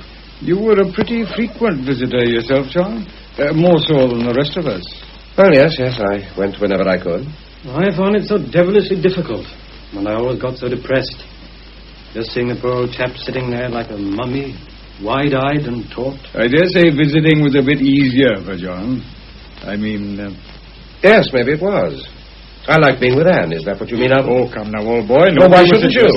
I've never denied that I like being with Anne. I hope she liked being with me, too. Whether she's as fond of me as I am of her is another matter. I've never asked her. Well, I'm quite sure, John, that you've been a real friend to Anne. Well, I think she needed a friend. Believe me, boys, Anne's devotion to a man, dead in every sense of the word, was as splendid as it was pathetic. Now, well, I hope to make up to Anne for some of the years she's lost. If she'll have me, I'll marry her. Perhaps this is hardly the time to talk about it, but you might as well know where I stand. Well, yes, as you say, John, this may not be the time to talk about such things, but nobody here is surprised at what you say. And I hope things will work out for you. I wonder if he ever said anything about the camp. Well, not in my hearing. I don't suppose he remembered anything at all about it. Oh, on the contrary, I doubt if he ever forgot it. I don't pretend to know much about these mental cases, but most of them seem happy enough. But with George, no. Unsmiling, silent, haunted. I have a horrible conviction that he lived on in that camp, that he never got away from it. Not a very pleasant thought. Well, we never understand these things, and maybe we are often influenced by what we think ourselves. But whenever I visited George, the whole thing had come back to me. The careful plans, the last-minute check-up, crawl through the tunnel, and the reception party waiting for us. And Bill Brockington's face as the Jerry's masked us back in. And George's screams as they tortured him. God. Here we are, then. I'm sure you can all do with it. Was it a nice funeral? There were quite a number of people there, Mattie. How did Anne and Mother take it? Very sensibly. Well, they've been faithful enough, and nobody can say different. Not that it isn't a blessed relief to both of them, and to poor George. Yes, indeed. You might say that the poor chap has taken 5 years to die. Yes, Mrs. Morris. And that's about the truth of it. Well, come on, help yourselves, boys. Come on, pitch in. You must be feeling it a bit too, all 5 of you. Well, we're all glad to know that George is out of his misery, Mattie. Oh, so am I. For all that, there's something so final about a funeral, and one can't help feeling sorry for old Maddock and for Anne. You've done your share of comforting, Mattie. Oh, I've just given a hand with the food and things, that's all. And that's where I'm going now, down to the Price's house to clear up things for them. Look, after you finish, just put these dishes in the kitchen, will you? And I'll do them in the morning. Well, I'd say good evening to you all then. Well, good evening. Thank you. Good night, Mattie. Well, she's one out of the bag, isn't she? You're lucky to have her, Richard. Oh, a bachelor is entitled to some compensation. Well, I'm a bachelor, and I'm not so lucky with my housekeeper. Well, Mattie isn't exactly my housekeeper, you know. She has her own family to look after. She suits you, I should say. Oh, yes. I like to have the place to myself in the evenings. By the way, Richard, isn't that play of yours due on this week? Yes, Thursday at 8:30. It's all about our experiences in prison camp, isn't it?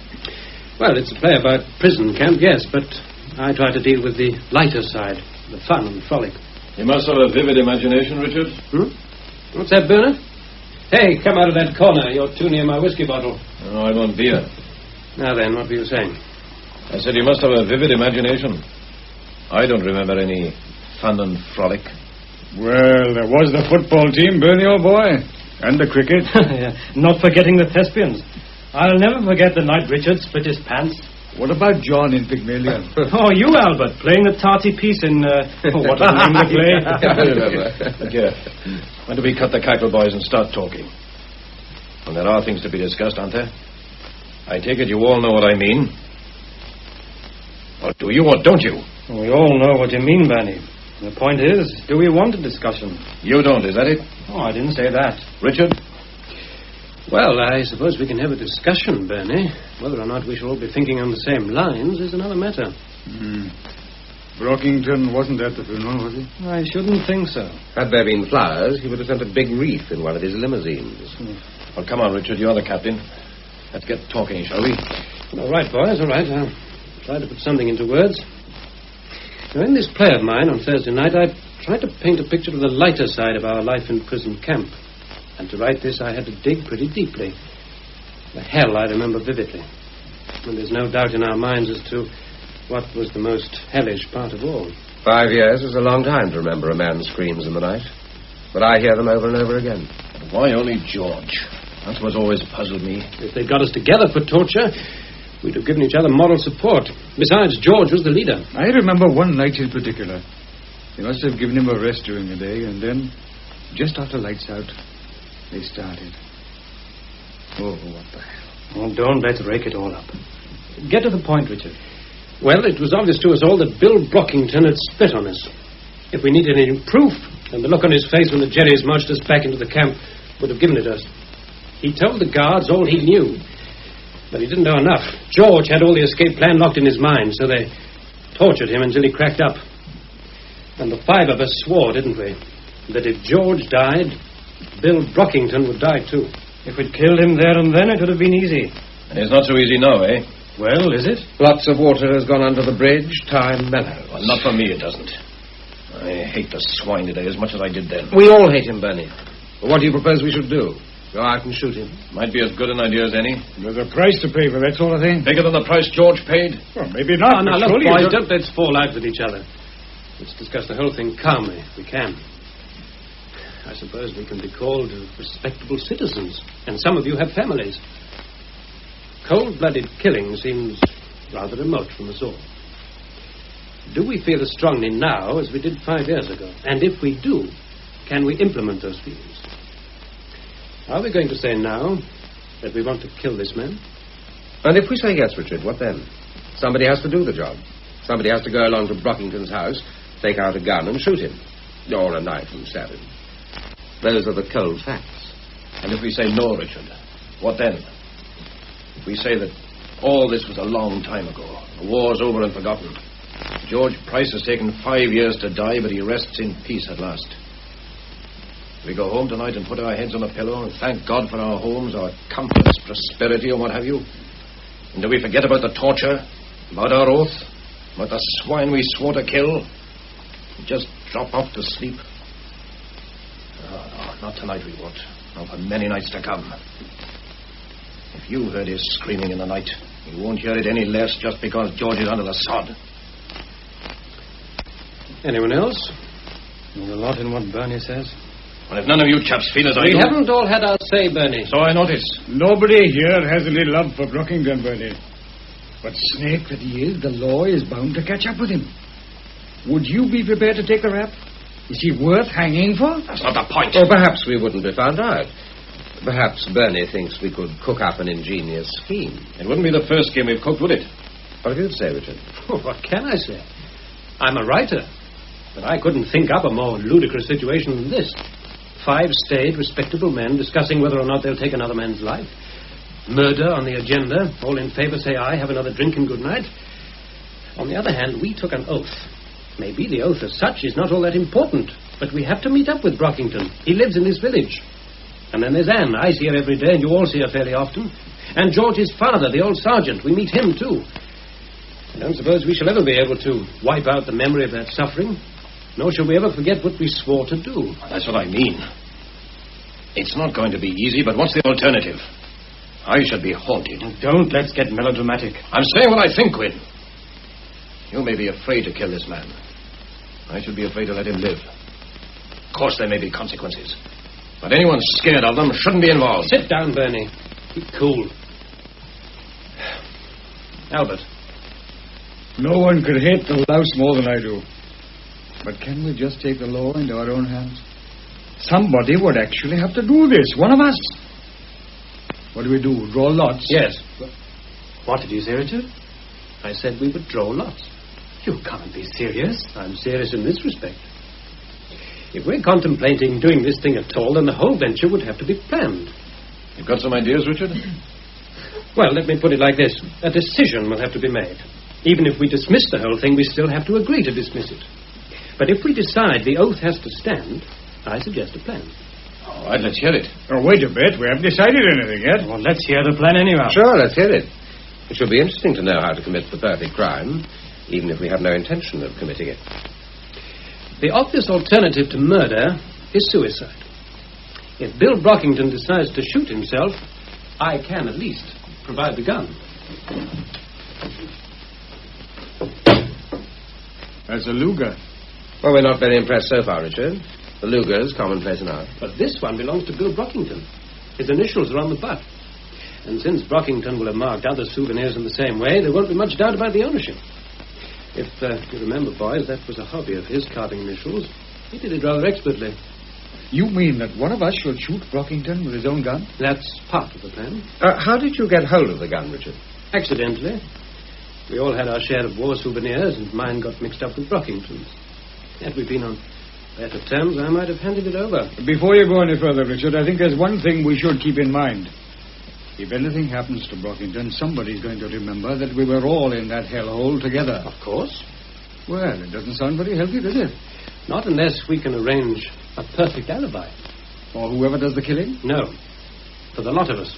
This drawing lots. Is it part of the plan, Richard, that none of us shall know who did the shooting? That's it. Go on from there, Richard. We put 5 papers in a hat with a cross on one of them. Well, that's straightforward enough. Then this alibi. On Thursday night, my play goes out on television. Well, what more natural than that we should all meet here to see it? A most suitable occasion for a reunion. The play starts at 8:30, and you'd all leave your homes, allowing enough time to get here by 8:15. I would spend the early part of the evening in the Red Lion and be there at about 8:10. Well, that's clear enough. But nobody arrives here at the appointed time, not even me. What we each do will be our own affair, as long as we keep out of sight. Now, we all get here at 9 o'clock, or thereabouts, by which time the man with the cross will have shot Brockington and placed the gun in his hand. I see. Then we'd all swear that we arrived here at 8:15. And nobody would know whom we were protecting. Not even us. Well, find the snags thus far, boys. There are none. Now, not so fast, Benny. Why do you have to be out of the house, Richard, when you're the host? 2 reasons. I have to let people know that I'm expecting you, and I may be the one to draw the cross. Oh, yes, of course. Next? How can we be sure where to find Brockington? Well, the chances are 100 to 1 that he'll be watching this play, too. There is the obvious snag, of course. We could be questioned about the play. I have some spare copies. You have 3 days to study the first 30 minutes of the script. Then some policeman will ask us about a technical hitch. We'll try to talk round it, and then he'll tell us there wasn't one. Oh, I think I can knock out with that side of it. If there is a hitch, then I'll know about it. It's a good idea, boys. Simple but ingenious. We can all be depended upon to protect the man with the gun, and we won't know who it is we are protecting. We arrive half an hour late and swear we came on time. But don't you think, Richard, that an alibi for 5 people is more of a pill than an alibi for 1? Well, if we know who does the job, a clever detective might trap us into giving him away. But if we don't know... There must be some snags. Well, maybe there are, but we have time to look for them. Mind you, I'm not saying that we should do this thing. All I say is, if we decide to go ahead, then we must look after ourselves. Now then, what about...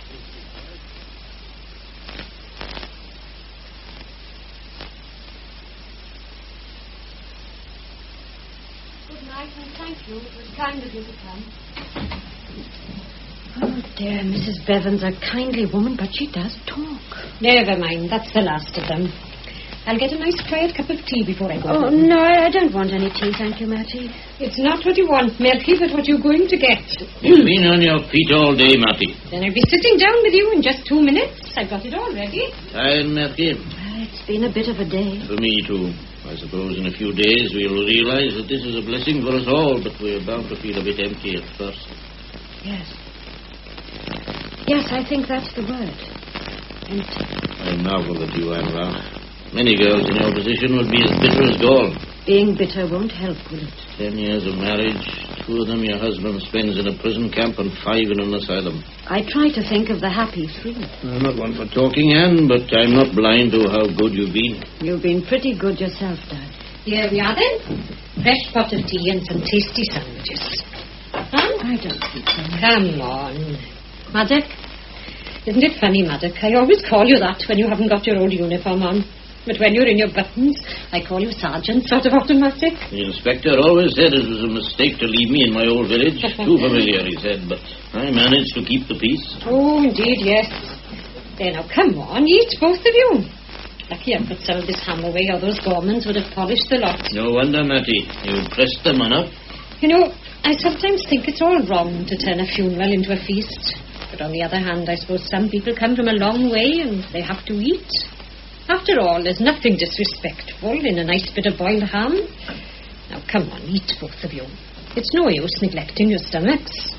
I know it's hard for both of you. You to lose a husband, Anne, and you, Maddock, to lose a son. But the poor boy is better off, and it's a blessing for all three. Right, now, all set, boys? I'm sorry this has to be so theatrical, but if we're not to know who takes the gun, it has to be done this way. The gun's loaded, of course? Yes, it is. Now, I've put it in the glove box out in the hall, and I've closed the lid. The only man to open the lid will be the man with the cross. Each man will go out into the hall in turn, closing the door behind him. Then the man with the cross will open the glove box quietly, take the gun and go. Okay? Right. Mm-hmm. And then we meet on Thursday as arranged. Right. Come on, Bernie. Shake the hat, will you? All right. Right. Gwyn, you shall have first pick. Well, I needn't look at it until I'm in the hall. And then close the front door as you leave. Then we'll know you're gone. Good night. Night.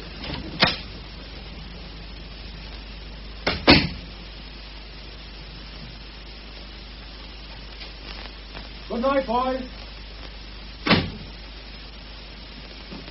Albert, I'm glad you were able to come along.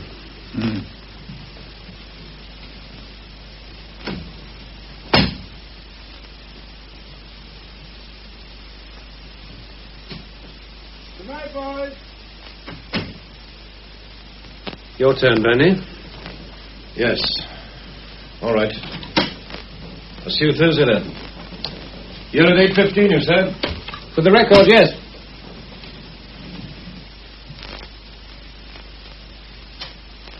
Good night. John. About Anne. She thinks a lot of you.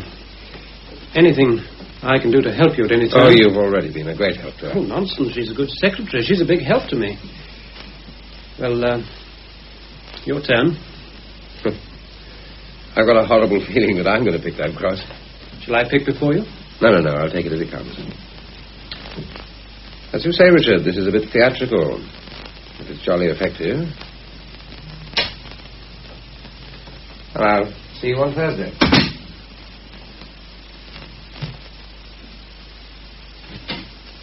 Good night.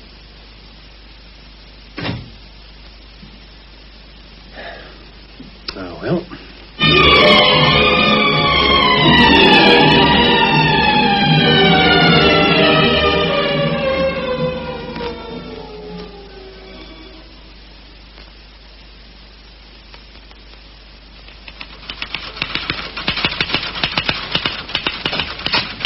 Are you still here, Anne? I'm nearly through. Oh. Well, how goes it? I think you'll want to make several cuts. Very likely. There's no hurry for this, is there? Oh, no, none at all. Oh, I'd like to get home before Dad. Yes, of course. How is he? Splendid. But just for a day or two, I'd like to be there when he gets home. Yes, of course. I told you not to come to work at all. I'm not busy. Oh, I'd prefer to work. So would he. You're very devoted to your father-in-law, Anne. He's devoted to me. Well, it's not surprising, is it, when we both felt so strongly about George? No, perhaps not. Well, don't come into work if you don't feel like it. How did rehearsals go? Oh, the usual jumble. I marvel that it ever sorts itself out. You still think I ought not to see the play? I wouldn't advise it, Anne. Under the circumstances, I don't particularly want to see it myself. It's being put on at the wrong time for us all. Look, nobody could have known that George was going to die. I hope it goes all right. Oh, by the way, the vicar phoned. His set has broken down, and he wondered if you might come here to see the play. Well, what did you tell him? Well, I said I thought you wouldn't mind. Well, quite. But I told him that Bernard Howells would be here, and since those two are not very fond of each other... What did he say? Well, I don't think he'll come. You're not sure? Maybe he'll give you a ring. Well, good night then, Richard. See you tomorrow. Only if you feel like it. And look after Maddock. He looks after me.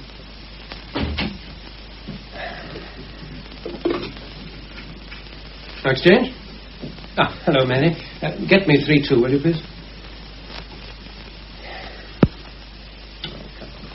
The vicarage? Oh, hello, Vicar. Anne told me that you rang. Oh, yes. My old set has broken down again, dear boy. I really think I should pension it off. Well, you can come along here with pleasure. We'll be glad to have you join our little party. Yes, Anne mentioned something about a party. Well, hardly a party. Just a few of the chaps who were with me in the prison camp. We thought we might like to see the play together. Oh, my dear Richard, I wouldn't dare intrude. Oh, come, Vicar. I'm sure my friends will conduct themselves most respectfully. Exactly. That's why I ought to stay away. Oh, really, I don't think... No. You have your party, Richard. As a matter of fact, I am going along to another friend's house, Inspector Enoch Probert. All the way to Newby? It's not far, dear boy, and I owe the inspector a visit. Oh, well, if you're quite sure, then... Yes. I'll call in tomorrow evening and let you know what I think of it. Do that. I'll have cleared away the empties. Good. Well, thanks for ringing. I hope it goes well, dear boy. Whew.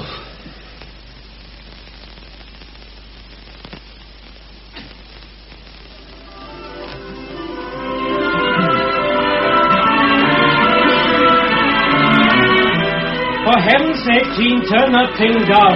I'm trying to phone.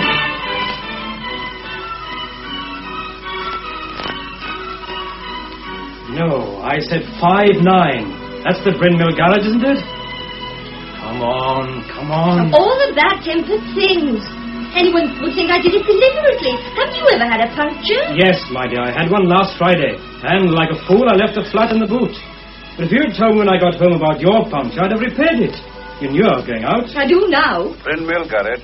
Oh, hurry. I've got a flat. 2 flats. And I've got to get to Geffy Dowell. Can you run me over?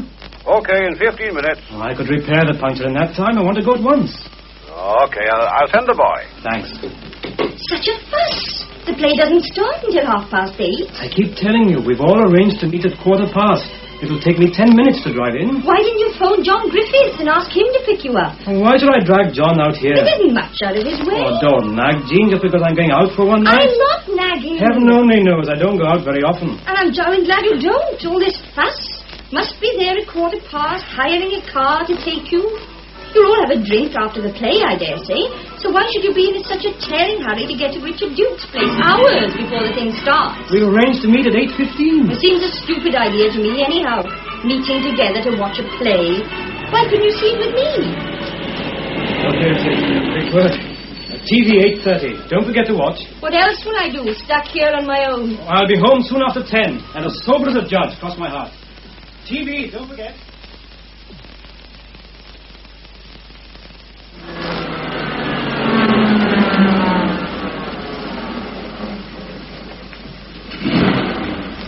Good evening, sir. Oh, Mr. Griffiths, is it? Oh, good evening, George. It's all right to leave my car there, I suppose. Well, it's the official car park, as you might say. Not that it gets overcrowded, as you can see. No. Something on in the village hall makes a difference, mind you. And I can remember a night back last winter. What time is it, George? Oh, the church clock is dead right. Yes, maybe it is, but I can't quite see it in the dark. About 10 past, I'd say. Fair play for Ted Coity ever since he took charge of that there clock. Oh, thank you, sir. Thank you indeed.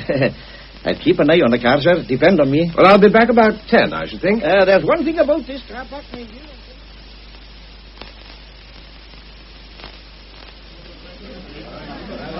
Well, I must be going, boys. What's the hurry, Mr. Duke? We're all going to see your play in the long room. I've got some friends coming in. They're due any minute.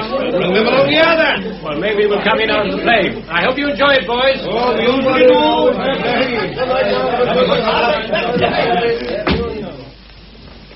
Good evening, Sergeant. Oh, good evening, Mr. Dukes. I thought you had a play on the telly tonight. That's right. 8:30. Oh, I always thought that you would have to be down at the studio place seeing to things. Well, I've been down to the rehearsals, but I prefer to see the show at home. In any case, I've got some friends coming in. Now, how do I know about that? Anne told you. No. Oh, yes. It was P.C. Ben Thomas told me. He bumped into Bernard Howells in the mart, and he happened to mention it.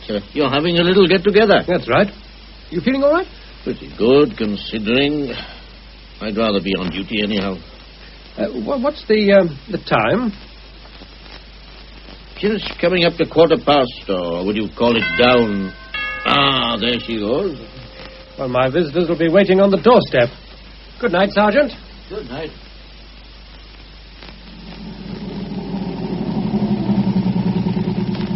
The cross, Geffy Dowell. Are you late, conductor? No, sir. 8:15 will do you. Oh, thanks. Good night. Good night, sir.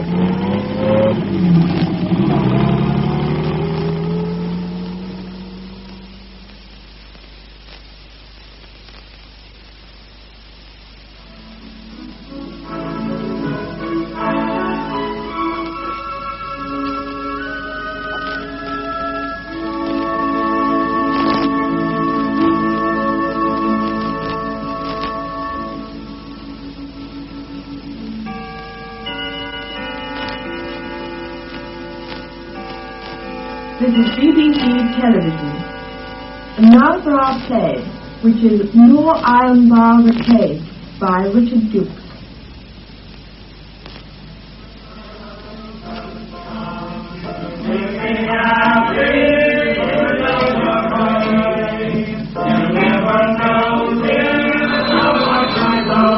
Oh, blast. Yes? Hello. Brockington here. Hello. Yes, William Brockington. Oh, what the hell? You're happy. Like if your mother-in-law's got the mumps or something. And Harry, pull up them tights, old chap. How do you think you're going to seduce the commandant with your tights like a ruddy concertina? Now then, for the love of Mike, let's have it a bit more cheerful, with a 1 and a 2 and a 3.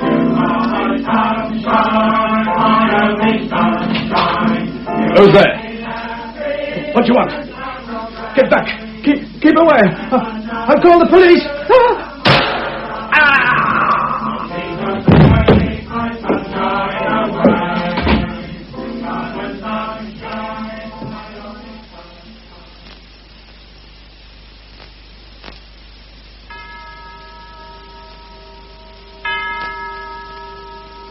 Is that you, Bernard? Yes, just made it. Oh, I think I saw Gwyn just go in. Ah, come in, boys, come in. They're on the stroke. Are we all here? Except for Gwyn. You didn't close the door? No. Good.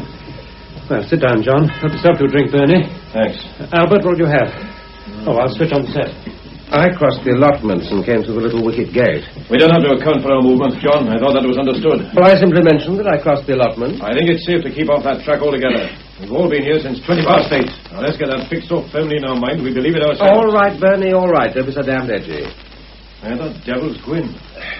Well, it's only just on 9. Ah, this is him. All right, Gwyn? Yes, I closed the door. Is that all right? Yes, you're the last. I couldn't get across the road. 2 chaps on bikes stood nattering. They didn't see you? No, I made sure of that. What about the set? It's warming up. Now, apart from where you've been and what you've been doing, has anyone anything to say? Nothing? Good. Now, you're all quite sure that you haven't been seen during the last half hour? I'm sure. I made quite certain. Well, I was dropped outside this door at 8:15 exactly, and I'm quite sure that nobody's seen me since. Nobody saw me. Fine. I had one little upset. The vicar's got trouble with his set, and he phoned to ask if he could come here. Good Lord. Well, how did you put him off? But you couldn't put him off. Damn it, that'd muck up the whole thing. Don't worry. I pressed him to come. When I explained that we had a little party, he excused himself. Oh, things that crop up. But it serves to suit us as it happens. The fact that you pressed the vicar to come, Richard, is a further proof that we were meeting to see the play. Yes, that's true. Oh, by the way, we'd better watch the play, haven't we? I'll be right. Either we got a ship to ready to Carl or repaint the cloth. How many cloths do you think I can paint? I'm right out of Ecriflevine anyhow, and I don't pinch any more pop for mensch as the commandants used it all for the drawings. Why don't we have a magic carpet, then we can play the Penitence against the sky?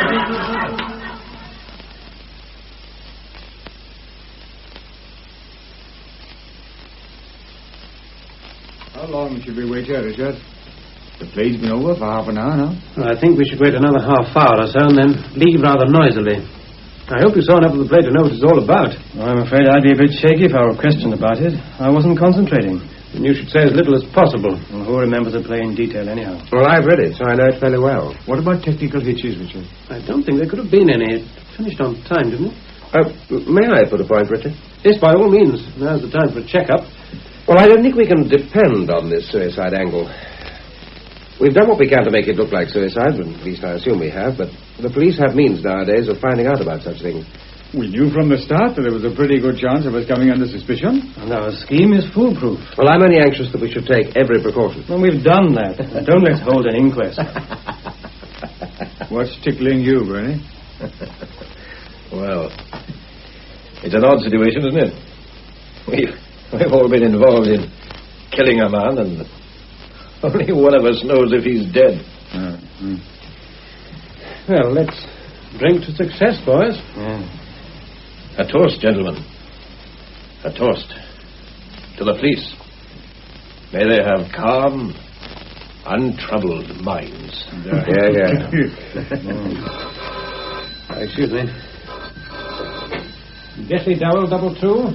Oh, hello, Richard. You've You've not heard the news? What news, Vicar?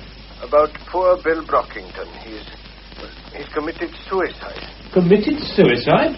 Good heavens, when did this happen? Sometime this evening. I was having supper with Inspector Enoch Probert, and he was called out. Have you seen the inspector since? No. I stayed here to finish my coffee, and he phoned me later.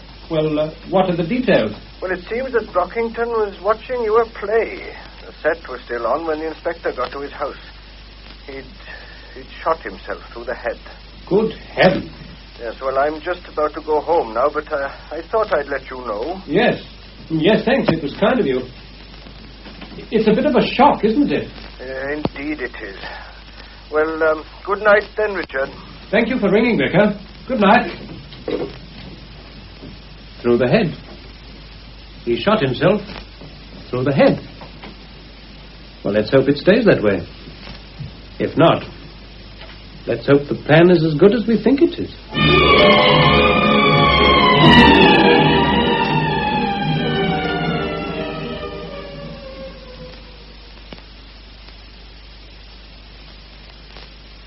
I think we're just about finished here now, sir. Good.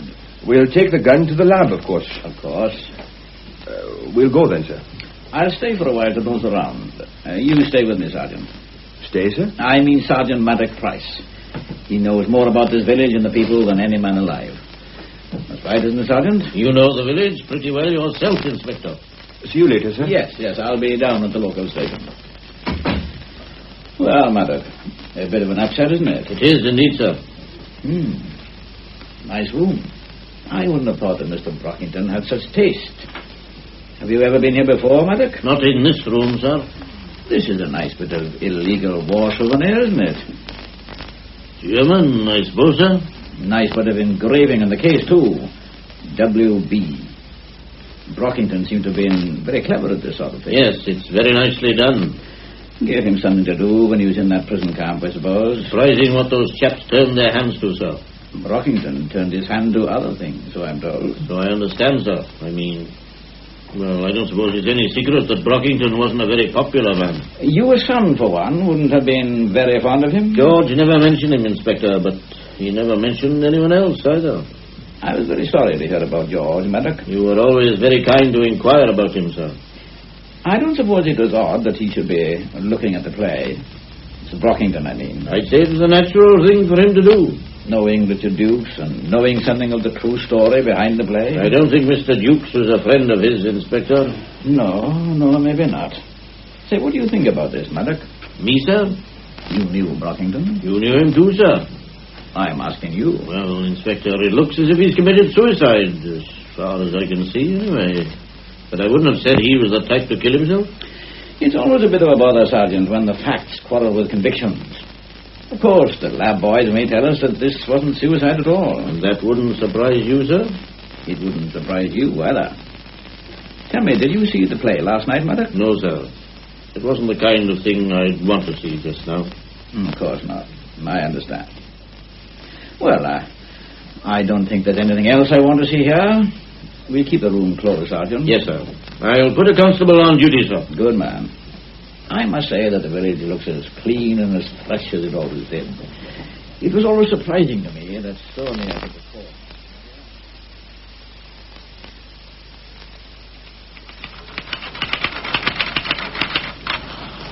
Well, if it's all the same to you two, I'm off. My old man will think that I've left him. And that would be what you'd call wishful thinking. It's your own fault that you're late, Mattie. Oh, maybe it is. I wanted to finish the bedroom, then I can have a day off on Saturday. You just coming on, Van? Oh, you go along, Mattie, don't wait.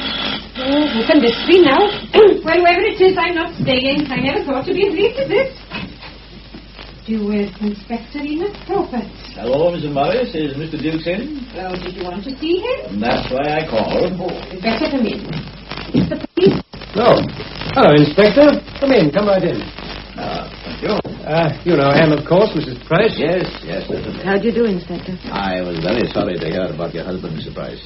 Thank you. You knew George, of course. Oh, yes. I spent several years in Gefty Dowell when I was a constable. One remembers the happy times.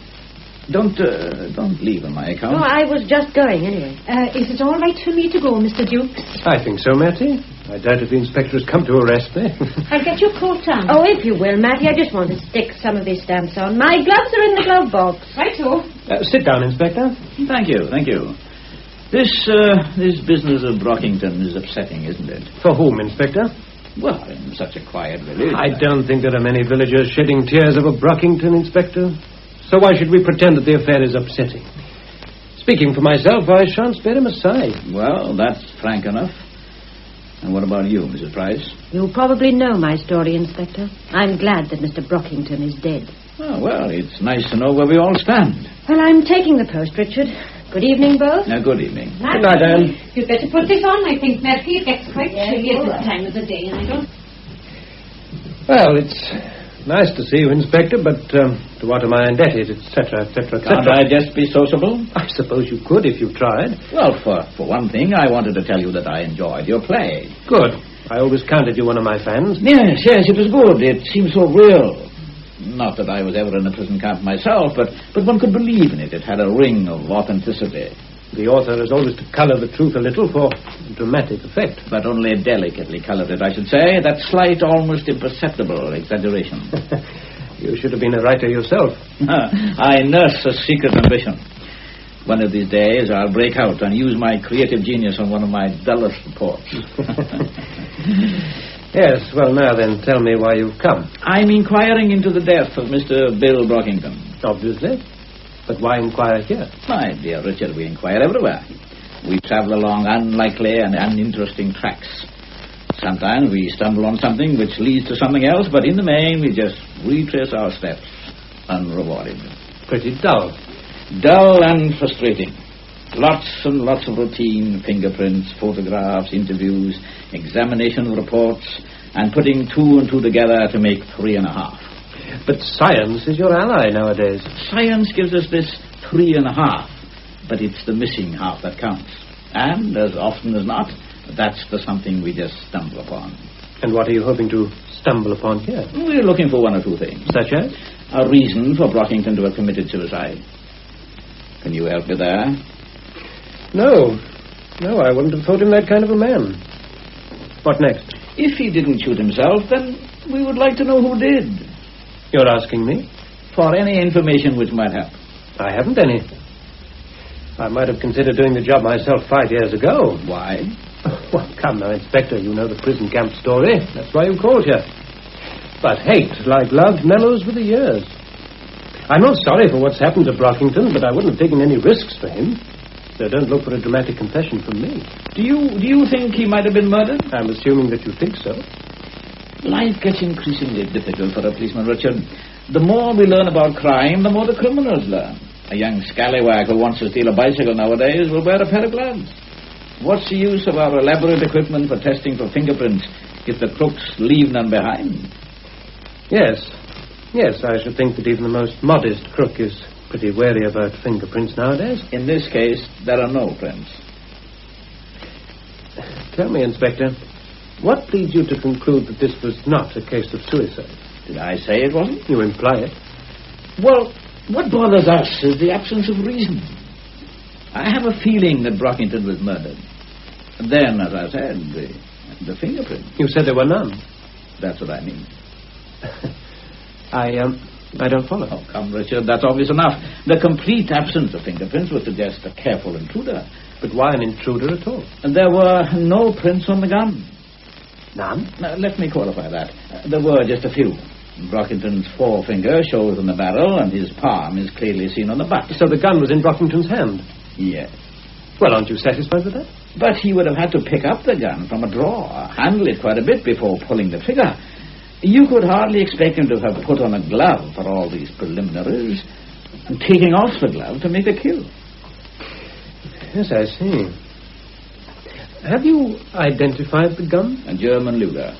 Commonplace enough. So it could have been Brockington's own gun? Of course.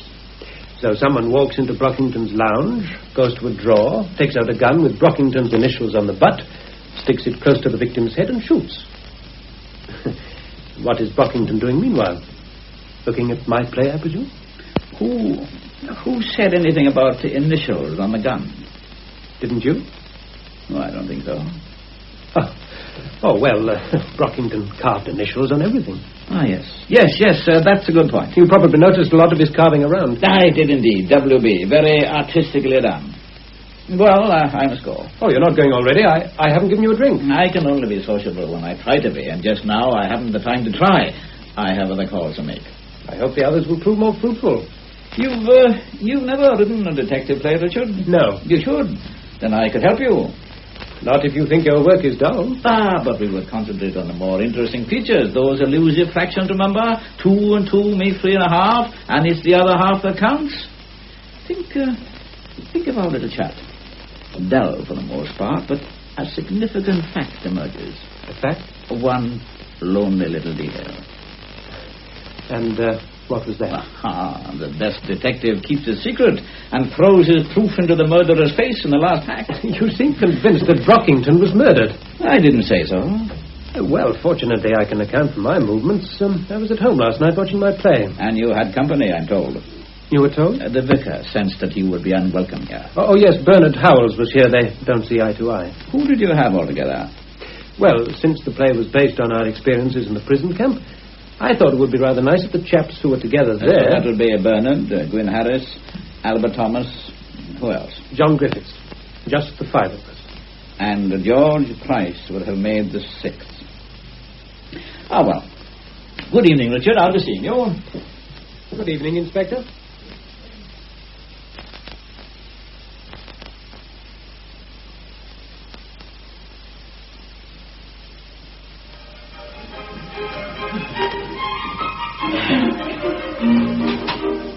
Have a visitor. Well, Albert. Wait, I'll turn this off. I've brought back the plane. The plane? You asked me about it last night. Oh, yes, of course. But there's no hurry, old boy. I'm just getting some tea. But Jean, I'm not staying. I won't be a minute. What's all this about a plane? Just an excuse for coming here. But why an excuse at all? Because it looks as if the suicide idea has gone down the drain already. So what? A clear case of suicide would have saved us a lot of worry. Anyhow, Enoch Probert has already been to see Richard. He didn't waste much time. No. Richard asked me to warn the rest of you to behave as naturally as possible. It's not very natural for you to bring back my perishing plane for a start. You never return anything. Well, I had to give Gwen some reason for my coming here. So I said you wanted a plane. You mentioned it last night at the party. That's what I told her. All right. Forget about the plane. What did Richard tell you? He thinks that the inspector will call on the rest of us. We are all to admit that we hated Brockington's guts. But Albert, old boy, all this has been arranged. I haven't forgotten. I'm doing what I'm told to do. Richard asked me to warn you. Okay, keep your wool on. Don't be so edgy. No, that's the kind of thing we have to watch. Okay, you watch it. I'm feeling fine. I never had any enthusiasm for this plan of ours, but now that Brockington is dead, I feel a deep personal satisfaction. I suppose I'm the edgy type. I don't think you deserve any tea, Albert, seeing as you call here about once in a blue moon. I should come oftener, I know. One would think that you boys, having gone through so much together, would have some sort of a bond. Well, maybe we saw too much of each other in Germany. Friendship wears a bit thin behind the wire fence. This is my at-home day. Pour out, Gwyn. This could be the inspector now. Then all right, Albert, all right. It's perfectly natural for you to call and see me, even without my plane. Yes, sir. I suppose it is. Come in, Inspector, come in. I don't know why you called, but you're very welcome. Move that thing, Gwyn, for the inspector to sit. Oh, my fault. It's my plane. Gwyn's plane, rather. He nagged me about it last night, and I brought it back. A bit of a do-it-yourself chap, are you, Albert? Well, I like working about the house. Well, with my tools, mainly. Tea, Inspector? Well, now, that's most kind of you, Mrs. Harris. Thank you. I dare say you're wondering why I called. Not really, Inspector. You're probably making inquiries about Bill Brockington. And you know that we spent some time together. You want to know what I thought of him? He was a swine. Nice cup of tea, Mrs. Harris. I had no great affection for him either, Inspector. Could either of you chaps suggest any reason you might have had for taking his life? Remorse? He saw his sins piling up before him like a mountain, and he couldn't take it. Not a very good theory, I'm afraid. What happened, Inspector? All the talk in the village is that he committed suicide. We can't stop people talking. My job at the moment is to find out as much as I can about Brockington. And I'm quite sure you already know what we can tell you. He's squealed on us in prison camp. Yes, so I've heard. I wonder you chaps let him get away with it. Oh, but Jerry thought of that. And they took him to their bosoms. We never even got a chance to kick his shins. Then, when the war was over... Well, you know how it is, Inspector. Tempers cooled. We were too busy looking after ourselves. Yes, I dare say. Well, boys, just for the records, can you account for your movements last night between, say, 8 and 10 o'clock? That's easy. We were all at Richard's flat watching his play. Who do you mean by all? Well, there were a lot of us. I mean, we were a little gang together in the prison camp, and Richard suggested we should have a little party. And when was this arranged? When we all met at the funeral. At George Price's funeral? Yes. It was after the funeral, actually. We all went along to Richard's flat for a drink. Yes, I see. Then you arranged to meet again to watch the play. That would be about 8 o'clock, huh? 8:15, actually. What time did you leave here, Gwen? I had a flat tire, so I phoned for a car. We left here soon after 8. A hired car. I told him he had money to burn. Time is time, Jean. Not with you, it isn't. And you, Albert? I live pretty near the village. I must have left the house soon after 8. Anyhow, I arrived on time. Then you all saw the play, had a drink, and went home. Well, it wasn't much of a drink. The vicar phoned about Brockington. Well, that's all pretty straightforward, isn't it? Sometimes I think I waste an awful lot of time asking pointless questions. But these things have to be done. Oh, well, thanks for the tea, Mrs. Harris. Quite a nice-looking play, this. Worth borrowing, eh, Albert? Gwyn has a splendid kit of tools. They last forever at the rate he uses them. Albert must have had that plane for 6 months, and Gwyn hasn't missed it. Well, I'm sorry to have disturbed you. Good night, Inspector. Good night, sir. Good night. Nice of you to call, Inspector. Made us feel sort of important if you know what I mean. There you are, Albert. What's wrong with that? Nothing. He was very pleasant. Too pleasant.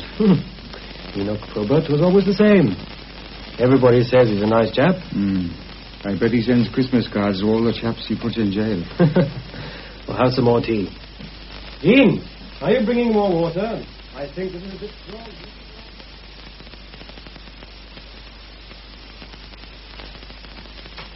Is that you, Father? Yes, it's me. Sorry I'm late, Murphy. I thought you were never coming home. It's a pity I don't get paid overtime, I reckon. What makes you so late? I had to stay in charge of the place until Ben Thomas relieved me. Oh, dear. A cup of tea first, Stanley. It's all waiting, and I've got a nice piece of pie. Lovely.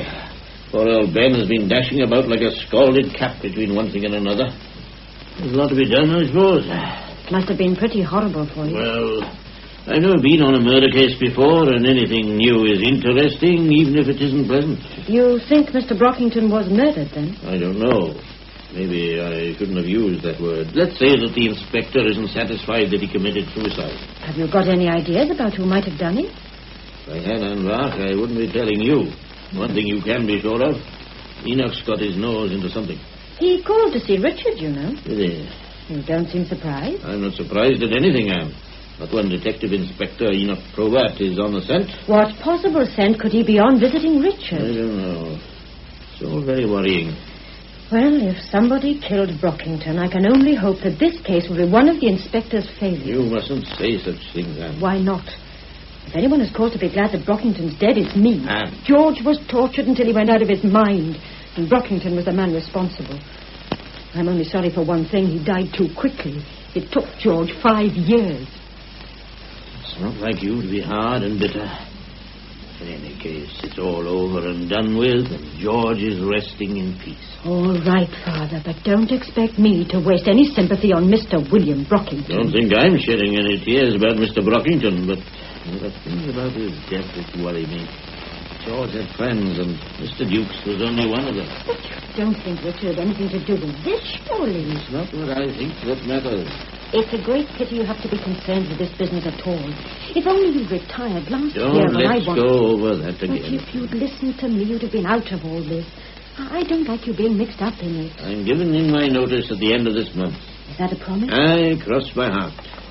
I think I've had enough now. Oh, good. I'm jolly glad. Now take off those boots and I'll get a meal. I've got a feeling that this time...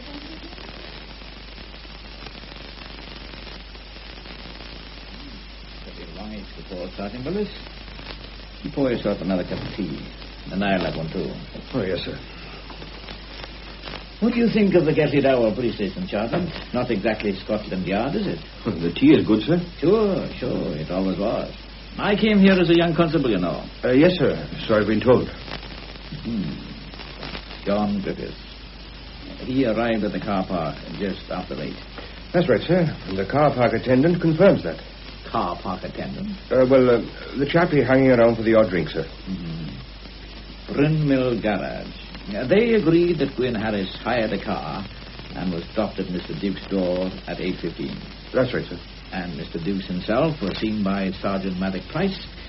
He was on his way home to see his play. Perfect alibis. Makes you wonder, Sergeant? Why they should be so perfect, sir? That's right. Let me see now. What exactly did P.C. Thomas say about Bernard Howells? Nothing significant there, sir. Howells just mentioned that he was going to a party in Mr. Duke's flat. Why should he have done that? I see what you mean, sir. Rather making a point of it, perhaps. Could be. But we mustn't let our imagination run away with us, Sergeant Willis. What I feel... begging your pardon, Inspector. Go ahead. I feel we know so little about the dead man. I feel I know too much about him. I know the whole village too well. Isn't that an advantage, sir? An intimate knowledge of the people who may be concerned? Could be, and it could be a bit of a bogey. I find myself making my own pictures. Theory is one thing, Sergeant. Conviction is better, but proof can be damned elusive. If it was murder, sir, then the whole thing must have been very carefully planned. Exactly. And I find myself picking out the clever people. In the small village, there are not many to choose from. That's where this intimate knowledge can be a bit of a devil. Might lead me right up the garden path. Now, well, you didn't find anything new in Brockington's place? Nothing important, sir. We found another gun. Another gun? But locked away in a drawer, sir, and inside a deed box. But you wouldn't call that unimportant, Sergeant Willis? But it wasn't even loaded, sir. But man alive... No, you wouldn't know.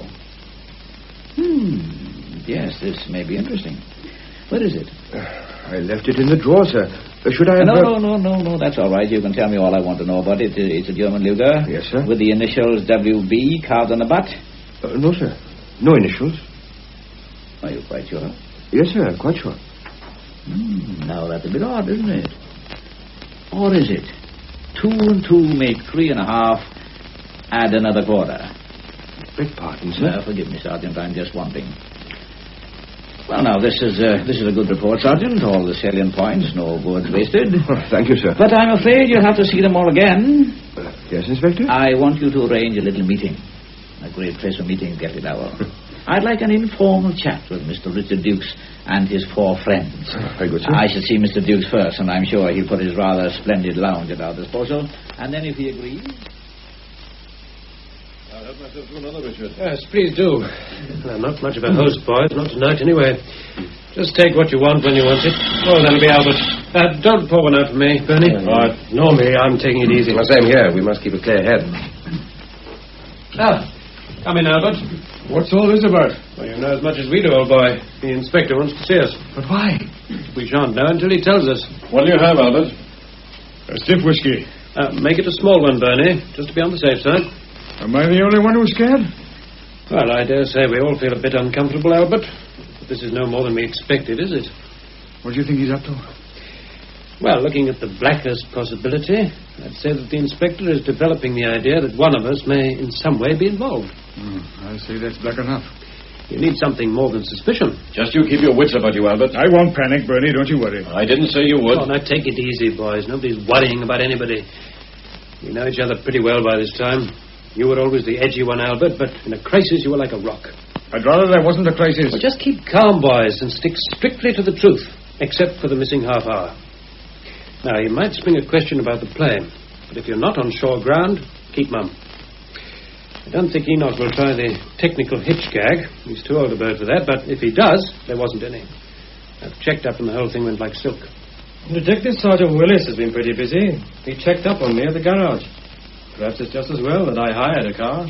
Why does he want to see us all together? That's a puzzle. One would think he'd do better talking to us one at a time. He's done that already. He or Willis. Oh, they're giving me a miss then. You've got such an innocent face, Bernie. This is it.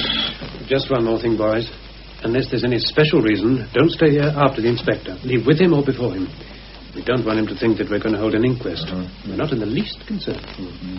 Well, best of luck. Thank you. This ought to make a good film story if we get away with it. We will, don't worry. Then for the rest of our days, 4 of us will be making guesses about a 5th. Damn funny. Well, here we are, Inspector. The culprits, as requested. And all in good time, too. Good evening, gentlemen. Good evening. Now then, what do you have to drink, Inspector? Nothing just now, thank you. All right, as you please. Well, now, it was good of you boys to come along. We are agog with curiosity, Inspector. Why have you called us together? I sometimes like to talk about the cases I'm on. It helps me to keep the facts in some sort of order. Well, why talk to us? Come now, Bernard. You know a good deal about this affair. Who better could I talk to? You all knew Brockington. You were all about the village on Thursday night. You might have seen something, even though you may not think it important. Well, this sounds like a waste of time, Inspector. I saw nothing unusual anyhow. All the same, if you don't mind, I'd like to chat. By all means, chat away. Well, then, let's first have a look at Brockington. If somebody killed a man, then it was made to look like suicide. And a pretty good job was made of it, too. But the lab boys are uneasy about 1 or 2 things. The fingerprints on the gun and the burn marks on the dead man's temple. Could you explain that, Inspector? I will indeed. When the gun is discharged in contact with the temple, there is a tearing of the skin, often in the shape of a cross. Most of the powder will be found inside the wound, but there will be traces of blackening or burning outside the hole. And the hair on the temple will be swollen or burnt. Yes. Now, if the weapon is fired more than an inch or so away from the head, then the effect is entirely different. And you are telling us that this gun was not held tight against the skin? That's right. Oh, but, Inspector, what does that prove? It might be usual for a man to put a gun against his temple to shoot himself, but he doesn't have to do that. He could hold the gun 6 inches away. Yes, quite right. Such a thought had already occurred to us, John. Oh, I'm sorry. The point is, if Brockington was killed, then who would want to kill him? Now, had I been a Scotland Yard man sent out to investigate this case, I would probably have looked first into Brockington's affairs. But being more or less a local man, I am helped by the things I know already. My inclination is not to probe into the present, but to recall the past. I take it that you're referring to our experiences in the prison camp, Inspector. It's an ugly story, isn't it? George Price was tortured and driven mad, and Brockington was largely responsible. Rather a long time ago. Exactly. And the men who might have been concerned about George Price in those days are now staid, settled down, peace-loving citizens. Mind you, it strikes me as being rather odd that Brockington's death should have occurred so soon after George was buried. Poetic justice. Even so, one is bound to look for a connection. Could it be that you chaps had something to do with it? Could it be that hate for Brockington had been kept smouldering like a peat bog fire? Could one of you have sought a belated revenge? Well, don't you think there's a simple answer to that, Inspector? At the time of the shooting, we were all here, watching my play. Of course, and since the play was based on the experiences common to the lot of you, it seemed a perfectly logical thing for you to do. I know that. Not only do I know it, but lots of other people know it too. Small village. Of course, but I have an inquisitive sort of mind. And frankly, I get quite a bit uneasy. I can check with Sergeant Maddock Price that Richard here left the Red Lion just before 8:15. I can check with Constable Ben Thomas that Bernard was coming to this little party, and the bus conductor confirmed that he got off the A10 bus. John's car was driven into the car park around about 8:10, and Gwyn got here at 8:15 in a hired car. Never do I remember so many facts so easy to check. Never do I remember a quiet little private party so well publicized. And never have I come across a group of fellows so concerned about being topped. The play was on at 8:30. And you all watched it rather keenly, I gather. John here could even give us the names of the songs that the fellows sang in the opening sequences. Well, is it odd that we should take a special interest in Richard's plays? Of course not. But here you are, all assembled at your little party. The facts facts are so well established that the doubting Thomason may tell me it's all too good to be true. So what can a poor detective do? He must leave the important things and nose around with the trifling and inconsequent. For instance, I wonder why Albert should have chosen yesterday to return to Gwyn a plane he borrowed 6 months ago. But there's nothing in that, except perhaps that Albert needed an excuse to call, maybe to have a chat over recent events. Albert says that Gwyn nagged him about the plane at your party, and if these two had this little friendly argument, then you other fellows would have overheard it.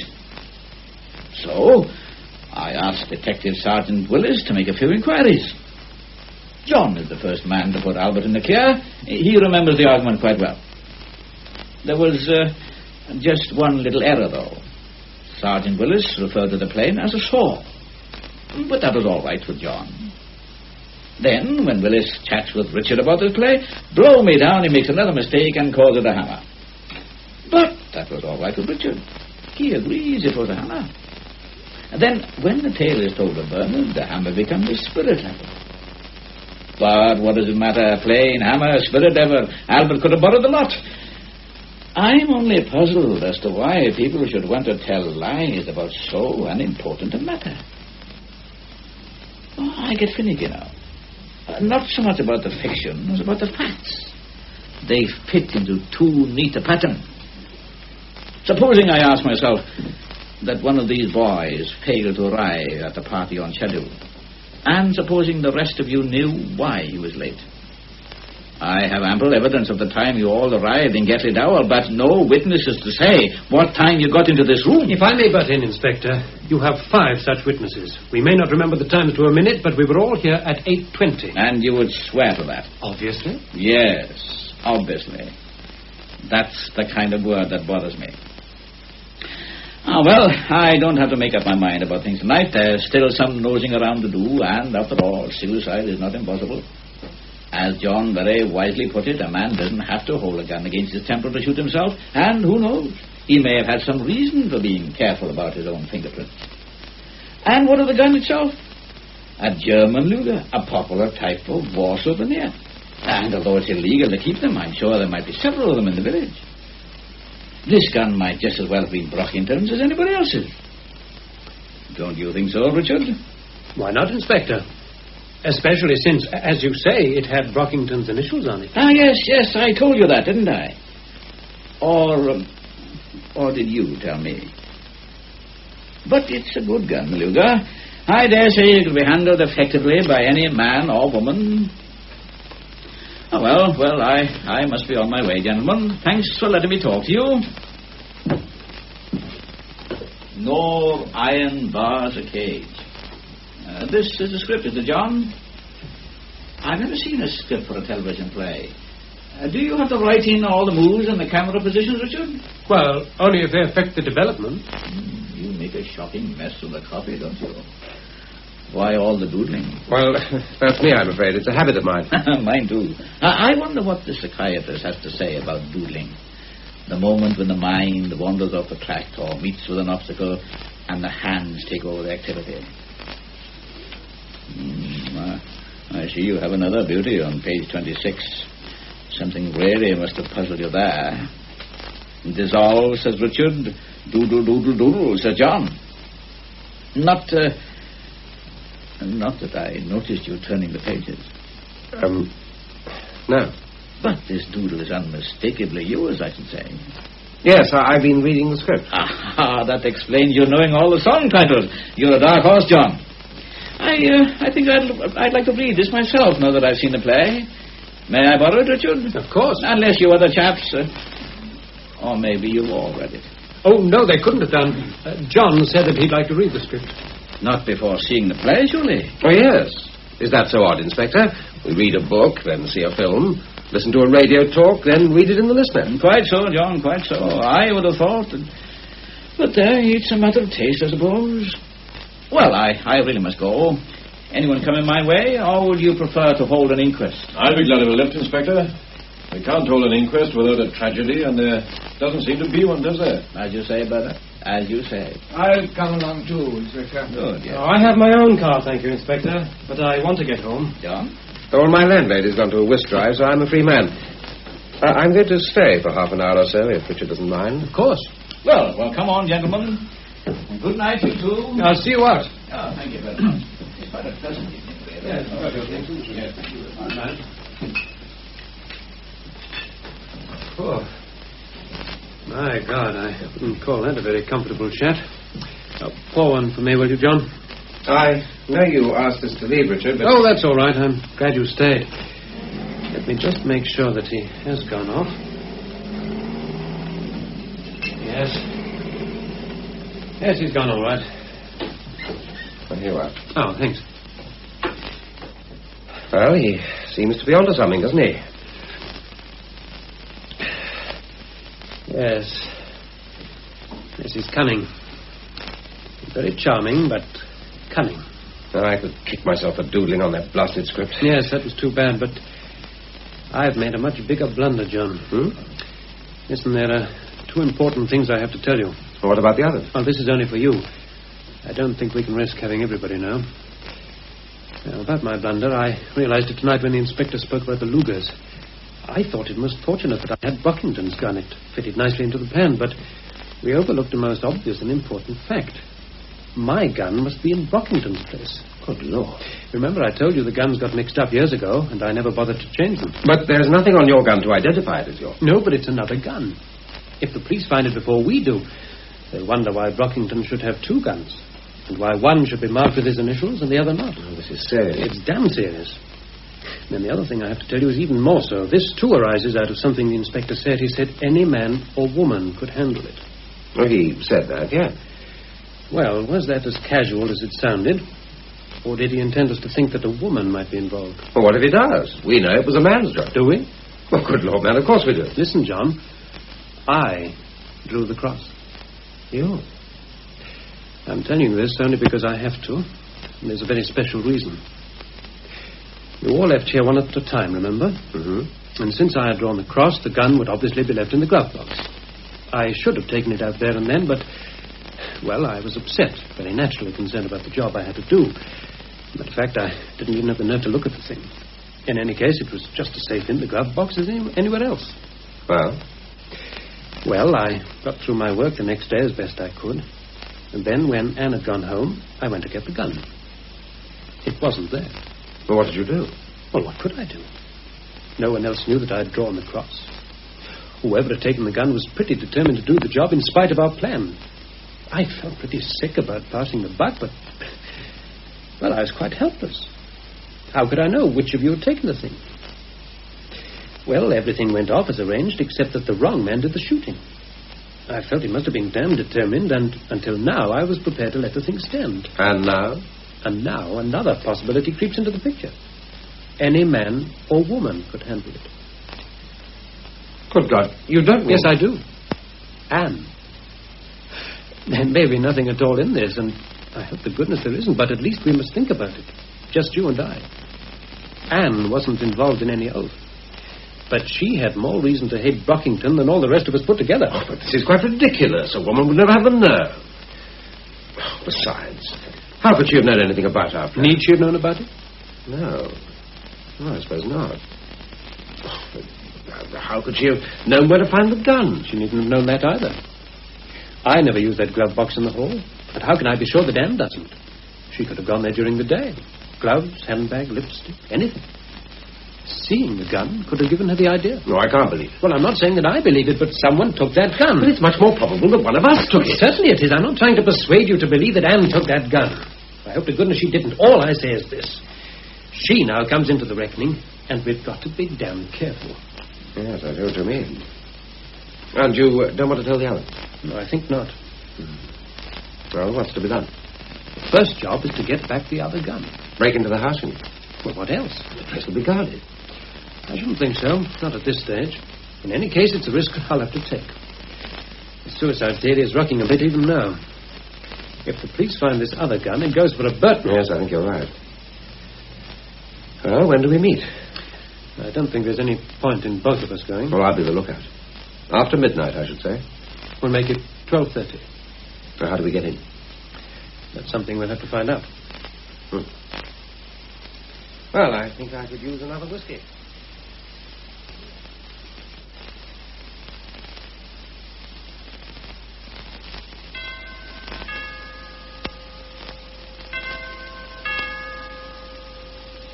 You all right, John? Fine. Now then, I hope I remember the geography of this place. Yes, this must be the door. I hope to goodness it isn't locked. What's that? What? I thought I heard something. I don't think we're very good at this sort of thing. John, you hold the torch. Right. That's fine.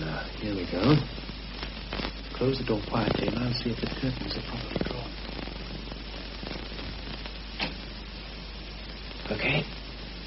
Yes, I think so. Now then, we'll try all the drawers first, I should think. What if they're locked? Well, we'll try all the open ones before we start forcing anything.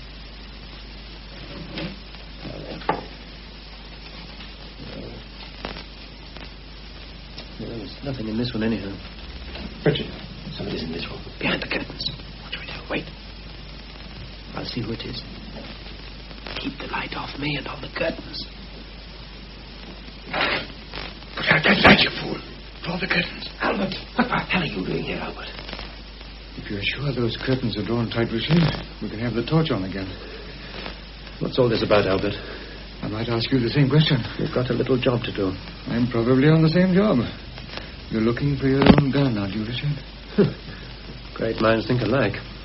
When did this idea occur to you? I thought of it quite suddenly when Probert was delivering his sermon. Isn't it odd how one can overlook the simplest things? If Richard had Brockington's gun, then Brockington must have Richard's. So you came to get it? I was afraid that the idea might not occur to anyone else, and there was no time for a consultation. If the police pick up this other gun, no suicide. Well, let's find it and get out of here. Where have you looked, Albert? I was nearly through with that cupboard. Right, and you have your own torch? Yeah. Well, try not to disturb anything. John, keep the light on the bureau. Right. I got it, boys. I got it. Good. Let's go. What a bit of luck. How did you find those curtains, Albert? They were open. I drew them. Right. Now then, boys, take it easy. Have a good look round to see that nothing is disturbed. And then we'll put out the torches and open the curtains. Good evening, gentlemen. You looking for something? Put on the light, will you, Sergeant? I'm sure we'll be much more cozy if we can see each other. Ah, better. Sergeant Maddox Price, perhaps you'll stand by the door. You know Detective Sergeant Willis? But of course you do. Well, now then, gentlemen, it's not exactly usual for respectable men to call uninvited at this time of the night, especially when the householder is not in residence. But I'm sure you have a perfectly logical explanation for being here. Have you, Inspector? Oh, yes. I was waiting for you. I'm sure you'll want to tell us the full story. Certainly, Richard. I owe it to you. I find it so very frustrating to have strong feelings about a thing and have no facts to support them. So that when Detective Sergeant Willis found that gun in a drawer, I asked him to leave it there. You see, I had this feeling that somebody else might be interested in the weapon. So, in my little chat with you gentlemen, I mentioned the popularity of this particular sort of war souvenir. And, of course, you have some sort of reason for all this, Inspector? Certainly. I had a hunch that you chaps were concerned with Brockington's death. There was little proof in support of such a hunch, but there were one or two useful little pointers. John's knowledge of the script, for one thing. I wondered why John should have wanted to read your play before the transmission, Richard. He could have read it out of interest, of course, but on the other hand, he could have wanted to familiarize himself with the parts he might not see. The beginning, for instance. And not only John, there might have been other scripts and other readers. And that's what I suggest happened, gentlemen. One of you came late to your party. The problem is, which of you? Not that this matters as much as you may think. If, as I suspect, you are all involved in some sort of scheme, then the man who might have pulled the trigger is no more guilty than the rest. You are all accessories before the facts, which could make things rather uncomfortable. Forgive my stupidity, Inspector, but I'm a little hazy on the simple question of proof. Your theory is quite romantic, if not very practical. I take it you have some sort of support for what you say? My dear Richard, what better proof can I have than your nocturnal visiting? Dear me, I can congratulate myself. So also does Sergeant Willis. We spent hours searching for the usual clues, the print of the rubber heel, the lady's lipstick, the hairpin on the carpet, but we found nothing of interest.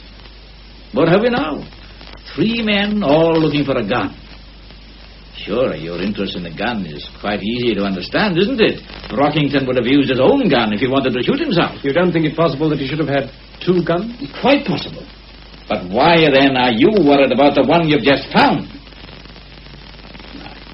I think we're moving along very nicely, gentlemen. Indeed, I might even warn you at this stage that anything you say will be taken down and could be used in evidence. And I think I'd leave it at that for tonight. You're not making any charge? Not at the moment.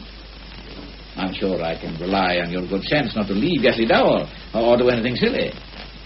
In the meantime, I shall make further inquiries. What further inquiries? Oh, come now, John. We found out a good deal, but we don't know the full story. Then you can know it now. I shot him. Really? I'll make a full statement here and now. I shot Brockington. I see. And you brought along your friend Richard tonight to help you recover some of the evidence. If you like to put it like that. Only to discover that Albert got here before you. We were all in it, of course. We decided that Brockington had to be killed. When did you decide this? 5 years ago. Yes, I thought it might be something like that. Some silly oath, I suppose. Not necessarily silly. So you 5 fellows agreed to do this together. No one else involved? Of course not. Well, obviously not. Don't get too enthusiastic, John. Overemphasis always makes me suspicious. Well, the only thing that matters now is that I did the job. You mean you were chosen to do it? Put it that way if you wish. What of the 2 guns? Well, they were accidentally exchanged some years ago. Mm-hmm. Brockington had carved his initials on his own gun, so it was the perfect weapon. I was given this gun, or rather I took it. I came along here and found him watching the television. I put the muzzle as near as I could to his temple, and I pulled the trigger. Then you placed the gun in the dead man's hand and went along to join the party. Yes. And the other members of the party knowing what you'd done? No. No? No, we drew lots. No one was to know who did the shooting. I was the unlucky one. So you were all late for the play, is that it? Half an hour late. So you came here to shoot Brockington with his own gun? Yes. A gun which could easily have been identified as his. The initials WB carved on the butt. That's right. Then I wonder who could have rubbed off those carved initials. Sergeant Willis, the gun, if you please. Yes, sir. This is the gun which killed Brockington. No initials. I can explain that. You mean you thought of another story? No, I got confused. Well, who wouldn't be? When I got home from the party, I put the gun away in the same drawer as my own gun. I must have got them mixed up. So you got a Luger, too? We all had one. And you accidentally changed your gun for Brockington and brought the wrong one here to shoot him? Yes. Fair enough. Then you will be able to bring me Brockington's gun in the morning. Well, yes, certainly. Whom are you protecting, John? No one. I shot him myself. Then where is Brockington's gun? Here it is. Well, another visitor. Don't close the door, Sergeant Price. We never know who's going to call. Come in, Bernard, come in. My speech on the popularity of Lugers must have been most effective. Put it on the table, Bernard. We have quite a collection. Very well, Bernard. Your turn. You shot Brockington, did you? No, he committed suicide. That brings us back to where we started. Go on. Well, you heard most of the story. We drew lots. But I was unlucky. I wanted to draw that cross, and I didn't. I hated the swine. So on my way out from the party, I took the gun. The letters are there, plain enough for you to see. WB. I wanted the privilege of pulling the trigger. I came in at the time arranged. But when I got to this room, Brockington was lying on the floor with a gun in his hand. I could see that he was dead. You swear to that? Yes. But that doesn't affect my story. I came here before Bernie. And shot your victim with a gun that Bernie carried. No, with my own gun. You're getting awfully mixed up, John. Bernard here I can believe because he produces the evidence. Bernard has a sound story. I can accept it. Up to a point. There's just one little detail I cannot accept. I happen to believe that Brockington was murdered. And I tell you that I shot him. What more do you... I don't believe you, John. And I repeat my question. Whom do you think you're protecting? If this is to be your attitude, I shall have to ask myself the very obvious question. Who else had reason to hate Brockington? Meaning George's widow, I suppose. You're very fond of Anne, aren't you, John? And why shouldn't you be? She's a very charming girl. Why shouldn't you protect her if you feel that she needs? Anne is in no way involved. All my friends here will agree that we planned this thing. And a very clever plan it was. Sergeant Willis and I are very proud to have discovered the truth of it. But it didn't work out, did it? Neither of you killed him, and we shall have to look elsewhere. There's no need to argue about this anymore. Perhaps you'll allow me to say a word, Inspector? By all means, Sergeant Price. I always think that the local officer... That there gun on the table, the one we found in Brockington's hand, belongs to me. It was one of the few things that George brought back with him. I borrowed it for a moment. Now, just a moment, Sergeant. Inspector, you stay where you are for a few minutes, will you please? I don't fancy a lifetime in jail. Stay where you are, Sergeant Willis. I don't want to use this on anyone but myself, so don't tempt me. Now, Maddox, listen to me for a minute, will you? One thing I'm sorry about, Inspector, that this should have happened when I'm still in the force. If I'd retired when my time was up as Aaron wanted me to, I'd feel a lot happier. As for the other thing, believe me, Inspector, I've no regrets. I always knew I would do it if George died before me, and I'd no trouble at all to make up my mind when the time came. Of course, I didn't know about what Mr. Dukes and the others were planning, and let me tell you, Inspector, it warmed my heart to hear about it. Thank you, gentlemen, but it was my job, see? Now, if you'll just give me a minute... Now, don't be a fool, Maddox. Let's look after you and take you to trial. You're only one of the accessories, and you can plead the strongest possible provocation. I think I know what's best. You don't think we'd leave a loaded gun around, do you, Sergeant? Here's the clip. Not loaded? Take him down to the station, Willis. P.C. Bowen is outside, and he'll come with you. He can make a statement, but I'd like to check it before we charge him. Yes, sir. Come along, Sergeant. Willis. Yes, sir? Take good care of him. I will, sir.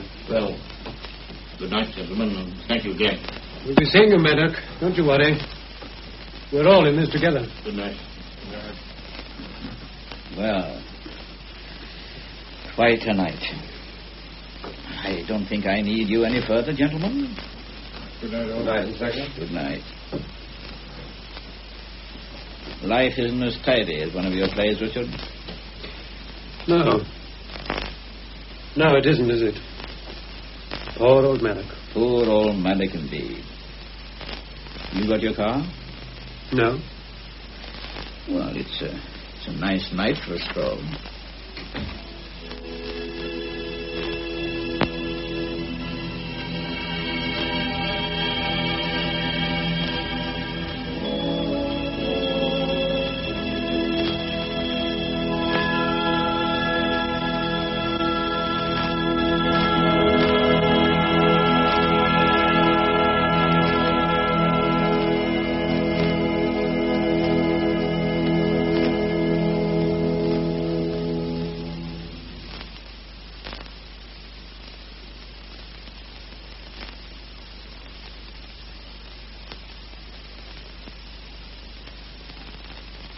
You have been listening to Murder on the Agenda by Einan Evans.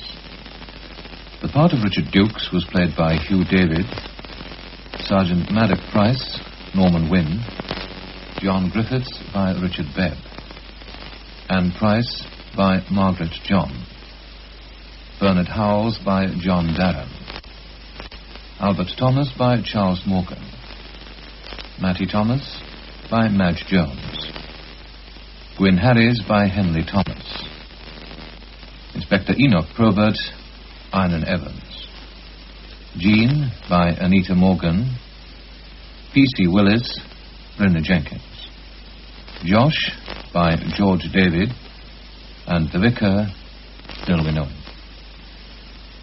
Other voices heard were those of Yeyan Rhys Williams and D.L. Davis. The program, which was recorded, was produced by John Griffiths.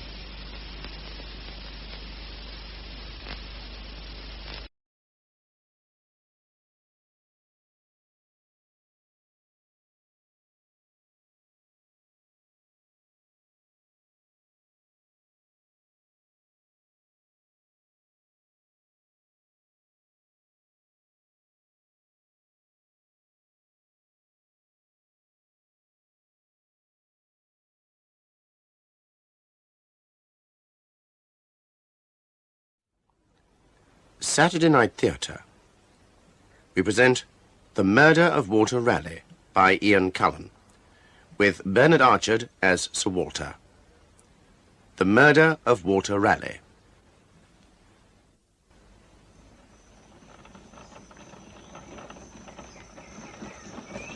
Jeez, you, it's hot. Aye. The sun not full up yet. How far now to the mine, Captain? Once we pass St. Home, 12 miles. Keep them still, Master Watt. The town's close by. Right, Captain. Quiet! Keep the animals still.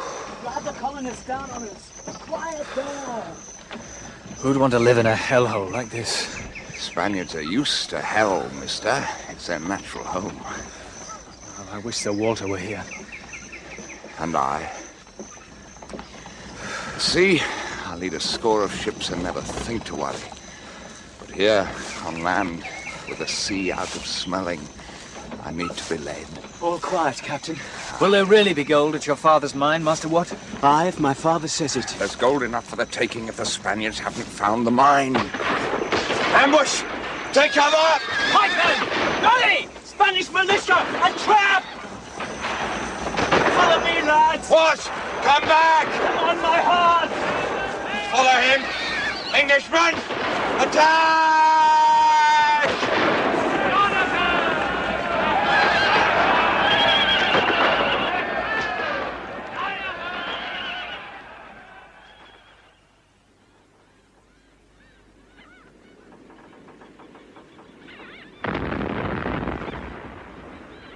I should have gone with them.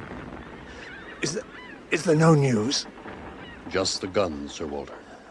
Send Will Cecil to me. Aye, aye, sir. Oh, God, help me to get through this day.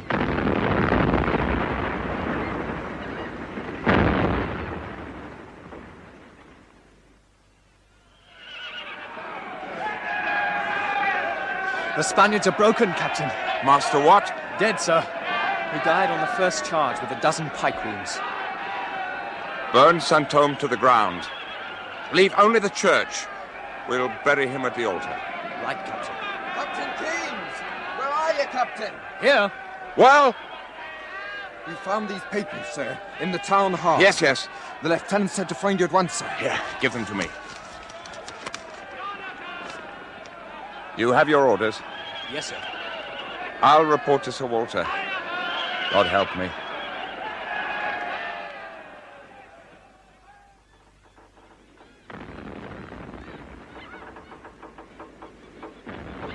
You must rest, sir. You've been very ill. Rest? While my men are dying? Who's that? Someone coming from the forest. Wounded. It's Keynes.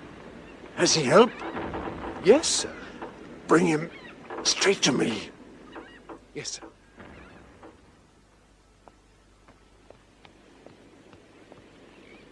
Is Captain Keynes, Master Cecil, and wounded? Keynes!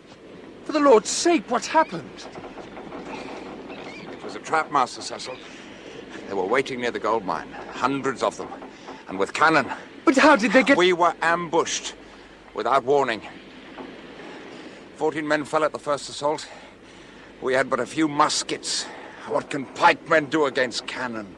And my son, Captain. Sir Walter, you should be abed. Is my son safe?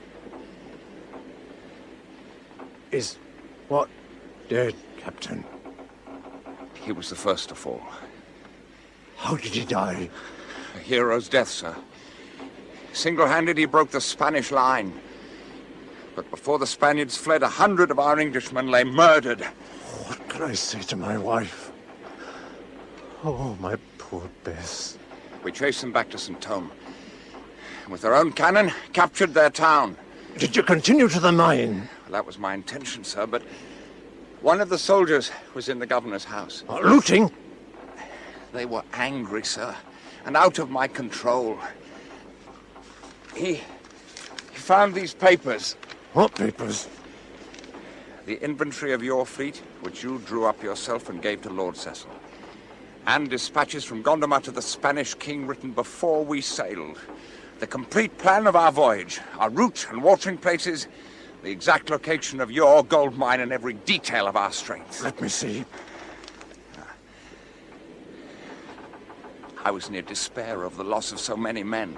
And, Master Watt, the Spaniards were rallying to attack again.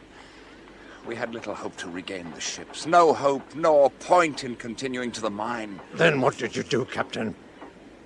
I was angry, sir, and betrayed. What did you do? We sacked the town, except only the church, where I buried young Watt at the altar. We stole all their tobacco stores. Why did you break orders, Captain? You were told to avoid St.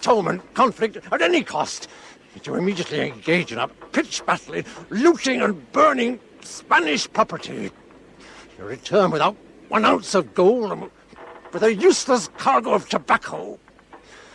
If I land at Plymouth with tobacco, the king will have my head. You tell me that my son is dead. Well, I'd rather lose 100 sons than be accused of having escaped from the tower by a lie. The gold mine is there. By your traitorous actions, you had made your venture desperate, but you had no cause save cowardice to abandon it. You cannot be accused when you show those papers. You were betrayed. By you, Captain. Can I accuse the king? My wounds need care, sir. Oh, get away and bind them, Captain. I hope that I can yet give you cause to love me, sir. You'll give marvelous satisfaction to my enemies. Help the captain there. Aye, aye, sir. Sir Walter, will you return to your cabin? Aye. Hopefully to die. Oh, would I'd never left the safety of the tower. Never heard of this accursed expedition. Why did you come, sir? 'Twas Henry's wish. He engineered the voyage to keep me out of prison. Prince Henry? My only friend at court. He brought the news of my release, my 12th year in the tower. We were playing chess, the prince and I, with Watt advising. The prince played badly, but then he was impatient with his news. There now, my prince. You have him. Where? How? The Queen's move. There? Of course.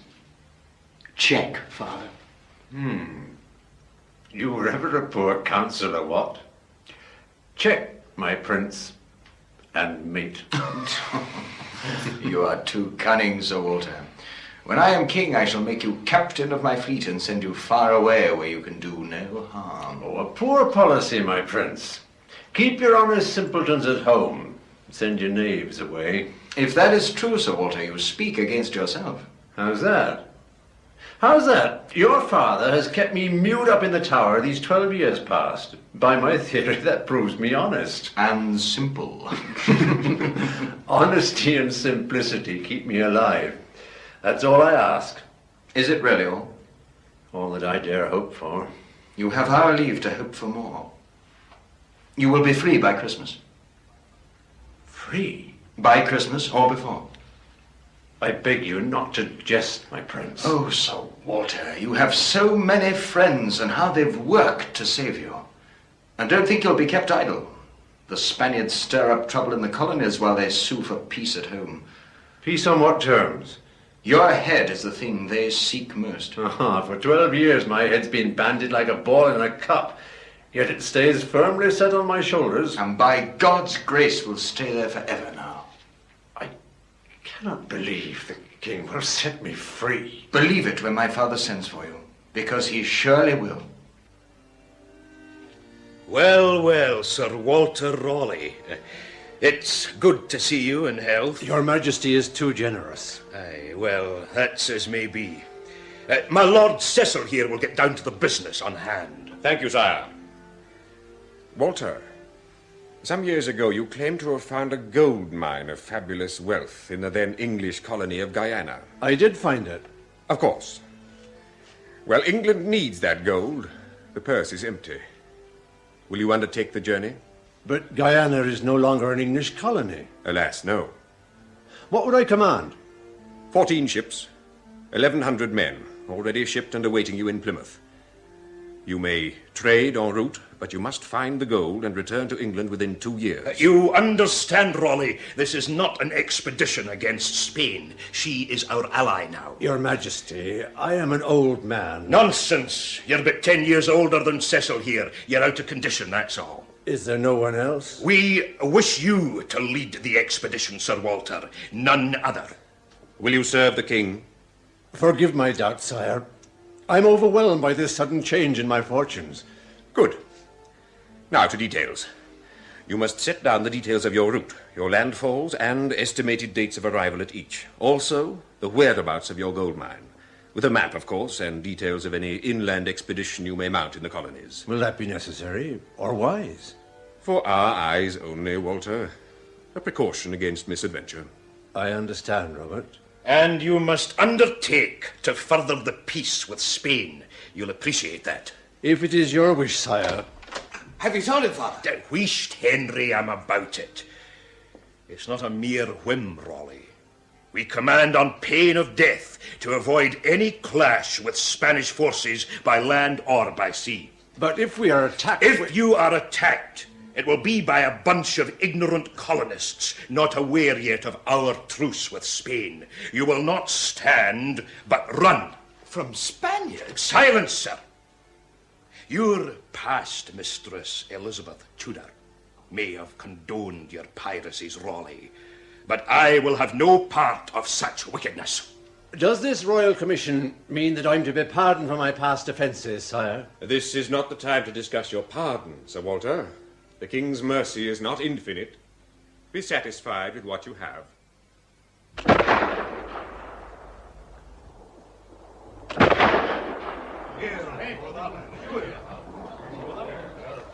What is it, Will?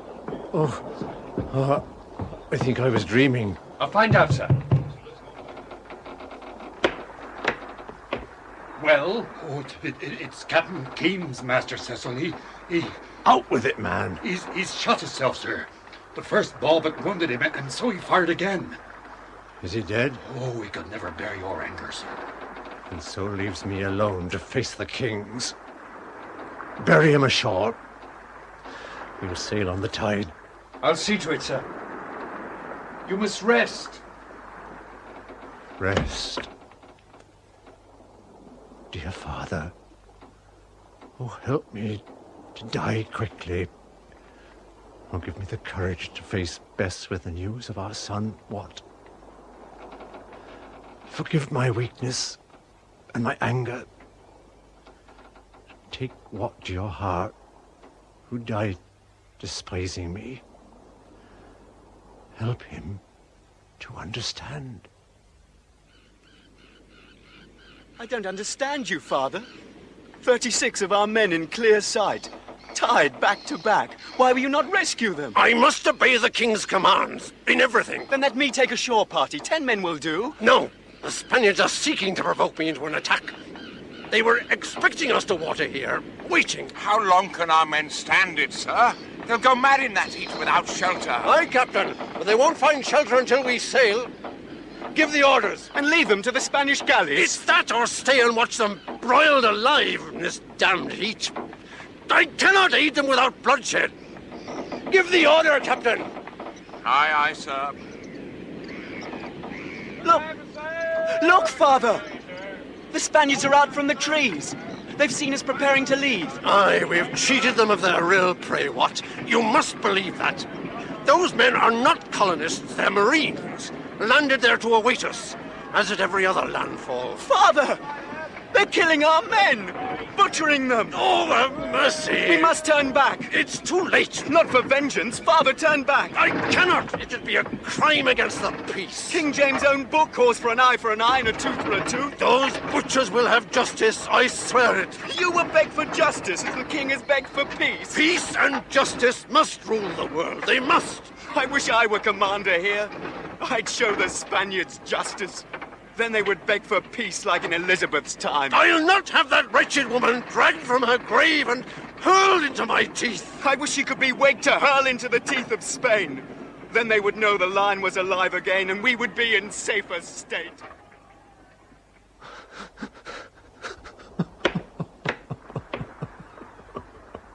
Sir? Sir Walter? Yes. Yes, Master Will. The tobacco is all loaded. Good. What is our destination, sir? Why, England, of course. Is that wise, sir? Will you be safe in England? I've no choice, Will. Turn pirate, sir. The men are willing.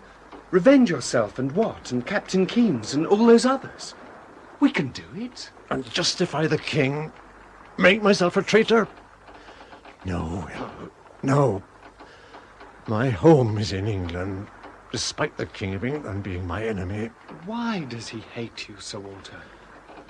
If I'd hearkened to your father, I might have won his love. But I was a stubborn, proud man. I've often heard him say it. But what was his advice? He warned me of my danger, urged me to make my peace with the new king. Then why didn't you? Oh, well, I'm an old man now, Will. I'm tired. When the Queen died, I was in my prime. A hero, a courtier, wealthy. I was arrogant, vain, glorious, and I thought unassailable. Why should I pander to any man, even a king, whom I'd never wronged?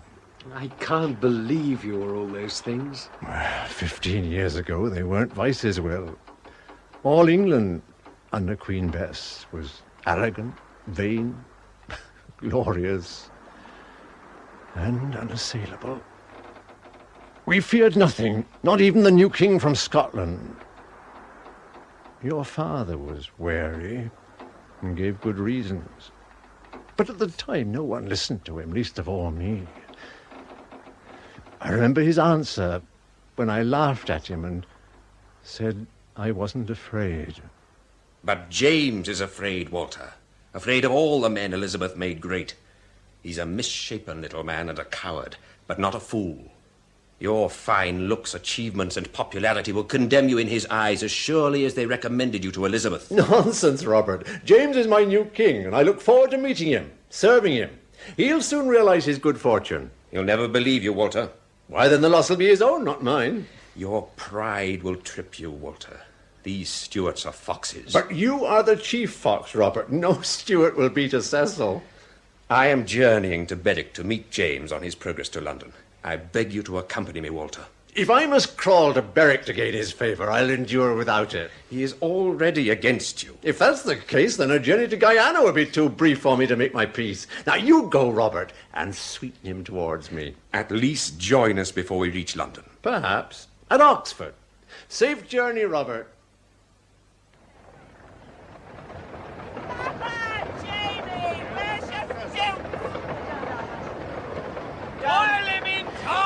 These people hate me, Cecil. They don't know you, sire.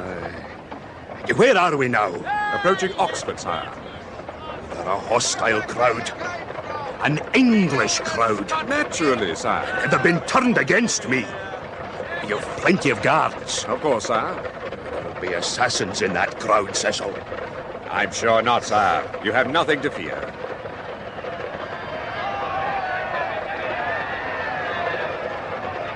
There, your majesty. Being a stranger to them, you were not at once identified. It's not their king they call for, Cecil. Sir Walter is most popular in these parts, sire. So it would appear. Stop the coach.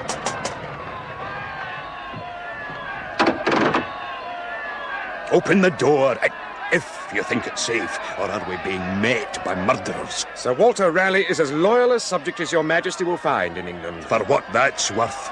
Well, the door.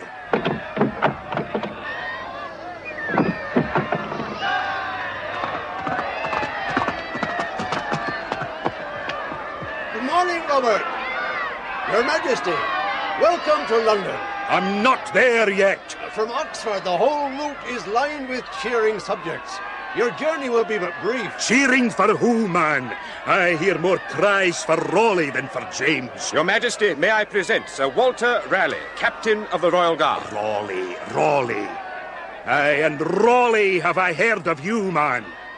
And where was the captain of my guard at the border? Making London secure for you, sire. I wonder. And was it you bribed yon cheerers to humiliate me? If I have bribed them, sire, 'tis with my blood, spent freely for them over 30 years or more. Perhaps your Majesty would have fared better had you fought for the English throne. How's that? What do you mean? Only that you might now know your friends from your enemies. I think I do, Raleigh. Dinna fret for me. Drive on, Cecil. Very well, sire.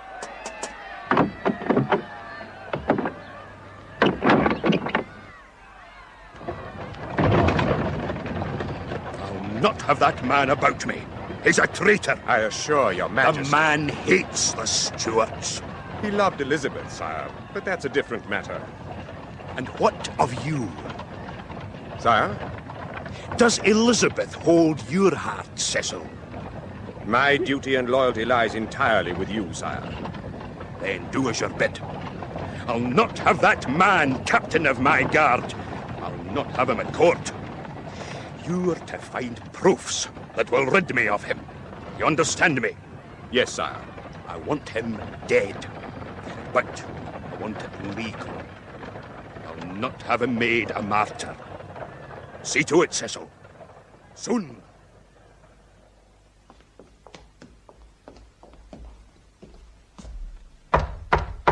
Enter.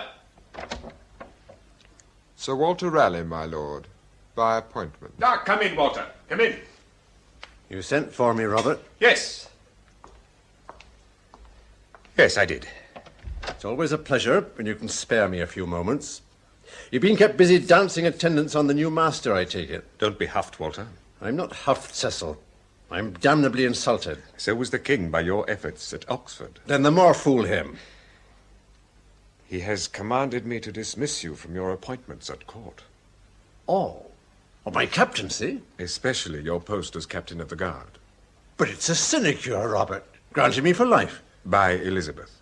Her life has ended.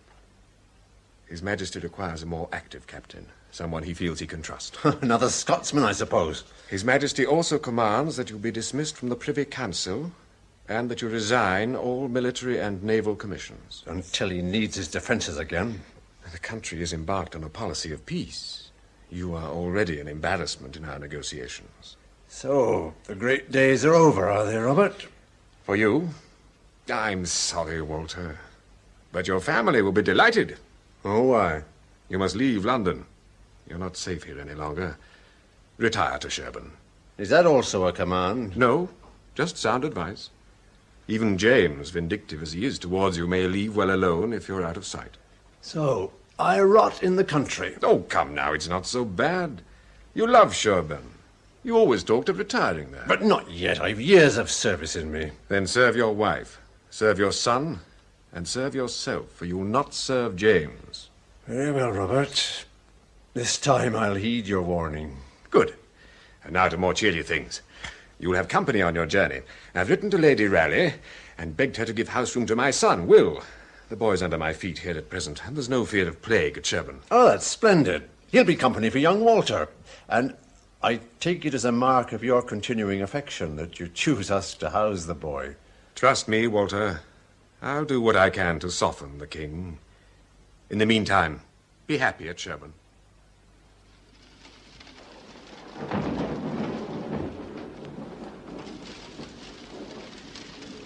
wish I were a sorceress. Why, Bess? I would enchant you and make you contented. Well, I am content. Nonsense. You're in exile here at Sherborne, and I'm your jailer. Sherborne is my El Dorado. I love it here. Soon you'll be in favor again at court. They cannot do without you. They cannot, nor will not do with me. The new king is frightened and jealous. Lord Cecil will soon calm him. Aye, Cecil is a true friend. My only friend at court. but much too busy about his own affairs to further mine.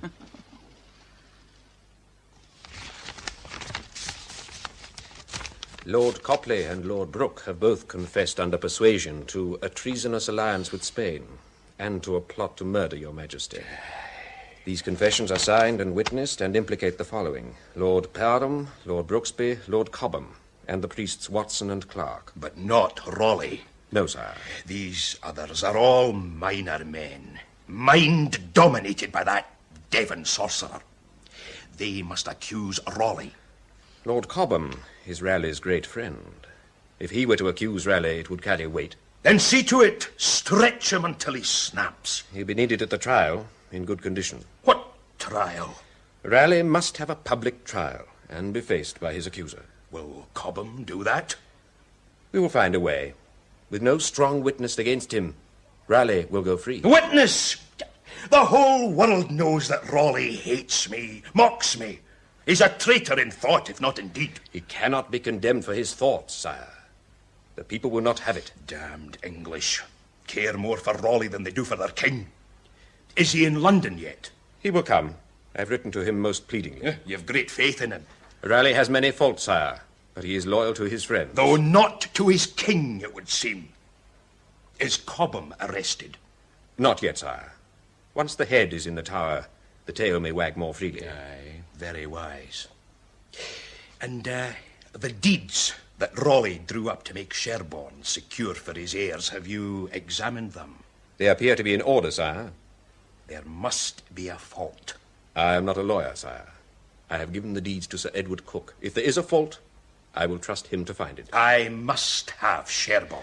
The heirs of a traitor are not difficult to dispossess. I want it legal, Cecil. No repercussions. Once Raleigh is in the Tower, everything becomes possible. When, Cecil? How soon? A day or two. I sent a swift messenger. Who? Raleigh's old captain, Keames.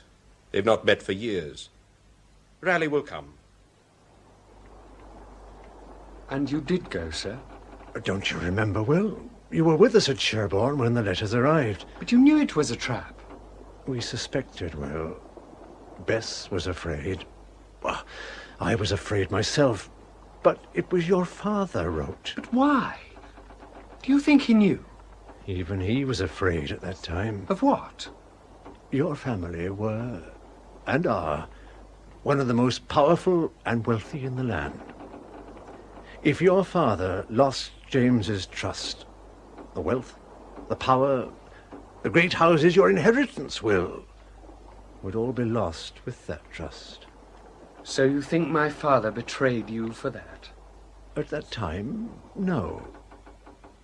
But now, these papers, Will, from St. Thome, they're in your father's own hand. Exact copies of the instructions of our voyage. How do you know it is my father's hand? Look for yourself.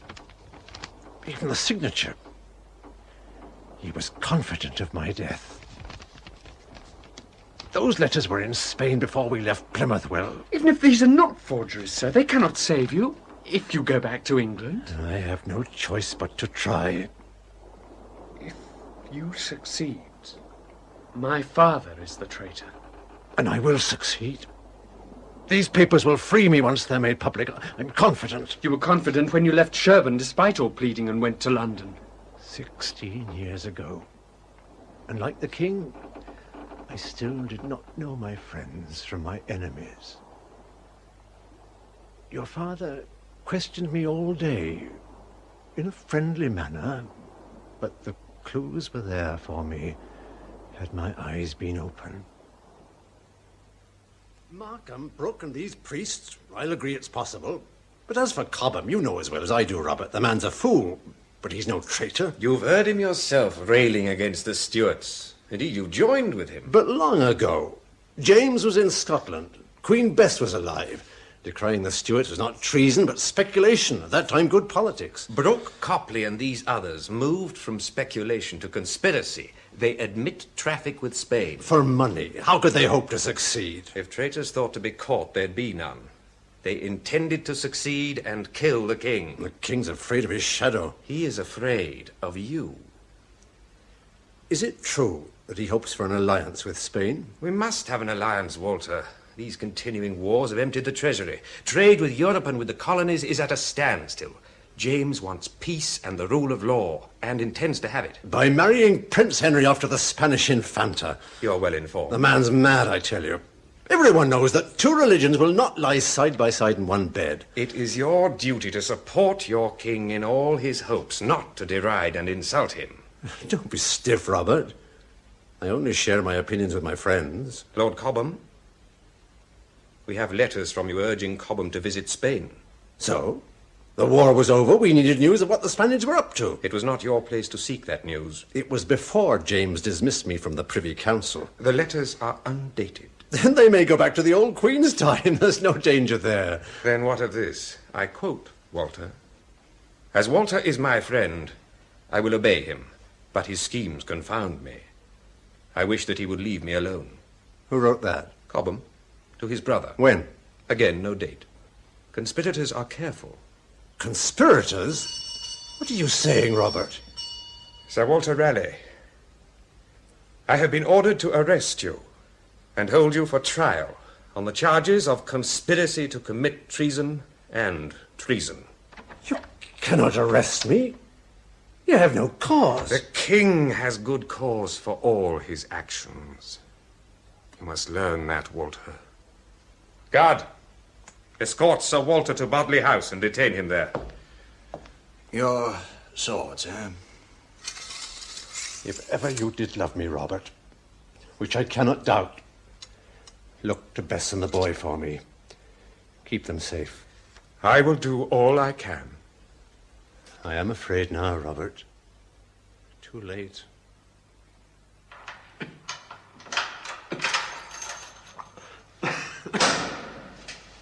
Who is it this time? It's me, sir. George Harvey. Ah, welcome, George. My only friend. Without, alas, the power to help you. The news you bring is help enough, George. Oh, God knows it's mostly bad. But these last months, while they prepare their evidence with the cold and the damp and the endless interrogations, I should have gone mad without your gossip. My father has consented that you shall have a fire, Sir Walter. Oh, God bless the Lord Lieutenant of the Tower. Then where is it, George? Bring it in. Bring it in. In here. Right there. I took the liberty of bringing it myself. Oh, you're a good friend, George. It would suit the king admirably if I were to die here, ague, or the plague. Now, what news? Rumour has it that the king has given Sherborne to young Robbie Carr. They say that his men are already plundering the estate. Oh, Bess, keep safe. And what else? Sir Edward Cook is here again today. I know. Each time they question me, they're amazed that I give nothing away. Cook insists that I'm calling on Satan to give me cunning. When he is himself about the devil's work. Still, those law books you brought me are comforting. I know that I have done nothing that can be construed as treason. Thank you for them. Oh, it's my duty, sir. Have you any other news? Lord Cobham has been shown the rack again, but will not amend his confession to accuse you. He should never have confessed. The law books all agree that an accused man should keep his own counsel until faced in open court by his accusers. But a guilty man may expect some mercy if he admits his fault. Oh, from James Stewart. Lord Cecil and Sir Edward Cook. Now we'll go through it all again. You know, George, only an Englishman would have the audacity to offer me a place in heaven if I'd confessed to a crime uncommitted.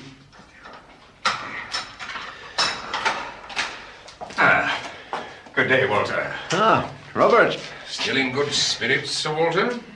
I count it a mortal sin to lose heart, Sir Edward. Then perhaps you will add that sin to your overburdened soul when I tell you that it has been decided, in view of your stubborn refusals to confess, that you must conduct your own defense.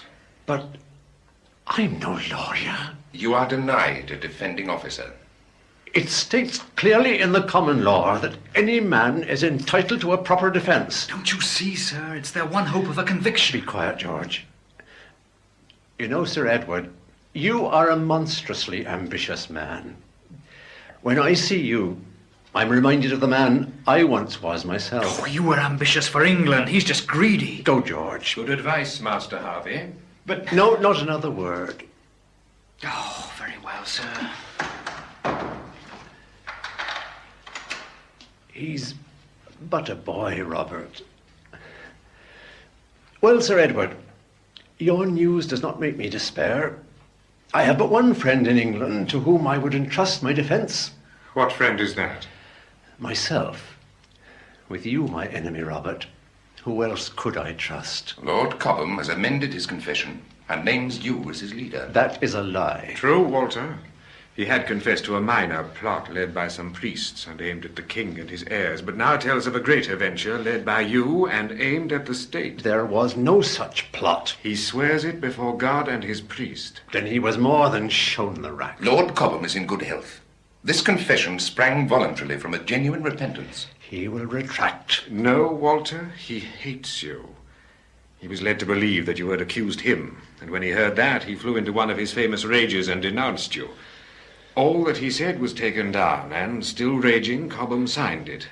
Unorthodox, but effective. When he learns that he's been tricked, he will recant. He is to remain in solitary confinement under close guard until your trial is over. Then I will write and beg the truth. No one can communicate with Cobham until he's exposed you for the vile and filthy traitor that you are. Robert, help me. My powers are weakened by my love for you, Walter. Confess and trust in the king's mercy. Confess to what? Lack of judgment in my choice of friends? Too great a love for England? Too great a hate for Spain? Leave us, Sir Edward. I must be present at all interrogations of the prisoner. If you value your position, obey me. The king shall hear of this.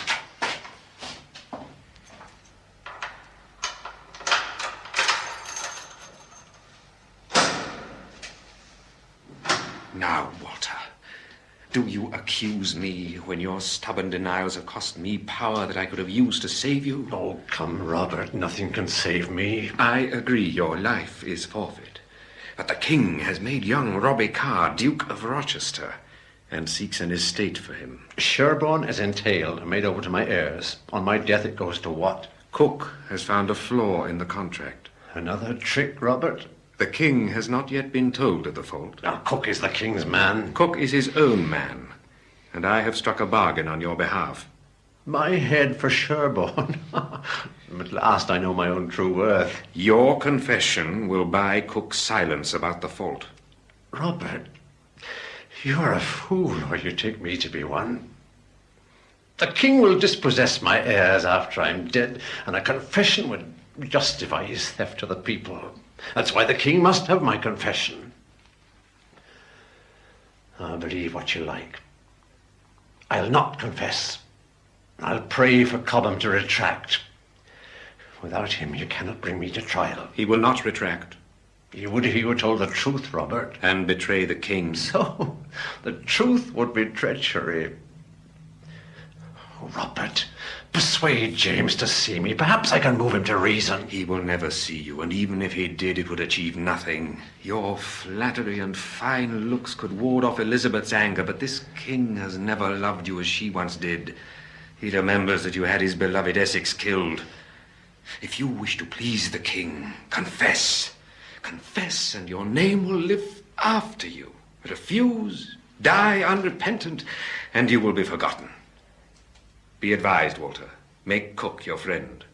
With Cobham to witness against you, there will be no further delay in bringing you to trial. Think hard, Walter. Goodbye.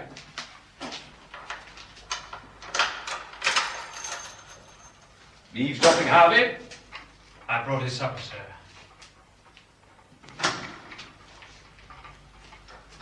Your supper, Sir Walter. Thank you. George, would you prefer to be the son of a confessed traitor and live, or would you prefer to die? I don't understand, sir. Would you prefer to be the widow of the most despised man in the land, or the widow of the poorest? I have found out where Lord Cobham is being held. Cobham? He's in the West Tower, heavily guarded. If I could but get to him, he would recant, I know it. Has he a window, George? Yes, sir. High up in the tower. Then if his door is blocked, I must reach in through his window and pluck at his conscience that way. Could you throw a letter in through that high window? I think so, sir, if it were weighted. Would you try? My old friends are all gone, and I must use my new ones. I can offer no reward, and would not ask it of you, but that others are in danger. Will you do it? Write your letter, sir. It'll reach Lord Cobham if I must climb the tower to do it. And did it reach Cobham? Oh, yes, well, George was a faithful messenger. And did Cobham retract? He did. I journeyed to Winchester with his letter against my heart, my armour. Winchester? Why Winchester? The king reasoned I'd have no friends at Winchester. He needn't have bothered, Will. I'd no friends anywhere. The journey proved that.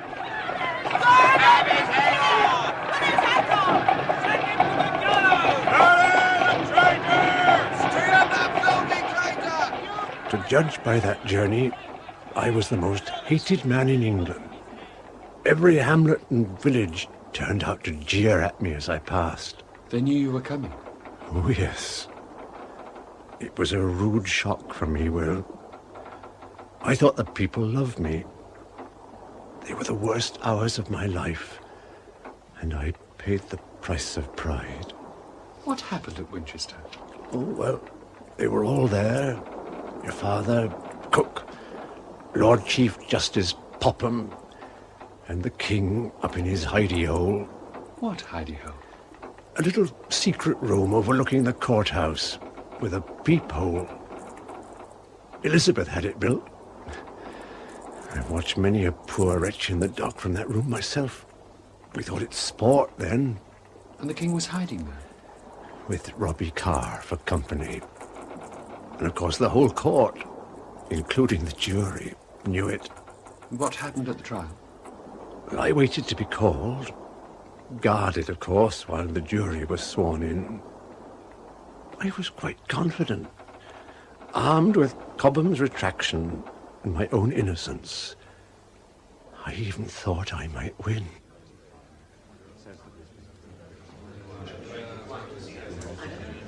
Is everyone here who should be here, Sir Robert? Not yet, Popham. Sir Edward is with the king. Then we are proceeding with the case? Do you think we travelled from London to Winchester in order to dismiss the charges?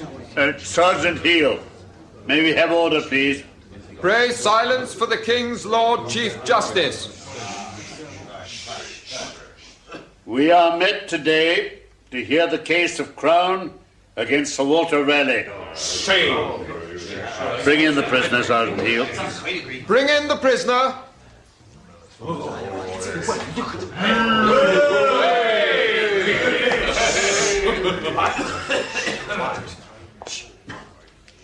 Ah, Cook. I understood that you were with the king. My apologies, Lord Chief Justice. Until a moment ago I was.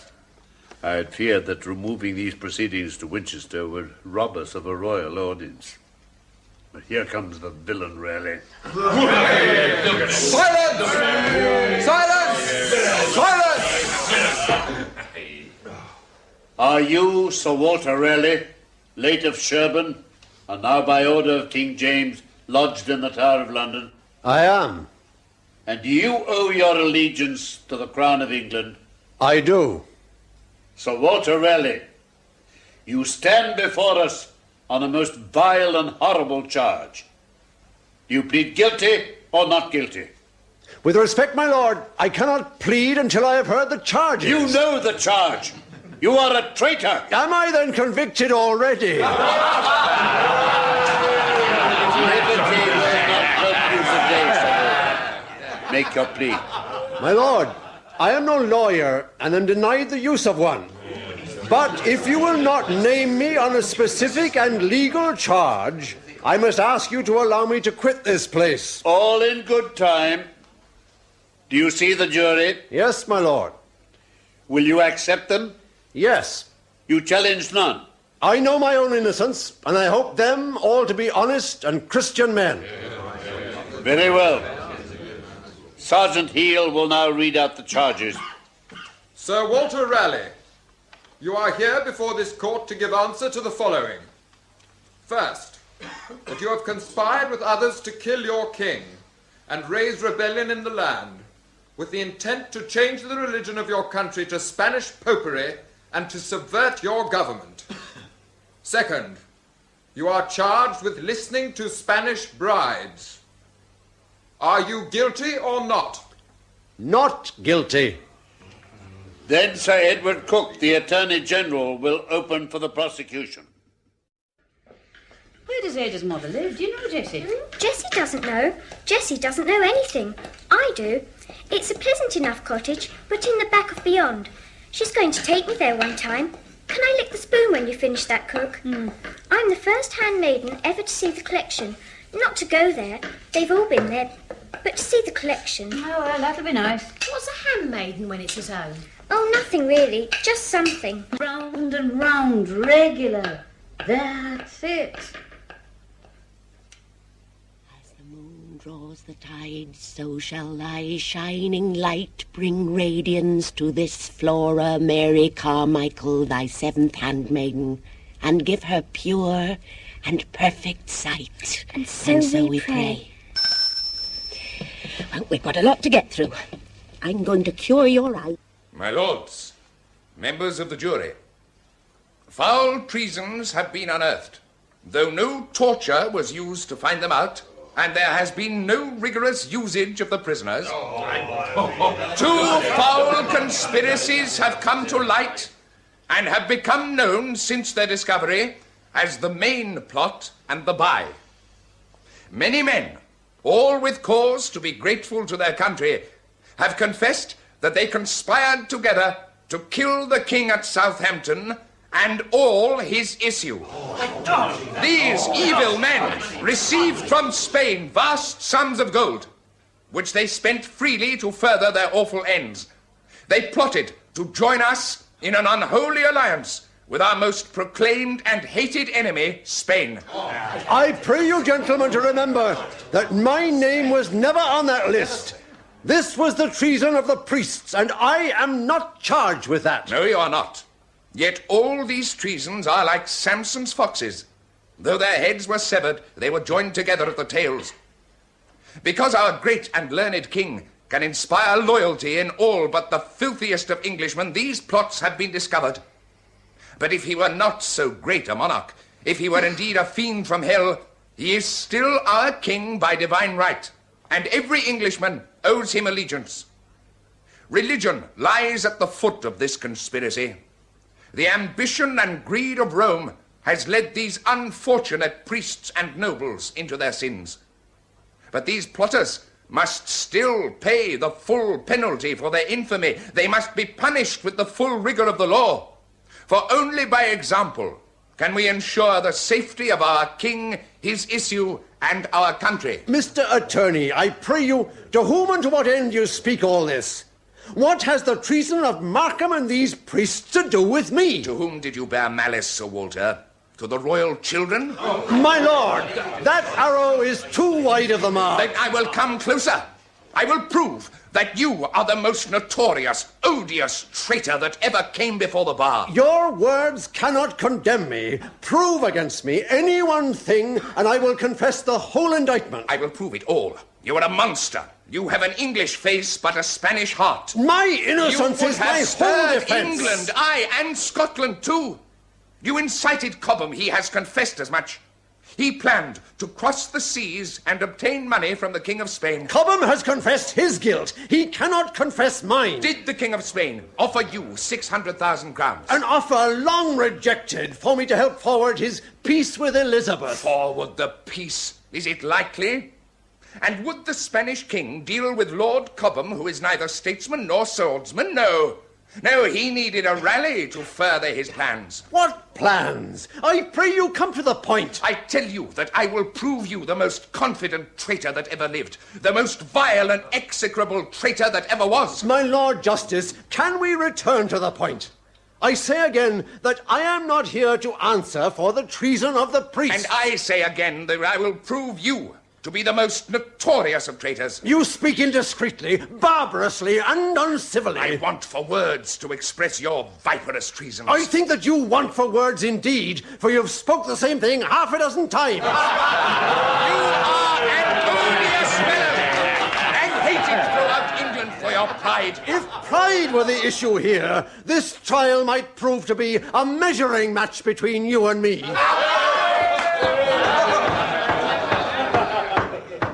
Mr. Attorney General, you are matched in wit, if not in pride. I suggest that you bring on your proofs. Very well, my lord. Members of the jury, even in his prison cell, awaiting this trial, that foul Lucifer induced the son of his jailer to conspire with him in an attempt to make Lord Cobham recant his freely given and sanctified confession. Was it evil to beg of Cobham the truth? You have no right to beg the truth, nor expect the truth. You led Cobham into treachery. You sent him to Spain to raise money to stir up rebellion in Scotland. Has Cobham said that? He has confessed his treason. His treason is not mine. If Cobham be a traitor, what is that to me? All that he did was at your instigation. You are the rankest traitor in all England. No, Mr. Attorney, I am not a traitor. You may call me a traitor at your pleasure, but it ill becomes a man of quality and virtue to do so. Yet I take comfort from your talk, for I have yet to hear you charge me with any act of treason. Sir Walter, Sir Edward speaks out of zeal for his service to the king, and you speak for your life. Be patient on both sides. Thank you, my lord.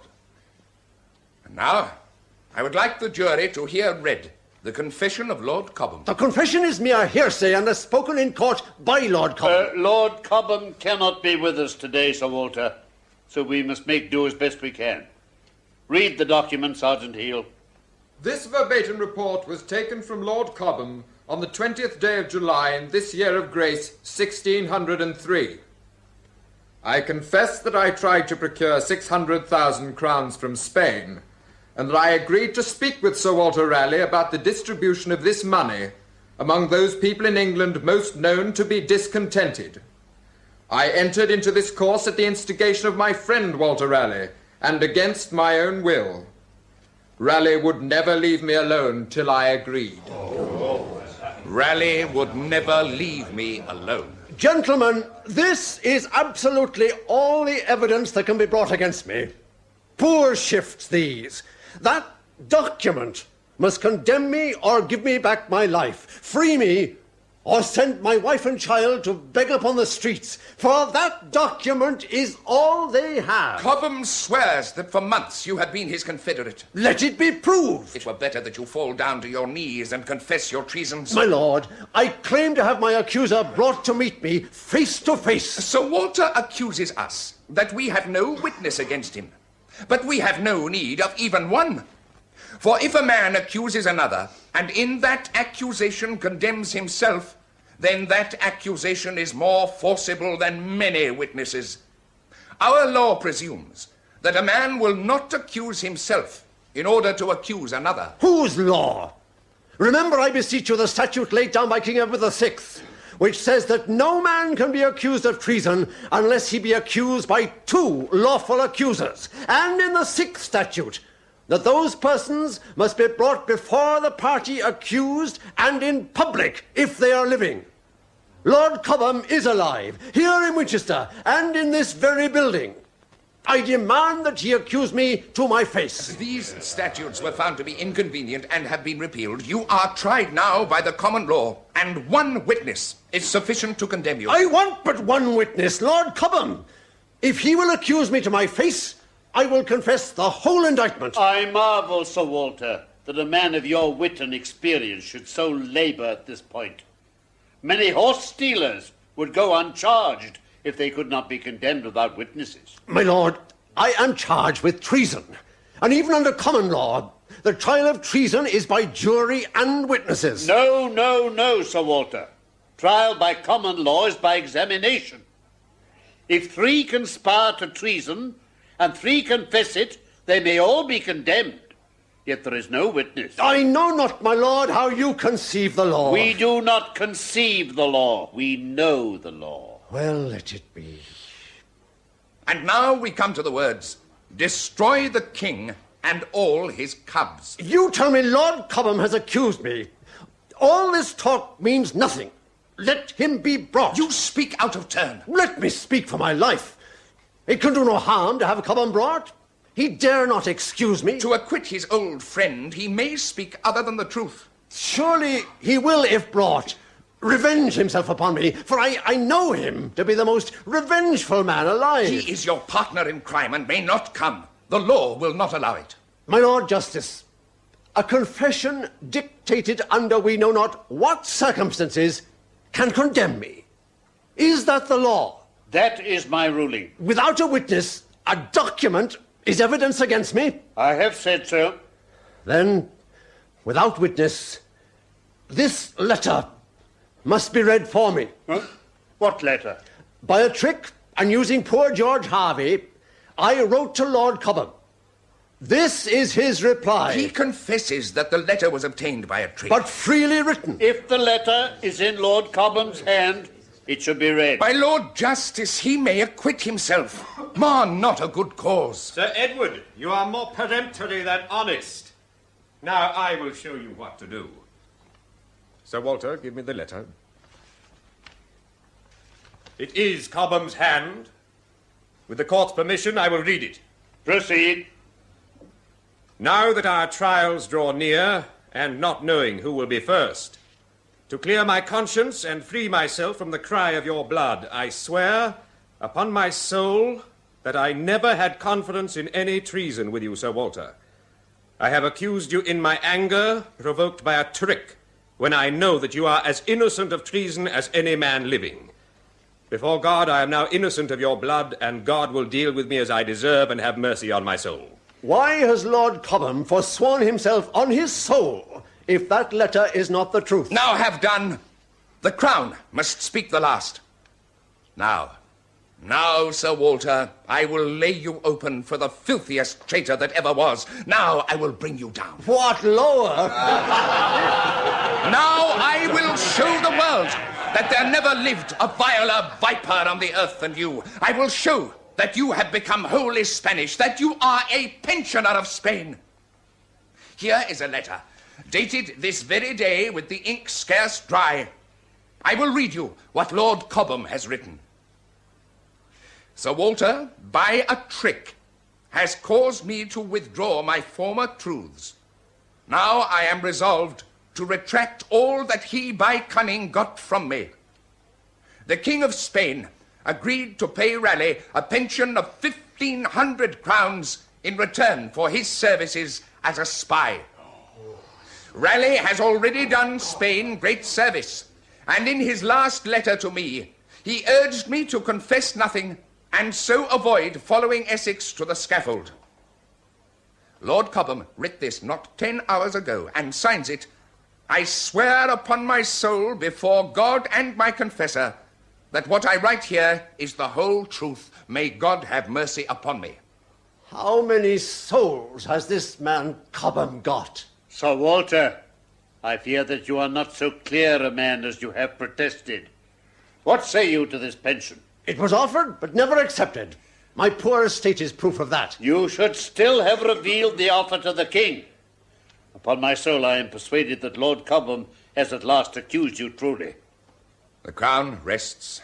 Then I will speak in my defense. No, you have answered the charges. The crown must speak the last. I must speak the last word for my life. I must speak the last word for the king. Be patient, Master Attorney. Give him leave to speak. Lord Cecil, I am the king's sworn instrument, and I must speak the last. You shall not. Very well. Let him acquit himself.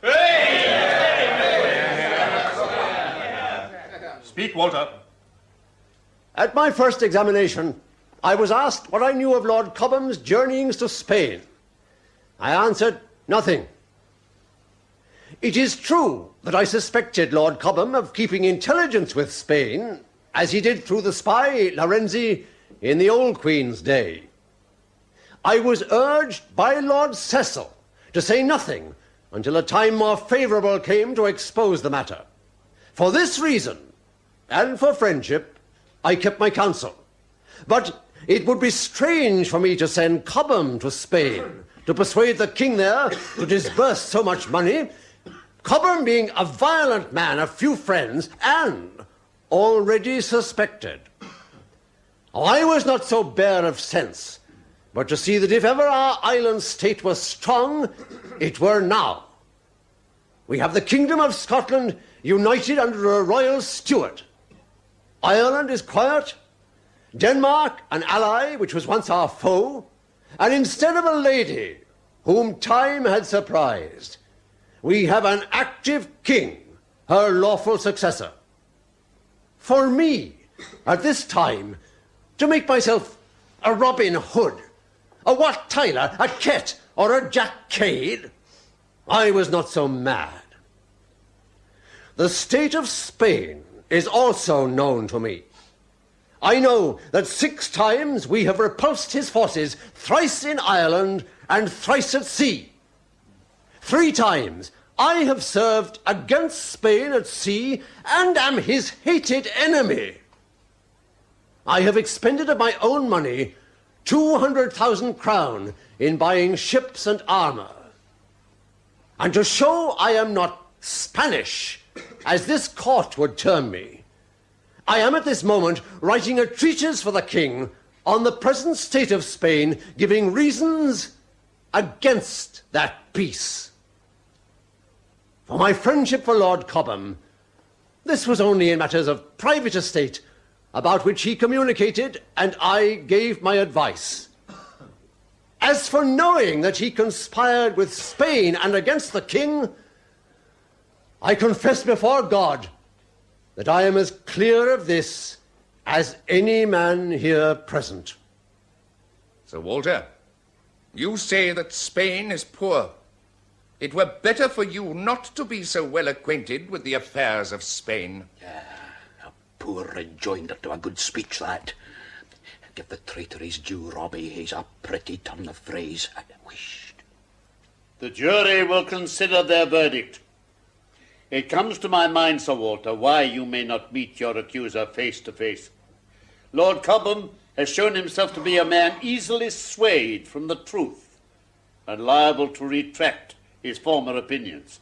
So confusing a witness might have marred the attorney's case against you. These lawyers will acquit the villain yet, Robbie. Lord Cecil was hot to help him, did you not think? Oh, not that he can mind. The jury have their instructions and they'll not dare go against them. Hey, have you thought of a grand title to go with your grand new estate, Robbie? Hey, there's a few free at the moment, you know, Somerset, Salisbury and Rochester, to name but 3. Never mind, they're ready with a verdict. Have you reached your verdict? We have, my lord. Do you find the prisoner guilty? We do, my lord. Oh, say! And may God have mercy upon us. What's that? Fellow's insolent. Did you hear that, Robbie? Sir Walter Raleigh, you have been found guilty of high treason. My lord, I understand that the jury must do as they have been directed, and I forgive them. I desire that the king should know of the wrongs done me since I came to this place. You have had no wrong. Then I submit myself to the king's mercy, knowing that mercy to be greater than my offence. I recommend my wife and my son of tender years to his compassion. For myself, I say no more. At last, the fox is silent. Now the sentence. Listen to it, Robbie, it'll make you think on. Sir Walter Raleigh, you stand condemned of heathenish practices and blasphemous opinions. My moral must be plain. Now for my judgment. You shall be taken from hence to the place from whence you came, there to remain until the hour of your execution. You shall be drawn through the streets on a hurdle to the place of execution and there hanged. Your body will be cut down alive and opened, your heart and bowels cut out, and your privy members cut off and thrown into the fire before your eyes. Then your head will be struck off, and your body divided into 4 parts to be disposed of at the king's direction. And may God have mercy on your soul. You shall receive, my dear Bess, my last words in this letter. My love I send you that you may keep it after I am gone. My advice for you to remember after I am no more in this world to tender it. Since it is the will of God that I shall never see you again, bear my destruction lightly and with a strong heart. By your own efforts you must seek to help your miserable fortunes and those of poor Wat. Your mourning can avail me nothing that am but dust. My greatest sorrow is that being surprised by death, I can leave no better estate. But if you can live free from want, want no more. All else is vanity. Teach our son to love God, and God will be a father to him and a husband to you. As for me, I am no longer yours, nor you mine, for death has divided me from you and from the world. I cannot write more, for I have stolen this time when all others are asleep. It is time to separate my thoughts from my body. Time and death call me away. My true wife, farewell. Bless my poor boy for me. Written with the dying hand of your sometime husband, now alas overthrown. Yours that was, but now not even my own, W. Raleigh. Here, Wat, keep this letter in memory of your father's folly. My father was a great man. Oh, get behind me, Mother. I have father's sword. If it's Carr's men again, I'll kill them all. No, Wat. Mrs. Raleigh, Master Wat, the king. Close the door. Quickly, Wat, the door. God save you both. Am I the first with the news? Of Walter's death? He lives. What? The execution has been postponed indefinitely, and he is to lodge in the tower at the king's pleasure. He bids you join him there and bring comfort. James pardoned him, but how? Cecil advised him. They took him to the scaffold, and when he would not confess to treason, they reprieved him there. The crowd went wild with joy. The king has done himself more good with this reprieve than with 100 executions. Your news saves my life as surely as the pardon saved my husband's. He begs for warm clothes and pens and ink. I'll pack at once. Is father really safe? As he ever was, Master Wat. But the price was Sherborne. Your father has made it over to the king, who will no doubt present it to Robbie Carr. When you live here tonight, it will be forever. The price is trifling if it makes my father safe. We will lodge with him in the tower. How will he occupy himself in prison? With writing, a history of the world and England's place in it. Then he will need us by him. You to recall the facts, and I to make sure he takes his rightful place. He is too modest a man. I enjoyed reading your history. The king was not impressed. And you were 12 years in the tower. 12 years, well, not unhappy years. The Spaniards grumbled and threatened at my being alive, but every year that passed it became more impossible for the king to satisfy them. But why? You were condemned. My history was popular, and it was ludicrous that Spain demanded my head when I stood condemned as their agent. The people soon heard of my trial, or lack of one. And when I walked on the tower ramparts for my daily exercise, there was each day a crowd to cheer me. I had Bess, young Wat, and finally the Prince of Wales. Henry became your true friend. Wat told me of it.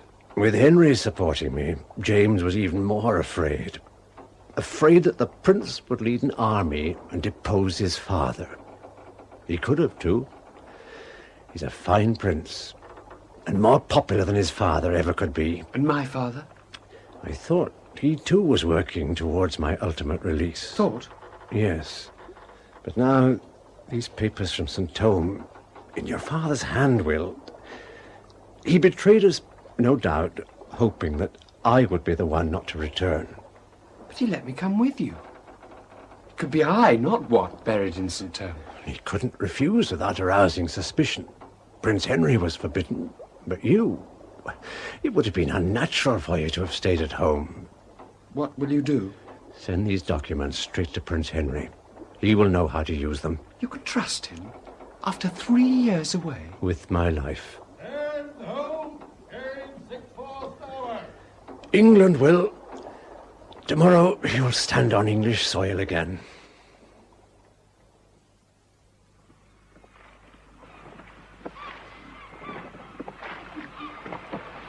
Steady, lads. Starboard gang, ship oars.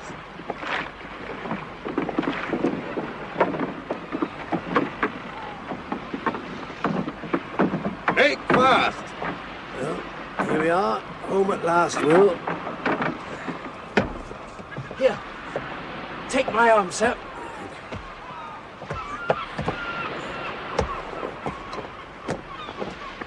And I've got a reception, I see. It's my cousin, Stukely. Sir Walter Raleigh, I arrest you in the King's name. Expected this. I thank you, cousin. A fine welcome. Walter, they sent me as your friend. Come to your quarters. There's news. Will, see to my baggage, and then join us. Aye, aye, sir. I'm ready, cousin. Thank you, Sir Walter. Guard, forward.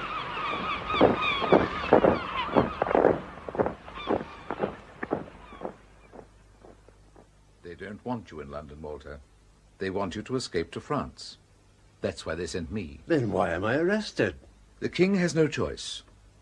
Spain is demanding your head. The alliance is already broken. James must mend it, and this time he will not let you linger. If you go back to London with me, execution is certain. On what grounds? The Spaniards claim that your expedition was an act of war. James pleads that you had orders to provoke no violence, that you acted against his commands, and promises that you will be punished. There were more English sailors murdered before the Destiny even reached Guyana, and there were Spaniards killed on the whole expedition. James says that his orders were for you to kill no Spaniards. None, Walter. My men were murdered on the islands. I took no revenge. St. Thome was sacked and burned against my instructions after a treacherous assault on my land forces. My own son was slain. If it's not lawful for an Englishman to repel force with force, then, oh, miserable England. The Spaniards claim that the whole expedition was a history of unprovoked attacks upon innocent and unarmed colonists. If other pirates can sail to Honduras, burn towns, kill Spaniards, and suffer no reproaches, then, oh, miserable Sir Walter Raleigh. The King will not listen. Keymes led the expedition inland. I was sick aboard the Destiny. Keymes is dead. He killed himself in the face of my anger. The King will claim you murdered him to conceal the truth. Cousin, I was betrayed before the Destiny left Plymouth, and have the proof. When these papers reach Prince Henry, there'll be no question, but I'm the victim of treachery, not the traitor. Prince Henry died 8 months ago. What? Some say the plague, some that he was poisoned. He cannot help you now. I have a boat and a trusted crew. Go to France. Bess will join you there. No one will try to hinder you. The prince is dead. Yes. You have no friends left. But I have my proof. These letters, written by Cecil to betray me. The King's commissioned representative. At my new trial, they must acquit me. If they bring you to trial on a charge of treason against Spain, there will be revolution in the land. Well, without a trial, I'm safe anyway. So keep your boat, cousin. I will go to London.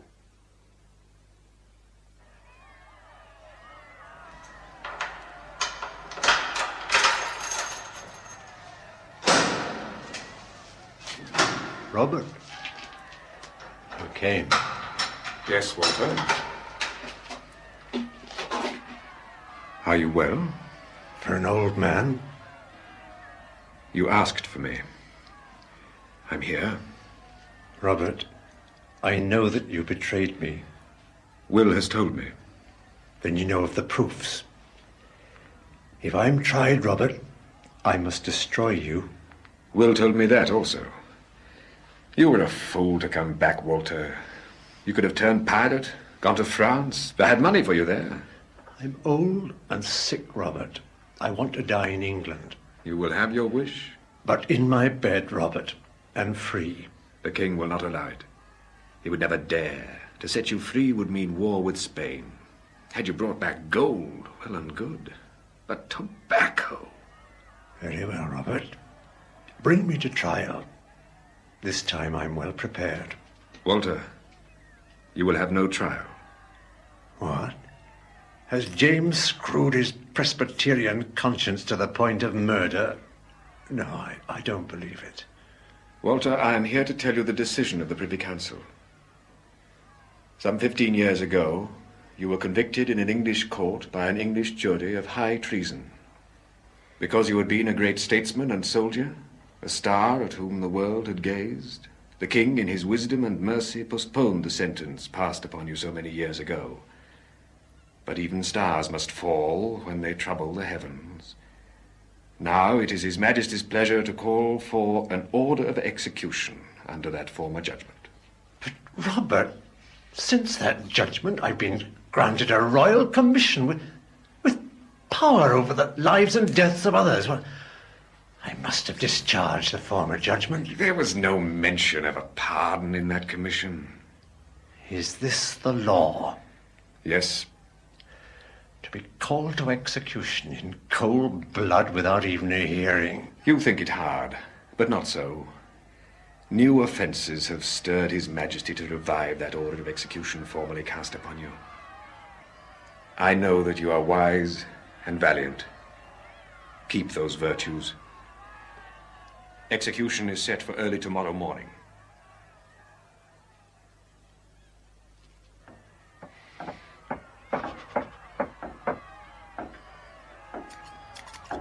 Hello, hello. They're pelting the builders with rocks. Oh, what builders, Barber? Oh, they're making enough row, sir. Haven't you noticed? Yeah, very considerate of them to put it where you can keep an eye on it. You seem happy, Barber. Happy as most days, sir. But insensitive. What's the good of being sensitive, sir? Plenty of time for weeping tomorrow. And plenty to weep about, I dare say. But until then, time is all yours, sir.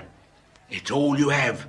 And it's up to me to help it pass easy for you. I think perhaps I have the easier time ahead. Yeah, after tomorrow I agree with you. But tomorrow will be a hard day. And there's an order that's always good for tired soldiers. You must have heard it, sir.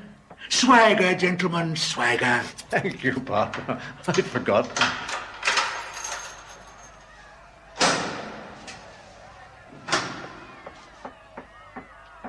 Well, Robert?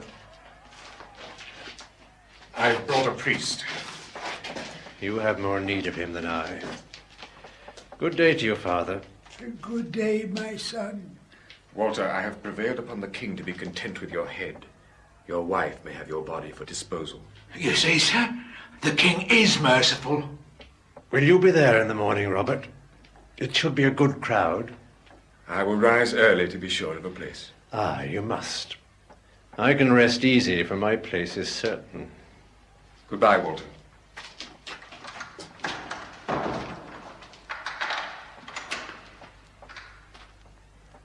Barber, I have an errand for you. I want my finest clothes, not gaudy, but rich. My tawny satin doublet, black taffeta breeches, and my long gown of black velvet, and a skull cap to wear under my hat for fear I take a chill. If I begin to shiver, it must not be thought that I shake with fright. Your enemies will take exception if you carry off your death with too great a show of bravery. These preparations are my last touch of mirth in this world, priest.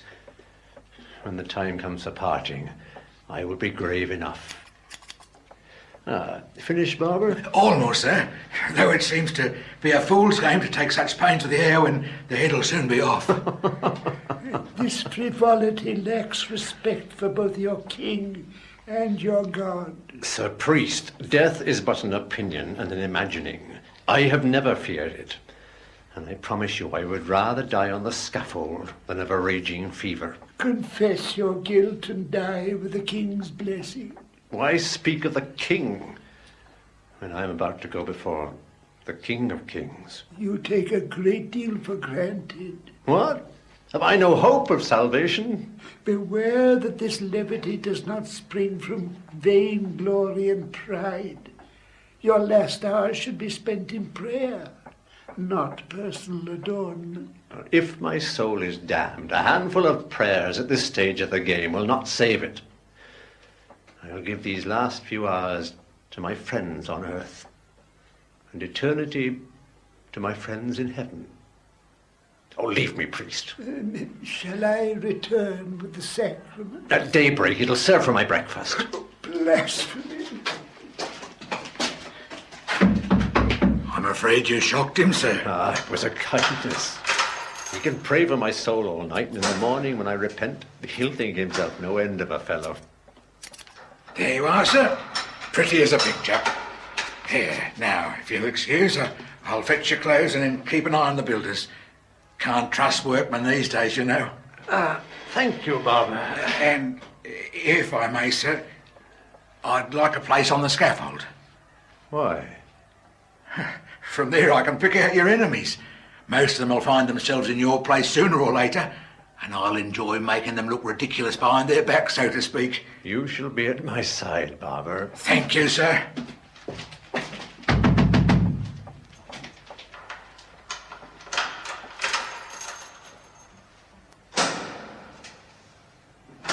Well, he's done. I see. What do you want? I beg pardon, sir, but my orders are that you're not to be left alone. Thank you for seeking to protect me from a self-inflicted damnation. But you've no cause to worry. Why should I trouble to send myself to hell when at the state's expense I shall be transported into heaven in the morning?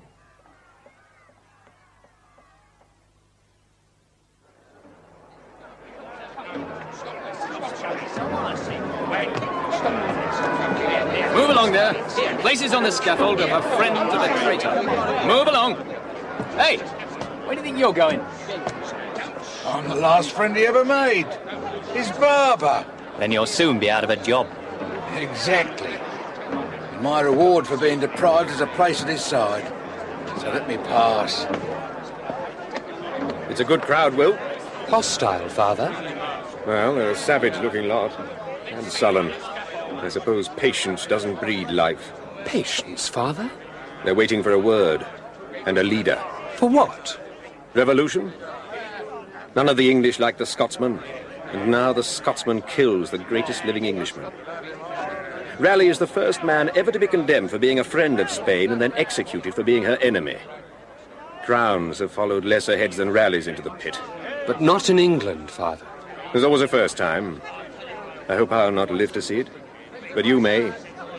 And today, if Raleigh wants to live, he has but to raise his arms. And will he? Good morning, Sir Edward. I said, will he? Can England afford a revolution? Certainly not. That's your answer. Raleigh lived for England. He will die for England. All the same, he must not be allowed to speak. If you try to stop him, the crowd will tear you apart. They're an ugly lot. Look, Father. Here he comes.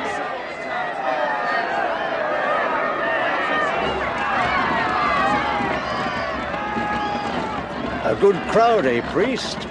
And happy to see me. We're happy to see you die. I see they've called out the garrison. There's talk of revolution. The king is afraid. Well, he has no need to be. The English love a good execution. They won't deprive themselves of this one merely for love of me. God bless you, Sir Walter. And you, old man. What brings you to risk your years on so cold a morning? I served on your jury at Winchester, sir. I've come to ask forgiveness and to pray for you. Ah, you have no need of forgiveness. But I thank you for your prayers. Here, take my hat to warm your pate. Oh, no, sir. You have more need of it than I. I've brought a beaker of mulled wine to warm you on your way, Sir Walter. A happy thought. I thank you. Is it a good drink? It would be better if a man might tarry over it.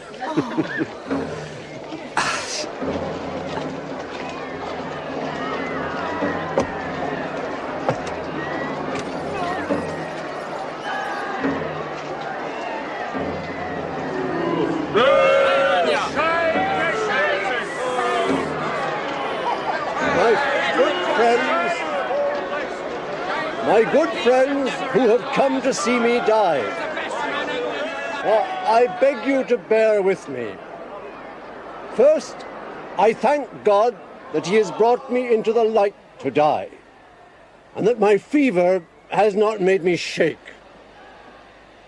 To call God as a witness to a falsehood at this time would be a grievous fault and rob me of all hope of salvation.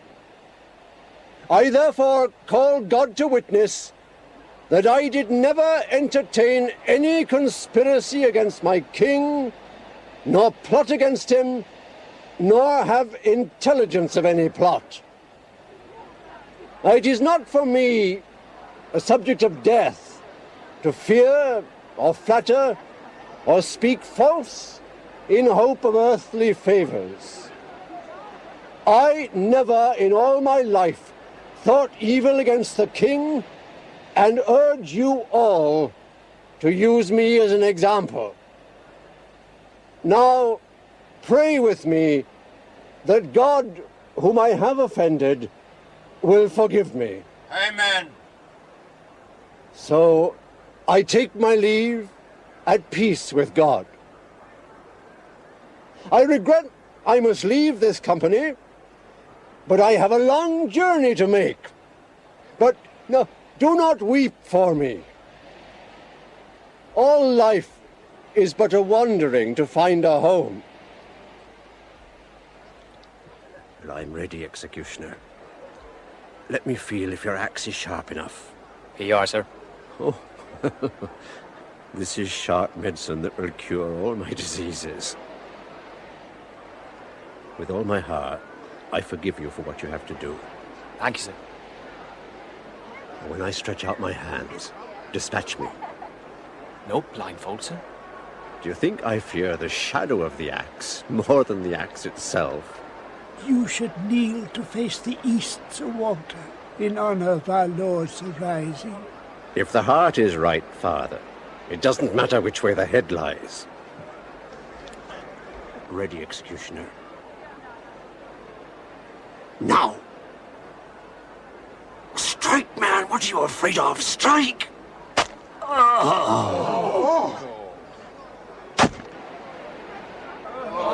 This was the head of a traitor. We have not such another to cut off. Cheer up, friend. He was a bigger villain than most of us, lived longer and saw more than we're ever likely to. You stick to your trade of the axe and I'll stick to my barbering. And between us, we'll doctor bigger brains than his.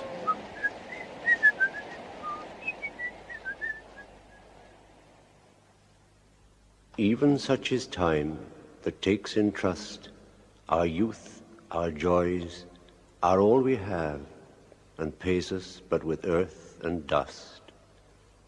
Who in the dark and silent grave, when we have wandered all our ways, shuts up the story of our days. But from this earth, this grave, this dust, my God shall raise me up, I trust.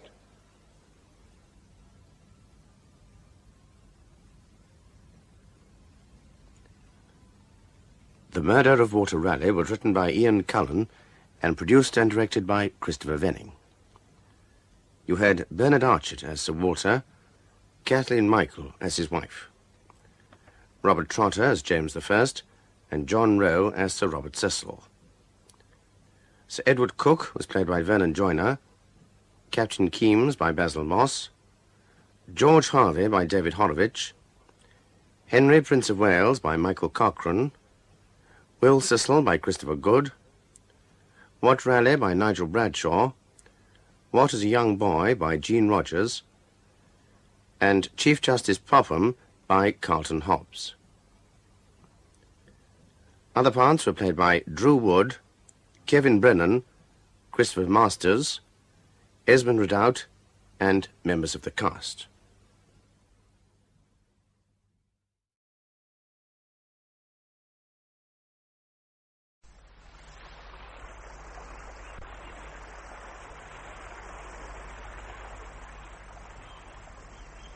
A bloated, smooth-bellied pup, sightless and filmy-eyed, bobbed ceremonially in the wake of a moorhen. A moorhen that, for all its air of constant lively alarm, had not seen the naked, heavy man on the ramp, nor the stranger watching, but struck on with its nervous, erratic course through the reeds. I say.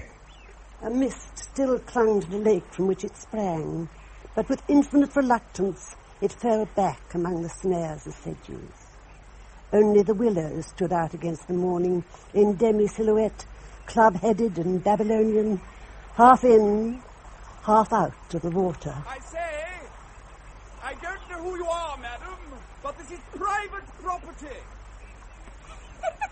I say, would you kindly leave the way you came? From the indistinct humps of swans in dry dock, sinewy arms waved once to the swimmer. But Dr. Warburton was not an imaginative man and did not wave back. They drew his eye. Perhaps they pointed to the solitary observer. He guessed the watcher to be a woman from something of her shape and called cheerfully. But the woman made no acknowledgement of a common humanity, nor stirred at all. Irritated, he consumed the mirrored surface, striking away from the boathouse in the mist. Exhilarated, confident, sensually absorbed, he turned on his back and struck on gloriously, drawing after him his goat's body, admiring the dark tufts of curly hair, straightened and streamlined in his progress.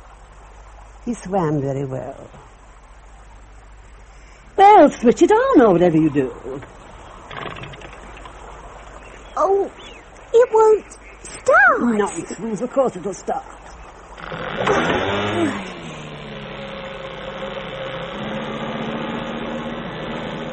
Paint's coming off the little sailor.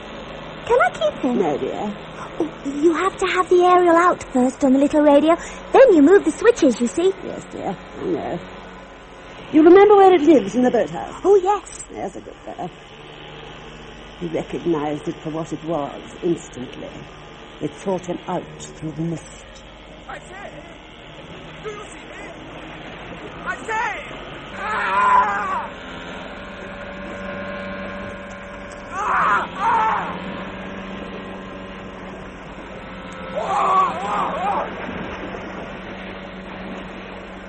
Dr. Warburton ducked, but emerged directly, whimpering and bloody. Panic blinded him. Before he could see, it was on him again, nodding like the beak of judgment. He swung about, and for a moment, as his brain fused, the water claimed him. He forgot how to swim. Swimming became a mystery.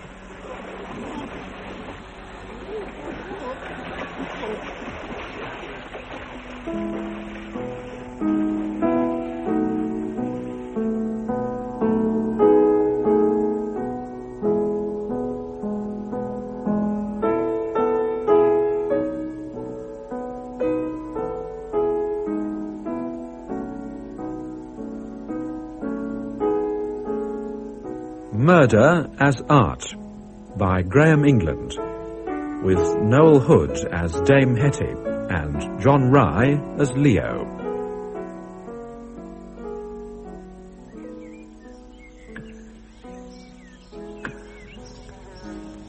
Summer. The lawn of the Dower House.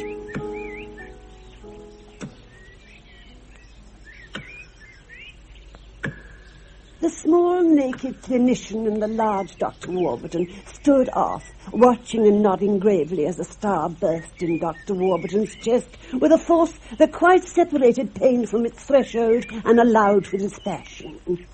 Dr. Warburton had a vision of his body as a thing apart, like some perspex model of itself, with every nerve end a coloured filament glowing brilliantly with pain of such vigour it did not hurt at all. He felt again the wonder and excitement of his student days, and eagerly raised an arm as if to speak a thought. Instead, he waved once, or seemed to wave, as the swans on the bank had seemed to wave to him, before that arm, too, slid under the water after the rest of him.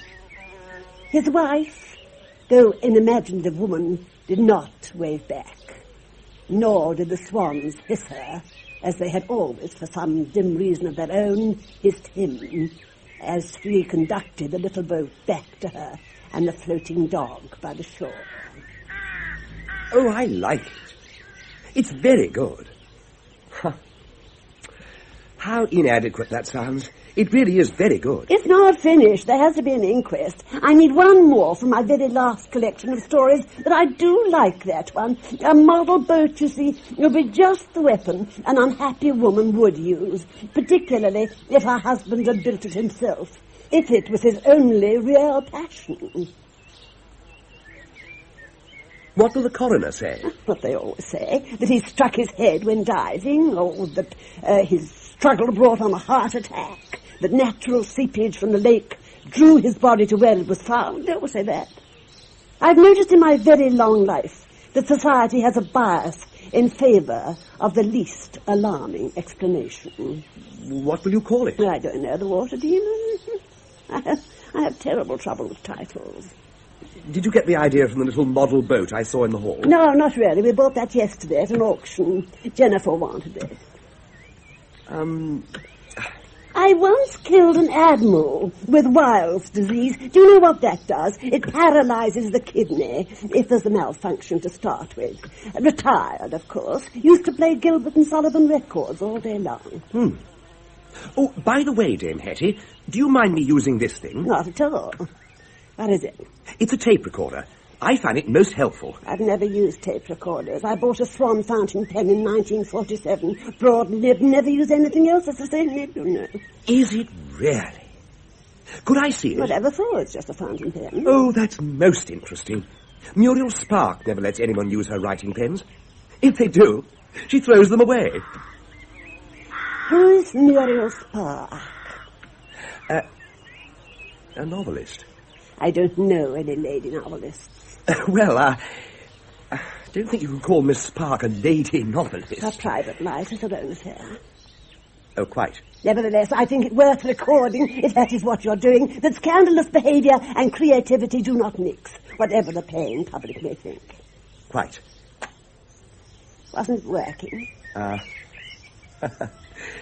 Wasn't switched on. What did she do, this Spark woman? Well, nothing that I know of. Perfectly respectable lady. How dull. Your own life, Dame Hetty, hasn't been entirely untouched by newspaper comment, has it?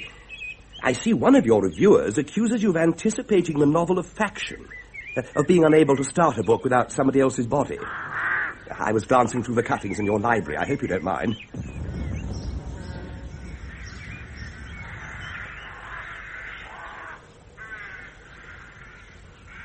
Would you pass me the glass, Mr. Meadows?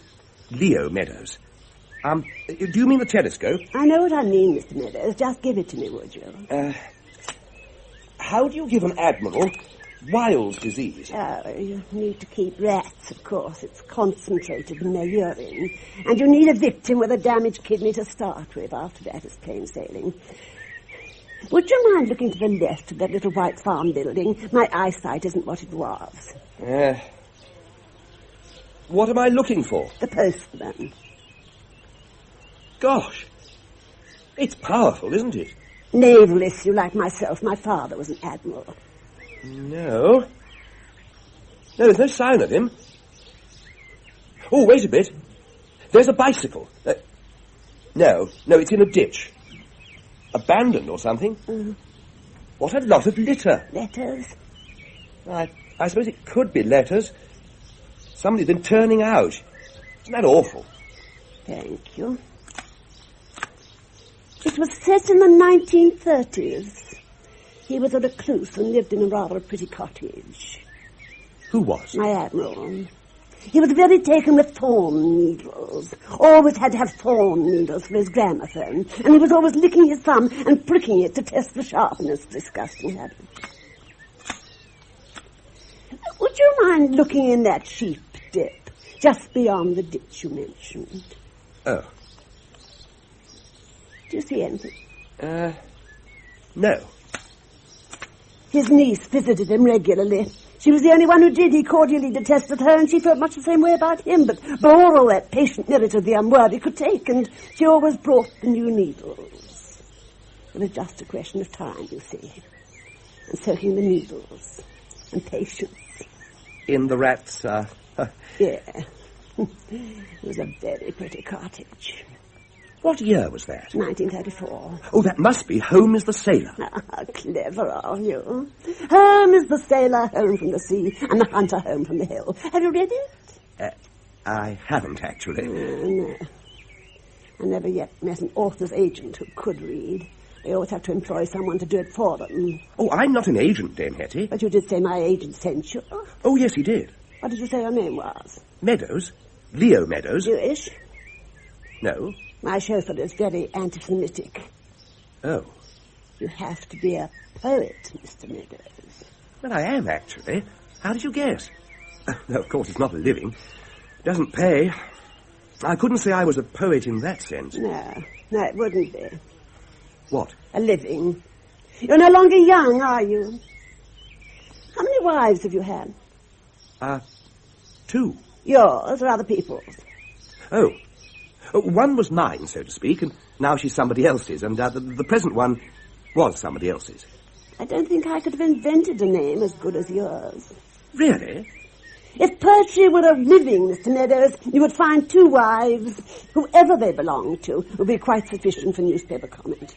Oh, you mustn't be offended, Dame Hetty.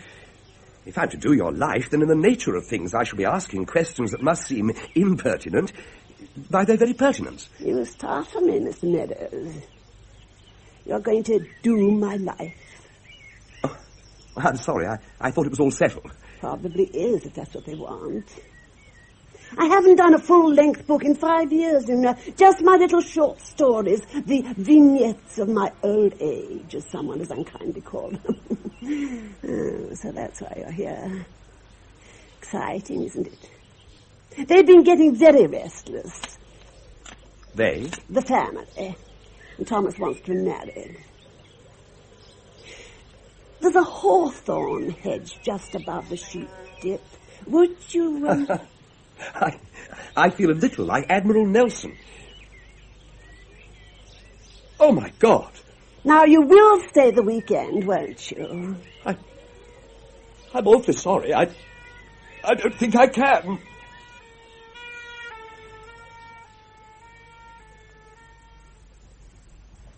Is that him? With the telescope? Thomas? Yes. Jennifer, come away from the windows, baby. Yes, well, what do you think? Looks good to me. I shall take them some lemonade shortly. No, don't do that, Hector. If she looks like dropping off, Thomas can entertain him. I'll give Hetty one of her pills. And a wee drop of scotch. Be quiet, child. Don't you want a new tennis court? Oh, yes, Aunt Sylvie. Still, the scotch mightn't hurt. I could do with one myself. Nervous? I always am before she starts a new book. I suppose you aren't. Well, I amuse her. You, on the other hand, do not amuse her. Still, perhaps she's fond of you. Well, I did marry her, after all. Oh, no, I shouldn't think so. What? It's much more likely that she married you. Well, same thing. Oh, no, it's not. You must have been very fetching in your day, Hector. Rather dashing, I shouldn't wonder. The galloping major, what? I had my moments. Rather a lot of them, by all accounts. Aunt Hetty says everyone should have a hobby. Go and play under the elm trees, Jennifer. Not likely. Before the bough breaks. 1957. Ooh. Did you see the film? Only on television. She paid off my mortgage with the film. Ah, so that's how she got you. No, that was after we married. Well, didn't you mind being married to a woman 20 years older than yourself? Well, of course I bloody well minded. She was as ugly as sin even then. Quick contest, was it? One more for the tally? Just keeping your hand in, as it were. Oh, chuck it, Thomas. That's the trouble with womanizing. Any old boot, so long as it's high-heeled. Can't understand it myself. Must be some sort of disease. I bet Hetty cured you. Why on earth didn't you cut and run? I came for the weekend. The summer of 56. And it rained. And afterwards she told me about her first book. Aunt Sylvie? That funny man's been sick in the rhododendrons.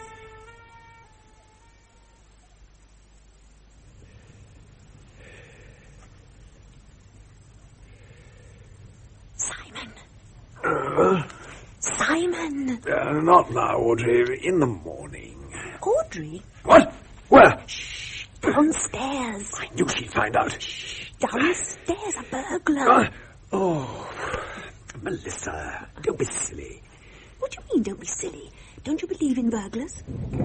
Oh, God. Oh,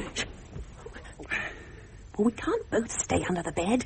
It's all right for you, tucked in against the wall out of sight, but I think I stick out a bit. Perhaps it's Leo. How can it be Leo? You sent him for the weekend, didn't you? Yes. Still, I better check. Why me? What's your house? What if it's not? Well, come back and tell me. Melissa? Melissa? What are you doing under the bed? It's my yoga night.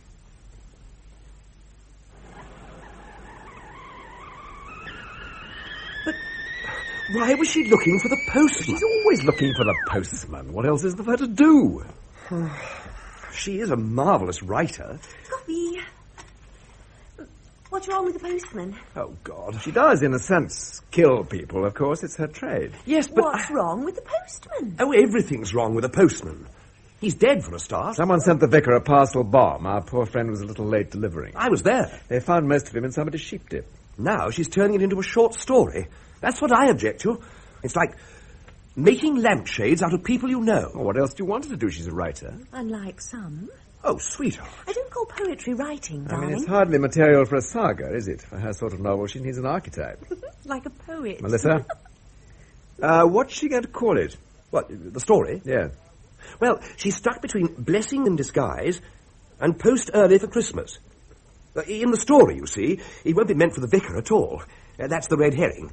The postman's young wife is in love with a new vicar, and they plan to get rid of Mr. Plod, so it's her, you see.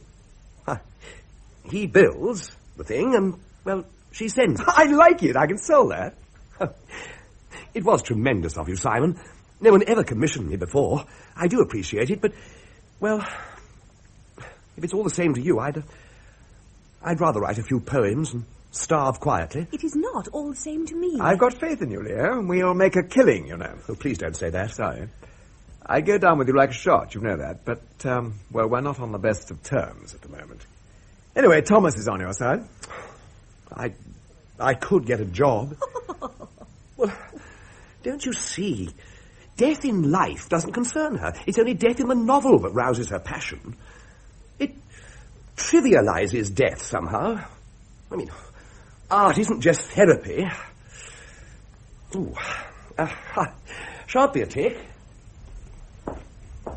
That's why she's so good. She argues backwards from the event, turns fact into art. Her corpses are real people, aren't they? They don't just lie there like a clue in a crossword. It's made a Queen of the Vicarage murder set. She's done it all on her own, Leo. Leo! Can you hear me? Oh, yes. Not now. Oh. But is it fair? I don't know. Is it art? She is a marvellous writer. Should the novelist accept responsibility for the actions of his characters? I don't know. That's something you could ponder in your book. I'd have to take it up with her. A free hand, Leo. Really? Tell you what, I'll run down in the car late Friday. Put up at the pub, give you a sort of backup till you get established. Oh, goody. A weekend in the country. You are not coming. Oh, yes, I am. What? Shall I bring Melissa?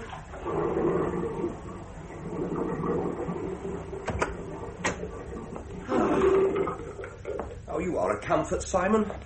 It was good of you to come over so late. I don't know how you got here so quickly. Oh, well, what are friends for?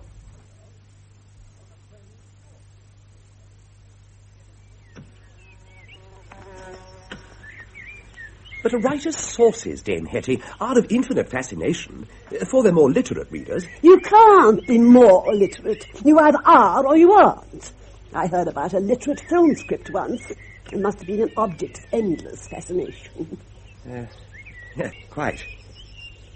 5 of your novels were filmed, isn't that right? I don't write those. Not novels or thrillers, but books.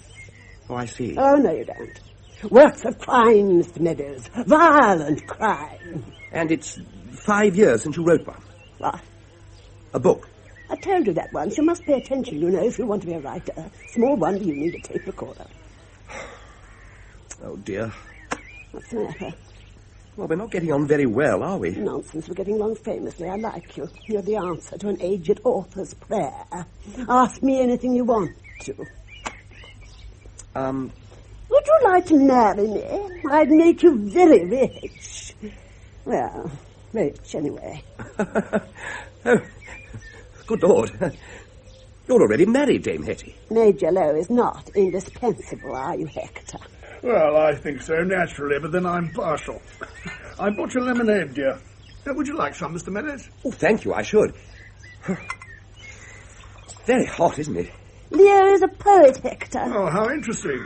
Well, not very. I wouldn't be at all surprised if he had a slim volume of his works about him, or perhaps they're on the tape recorder. Dame Hetty, you are wicked. Yes, she is. She really is. And I'm also right, aren't I? Yes, you are. I suppose you want me to read some now. Oh, certainly not. Just autograph it to me and leave it in the library. It'll probably have a macabre fascination in the years to come. Oh, I'm sorry. I never give books away. I had to pay to have it published as it was. And I'd be a fool to buy it, wouldn't I? Very well. But, don't read more than one. Well, this is called Hanging Mirrors. Little favourite of mine. I think I've got it somewhere. It's very short. Have you got my pills with you, Hector? Yes, dear. Do you feel you need one? No, but have it ready. Oh, yeah, here it is. Hanging Mirrors. Oh, I should explain. The title refers to moving into an old family house. A cousin, in fact. Moving in, that is. The house was on the border, the Welsh Marches. Well, that's important. Oh, and I should explain... No, I shouldn't really. What? Explain, Leo. Just read the damn thing. Oh. Hanging Mirrors. Dead? Are they dead? What, all of them dead? Florence and Charlie and great-uncle Fred? Flossie and Fleur and Hyacinth, too? Gone? Are they gone? What, all of them? Due. Well, I said well. Are you fit? Are you well? Two? Just the two? Only two of us here? All. Not them all. Not all of them dead. Careful. Oh, careful. Damn it, do have a care. See, don't you see? Our images, there. Gone. Are they gone? Where is mine? Can it be? Are you dead? Can I be? Is it possible there? Where there are none of me? You left the tape recorder on. It's all right, Hector. I'll put it back in the box. Oh, I shall have a little sleep now. I'm 79, you know. There, nobody knows that outside the family. You see how well we're getting on. Now, you will stay this weekend, won't you? Well, I booked in the village. Never mind, get your bag. Hector will see to all that, won't you, Hector? Oh, yes, of course. Oh, you're very kind. Not at all. We don't have what you call dinner these days, do we, Hector? Oh, Hetty, who called the cook a bastard? Who called the bastard the cook? Anyway, make a big breakfast, I should, while the going's good. Well, I'm not a big eater, actually. No, don't look it. We must feed you up somehow. There's always something to eat. Don't sit under the elm trees, Leo. The elm hateth man and waiteth. Ah, before the bough breaks? Yes, 1950-something. 7. Was it? A lovely book, whatever year it was. Well, be off with you. Thomas will amuse you if Hector can't. He wants to be married, after all. Well, I'll see you later on, then. Certainly you shall, but perhaps not today. No, I've got to work, dear. Shall I leave the pills? I wish you wouldn't ask me that. And no, I do not need the pills.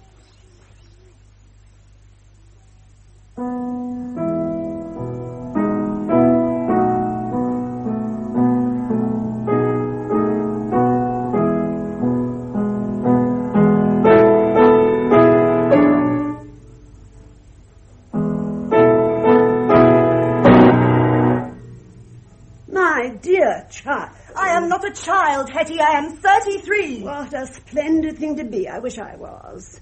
Though I don't know. I wasn't happy when I was 33. I was much happier in my 40s. Though I was never sure what people meant by that. Don't do that, Susie. It's rather nerve-wracking. Will you do a new book? I might. Can I be in it? Oh, do let me be in it. Susie, whatever's come over you.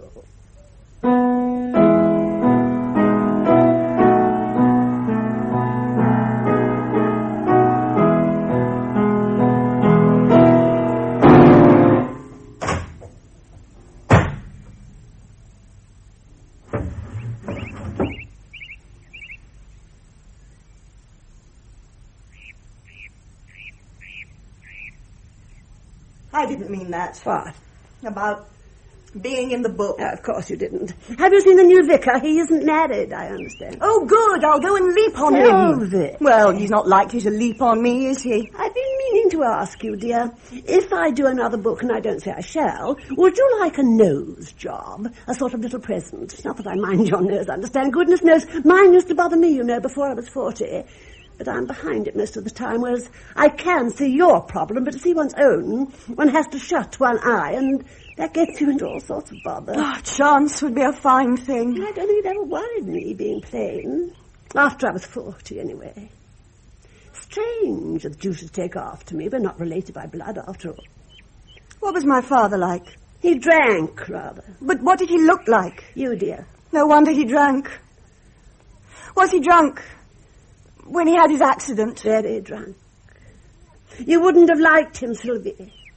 Awful bounder. Frightful drone.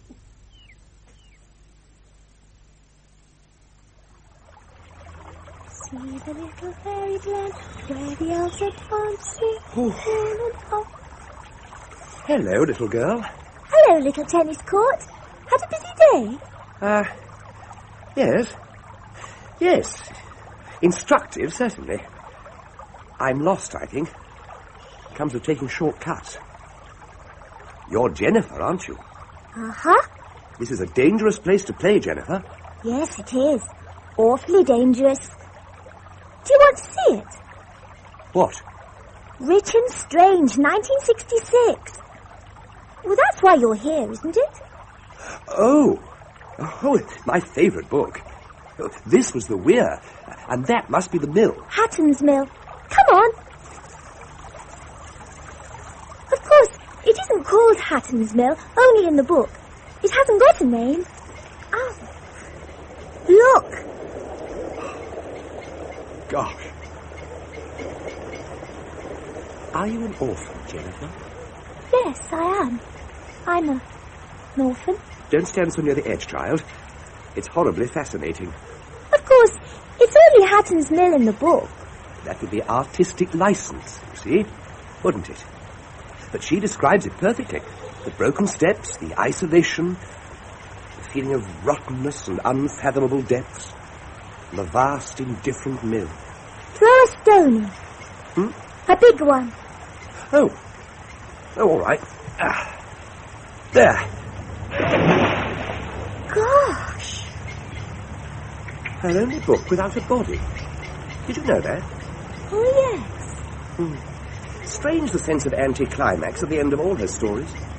When the murder is caught. The sense of unreality. You read her books?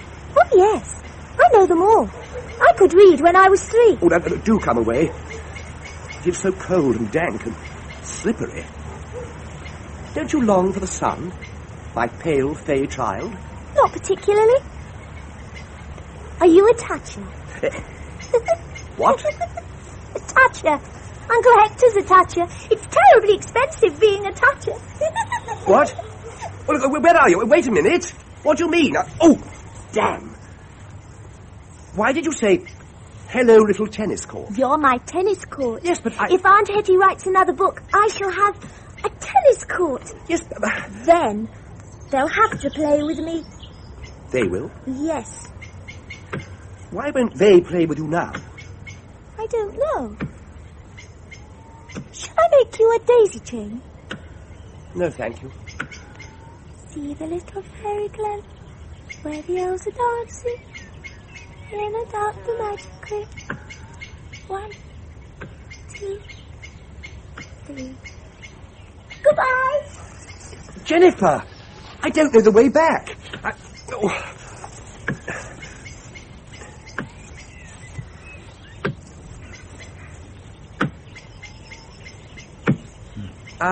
Could you direct me to the village, please? Please. 1 moment, please.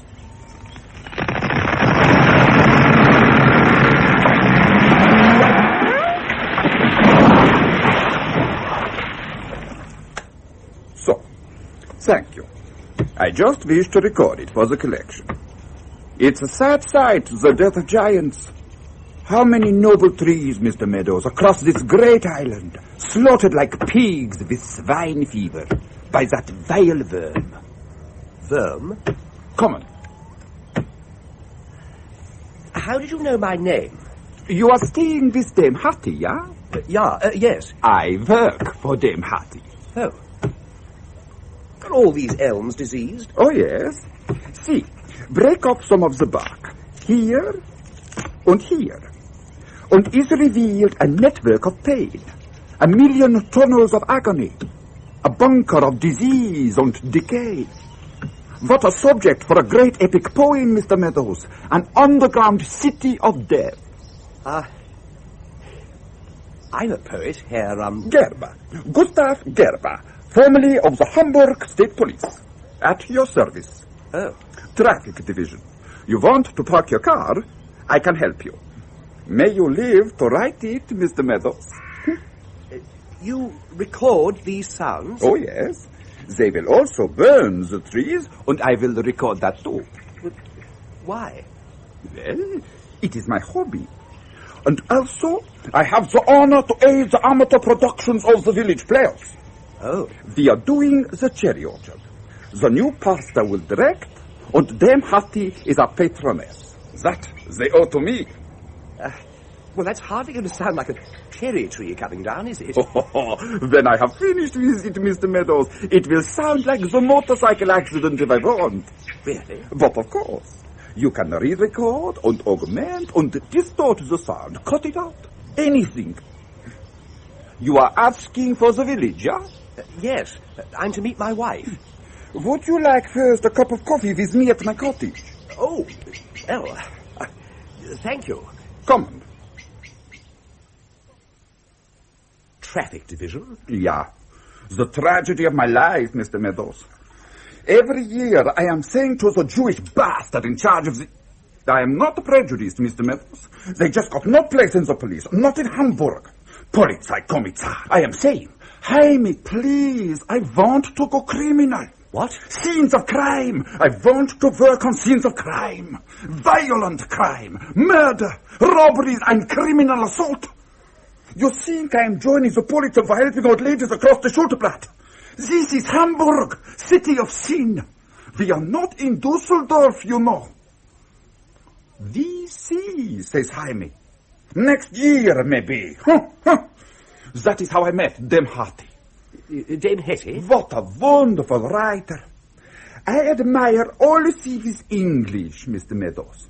The British Home Stores, the changing of the guard, the Manchester United, the British criminal. Real Aryan gentleman, Mr. Meadows. Bobby Beagles. Yes? So, I am writing to Dame Hattie. Your policemen, I am saying, excuse me, they are not wonderful. Aren't they? Her policeman, they are stupid. And her detective stinks like gefilte fish. Does he? Amazing. She is writing me a most courteous, charming letter. I want to kill this man in Hamburg, she writes. What? For the book. Oh. So, we are planning this murder, she and I. Except that. Yes? Except that. This elderly Englishman dies outside a nightclub in Hamburg. A traffic accident like we have in the book. Just like we have in the book. Exactly like we have in the book. Nature imitating art, I am saying to myself. Only the book wasn't out already. Yes. Have some more coffee. You help yourself. So, again I am writing to Dame Hattie. After all, I am a traffic policeman. And I am putting frankly my feelings in the matters. And? I am getting no reply. Well, Herr Secretary, somebody writes and thanks me. Dame Hattie is engaged, looking for another subject and so. And I am saying to myself, Gustav Gerber, we are in the most unusual situation. Because if Dame Hattie is writing another book, it's a paradox, Mr. Meadows. Instead of having a body and looking for a murderer, we a murderer have and must look for the body.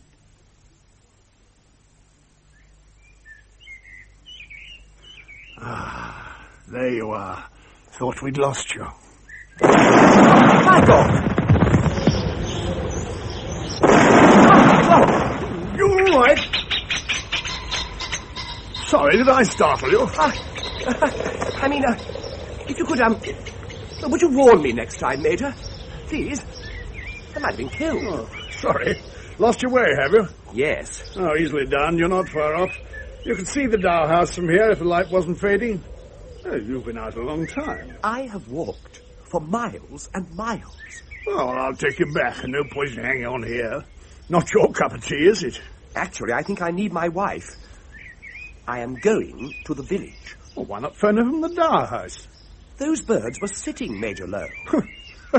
Not anymore, they're not, are they? Nasty fat brutes. Vermin, Mr. Meadows. Come along.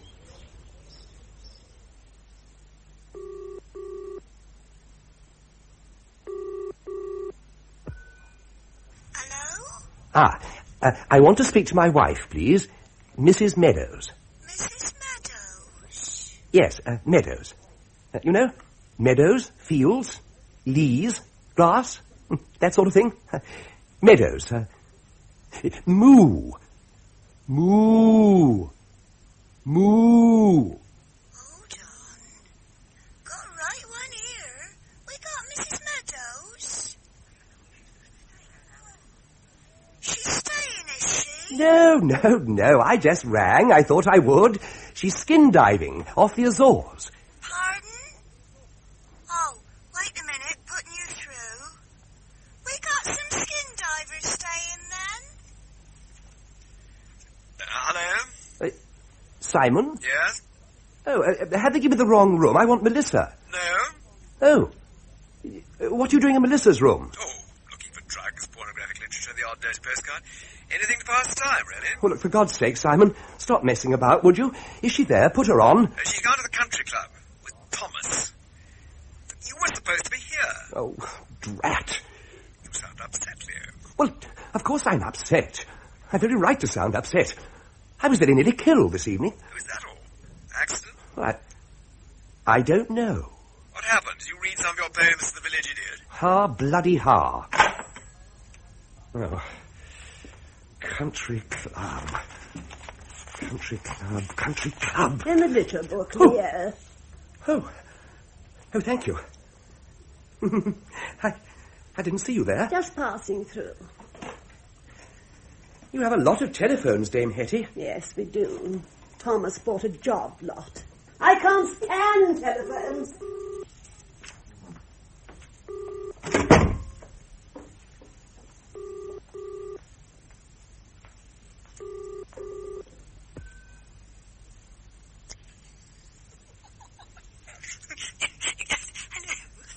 Well, I haven't said anything funny yet. What? Oh, darling. Is that you again, Simon? What? Oh, Leo! Oh, don't do that. Darling? What do you want, darling? You, honey bun, desperately. Oh, poor baby. Why didn't you wait for me? Well, I waited and waited, sweetie, honest injun. Oh, I'm sorry. Oh, it's all right, darling, I understand. Oh, by the way, Simon was in your room. Was he, cheeky devil? Yeah, he sounded awfully fed up. Why didn't you take him with you? Oh, two's company, Leo. Three's disgusting.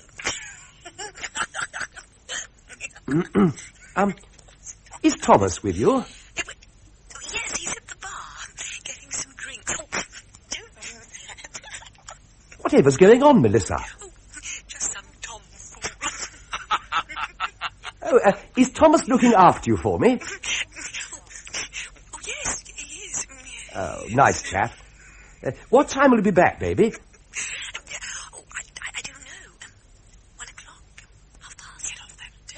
Oh, honey bun. What's the matter, darling? Well, I shan't see you. Oh, sweetie. Can't you get someone to drive you over? Well, they go to bed so early. What a pity you don't drive. Yes, but Melissa, I've got to talk to you. I'm beginning to get the oddest feeling. Oh, I'll ring you in the morning, darling. Sleep tight. Mind the bugs don't bite. What? Do I disturb you? No, not at all. My wife. Oh. Lovely girl. Is she? Marriage is a wonderful institution. I recommend it wholeheartedly. Do you? Oh, yes. Strong chaps like yourself perhaps may not need it, but of course... but my goodness, it is a comfort to we weaker brethren. I am not a chap, Mr. Meadows. No. No, of course you're not. Sort of little joke. Shorthand. No offence meant. None taken. You mustn't... Well, they say that... Do I look like a chap? What? Do you get the feeling you were in the army with me or something? Oh, good Lord.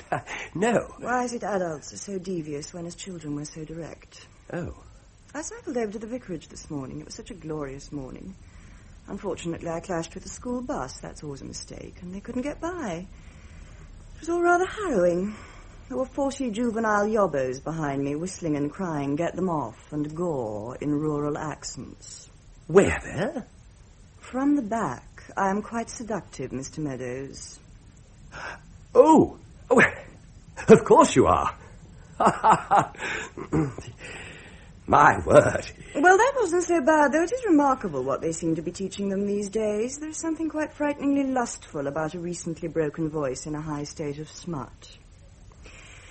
Anyway, they got by in the end, though it seemed to take forever about it, and they gradually fell silent, row after row of quite pitilessly appraising faces. And as they drew away, there was this mad rush to the back of the bus, so I smiled, placatingly, I thought, and there was this long, collective...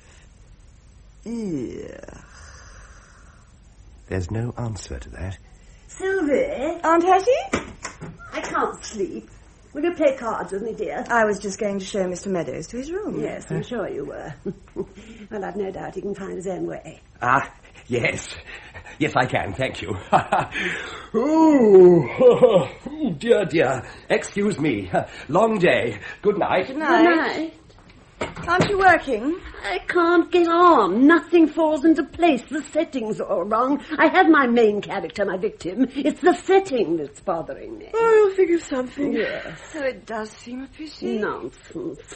The weak must die that the strong may live. The herd should be culled from time to time. About the nose job? Yes, dear. Thank you very much. I should like it. I am pleased. That'll help. Will it? Oh, yes. Good night, dear.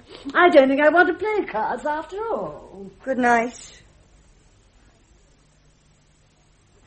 Don't we wait for Dame Hetty? No, she never comes down for breakfast. There are kidneys on the sideboard. But whose? That's what I want to know. Don't be ghastly, Jennifer. How's the project going, Leo? How do we shape as local colour?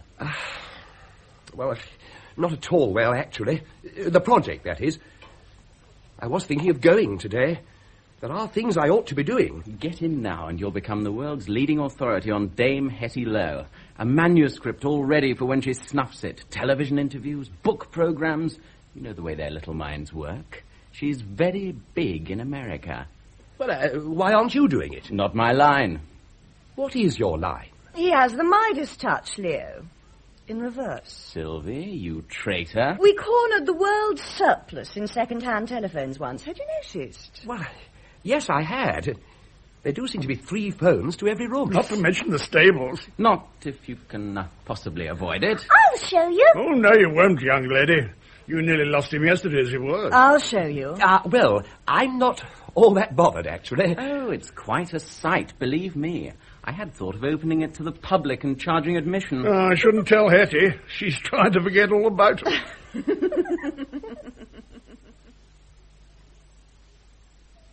This is the long gallery, Leo. Died in a hunting accident. How tragic. Yes. Tragedy seems to stalk your family. Well, not mine so much as his.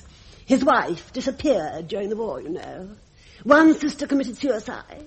The other had a heart attack during the thunderstorm. Some families are like this, I understand. Look at Thomas Mann. You shouldn't smoke so much, Leo. It's not good for you.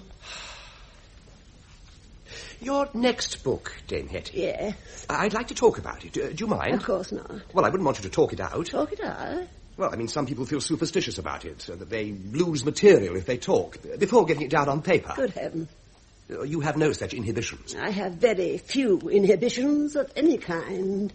You do have a very practical attitude towards your art. Yes, but I believe in inspiration, too. Inspiration is all. Inspiration and execution. Oh, for a muse of fire that would ascend the brightest heavens of invention.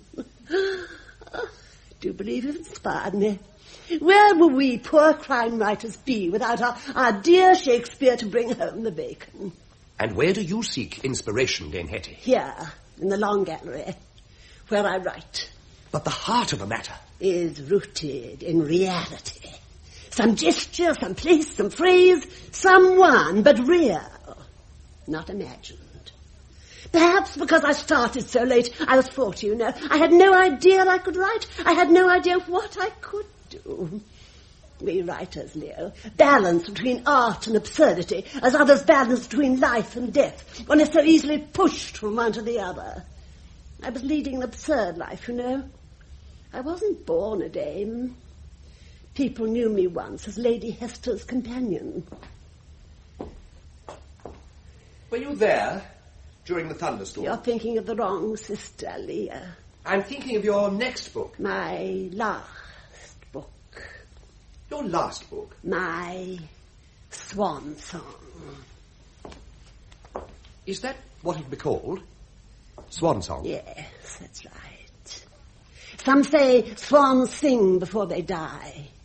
'Twere no bad thing should certain persons die before they sing. You look a little pale, Leo. Shall we go into the garden? We can get there from here. Come along.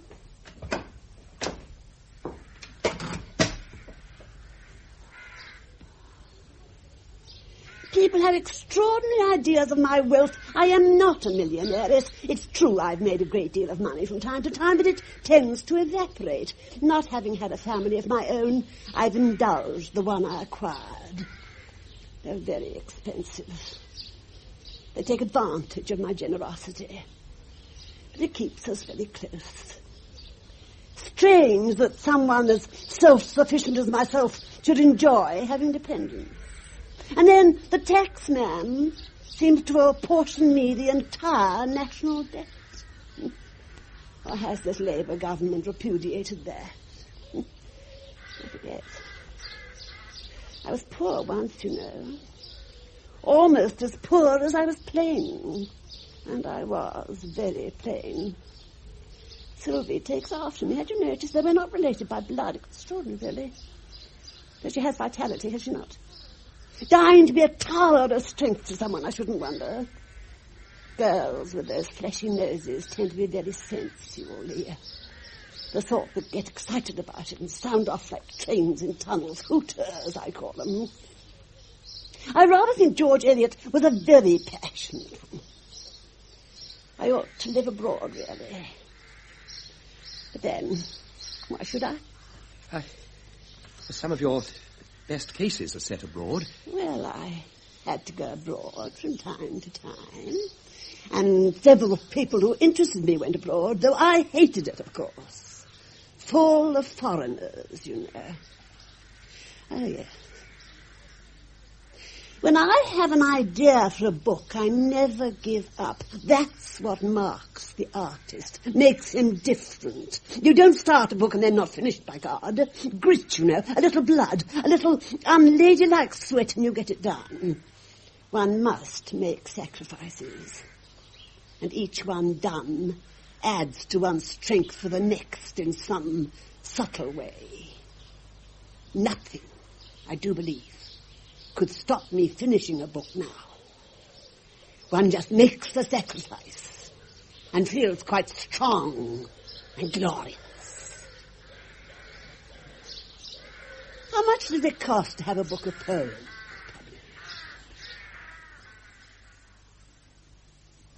Dee-doo-dee-doo-dee, lovers at first sight. Dee-doo-dee-doo-dee, Sylvie? Yes, Leo. I met a man in the park yesterday. You have better luck than I do. What? Gustav. Yes, that's right. He said he worked for Dame Hetty. Well, sort of. He helped her with a book once. Yeah, so he said. Yes, he says a lot of things. He said some remarkable things. We do attract more than our fair share of loons. Yes, we do. But Gustav does take the biscuit. Yes, he does. Why don't the local children play with Jennifer? I don't know. Won't they? We are a bit isolated, I suppose. Long way from their little teas, I expect. Precocious child. Tires very quickly of the grunting little morons we get round here. You do have this acute servant problem, don't you? It would be a treat to have a servant problem of any sort. There are a couple of dailies that come in during the week. I think it's a couple. They all look alike to me. There's the woman who does lunches. Oh, and there was a Spanish couple once. Whatever happened to them? And Hetty had a secretary once. Yes, she did. Charming girl. Gustav helps with the garden and odd jobs. He's a very good driver. Loves the rolls. He's a very interesting man, if you keep him off his obsession. Obsession? He has this remarkable theory about Hetty. He wrote her a fan letter ages ago. She wanted a continental setting for a book she was doing at the time, so she wrote back. Frightful mistake. Always is. I tell her not to. Naturally, he was tickled pink and terribly helpful. He's a policeman, you know. Or he was. Yes, so he said. Well, it so happens some poor old fruit we knew slightly got knocked over in remarkably similar circumstances to the book. Poor old Gustav got terribly excited. Wrote to Scotland Yard and Interpol. Well, what happened? Oh, they retired him early. We had a very nice letter from his chief. He gets a very good pension. He's quite happy. She's awfully fond of him. The oddest people write. The theory? Oh, you can't write a sonnet without being in love. Therefore, to write best-selling murder mysteries, you have to be a murderer. Q-E-D. It does sound faintly silly, doesn't it? You don't have to be in love to write a good sonnet, do you? It helps. And the rest? There is something essentially poetic about the force of her prose, as if she was half in love with easeful death. Particularly other people's. Shut the door, Hector. Well. What an extraordinary book you will write about me, Leo, when I'm gone, provided always, of course, I oblige you by going first. What to sell? I'll give you that. Do sit down, Hetty. You're looking very frail. I wonder I don't look apoplectic. I rather think, Leo, that there's very little difference between what you are doing and what you appear to imagine I have been doing, except perhaps of instinct, literary breeding, the difference between shooting foxes and hunting them. Hetty, please sit down. Yes, it wouldn't do for me to fall, would it? I might fracture an old hip and die. Wouldn't do at all, would it? Now, don't fuss me, Hector. There. Are all you young people taking precautions? Hetty! Hasn't anyone offered you their version of the official biography, Leo? With exclusive access to the most alarming tidbits? For a percentage, of course. No, they haven't. And I must say how much I resent your remarks about my literary breeding. Oh, must you? Bravo for you. They are slow off the mark, aren't they? I expect Thomas has thought of it. I was thinking of getting round to it. One has to be practical, after all. Will you have a pill, Hetty, please? Hector, I am not about to die and leave you to the rigours of life on a mere 7,000 a year. Please don't fuss. Leo, do sit down and stop presenting things. You're making the place look untidy. If it makes you feel any better, I appoint you official biographer. On the spot. It's all yours. Provided you stay the weekend and don't alarm me by running off or annoy me by staying too long. Well, I don't know what to say, Dame Hetty. You'll have to think of a better opening than that. What will you call it? Oh. Well, I thought murder as art. You're thinking of De Quincey's essay. Yes, I quite like that. Murder considered as one of the fine arts. That'll do splendidly. We agree about something, at any rate. Well, we ought to celebrate, surely. Everybody, have a drink. What's the matter with her? I don't know. You're in very good form, Dame Hetty. Yes, I am. The excitement does tend to wear me out these days. I have settled the shape of swan song. Dry sherry, Leo. Oh, please. I'll have a scotch. It's going to be set absolutely squarely in the best tradition of English crime writing. What? You mean a large country house? That sort of thing? Yes. In this case, an historic one, redolent of the long past, the many dead. To it will be gathered. Will be drawn, as if by force majeure. The last remnants of our glorious heritage, a trip down memory lane. The weekend in the country. We must get another cook, Hector. Croquet on the lawn. Was I silly to promise Jennifer a new tennis court? The idle, charming flirtations of cultivated, intelligent, essentially useless people in an endless, blissful English summer. With nothing more disturbing than Dutch elm disease on the estate. It does sound a bit old hat, Hetty. Oh, nonsense. I like it. Great artists work in established forms. Great art is not necessarily an innovation of form. But tried and true are nonetheless for being that. Yeah, you begin to grow on me. I can't have my characters getting out of hand. Well, have you all got a drink? I could use this scene, you know. Perhaps one of us should drop down dead, clutching his throat.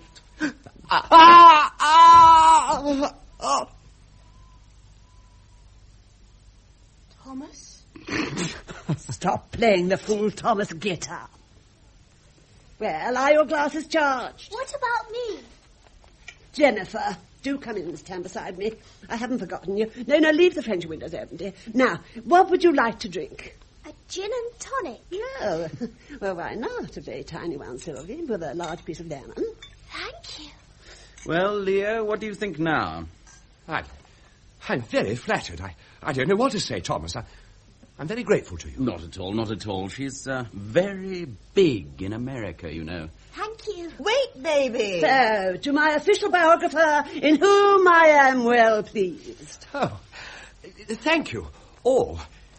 Leo. Do you think you're God, Dame Hetty? Gustav. Leo, dear, do be careful. Put him down. He's mine. What?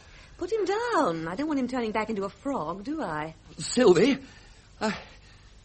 this is my wife. How do you do? Are you surprised, Leo? Yes, I am. Hector told me your wife was in the village with my agent of all people, so I sent the car for them, you silly boy. Why didn't you say? Well, Where's Simon? He has fled. Simon? Well, gone, certainly. Oh, dear, such a delightful man. I did so want you all here. Gustav, you didn't? You weren't discouraging, were you? I never said a word. Dance, dance, dance, little ladies, youth is fleeting, da-da-da-da-da. You sound almost like the real thing. I am the real thing, Ducky. Stick with me, kid. Oh, Thomas, this is absurd. Yes, isn't it? But it does give me an excuse to hold you close. Does she always wear that incredible long black dress? The dame. Only on special occasions. Oh. Where's your girlfriend? In Paris, buying her trousseau. Countess set? Huh? Leo thinks you're a frightful snob. Yes, I am. Keeps one up to the mark. One should never settle for second best. Oh. And what about me? At your speciality, Melissa, dear, you're absolutely top flight.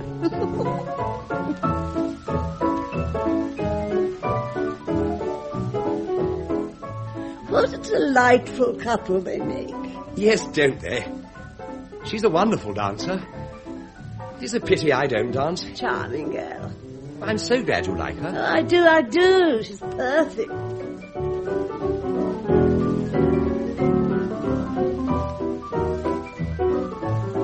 Hector, do stop doing that. Jennifer's watching. Oh, sorry. You're very stiff, Sylvia, and may I say it, glowering somewhat. Sorry. Oh, what do you think? Oh! Do you remember the last time I saw her in such good form? It really was an inspiration of Thomas's. I thought we'd seen the last Hetty Lowe mystery. I truly did. Yes, Thomas can get married. Jennifer will have her tennis court. I shall have a weekend in Boulogne. Harwich for the continent. Paris for the incontinent. And I shall have a nose job. God's in her heaven, all's right with the world. Makes you glad to be British, what? But it does seem a pity. Oh, don't be silly.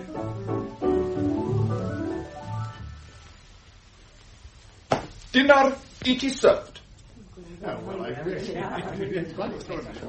How does he do it? So quick. Gustav, you're a genius. Is there no end to your talents? I'm sorry, I don't own a dinner jacket, Dame Hetty. Oh, that's all right, but have a word with your man, I should. Did I say something funny?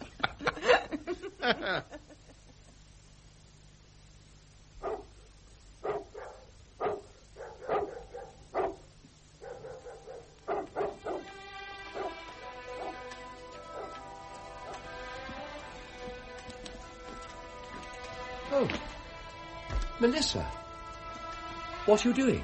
Oh, I'm packing. Oh, but you can't go now. What's wrong with tomorrow, anyway? Simon's coming for me tonight. Simon? I thought... Why didn't he stay? Was it something I said? Oh, Melissa, what have I done? Nothing, darling. Ever since I met you. Nothing. Oh, but... I'm leaving you, sweetie. Yes, but Melissa... Simon's going to marry me. He doesn't know it yet, but he is. I'm coming with you. No. I'll stay. I will do the book. I'll get a contract. You'll be proud of me. Oh, don't go. Don't go. It could be different. That would be nice. Bye, Leo.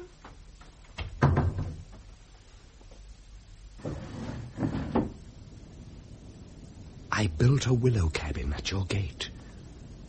I remember you thought that ash might have done better. I brought and waited for you with a rose. You thanked me, but would have preferred a letter. I changed my suit. I matched my stride to yours. I held my peace. I clenched my sweaty paws. I watched you sabotage each moment juste,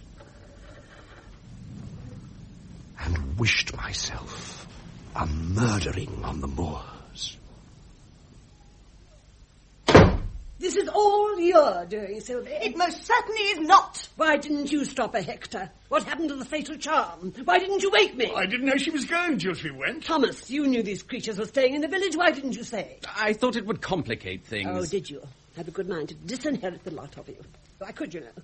I could leave it all to Jennifer and the Battersea dogs home. Oh, Hetty. I like doggies. So do I. Shh, baby. But does it matter, Hetty? Matter? Of course it matters. Have you no sense of form, no sense of style? Has your long association with me taught you nothing? Will nothing refine the inherent vulgarity of your mind? Oh, I say. Do you read my books? Of course I do. Well, nearly all of them. One or two I couldn't finish. They're a bit long, Hetty. Well, the scholars will sit at your feet, won't they? Waiting for the critical pearl or two. Looking for some gem, some tiny insight into the artistic process. Gap-toothed, eyes ablaze, notebooks poised. And what did you think of our books, they'll say? And you'll tell them, won't you? My goodness. Bit long, you'll say. And for these I have laboured. Very well. I shall have to rewrite my synopsis. I shall do so tonight. I trust I can rely on the full cooperation of you all. Of course you can, dear. My word, absolutely. Sylvie? Oh, yes, I suppose so. It's little enough to ask, you know. I'm not getting any younger. You'll have to fend for yourselves very shortly. This is my last book.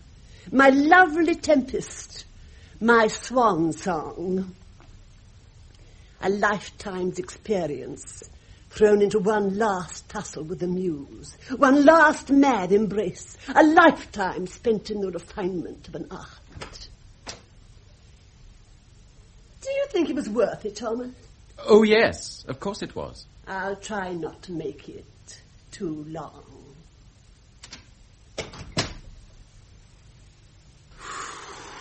What's the matter with you? Usual pre-book storm, that's all. Is Aunt Hetty going to die? Well, yes, Jennifer, she is, but not for a little while yet, we hope. God forbid. I will get my tennis court, won't I? Oh, I expect so. If she leaves it all to me, you can come and live at the dog's home if you want. There you are, Hector. One kennel shuts, another opens. I wasn't looking to spend my old age with you exactly. Hello, Jennifer. Hello, little tennis court. Why does she keep saying that? Oh, come in, Leo. Your wife get off all right? Yes, thanks. Charming girl. Yes, bucked us up no end. Treat to have her round the old place. Oh, sorry to see her go so suddenly. Desperately sad. Yes. Gustav was wondering what you'd like for dinner. Was he? Sort of little treat. The honoured guest. That sort of thing. Rather fancies his cooking. Oh, so do I. Has he taken over as cook? He's going to do dinner from now on. Gets him into the house more often. Well, he was always in and out of the library with stuff for the theatricals. I expect he feels he can keep an eye on us. Now he's got the kitchen.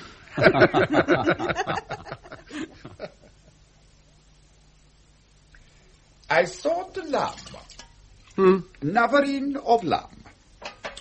Oh, yes. With Jerusalem artichokes, cooked with cream. And a plain fresh salad. Sounds delicious. It will be. Why do you stay, Mr. Meadows? Go, now! In vain is the net spread in the sight of the bird. Yes. Mr. Meadows, such fatalism is unhealthy.